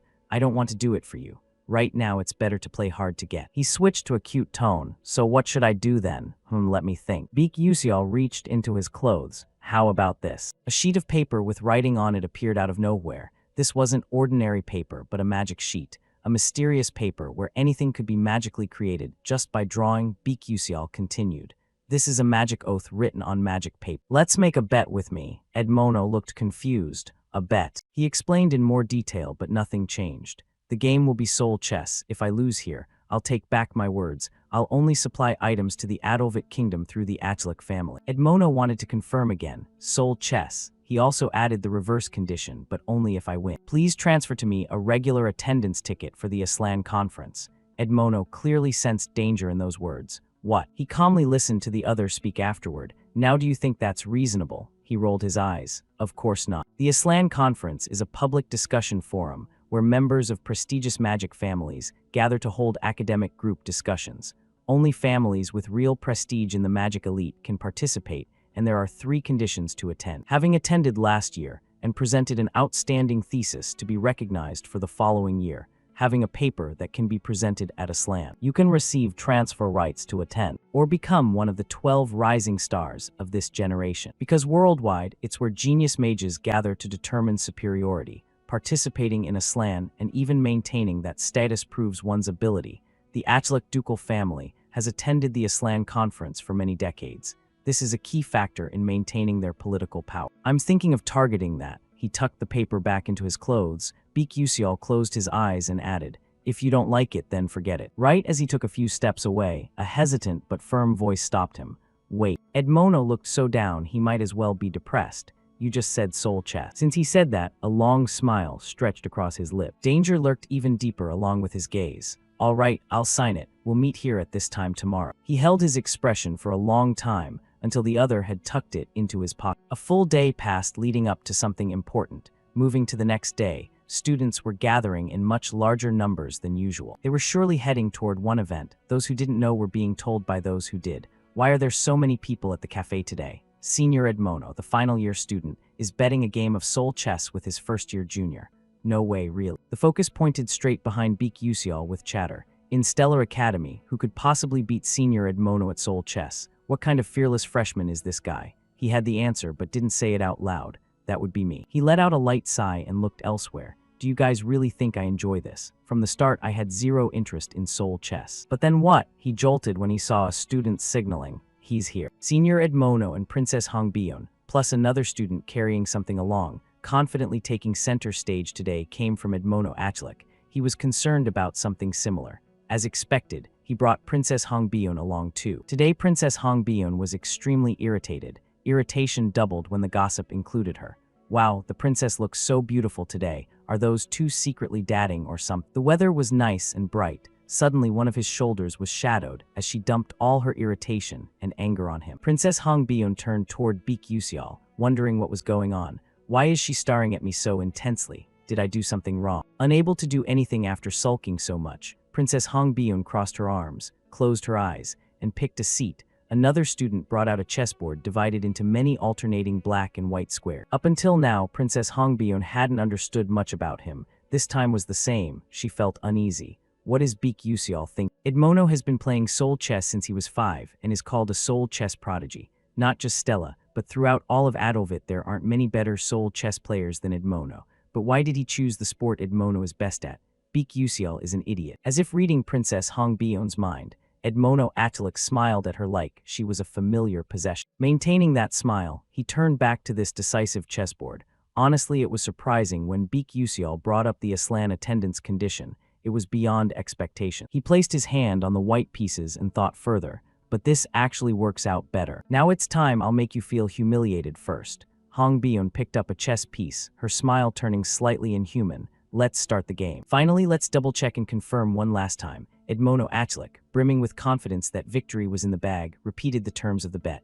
Once you've signed the magic paper, breaking the oath means losing all your mana. You understand that, right? Beak Uciel showed no unusual reaction and simply replied, "Of course." But in this whole thing, he really felt like he was playing dirty just a little bit. "I don't have any mana anyway, so breaking the agreement doesn't affect me at all." Edmono Atlik placed one final piece, right in the center of the sharp point formation on the board. He let go and gestured invitingly toward him. "The pieces are all in position now, feel free to go first." Beak Uciel gave himself a quick thought. He's giving up the first move advantage in such an important bet. He reached into his clothes. "Looks like he's completely underestimated me." He made full use of the encyclopedia down to its last breath. "All right, things are looking better for me." At this point, let's briefly explain some of the rules of Soul Chess. Soul Chess is played on an octagonal board. You select 20 pieces out of 200 types and place them on the board. You can only move one piece per turn. Unlike regular chess, each piece and each square has its own unique attributes and abilities. Strategically combining them to capture the opponent's king and win is the ultimate goal. Even for me, a veteran with 10 years of Soul Chess experience, it's definitely not easy, but PvP is way more fun than this game anyway. Beak Uciel chose the black pieces, and then his gaze locked onto his opponent. On top of that, Edmono Atlik was one of the top Soul Chess players, not just at Stella, but throughout all of Adol. That confidence completely clouded Edmono's judgment. I'm really surprised he bet his Aslan conference attendance rights, but challenged me to Soul Chess of all things. What an arrogant commoner brat. I'll crush you so badly you'll never dare challenge me again. Cutting off that thought, since Beak Uciel had been given first move priority, he prepared and spoke. "Then let's get started." As if isolated in an undefined space, both of them were completely cut off from outside awareness. Edmono paid close attention to the setup Beak Uciel had prepared. It showed an unusually high level of surprise, but at the same time completely unpredictable details emerged. What kind of formation is this? It feels like his pieces are positioned to subtly dismantle my strategy. This can't just be random coincidence, right? Anyway, a commoner like this kid couldn't possibly have played enough Soul Chess to build up that much experience. Beak Uciel began adjusting his opening pieces in a strong direction. "Since you let me go first, I'll take the liberty." Just with the very first move, he already overwhelmed a player like Edmono. This guy's not only moving his queen right from the start, he's charging straight into my formation. He lifted a piece that resembled a knight. This could prove the guy was an idiot. A smug confidence stretched the smile at the corner of his mouth. The white piece was placed firmly on a white square. As soon as the piece moved into place, some special change vaguely revealed itself from the previous move. More precisely, that piece quickly knocked back one of Beak Uciel's pieces to the rear. The leading knight, Edmono, confidently believed he had the advantage. How stupid. This guy actually dared to push his queen into a sacrificial danger right from the beginning. The piece's revealed trait, Swift Knight, can move across the board with its special movement ability. On one side, Beak Uciel played seriously. On the other, Edmono moved with careful confidence in every step. Continuing with the knight charging forward, wherever it went, Beak Uciel's pieces were knocked away and vanished. Still the knight, and it kept pushing ahead relentlessly. Right at that moment, Edmono could no longer hide the inner glee he'd been concealing from the start. He covered his face and laughed with trembling excitement. Once the trembling passed, his true nature gradually came into the light. "Unbelievable. I never thought you'd play so recklessly. I can end this even before I move into the next phase of my symphony." In this match, Edmono Atlik brought out one of his favorite tactics, Destruction Flame. The core of this tactic lies in the tight coordination of 3 Swift Knights. The first step is using the Swift Knight's mobility to disrupt the enemy. The second step is using 5 fire pawns to safely seize control of the map, creating Burning Terrain. Burning Terrain is a special map that reduces defense for units weak to fire and boosts damage for fire element units. If he reached this phase, Beak Uciel would have no chance left, although that was the plan, but right when Beak Uciel moved his arm for a new step. Edmono seemed to have spotted the mistake somewhere. It was supposed to be that way. In a white square on the black side's territory, a piece suddenly appeared without any warning. Edmono realized where the error was. An invisible pawn. It also had its own unique info. Iron Chain Trap creates a prison in a designated area. Any piece trapped cannot move for 5 turns. The 3 rampaging white knights from before were now chained in red shackles as they stood in the same row. Panic started creeping in for the damned Edmono. "My Swift Knights." The invisibility effect was supposed to end after 3 turns, so why? And then the surprise wasn't over for him, yet because the next piece of information was revealed. Invisible pawn. The pawn remains invisible during the match. Invisibility ends after 3 turns, however. If the queen dies before the effect ends, the effect is extended by 7 more turns. Sweat dripped down, but that dangerous smile appeared again. That bastard intentionally sacrificed his queen early to trigger this effect. His hands froze stiff.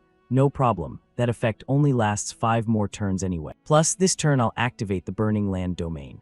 The white piece was placed on a black square. Flames erupted across the entire battlefield. Burning Land domain reduces defense by 30% for all non-fire units. Fire units gain 200% damage boost, an environment that weakens the opponent's defense against fire and amps up the owner's attack power. Completing this goal is extremely difficult because it requires holding points at 5 different locations. Once achieved, the advantage tilts heavily to one side. Edmono stared at Beak Usial. How about it, Beak Usial? Now the domain is activated. Next turn you're done for. Beak Usial remained strangely calm. But then another hand movement changed everything. A wave of unease surged straight into his thoughts. Edmono watched intently without blinking to see what trick he'd pull next. Another invisible pawn, you cunning bastard. But no matter what he placed, once this turn passed, the chess master Edmono still couldn't grasp Beak Usial's move. Then that move landed. Edmono froze and blurted out a dumb word in his mind. Huh. Edmono hadn't even noticed how an ordinary pawn had somehow seized control of a specific point. A black piece manifested in a white square, capturing the terrain reversal. When you capture while the opponent's terrain is active, you gain the reversal effect. In other words, the blazing burning land instantly turned into frozen land. Activated, icy terrain, flames vanished and ice pillars rose up. Edmono gradually lost the control he wanted. With the reversal effect, ice elemental damage increased 200%. The hidden condition for reversal had been met, gaining an extra attack turn, 2 moves, 2 simple pieces, 3 knights and an environment neutralized. Edmono tried to calm himself with his earlier arrogant thought. What the hell? He saw through my entire tact. Edmono rolled his eyes to look more closely at him. No, impossible, it must just be coincidence. Just with the motion of adjusting his glasses, Edmono took in the sight of a Beak Usial who had him completely in the palm of his hand, a true chess monster, gradually revealing its pale horror. At the same time, his own mouth opened uncontrollably wide. Coincidence, right. There was still one white knight not yet imprisoned. Snap out of it. You can't let the opponent have you in the palm of their hand. Edmono could only clutch his clueless pants pitifully, as another bead of sweat fell. Edmono pressed his lips tightly. I've faced countless opponents like this before. Just hold out until the next turn, then I can turn the tables. Just endure and I'll win. Swallowing hard, his outward appearance grew even stiff. That's all. The once bright future on his face gradually sank into darkness. I can win. Instead of giving himself confidence, disappointment dragged Edmono into an isolated dimension. Can I really beat him? Can my turn come back? Beak Usial's pieces moved without the slightest hesitation. Edmono gradually shrank in that scene. If Edmono wanted to be the king, then right now Beak Usial was like Satan. He crossed his arms in his chair and switched to serious mode, then added a few compliments for his opponent into his thought. Edmono's skill really isn't bad. In fact, it's quite strong. In this world, beating Edmono at Soul Chess has always been one of the toughest challenges. But after 10 years, crazy veteran players appeared. This guy's seriously insane. A veteran who played thousands of games against Edmono and finally wrote a perfect strategy guide, no longer hiding it. Beak Usial broke into a bright smile, and that strategy was stored right in the state of glasses. In other words, he was playing Soul Chess with an entire detailed encyclopedia guide in hand. The next black piece was selected and placed on a black square. It differed from the traits of pieces he knew. Thunder Bishop unleashes lightning strikes, dealing 200% damage to frozen enemies. If frozen targets are linked, the strike becomes chain lightning. Under the piece's hat appeared a slit revealing lightning. The golden color shared by lightning and energy rays gradually converged. The blue of ice and snow covering the board completely shifted to the yellow of lightning bolts. Edmono stared in despair at the rapid transformation. All the white pieces had vanished. Now only the black ones remained. The previously cold expression changed into Edmono, bitterly accepting a truth he himself had spoken. The voice gradually concluded with one sentence. Yes, thank you for the match. Absolute silence. On the board now only black and darkness remained. Even turning off the lights couldn't help Edmono Atlik anymore. Very quickly afterward, non-stop gasps of amazement came from the students one after another. One of them mustered the courage to speak directly. Wait, forming the first group of 3 turning to each other in excitement. Are you kidding? Did you just see that? Senior Edmono actually lost. How did that happen? Was that a strategy or a joke? His tactics were that insane. Edmono Atlik sat motionless without a single twitch, ignoring all the disruptive noise. For the first time facing an opponent who moved pieces coldly and extremely logically, those things turned an arrogant Edmono into an emotionless one. And then the unwanted scene played out for him. Princess Hongbyun was talking and standing right next to Beak Usial. Thoughts swirled endlessly in Edmono's head. I really lost, and to Seoul chess of all things. Edmono still couldn't accept this reality as the two walked away. The product contract was lost. He even lost his Aslan conference attendance rights. His hands trembled, thoughts grew more chaotic. What do I do now? If my father finds out about this, will my life end right here? The student in charge of the chessboard was tidying up when he noticed the change from Senior Edmono. With a decisive motion, the still intact chessboard took a dangerous hard punch from Edmono. Suppressed anger exploded instantly. Damn it all. Because of this action, a few students outside didn't dare intervene too deeply. They could only leave the place before things got even worse. Very quickly, the quiet space now held only Edmono, covering his face and trembling. What should I do? Just when he thought he would fall into despair, a familiar voice rang out to untie this uncomfortable knot. Senior. He looked up. Edmono wasn't mistaken. It was indeed Princess Hong Bion. When the other paid attention to him, Princess Hong adjusted herself and spoke in the calmest voice. I'll try to persuade that commoner on your behalf. We'll secure the business rights for the items. I'll ask him to retract the statement he made about the Agilic ducal family. Edmono was stunned as if he couldn't believe his ears. A surge of excitement made him more open in his next words. Really? Is that really true? Thank you, Bion. Thank you so much. How can I ever repay this help? The princess's gentle voice interrupted a bit. You said repay. I was born to be destined as queen. After one final emotional loop, Edmono returned to the feeling right after losing to Baek Yuseol. It had been a very long time since Princess Hong showed danger in her expression, so it's only natural to care about the one who will become my vassal. Princess Hong turned and left coldly. Next, I'll go meet Baek Yuseol. Edmono's voice suddenly became unusually small. I haven't become your vassal yet, Princess Hong. Just after she walked a short distance, Edmono's heart-wrenching scream shattered what was left of the final silence. Yes, originally their relationship was like king and vassal. Edmono had used his power to manipulate their dynamic, trying to change. But now, with the power balance broken, they returned to their original positions and roles. Princess Hong's confident smile swept away all the tension she'd carried for so long. The story's direction shifted back to the main character Baek Yuseol. Stellar Academy actually has a phone booth. Right now Baek Yuseol was contacting the owner of a phone on the other end. Hello, yes, please hold off all transactions with merchants in Adolvit for the next month. He smiled and proposed an alternative plan. Right now we plan to distribute only through royal channels. Is that possible? The quick reply came through to him. Of course I'll do that, anything you want. Thanks, assistant instructor. With the plan he'd set in motion completed, he ended the connection. Stepping outside, he stretched a few times to breathe in the fresh air and relax. Phew, finally done. Good thing everything wrapped up safely. But as for the Aslan ticket, it's not really that useful anyway, so what should I do now?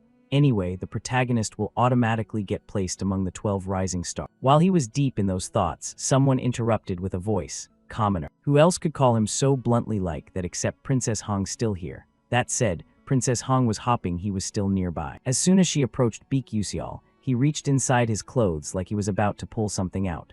Ah, you showed up at the perfect time. He held up a sheet of paper right in front of her. Here's a new contract. Princess Hong's round eyes blinked in total confusion. He didn't hide anything and straight up explained his plan. The Altarisha school will only distribute through the Adolvit royal family for 1 month. As for how to use it, that's entirely up to whatever you want to do with it. Princess Hong carefully studied the details on the new contract, and then quickly clutched the paper tightly when he suddenly said something a bit dismissive. Well then, I'll be heading off now. She definitely didn't want him to leave that fast. Mustering all her courage, Princess Hong spoke up again. This time I owe you one. Her cheeks flushed red and her voice grew softer along with it. Thank you. Noticing the clear shift in her behavior, Baek Yuseol looked back a little flustered and replied shortly, I'm sure. A thought slipped in. Lucky me, getting a thank you from her like that. Knowing she wasn't handling her emotions well, Princess Hong felt shy but became more cautious with her words. Hey, back then you also said there. Be a price for helping me. If you tell me what that price is, I'll pay it right away. On this matter, it seemed like Baek Yuseol hadn't really thought it through yet. He scratched one cheek and looked away. Ah, the price, huh? Honestly, the price Baek Yuseol wants is pretty simple. He stared straight at Princess Hong. It was way too obvious. Hong Bion won't get stained by evil. Instead, she'll choose the good things and together with me build the best possible happy ending. This time, it was Princess Hong's turn to avoid looking directly at him, seeing her like that he didn't dare say it out loud and kept it in his heart. But even so, he couldn't suddenly blurt out, I hope you become a good person. So drawing on 29 years of life experience, he came up with the most appropriate and exemplary response for the situation. Then Princess Hong, look forward to the results. The two of us can have a cute little chat and you buy me a meal. What? He patted his stomach and smiled innocently. Just treat me to one meal. I want to eat until I'm stuffed with a meal that the princess bought. Princess Hong was surprised and never expected the price he mentioned to be something so strange. She stood frozen for a long moment before a small smile replaced it. Her cheeks flushed red once more. All right then, follow me. Baek Yuseol's footsteps changed, and he soon found himself in a new place. One thing was certain. He had come here with the princess via the car parked right beside them. He stared hard at that car, sweat dripping without time to wipe it.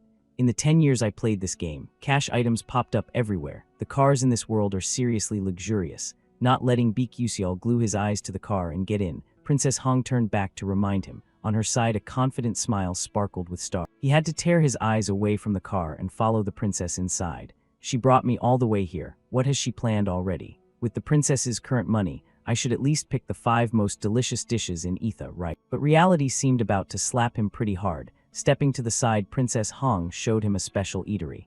Black bean noodles stir-fry were here. Surprised yet, shocked yet, what could top the endless question marks and his dumbfounded face? And here he was dreaming of a beautiful dream too. Where's my big belly salmon piece? Where's my caviar canapé with salted fish roe? And the creamy risotto with black truffle too? When the two sat at the same table, the atmosphere clearly split into 2 opposing sides. The shining stars shifted over to Princess Hong Byeon, along with a wave of collapse. The waiter still stood there waiting for both to order. Even with so many stars, the princess's expression was unusually serious. These dishes look a bit unfamiliar to me. Ah, I found it. When he asked me to treat him to a meal, I thought about something that would make Baek Yuseol the happiest. Hong Byeon recalled her conversation with Tyrande. It said there's a story from his past tied to this place. Really, expensive food doesn't mean anything to Baek Yuseol. From the past I happened to glimpse, I learned the dish he treasures the most. That gave her confidence as she pointed in one direction on the menu. One of this, please. Coming closer, it was exactly black bean noodle. But on the other side, Baek Yuseol calmly raised his hand to order, but not what the princess had in mind. Ah, give me 3 bowls of champong and 1 portion of tangskuk, huh? Princess Hong was flustered. He looked at her with round eyes asking, what, can't I order 3 bowls? Princess Hong similarly, no, that's not the issue. This time Princess Hong forced herself to rethink. Why didn't he order the black bean noodles? Is that his memory with his mother? And it seemed Hong Byeon realized her mistake. No way, that's right. Why would a commoner write about his mother and black bean noodles in a school assignment? He hasn't gotten over the past. He still regrets those things. Because he couldn't repay his mother's kindness when he was young and didn't understand. The waiter brought the ordered dishes. The food arrived. Princess Hong lowered her head and gradually felt ashamed for bringing him to a place like this. For him, black bean noodles aren't nostalgia. They're a symbol of regret, and I didn't even realize that. Though she realized it a bit late, the princess chose to speak to him right away. Sorry for treating you to a meal in a place like this. Baek Yuseol didn't catch what the princess was thinking and just opened his mouth a little. It's fine. He raised his hand high with round eyes continuing. Life sometimes throws surprises where your wallet doesn't work so well, but since she's a princess, adding more food to the quality shouldn't be a problem, right? He spoke up. Sir, we need more fried dumplings. Meanwhile, the sole chess match between Edmono Atilik and Baek Yuseol had been widely spread by the students who were there. A huge rumor quickly swept through the academy, growing out of control. What? Senior Edmono lost to Baek Yuseol. Naturally, the question of why came up too. The reason was revealed by many students who overheard the cafe conversation back then. The truth was even more shocking than the apology rumor. I heard this from Aiken, a close aide from the Atilik family. Actually, it seems Senior Edmono did that because Baek Yuseol is a co-developer of the alchemy magic technique, just from the rumor that Edmono Atilik apologized to a first-year student. And the fact that Baek Yuseol was a co-author of the Delta Enhancement Technique shocked Stellar Academy. His name didn't just spread to Icanium, but even to the Dark Mages. Arriving at the first tower, Tower 1 in Vice Principal Iki Hyden's office, arms crossed with a cold face showing zero emotion. That guy is really quite annoying, just a commoner. Plus, didn't he interfere with Mason Tyron's plan? The mysterious figure hiding their identity opposite asked, should we handle this quietly? Iki Hyden's face hardened as he rejected the idea. HMPH nonsense. If just one Stella student goes missing without reason, everything will be thrown into chaos. Handing Aslan conference attendance rights to someone like him makes me unhappy, but taking it from someone like him would be easier than taking it from the Atilik family. We need to keep an eye on the name Baek Yuseol starting now. Monitor him for the time being. A new exchange replaced it. More important was Mason's current condition. The mysterious figure answered shortly. She's suppressing her dark mana with the cult leader's control magic, but it could erupt at any moment. Iki Hyden had to reassess everything. It's still not the right time. The familiar contract signing ceremony is coming up soon. If she really goes berserk and messes with the Spirit King, the backlash will be even messy. Raiden, monitor Mazen's condition. That way we can use it to divert Eltwin's attention when needed. Professor Raiden nodded seriously in acceptance. Understood. With Ikki Heiden's final instruction, Professor Raiden left the principal's office and headed toward the science building. An almost deserted area. Inside, the lights were off, creating a dimly lit laboratory. Shattered glass tubes scattered. Lab equipment, including microscopes, broken pitifully. Only a few sheets of paper were still somewhat intact. Inside the room, Professor Raiden clenched his fists, looking at something on the floor emitting black aura, groaning with rage. Since this was a mission, priority should be given to resolving what needs attention. Right in front of him was the transformed state of Professor Mazen Tyrn, who could no longer stand steady amid everything happening. Professor Raiden thought silently, "This is getting pretty serious." Mazen, now with bloodshot eyes, asked in a hoarse voice, "You came here to tell me to wait longer. If I endure and wait, can I return to my original position?" Raiden, outwardly calm but inwardly showing great contempt. Ridiculous. After a lifetime of stealing what belongs to others, you still dream of getting back a position that was truly yours. However, Raiden still decided to show mercy. Your usefulness has ended. Once the plagiarism investigation starts, you'll be stripped of all positions and expelled from the academy. Mazen Tyrn panicked, regaining some sanity, and her voice filled with high-pitched questioning.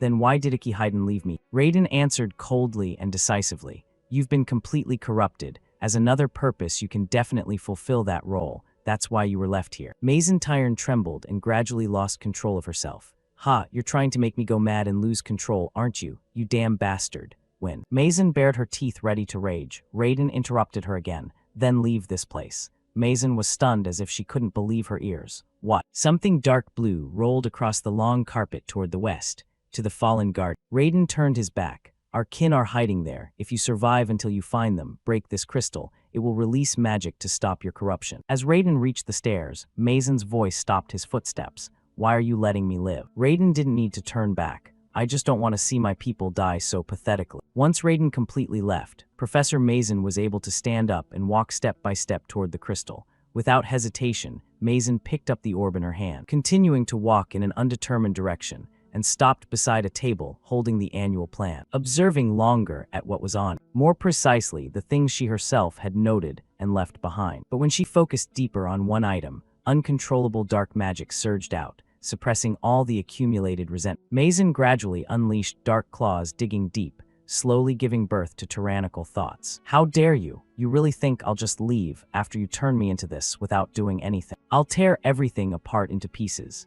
What Mazen just tore was the familiar contract signing ceremony. Time passed very quickly. Today was the day Stella Academy students had their first field trip to the Cradle of the World Tree to participate in the familiar contract signing ceremony. Massive airships began departing on a new journey. In one room, the figure of Azel, along with a few other classmates, were starting to enjoy a meal. Opposite Azel, two classmates looked at each other, exchanging. Speaking of which, about Beak Yusial, he got scolded and criticized by seniors for a long time, but now no one dares touch him anymore. "Ah, I heard about that too. I even heard he's really a co-developer of the alchemy magic technique." Right. After that rumor spread, even some seniors personally came to apologize to him. The classmates looked at Azel and asked quietly, "Azel, do you know about that?" Azel held a bun and answered naturally, "No." The classmates continued, "Anyway, is it really related to Beak Yusial?" She took a small bite of the bun. Azel was lost in thought, thinking a bit about him. "Is it just my mood? I don't know why, but I feel like the distance between me and Beak Yusial is growing bigger. It gives me a sense of loneliness." But the other classmates didn't think the same. A smile appeared. "Honestly, I thought Beak Yusial and Azel were dating or something. Just bitten but not yet chewed." Azel spat everything out. Seeing Azel's strange reaction, the friends immediately showed concern. "You okay? Here's water." "Thanks. He seems really close with Princess Hong Bion lately, right?" "Wait, no way, the princess got charmed by a commoner." Someone drinking water listened to the story continue. "But lately the princess's eyes when looking at Beak Yusial aren't normal at all." This time Azel coughed continuously. Azel drinks slowly. Nearby at that moment, Flame noticed it was Azel. Azel was currently being looked after by the other classmates. Flame stopped but was thinking something more, then decided to continue going wherever she was headed, but the concern couldn't escape her mind. Azel seems to get along pretty well with friends. If it were normal, she'd be here, alone, arguing with Hong Bion by now. Is something changing in a place I don't know? Are all these things because of Beak Yusial's influence? "Hey you show up right when I've been looking for you forever." "Hey, can you do me a favor?" Flame was startled by his sudden presence. "Ah, you scared me. Who knew you'd appear like this?" Amid her mixed feelings, Flame asked, "What is it?" He brought out something and confusion took over. "Pick me a flower here, Hanbarum flower, the one flower wind flower." Flame paused a beat to ask back. "Hanbarum flower, the kind that always faces one direction. You think I'm an automatic flower vending machine or something?" Even though she said and thought that, her hand still reached toward the soil box he held out. A moment later, Flame's magic activated. Emerald light highlighted one spot. Very quickly, in that box appeared a beautiful 5-petaled white flower sparkling. Beak Usial smiled with squinted eyes now that he had what he wanted. "Thanks." Flame crossed her arms knowing he was up to something shady. "What the heck are you planning to use this for?" Right after saying that, Flame vaguely realized something. So a direct question replaced it aimed at him. "Hey, don't tell me you're planning to go down to the 4th floor." Beak Usial was surprised Flame could figure it out. "Of course I have to go, otherwise why would I take it?" Flame couldn't help but add a few more words, keeping her body careful, otherwise this time she'd naturally get cut off mid-sentence. He showed question marks, not understanding anything. Flame knew she slipped up, so she quickly looked away. Nothing. However, she was a bit startled when Beak Usial proactively asked back, "What about you? You okay?" Confusion took over, asking if I'm okay. "What do you mean?" He tucked the flower into his bag with a bright smile. "Just that you seemed down after the Persona Gate practice."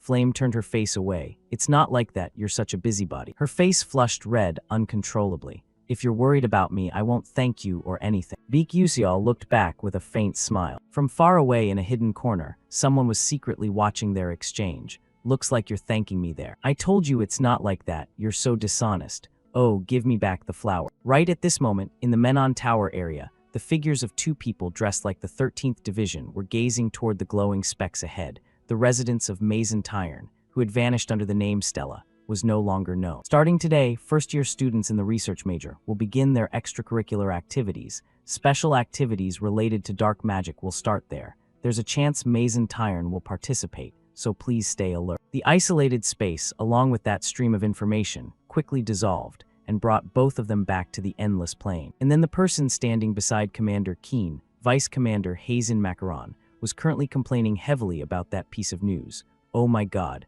why is the Ivory Tower Master so obsessed with Stella like that?" Commander Keen wasn't pleased with that tone. He seriously adjusted his voice and said, "The Ivory Tower Master possesses prophetic abilities. Stop spouting nonsense over there and follow me."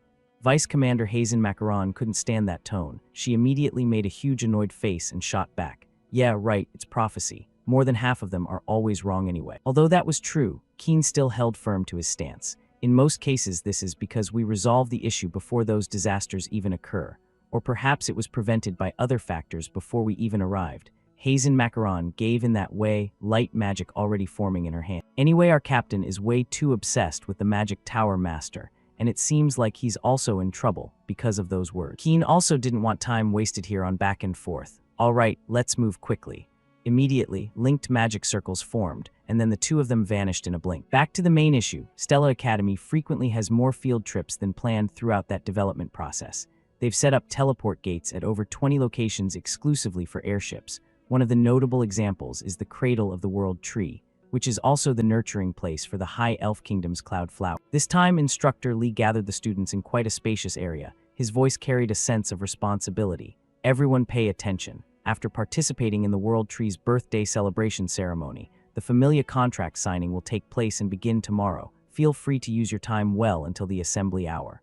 The 12 students responded in unison at once. Yes. Once there were no longer restrictions on time or space, each student split off to do what they wanted, and this time attention turned to Flame. She was looking around as if searching for something. When gazing at the lush green canopies, Flame shook off her tension and broke into a smile. "Maybe because I'm surrounded by nature I'm feeling really relaxed." But then Flame's target appeared when she shifted her gaze elsewhere, and the one she was aiming for was none other than Beak Usial. Flame noticed Beak Usial, but completely Beak Usial didn't detect that at all. Flame felt disappointed because of that, but she had no intention of approaching close, and watched his back gradually getting farther away from her. Is he wandering around alone? Lost in thought so much that Flame completely didn't notice one person. Jeremy Scanbin smiled and shone brightly. "Hello, Flame." Instantly, Flame's face started to scrunch up. Of course, she was extremely annoyed. She stepped past lightly, without even glancing at that handsome, smiling face.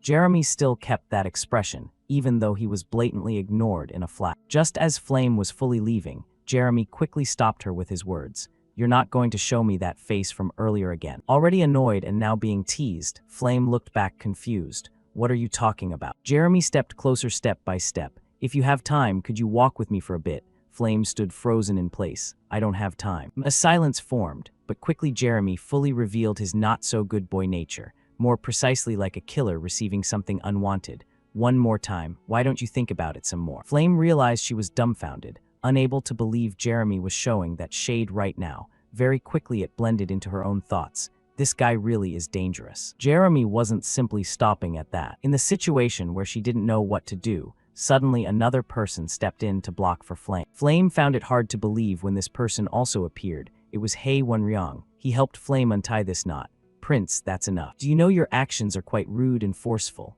Jeremy smiled with mockery. "Oh, how could I not know that?" When Jeremy spoke with a smile, normal people would naturally turn away and avoid him. However, that wouldn't work on someone standing at the pinnacle of the magic world as the heir to the magic tower. Sparks flew as the two boys stared each other down. Flame standing in the middle sweating while analyzing.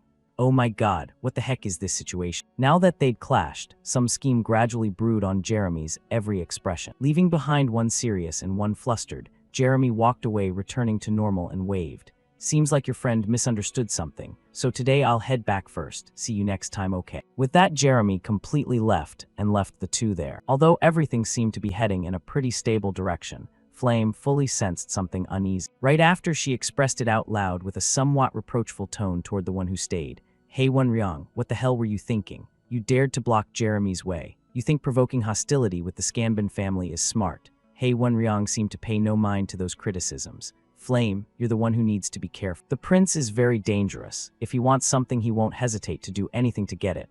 And right now, you've become the thing he wants most." Flame knew that better than Hei, so right now she really was pondering what she needed to do. However, a new perspective from Hei Wenryong made her confused. "You already have. Or maybe you actually trust him." Indeed, Flame couldn't think of Hei Wenryong saying those words. This time, unexpectedly, Flame shot back at him. "Who are you talking about?" Hei Wenryong was stunned from the position he was standing. He turned his back and tried to walk away hurriedly. "Sorry, I spoke out of turn." "Huh?" Flame looked bewildered with full suspicion. "Hey, who is he?" Yeah, Hei Wenryong suddenly realized his body was gradually losing control because of something very strange. Right after he supported his forehead with his hand and knelt on one knee, Flame knew the situation wasn't good and quickly called his name. Hei Wenryong. Flame hurried closer with concern. "You okay?" However, Hei Wenryong quickly raised his hand to stop her. The headache recurring, Hei still stood up and continued to leave. "I'm fine." How could Flame believe that? Fine? What do you mean fine? When he left just like Baek Yuseol had earlier, Flame tried to hold him back.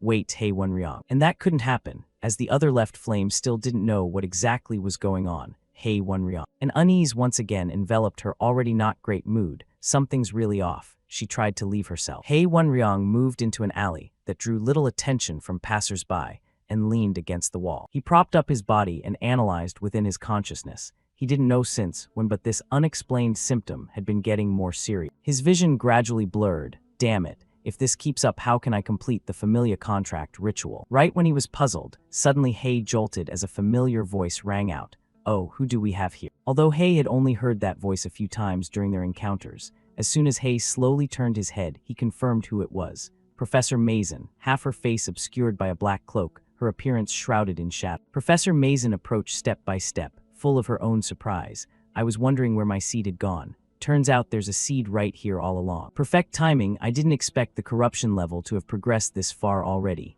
Hei panicked at those words. "Professor, what are you talking about?" Professor Mason's hand along with dark magic extended forward, danger rising to a high level. "Come now, don't resist, because from now on you'll become my limb." Hei understood what kind of situation he had fallen into. No, he tried to push himself to wake up. "Don't come closer." Hei's consciousness gradually darkened. Fragments of memories standing and talking with Flame surfed. They kept filling that memory. However, they gradually grew fewer and melted into the darkness, leaving only the final image of Flame. Shifting to the massive twin towers belonging to the Elf Kingdom. A long-eared elf was standing in front of some gate. It was the aide to the Elf King, Orenha. He raised his hand to knock on the door and said, "Your Majesty, if you don't appear at this birthday ceremony, the Elder Council will make things difficult. Their intention is to seize control of the gate, leading to the sacred tree garden. Spirit King Sioran was gently holding something wrapped in green cloth in her arm. After a long moment of weighing, she replied to Orinha, "I know I'll come out right away. You may withdraw." Orinha let out a light sigh and answered, "Yes, your majesty." The sound of footsteps fading away left a somewhat heavy atmosphere where the Spirit King was. A long while later, she turned her back, a cloak draped over the top of her head. A thought arose: when was the last time I could freely enjoy my freedom? Even covering her body like this, she could only hold out for about an hour, adding another cloth to cover her face. But none of it could hide the sadness she carried. "Please, let everything go smoothly this time." Sioran walked with a few followers behind her. The Spirit King appeared along with white snowflakes. At the same time, the disguise of identity created a very strange abstract beauty. The long-eared kin following bowed respectfully at the appearance of the one said to be the Spirit King. The long cloak trailed no different from a wedding dress over the beautiful flowers. Crossing a bridge made of wood was the next thing to do, and stopping only when the white spring, continuously flowing, came into view. Sioran stared intently at it. Now almost done, prayer finished. Now just need to turn back the way she came. However, it seemed things were no longer smooth, as a terrifying pressure began affecting her very body. And then precisely a male student silhouette from the academy locked her gaze deep into her mind. This aura was so subtly concealed it was strange, but surely it was dark mana that shifted her gaze to another direction. A no small dark mage was sneaking into this heavenly land, but put another way, only she, the elf queen, could sense it. The others were still firmly holding their role. Sioran's eyes changed. Unease gradually merged in and solidified her calculations. From the knights' reactions, it seems only I can feel the dark mana. During the World Tree's birthday ceremony, the Spirit King isn't allowed to convey any will, but she couldn't just let a dark mage dare invade the cradle of the heavenly flower forest. Her own fist clenched tighter. No choice left, only I can step forward personally. Sioran once again shifted her observation angle. Otherwise, it was still the Elf King. Flame's figure hurriedly searching for something on the wide path. Sweat dripping and thoughts revealing what she intended to do. Seeing He Wonryong's strange condition, she chased after. Where did he go? Flame scanned around but lost track of him. But suddenly from an alley, someone with a deep voice called her name loudly. Flame. Flame startled, and the one who appeared was exactly the person she was looking for. He Wonryong. As heavy pressure gradually spread from that very body, Flame unconsciously called He Wonryong. Her heart pounded wildly, her pupils dilated abnormally. She was trying to speed up her thoughts. This ominous aura, could it be dark mana? From some angle, He Wonryong's eyes had changed. A profound, mysterious black had enveloped his snowy white pupil. Damn it, I don't know what happened. Luckily, He Wonryong's corruption process hasn't completed yet. Right now, I can bring He Wonryong back to normal. Just thinking that, Flame hurriedly shouted loudly at the person standing in front of her. Calm down, He Wonryong, calm down. He Wonryong stayed silent for a long while and said nothing more. Instead, he slumped down. Suddenly, a non-stop thudding sound rang out. And after that, we could see the dark mana pressure spreading even more. Flame couldn't shake off the tension on her own, and if anything, it was only getting worse than before. Not beyond expectations, He Wonryong stared straight at Flame. He posed the question, "Why are you avoiding me?" Flame quickly blurted out unconsciously, "Huh, what do you mean by that?" At this point, the situation was steadily worsening, making Flame's face grow even paler. She took a step back in line with trying to find an escape route for herself. But right then the corruption from the darkness revealed what He Wonryong had been hiding. "Do you hate me? Am I not trustworthy?" With a flustered look, her mouth slightly open, Flame said firmly, "No, please don't think that way."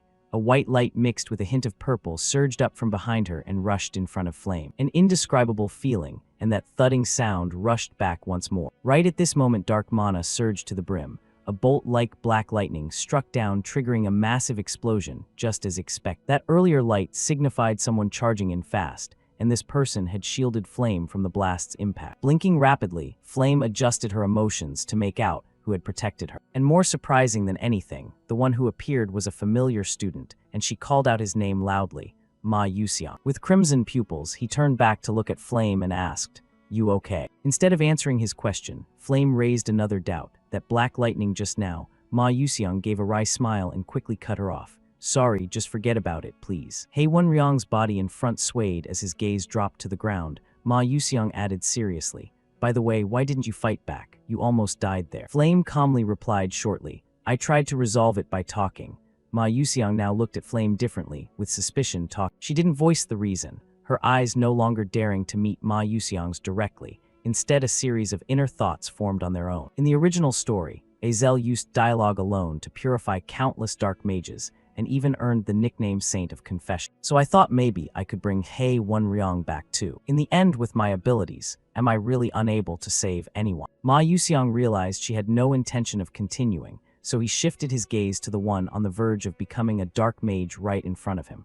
I don't know what your plan is, but first you have to be able to fight, right? Flame pressed her lips together, beads of sweat forming on her face. The mystic staff that Flame regarded as her weapon was brought out. Yeah, I can do it. A thought surged up. This time I absolutely won't let him die like Zeki. I will definitely save you, Hei Wenryong. Flame wasn't sure how she'd ended up in this situation, but at least things looked promising since Flame was fighting alongside Ma Yuxiang, who possessed the protagonist's ability. On the other hand, right now in front of her, Hei Wenryong had been taken over by dark mana. One hand had already transformed into a demonic form. His face darkened completely, so he wouldn't be caught off guard. Hyper jump from Ma Yuxiang's wand unleashed a burst of light, more precisely brighter lightning bolts. From his position, he instantly moved in a special way across Flame's vision, still acting on his own. Mana accumulated denser by the moment. Instead of going straight, Ma Yuxiang chose to weave along the wall and appeared right above Hei Wenryong. Energy almost divine, massive lightning continuously spreading around,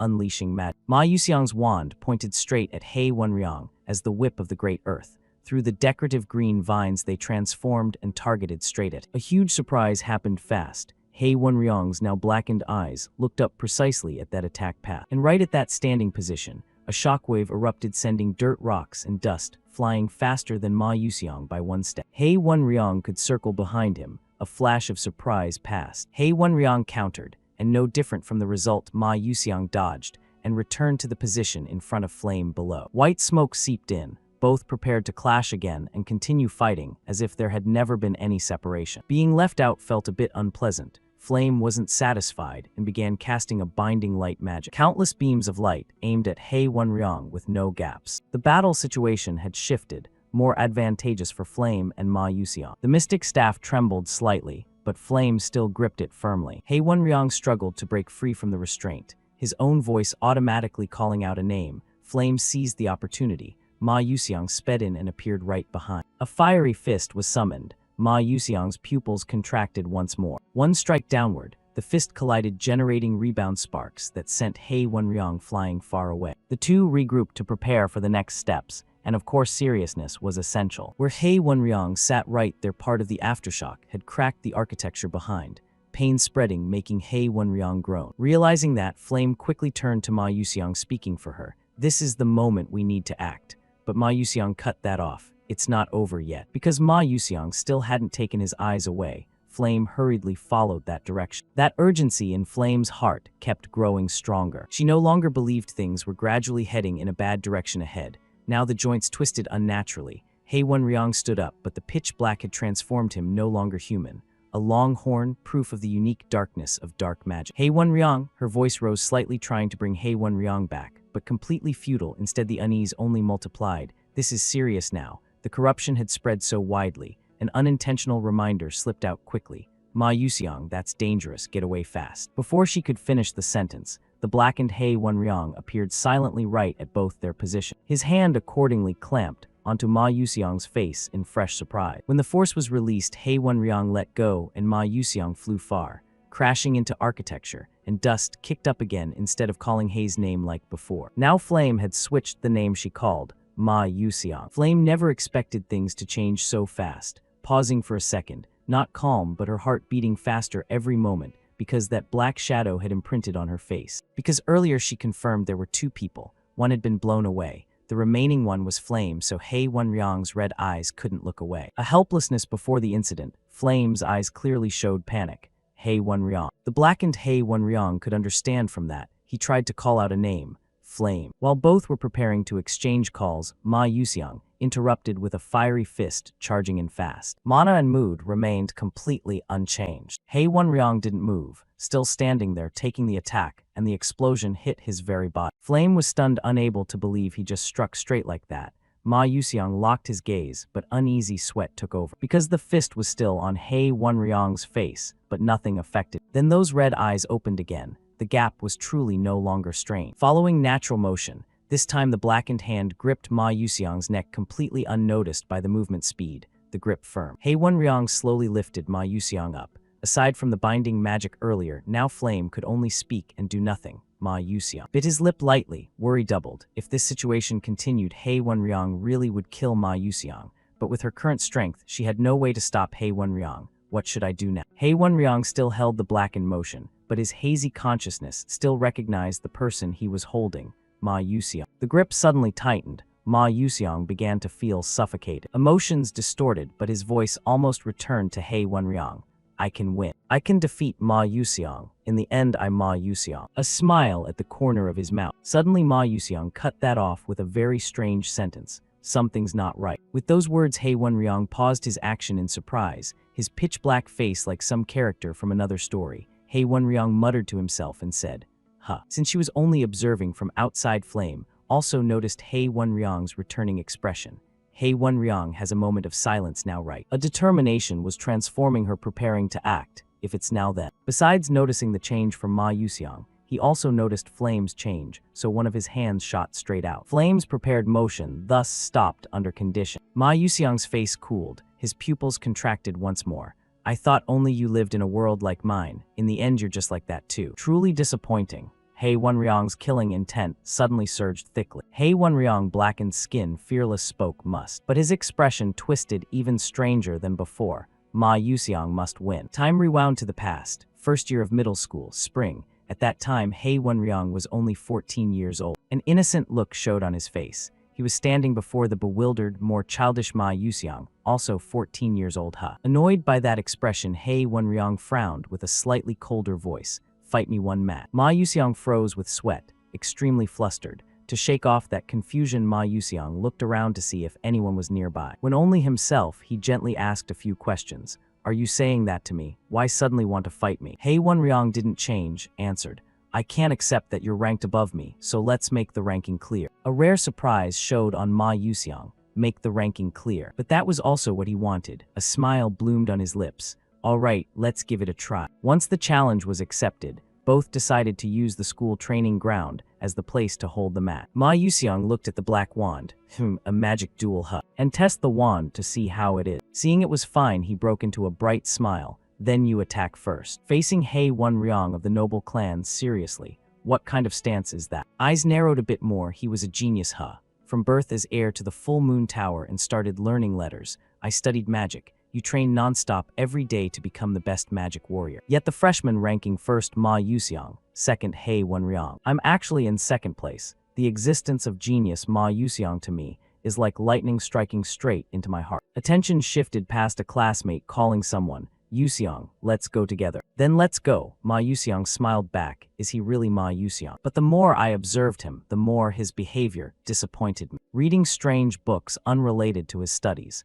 Wasting time every day without any effort. I couldn't accept it. He's better than me. I need to prove one thing. My efforts are not in vain. However, the result was utterly dismal. The wand simply fell. He Wenryong stood there stunned, overwhelmed with disbelief all at once. I can't believe I actually lost to him like that. Not a single scratch, not even a speck of dust. In stark contrast to the joy, Ma Yuxiang remained completely focused. And once the outcome was clear, he cheerfully stepped closer to He Wenryong. Oh, so I won. By the way, this magic duel was seriously a lot of fun. A hand landed on his shoulder, and he stood beside him, squinting with a grin as he continued. Thanks to you, this trip has been really enjoyable. Let's do it again next time, yeah. With that, he just walked off without waiting for He Wenryong to say a single word. The clenched fist stayed tight. Why did I lose? Why did I lose to someone who didn't even try hard or study at all? Is this what a genius looks like? He bent down to pick up the wand. This time, the problem was simply a matter of practice. If I put in the effort, I can win. From that day onward, I trained myself until I had no strength left. I trained and trained and trained, but the results stayed exactly the same. He Wenryong lost all his spirit. It was ridiculous. This was a one-on-one duel I demanded after I'd analyzed and understood every bit of Ma Yuxiang's magic. I couldn't accept it. The reality was that the gap between us was that massive. At that moment, Ma Yuxiang raised his hand toward He Wenryong. With a certain smile, he said, this time was even more fun than the last. Right, do better next time, okay? He Wenryong silently listened to those words. Pausing for a moment longer, He Wenryang reflected more deep. Changing his decision, the two of them shook hands. A small exchange. Next time I'm definitely going to win. Haha, I'm really looking forward to that. I was forced to admit that Ma Yuxiang was a genius. Even so, I refused to give up so I could prove that all the time and effort I'd put in wasn't meaningless. One day, I would defeat Ma Yuxiang. And now Ma Yuxiang was finally in my grasp. That memory pulled the blackened He Wenryang back to reality. This time I can win, that's what I thought. Isn't that right? Ma Yuxiang broke into a very bright smile, and the expression was unmistakable. So soon already drowned in the power of dark magic and losing himself. How disappointing. He Wenryang, I trained hard too so I could fight you properly. The blackened He Wenryang looked dazed. You trained. Digging through old memories. You remember, don't you? Back when we were training in the dungeon, we fought on completely even terms. I was shocked myself back then. Turns out I've got quite the competitive streak. After that, for the first time I started seriously training, and I've always been waiting for a rematch with you. He Wenryang began to panic greatly. I've never beaten you even once. Now's your chance. But then things went further when Ma Yuxiang's calm, cold voice rang out. Then go ahead and kill me. Use that power to pierce my heart and enjoy the victory you've always wanted. And then regret it for the rest of your life, because this will be our final match. The constant provocations and the inevitable outcomes kept coming. He Wenryang regained the light in his eyes. Outside the fight, Flame was waiting for the most critical moment. Meanwhile, Ma Yuxiang narrowed his eyes, waiting as well. A mark appeared on Ma Yuxiang's neck. It showed that the blackened He Wenryang had released his grip on Ma Yuxiang. He Wenryang regained his senses, looking dejected as he continued. I won't kill you to win in this state. It would be no different from denying all my own effort. Outside, Flame was relieved by those words. Thank goodness, He Wenryang's emotions have returned to a human state. Now we can actually save. But everything shifted again. A wave of magical pressure crashed down on the spot where all three were standing. The blackened He Wenryang groaned uncomfortably. Us. Ma Yuxiang was no better. Flame narrowed her eyes, realizing something. This power is. Her gaze shifted as someone spoke up. Well. Footsteps approached from a girl dressed in black. She wore a golden hoop earring and had reddish-brown hair. The vice commander holding her staff spoke calmly. This is Mazen Tyron, is it? Hazen Macaron gently held her staff and stood there, unintentionally creating such immense pressure that Flame couldn't move and was forced to kneel. Feeling uneasy, Flame's eyes fluttered half open as she vaguely recognized exactly who the opponent was. I've seen this character in the original novel. Vice leader of Black Star Team number 13, Hazen Macaron, which meant. At the same moment, footsteps from someone else drew closer. Hazen turned back with her usual bewildered complaint. In the end, the prophecy was completely off. The leader clenched his fist and walked forward coldly, expression unchanged except for his words. Keen spoke, "Stop talking nonsense." Hazen etched that face into her memory. Further analysis of the character. Sure enough, that man had come too. Leader of Black Star Team number 13, Keen. The two stood side by side, looking toward the blackened He Wenryang and the one who had just fought, Ma Yuxiang. Without saying anything more, Keen silently cast a detection spell to scan for the unique dark fluctuation. Hazen's gravity illusion was flawless. It alone had completely locked down movement. Keen commented on the target. The fluctuation is so faint it's almost unbelievable that it could produce power on this level. Hazen confirmed. Yeah, so what do we do? Keen nodded, opening a spatial rift to draw out his wand, voice cold. Target confirmed. Proceed with immediate elimination. Keen's target was the blackened one who had only just regained a sliver of awareness. He Wenryang, along with Ma Yuxiang and Flame, all falling into an awkward predicament.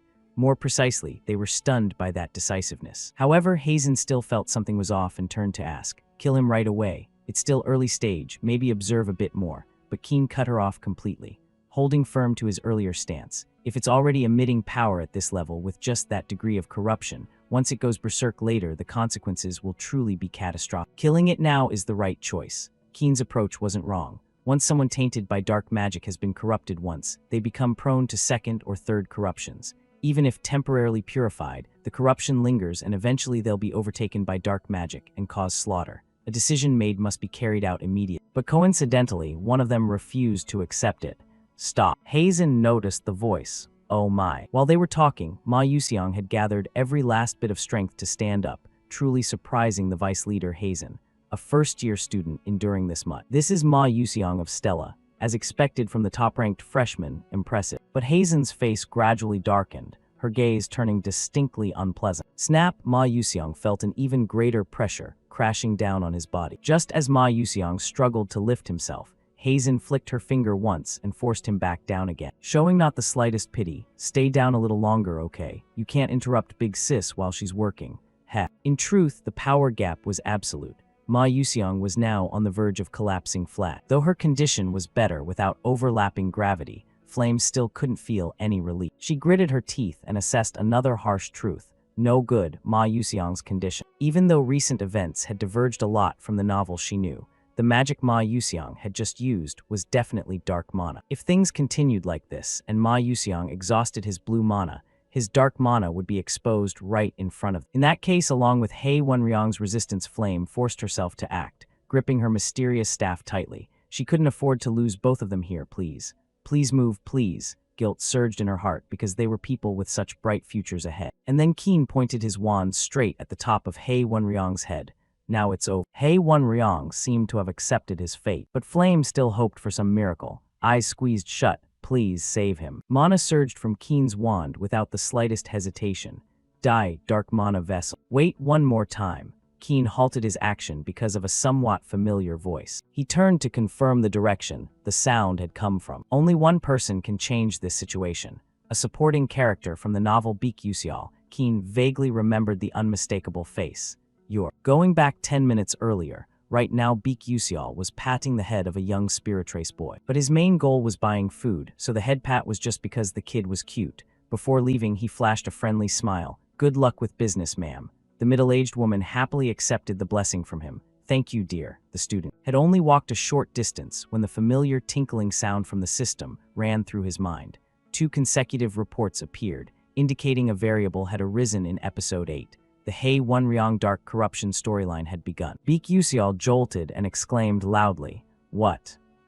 Doubt gradually eroded his understanding. What's going on? Didn't the dark corruption episode end after Zeki's corruption arc was completed? In the original game, a total of 3 students were affected by Professor Mason's dark mana invasion. Among them, He Wenryang's dark corruption route had a 99% chance of leading to a bad ending.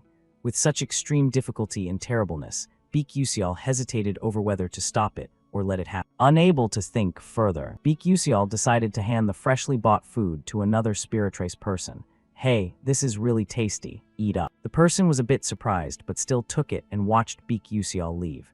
Beak Yuxiao's choice became his new resolve. Even so, he couldn't just stand by and let the bad ending happen. And so, at the present moment, pressure crashed down on the 2 main figures, He Wenryang and Ma Yuxiang. Flame let out a relieved breath, because the one who could help had arrived. 5 pairs of eyes, 5 gazes from 4 directions focused on one person, Beak Yuxiao. For his part, Beak Yuxiao, who had just arrived, was still thinking kindly of his classmates and still breathing. Phew, but now that I'm here, what next? Kane remained cold. Hazen.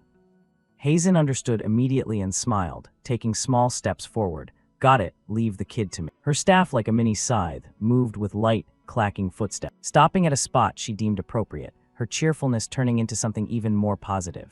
She made an offer. Big Sis will show you a really beautiful illusion too. Overlord Haki activated. The special illusion Hazen created was an extremely powerful type of magic. It carried a direct risk of harm to the target. Very quickly, that effect slammed down on Beak Yuxiao. But nothing happened at all. Proof that something special applied to a special person becomes ordinary. A black cat scampered by. Hazen's big round eyes muttered to herself, "Huh, no way." She flicked her staff several more times. Cha-cha-cha, this time it had some effect. The effect left Beak Yuxiao squinting at the world half-eyed, completely unable to make sense of it himself. Hazen glanced toward the person slightly above her in rank. "Commander, that kid doesn't seem to be affected by the illusion at all," but Keen wasn't convinced. His face turned a bit more annoyed as he threw in a sarcastic jab. "Stop messing around and do it for real." Hazen, though, stayed exactly the same. I'm being totally serious." Looking back more closely, his stance was still rigid like a piece of wood, completely unchanged. Reanalyzing the problem, needing a more thorough breakdown.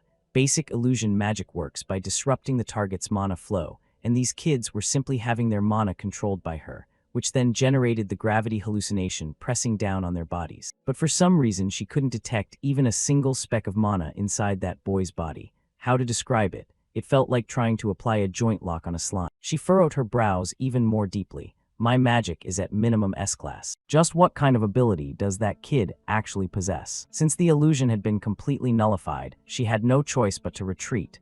Unusually, Keen took a step forward. Please step aside. The vice commander held her wand at the ready with a cold tone. Keen questioned BQCL directly, prompting him to reveal his identity. BQCL answered quickly, first-year Stella student, S-class Combat Magic Department. However, Keen didn't want to hear what he already knew. No, I mean tell me your true identity. BQCL looked confused, a flicker of bewilderment circling in his mind. True identity. I'm a Stella student, isn't that right? Seeing him genuinely puzzled with no other response, Keen's eyebrow twitched. Fine, I suppose you can't say it. A bigger question mark appeared over BQCL. Wait, what did I just say? When information couldn't be obtained, the only way was to cut straight to reality. Keen changed his approach. I won't interfere with whatever connection you have or your reason for infiltrating Stella Academy. However, you are not to interfere with our work. BQCL lowered his head slightly, eyes fixed intently on the other party, and shifted his tone accordingly. That's going to be a bit difficult. Aren't you planning to kill that student? Keen didn't deny it and even let some killing intent leak out. That's right, we're going to kill him. Even though Hei Wenryong was darkened, he could still feel exactly how that voice sounded. This put BQCL in an even tougher spot. He knew full well that if he fought these people right now, he definitely wouldn't last 5 seconds and would die. Taking one more step forward, BQCL drew his sword, but he's someone worth risking my life for. I can't afford to lose him right now. You said you're about to kill my classmate, so it seems I have no reason to just let this go. Keen faced him with the same cold demeanor, repeating the very thought BQCL had just had. If you really fight us, you will die. But BQCL already had a counter. Keeping a straight face, he replied calmly, looking like neither of them wanted to draw attention. Should I maybe attract a little attention? I've got some confidence. Even if I die, at the very least I can make a big scene out of. Keen now realized the person standing before him wasn't just some ordinary kid. He stayed silent for a long moment before looking over and asking, "What do you want?" BQCL, not wanting things to escalate further, resolved to say it outright. Just one chance for her to purify that friend. Keen listened carefully to his words, then shifted his gaze to the darkened Hei Wenryong. Without hesitation, he pointed his wand toward BQCL and said, "That's a futile effort. Even if you could purify the dark magic, the emotions won't return." Slightly intimidated, but still holding his sword in a defensive stance, BQCL requested, "One time is enough." That friend's magic can even restore emotions to their original state. Flame silently watched BQCL, sweat dripping down, but above all she doubted his words. Can I really help Hei Wenryong return to his original state? Flame doubted not only his statement but herself as well, but what mattered more now was whether Keen would accept it. What if the purification fails? BQCL gave an answer. I'll withdraw completely. To Keen, it wasn't a bad proposal. At the very least, they wouldn't have to clash with someone who could bypass Hazen's illusion magic, avoiding unnecessary attention while letting the other side leave on their own. So stepping back at this point seemed the wisest move. He said, "Fine, if you break your word, I'll give you the most painful death possible, whether it causes a commotion or not." Hazen beside him couldn't believe her commander had said that. Commander. But Keen ignored it and gave the order. Hazen, release the illusion. Before complying with the commander's command, Hazen still asked one question. Can we really trust his word? The same cold reply. If it's a lie, it's not too late to kill the kid. She slammed her staff hard against the ground. Same here. If the commander says so, there's nothing more I can do. With a shake of her staff, Hazen withdrew the illusion. Both Ma Yuxiang and Hei Wenryong regained their freedom and breathed heavily. Flame, under less pressure but still struggling to hold it together, barely managed. Blinking a few times, Flame realized someone was standing right in front of her. More precisely, BQCL had approached and sat down facing her. Do you know what state Hei Wenryong is in right now? If it's you, you can bring him back to normal. But Flame had zero confidence. She lowered her head. Sorry, I don't have that kind of power. Yet BQCL dug deeper into her pain. Are you planning to repeat what happened with Zeki all over again? Flame wavered for a moment. She voiced what she truly wanted. No. BQCL noticed the change. Then a smile eased the tension. Help Hei Wenryong, you can do it. If anyone else had said it, Flame might not have believed, but coming from BQCL, it was different. Regaining her resolve and that familiar feeling, Flame picked up her staff. If BQCL said she could do it, slowly stepping forward and standing in front of Hei Wenryong like he had affirmed, it meant she really did possess that kind of power. With one person still nearby, Flame glanced over and instructed, "Step back a bit." Once Ma Yuxiang had finished preparing, Flame looked again at the darkened Hei Wenryong, and the haunting memory of Zeki's corruption moment flooded back. Golden mana began to envelop her as a new thought arose.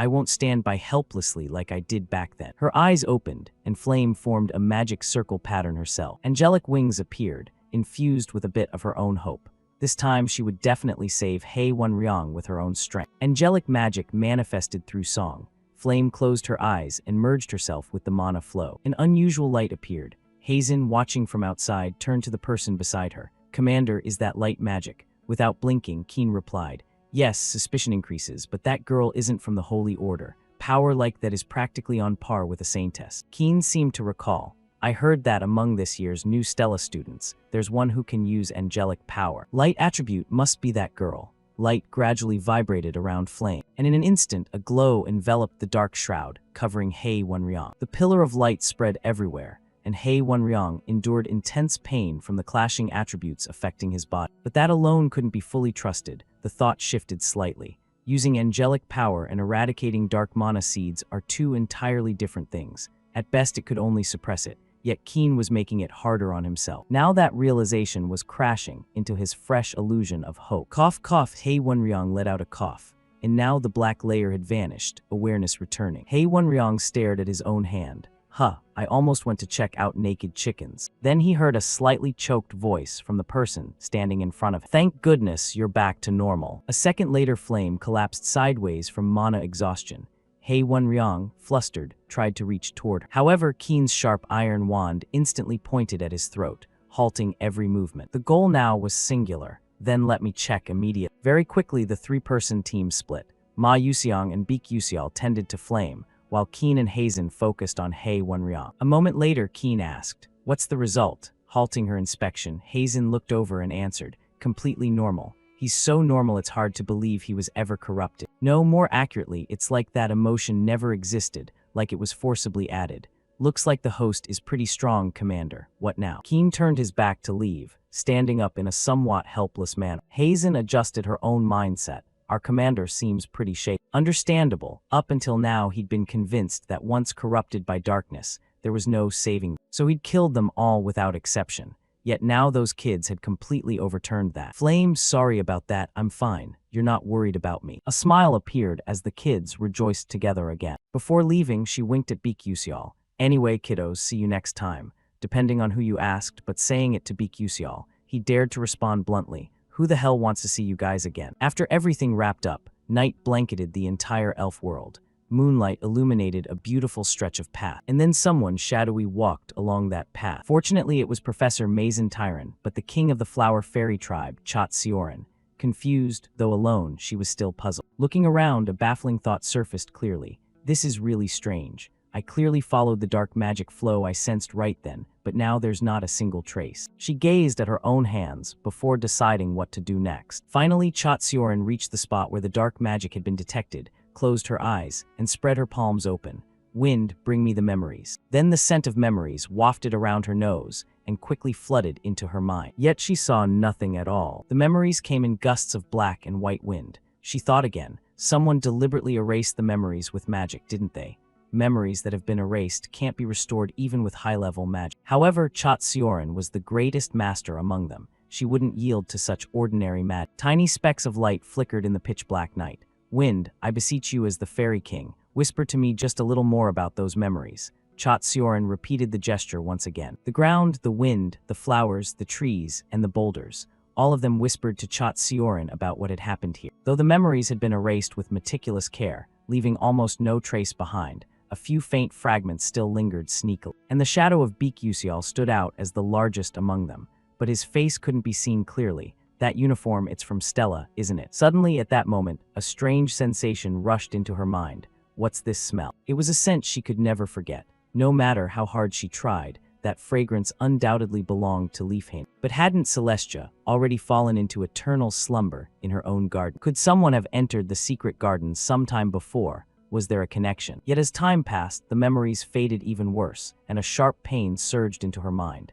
"This isn't good, I can't read any more memory." But with the fragments she had gathered, Chot Sioran forced herself to suppress her emotions and analyze the one possibility she had to consider. The person who entered the secret garden that day and the one who stole Celestia's heart, were they the same? If so, then it made sense that the memories here had been erased. Her fist clenched tightly as Chot Sioran suppressed her raging anger.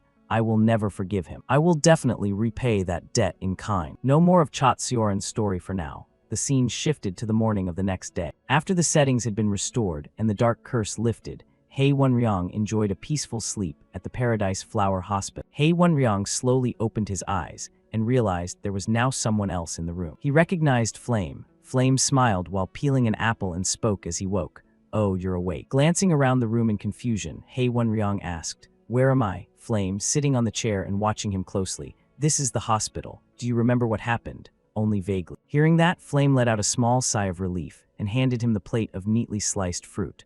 "I already talked a bit with Instructor Lei, and I told Ma Yuseong and Beek Yuseol to keep it quiet too, so don't worry. And about the familia contract ceremony, if you still want to participate, you can. But it's better if you rest more. The aftereffects haven't completely disappeared yet." Hei Wenryong now followed every request Flame made, no matter what. "Yes, if you say rest, I'll rest."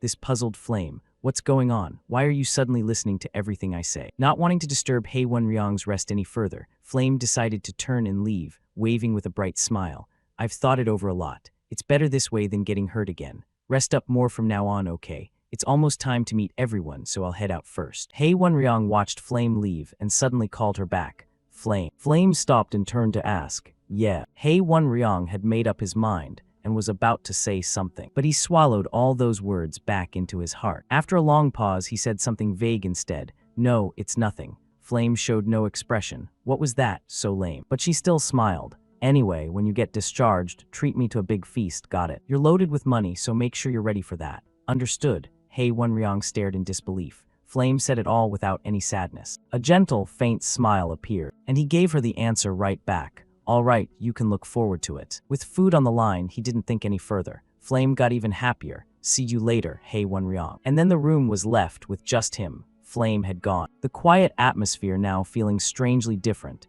as he looked at the plate of fruit Flame had prepared. The fruit was sliced evenly and beautifully. If it was already cut and he didn't eat it, that'd be a waste. So he picked up a piece right away. Delicious. Aside from Hei Wenryong's situation, now the main thing everyone needed to do immediately. Instructor Lee gathered all the students together, face stern and voice serious. "From now on, all of you will enter the roots of the heavenly tree to form the sacred contract. It's an astral space, and the environment there will be different from reality. You have 1 week. The area you're allowed to access is up to the 3rd layer. The 4th layer is sealed off by a barrier, so don't even think about approaching it. Good luck to all of you." After hearing Instructor Lee's warning, the students lined up and stepped through a gate. Episode 7, The Familia Contract Ceremony. The space inside the tree awaited, and Beek Yuseol slipped in with a dazed expression. He quickly changed his face, cheeks instantly flushing red. A lush green scene unfolded before his eyes. It wasn't ordinary green. If Beek Yuseol described it in a cheap tone,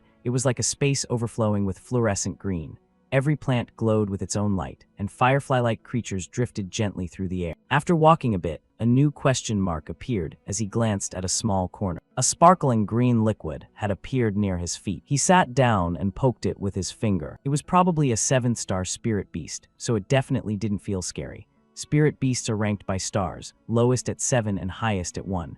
As their rank increases right before becoming divine beasts, their power grows accordingly. But that also makes forming a contract much harder. This is such a hassle. Even Stella students could only reduce the time by about 5% per year. But anyway, that wasn't his problem. The road ahead was still long, so they could take it slow. Whenever Beek Yuseol smiled, something was definitely about to happen. Switching to the outside, right at the entrance where students formed their contracts, 2 guards stood there. When no one else was around, they exchanged a few words. "Looks like all the students have gone inside. Should we close the barrier now?" The other one raised a hand to stop him. "Wait." Tap, tap, tap. Someone else is slowly approaching us. I think there's still one more person coming, and it's someone concealing their identity, but that walking style feels way too familiar.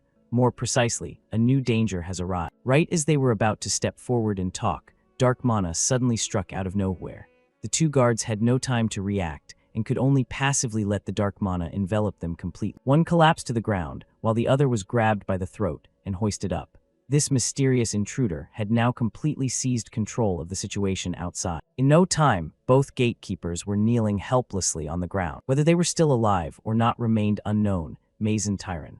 The attacker broke into an intrigued smile as he advanced straight into the area where the familiar contract ceremony was underway. Princess Hong Bion led her familiar group of classmates toward one direction. Glancing at a corner, the princess felt somewhat indifferent about everything. Just as the book described, the first layer really had nothing special at all. Turning back to the group, Princess Hong Bion immediately stated her plan. Let's head straight up to the second layer. One classmate replied cheerfully, sure. However, one classmate trailing at the very back didn't look so good. Arshwang was a fire attribute genius, just like Hong Bion. Right now her expression was steadily worsening as she raised a hand to her forehead, muttering to herself, why does my body suddenly feel like this? My stomach's churning with nausea, and my vision's getting blurrier and blurrier. And then she collapsed right there on the spot. The classmates heard the noise and immediately turned back to look. Princess Hong Bion also turned around and heard another classmate shout her name loudly, Arshwang. The princess knew she trained regularly and had high endurance, but now there were clear bad signs. She approached and asked with concern, what's wrong? Your face looks so pale. The classmates analyzed what just happened. Arshwang's condition isn't great. She was totally fine just a moment ago. Another guest came up. I heard that if your affinity for divine beasts is low, even a tiny bit of their aura can weaken your body. Could Arshwang be like that? Princess Hong Bion didn't need to think long and gave the initial solution. For now, just rest here. Conserve your rations and recover on your own. But Arshwang looked up at the princess, back. Cold sweat dripped as she parted her dry lips. Huh, I'm fine, really, let's keep moving. The princess countered firmly, enough, just do as I say. Resting is better than rushing ahead and collapsing at the critical moment. Arshwang felt down and the others tried to comfort her. She's right, Arshwang, the princess already said so. Yeah, everyone spread out to scout the area while Arshwang stayed alone, sitting at the base of a large tree, breathing heavily as she placed a hand on her chest to regulate her rhythm. It's so hard to breathe, my head's all messed up. I've waited for this day for so long, so why is something like this happening now? Her arm trembled uncontrollably, yet a strange sensation began to invade her mind. A voice echoed in her subconscious. Such talent, truly the makings of a grand mage. Several unfamiliar figures appeared. Huh, is this a memory from when I was little, or am I dreaming? A figure resembling an academy professor approached and said, Arshwang, you are a once-in-a-century fire genius. With your talent, you can control flames as naturally as your own limb. If it's you, you'll definitely become an unparalleled mage at Stella. Little Arshwang looked a bit surprised, but she quickly beamed with a bright smile. Really? Of course, if it's without me. The memory cut off there, and Arshwang jolted awake, looking around at everyone in a daze once more. What was that? That dream just now? At that moment, the princess's voice returned. We're about to move on. With the princess having decided, Arshwang gathered her remaining strength to stand up. A classmate nearby asked worriedly, Arshwang, you okay? Can you walk? Arshwang forced a reply. Yeah, I think so. Following the group's steps, Arshwang moved slowly, but unnoticed at the spot where she had rested. A trace of dark mana lingered behind. As they advanced to the second layer, at that moment, a spirit beast was being roasted by fire magic. The one doing it was Arshwang. The surroundings were no longer green. This layer was dominated by blue tones. Her condition had improved a lot, her focus when using magic much sharper. With this state, she could form a contract with a 5-star divine beast. While she was feeling pleased, a classmate's excited voice suddenly rang out, drawing attention that way. Everyone, look over there. It's the red deer I read about in the dictionary. If I can form a contract with that red deer, my fire attribute understanding will skyrocket. Its level seems to be 6 stars, right? Most strange spirit beasts are always wary of humans, but oddly this deer was stealthily approaching the group. One classmate noticed. Huh, it's coming this way. Among the classmates, Arshwang seemed especially fond of it. Yeah, not 5 stars, but if it's a 6-star red deer then. But that joy didn't last long. Now, astonishment overwhelmed everyone's awareness, because the deer went straight toward Princess Hong Bion and wanted to make contact with her. The classmates could hardly believe their eyes. Oh my god, a divine beast actually approaching someone on its own. They couldn't let this chance slip. A small suggestion came toward the princess. Princess, are you thinking of contracting with it? The others were envious, but Princess Hong Bion gently stroked it and shook her head. No, this isn't the divine beast I want. Let's go deeper to see clearly. Everyone exchanged glances, unable to hide their admiration. A divine beast we've never even seen before comes right up. Only the princess could pull that off. What else is new? Arshwang stood frozen, clenching her fists tightly. Her wand slipped from her hand as the flame's blessing faded. And so another day passed. On the morning of the second day, Princess Hong Bion's group found the path down to the third layer faster than expected. The third layer was a world overflowing with purple hues. A massive explosion suddenly erupted in the forest. A gigantic spirit beast was incinerated by flame. Everyone let out another round of exclamations. Phew, the air here is seriously intimidating. If the third layer is already like this, I can't imagine how dangerous the fourth will be. While they were chatting, the classmate who had scouted ahead returned. He addressed the princess. Princess, we probably shouldn't head north. Princess Hongbyun was a bit surprised. What's there? The classmate looked back toward where he'd scouted. Because the barrier leading to the fourth layer is blocking the way. Since the group had just finished battling the giant spirit beast and couldn't proceed further, the princess decided, then today let's set up camp and search for divine beasts around this area. Got it. Just like the others, Arshwang chose her own path to explore. She kept observing every movement around her. When alone, her confidence returned fully. I heard the third layer is home to divine beasts 5 stars and below. I have to form a contract with a powerful one. Time passed quietly. An hour later, Arshwang spotted a divine beast only for it to run away immediately. 2 hours later, the same thing kept happening. And Arshwang finally sensed something was off. Am I imagining it? Why does it feel like all these divine beasts see me and immediately want to stay away? She felt like she was turning to stone right there, and it seemed to affect only her. Then she overheard the cheerful voices of her classmates. Princess, I successfully contracted a 6-star divine beast. Me too. Irritation and frustration were unavoidable upon hearing that. But Arshwang knew she couldn't let it affect her too much and tried to calm herself. Don't rush, there's still plenty of time. I'll form a contract eventually. Just as hope began to fade, Arshwang discovered something new. Near a large lake, a silver-furred divine beast was drinking water, and Arshwang immediately recognized it.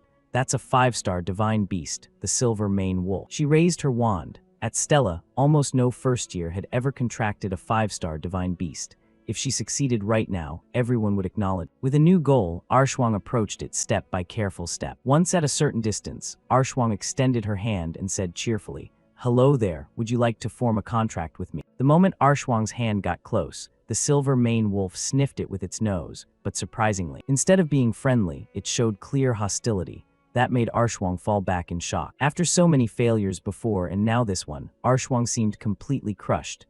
Why? Why are the divine beasts rejecting me to this extent? The divine beast now glared at her like a demon without blinking. Right when great danger loomed, suddenly from afar a fireball shot toward them at high speed. Instantly the fireball flew past and separated the two by a small distance. This helped Arshwang regain her senses. Without thinking, she turned toward the direction opposite the attack to see who had just helped. A fleeting thought crossed her mind before she realized this magic belonged to the princess. They had split up to search for suitable divine beasts on their own, yet now Arshwang was saved by Hongbyun. The white wolf also noticed the princess's arrival. Shifting targets, the silver mane wolf slowly advanced toward Hongbyun. Knowing how dangerous it was as a 5-star beast, Arshwang didn't hesitate and shouted a warning. "Princess, be careful." But suddenly Beak Rang unexpectedly bowed and knelt down on the grass right in front of the princess, forcing Arshwang to endure yet another severe psychological shock. Her eyes dazed and lost, her inner world shaken by violent turmoil. She couldn't believe it. Even a 5-star divine beast wanted to please the princess. The sense of unwillingness kept piling up more and more, and now it seemed she could no longer conceal it at all. Before allowing herself to fully change, Arshwang wanted to confirm one thing, so she looked toward Princess Hongbyun and asked, "Your Highness, will you sign the contract this time?" Princess Hongbyun glanced lightly at Arshwang, but then returned to her cold demeanor, gently stroking Beak Rang's head while replying curtly, "No, I refuse. I will find the divine beast that I truly desire." After answering Arshwang, Princess Hongbyun turned to the wolf and decided to send it away. "Sorry, you can go now." That statement officially ignited the spark. Princess Hongbyun turned her head back and clearly heard strange laughter rising from the person standing beside her. Ha ha. A surge of blackened demonic mana completely enveloped Arshwang. All rationality was severed. Finally, a deep sense of inferiority surged forth. "I can't even get close to a divine beast, yet you get to choose and pick which one to form a contract with. You have everything, so you're just showing off, right?" After the abrupt incident with Zeki at the Secret Realm banquet ceremony, now Princess Hongbyun had to witness the same thing happening right to her own friend. Worry instantly flooded her face. The aura grew heavier every second, and now only one obsessive thought remained as everything turned pitch black.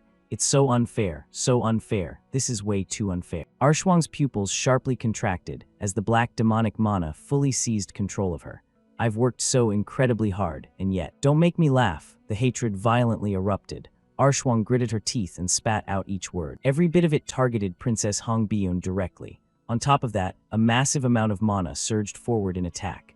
To counter, Hong Bion instantly erected a spherical protective barrier, enclosing herself inside. However, upon contact between opposing attributes, a warning flash of light erupted, and Princess Hong Bion bit her lip hard. Before, boom, a huge explosion blasted outward across the surroundings so powerfully that the brilliant light could be clearly seen even from far away. Flames spread in all directions, incinerating everything nearby. The forest ignited, the ground cracked and caved in. And amid those raging fires, a tiny spark suddenly landed right on Hong Bion's shoulder. With no effort, the princess brushed it away with her hand, and the flame vanished, leaving only a small black scorch mark behind. But Hong Bion knew that was nothing compared to the true danger she was currently facing. Calm and cold, that was her natural state. To select the absolute best way to resolve this princess, Hong Bion ran a series of deep, detailed analyses and crystallized her thought. The black mana corruption process could still be halted by knocking the victim unconscious, but they were far too close to the fourth layer barrier. If a real battle erupted, it would definitely trigger the barrier behind them. In a situation like this, what would that ordinary guy do? After thinking it over one last time, Princess Hong Bion's mind turned to Baek Yuseo. Unconsciously, a faint smile bloomed across her own lip. Her first chosen solution was words. Snap out of it, Arshwang, don't do something you'll regret forever. If the corruption continues, you won't be able to return to being human anymore. She responded to the princess's words with cheerful contempt. Even now in this situation, she still thought she held the advantage. Of course, she was the flame-blessed princess of Adalvit. How could someone with ordinary talent like me possibly understand? Princess Hong Bion silently listened to every word Arshwang poured out. Silence was precisely what the princess needed right now. Once she had calmed a bit more, the princess narrowed her eyes, a deep sadness surfacing. Arshwang, will you listen to my story? Stroking her own hair, Arshwang didn't even glance at the princess and replied indifferently, what, planning to show off again? Breaking through emotions, that was the path the princess chose. She didn't care what Arshwang wanted. Hong Bion began telling her own story. You know that a princess of Adalvit must become king or die right. That means to survive, I have to kill all my siblings. I realized that harsh truth when I was only 7. They say she had a childhood surrounded by everyone's love. Hearing that made her so jealous. Because not only was I never loved, I wasn't even expected to amount to anything, not even by the one who gave birth to me. To become king, how far do you think she had to push herself? Noticing the unexpected reaction from Princess Hong Bion, Arshwang hesitated slightly. HMPH. Being born into royalty was already her blessing. But everything shifted when Hong Bion cut through that self-assured thought. I drank fire instead of water, ate fire instead of rice, even bathed in flame. My skin covered in pus and itching so badly, I nearly went mad. Even drinking salty water only worsened the burns inside my body, making the pain unbearable. I could no longer taste anything. My tongue had gone completely numb. Fire was both my ultimate weapon and my greatest nightmare. When the corruption began, the best way to erase the opponent's ego was to evoke their own pain. Arshwang's arrogance vanished, instantly replaced by awkward embarrassment. Ha! Shaking her head, Arshwang shouted in panicked confusion. Who would believe a story like that? How could anyone endure such things? Are you trying to use lies to gain my sympathy? It's pointless. But she knew she had to retract those words because the princess didn't argue. She proved it through action. Sizzle, Hong Bion ignited a small flame on her index finger, leaned forward, opened her mouth, and brought the flame closer. Princess Hong Bion stuck out her tongue. Sizzle, sizzle, she pressed her scorching finger directly onto her own tongue. When the sound of searing flesh reached Arshwang's ears, she screamed in horror. What are you doing? For who knows how many times now Arshwang had to completely revise her perception. The flame vanished and the princess's tongue showed no trace of damage. It remained perfectly intact. As a mage herself, Arshwang, like everyone else, knew that even the greatest lightning mage could be shocked by their own magic. Water mages could drown and fire mages could naturally be burned by their own flames. What the princess had just done completely defied that logic, and now she returned to her words in question. Arshwang, do you still call this a blessing? From childhood, I trained like that under the guise of increasing elemental affinity.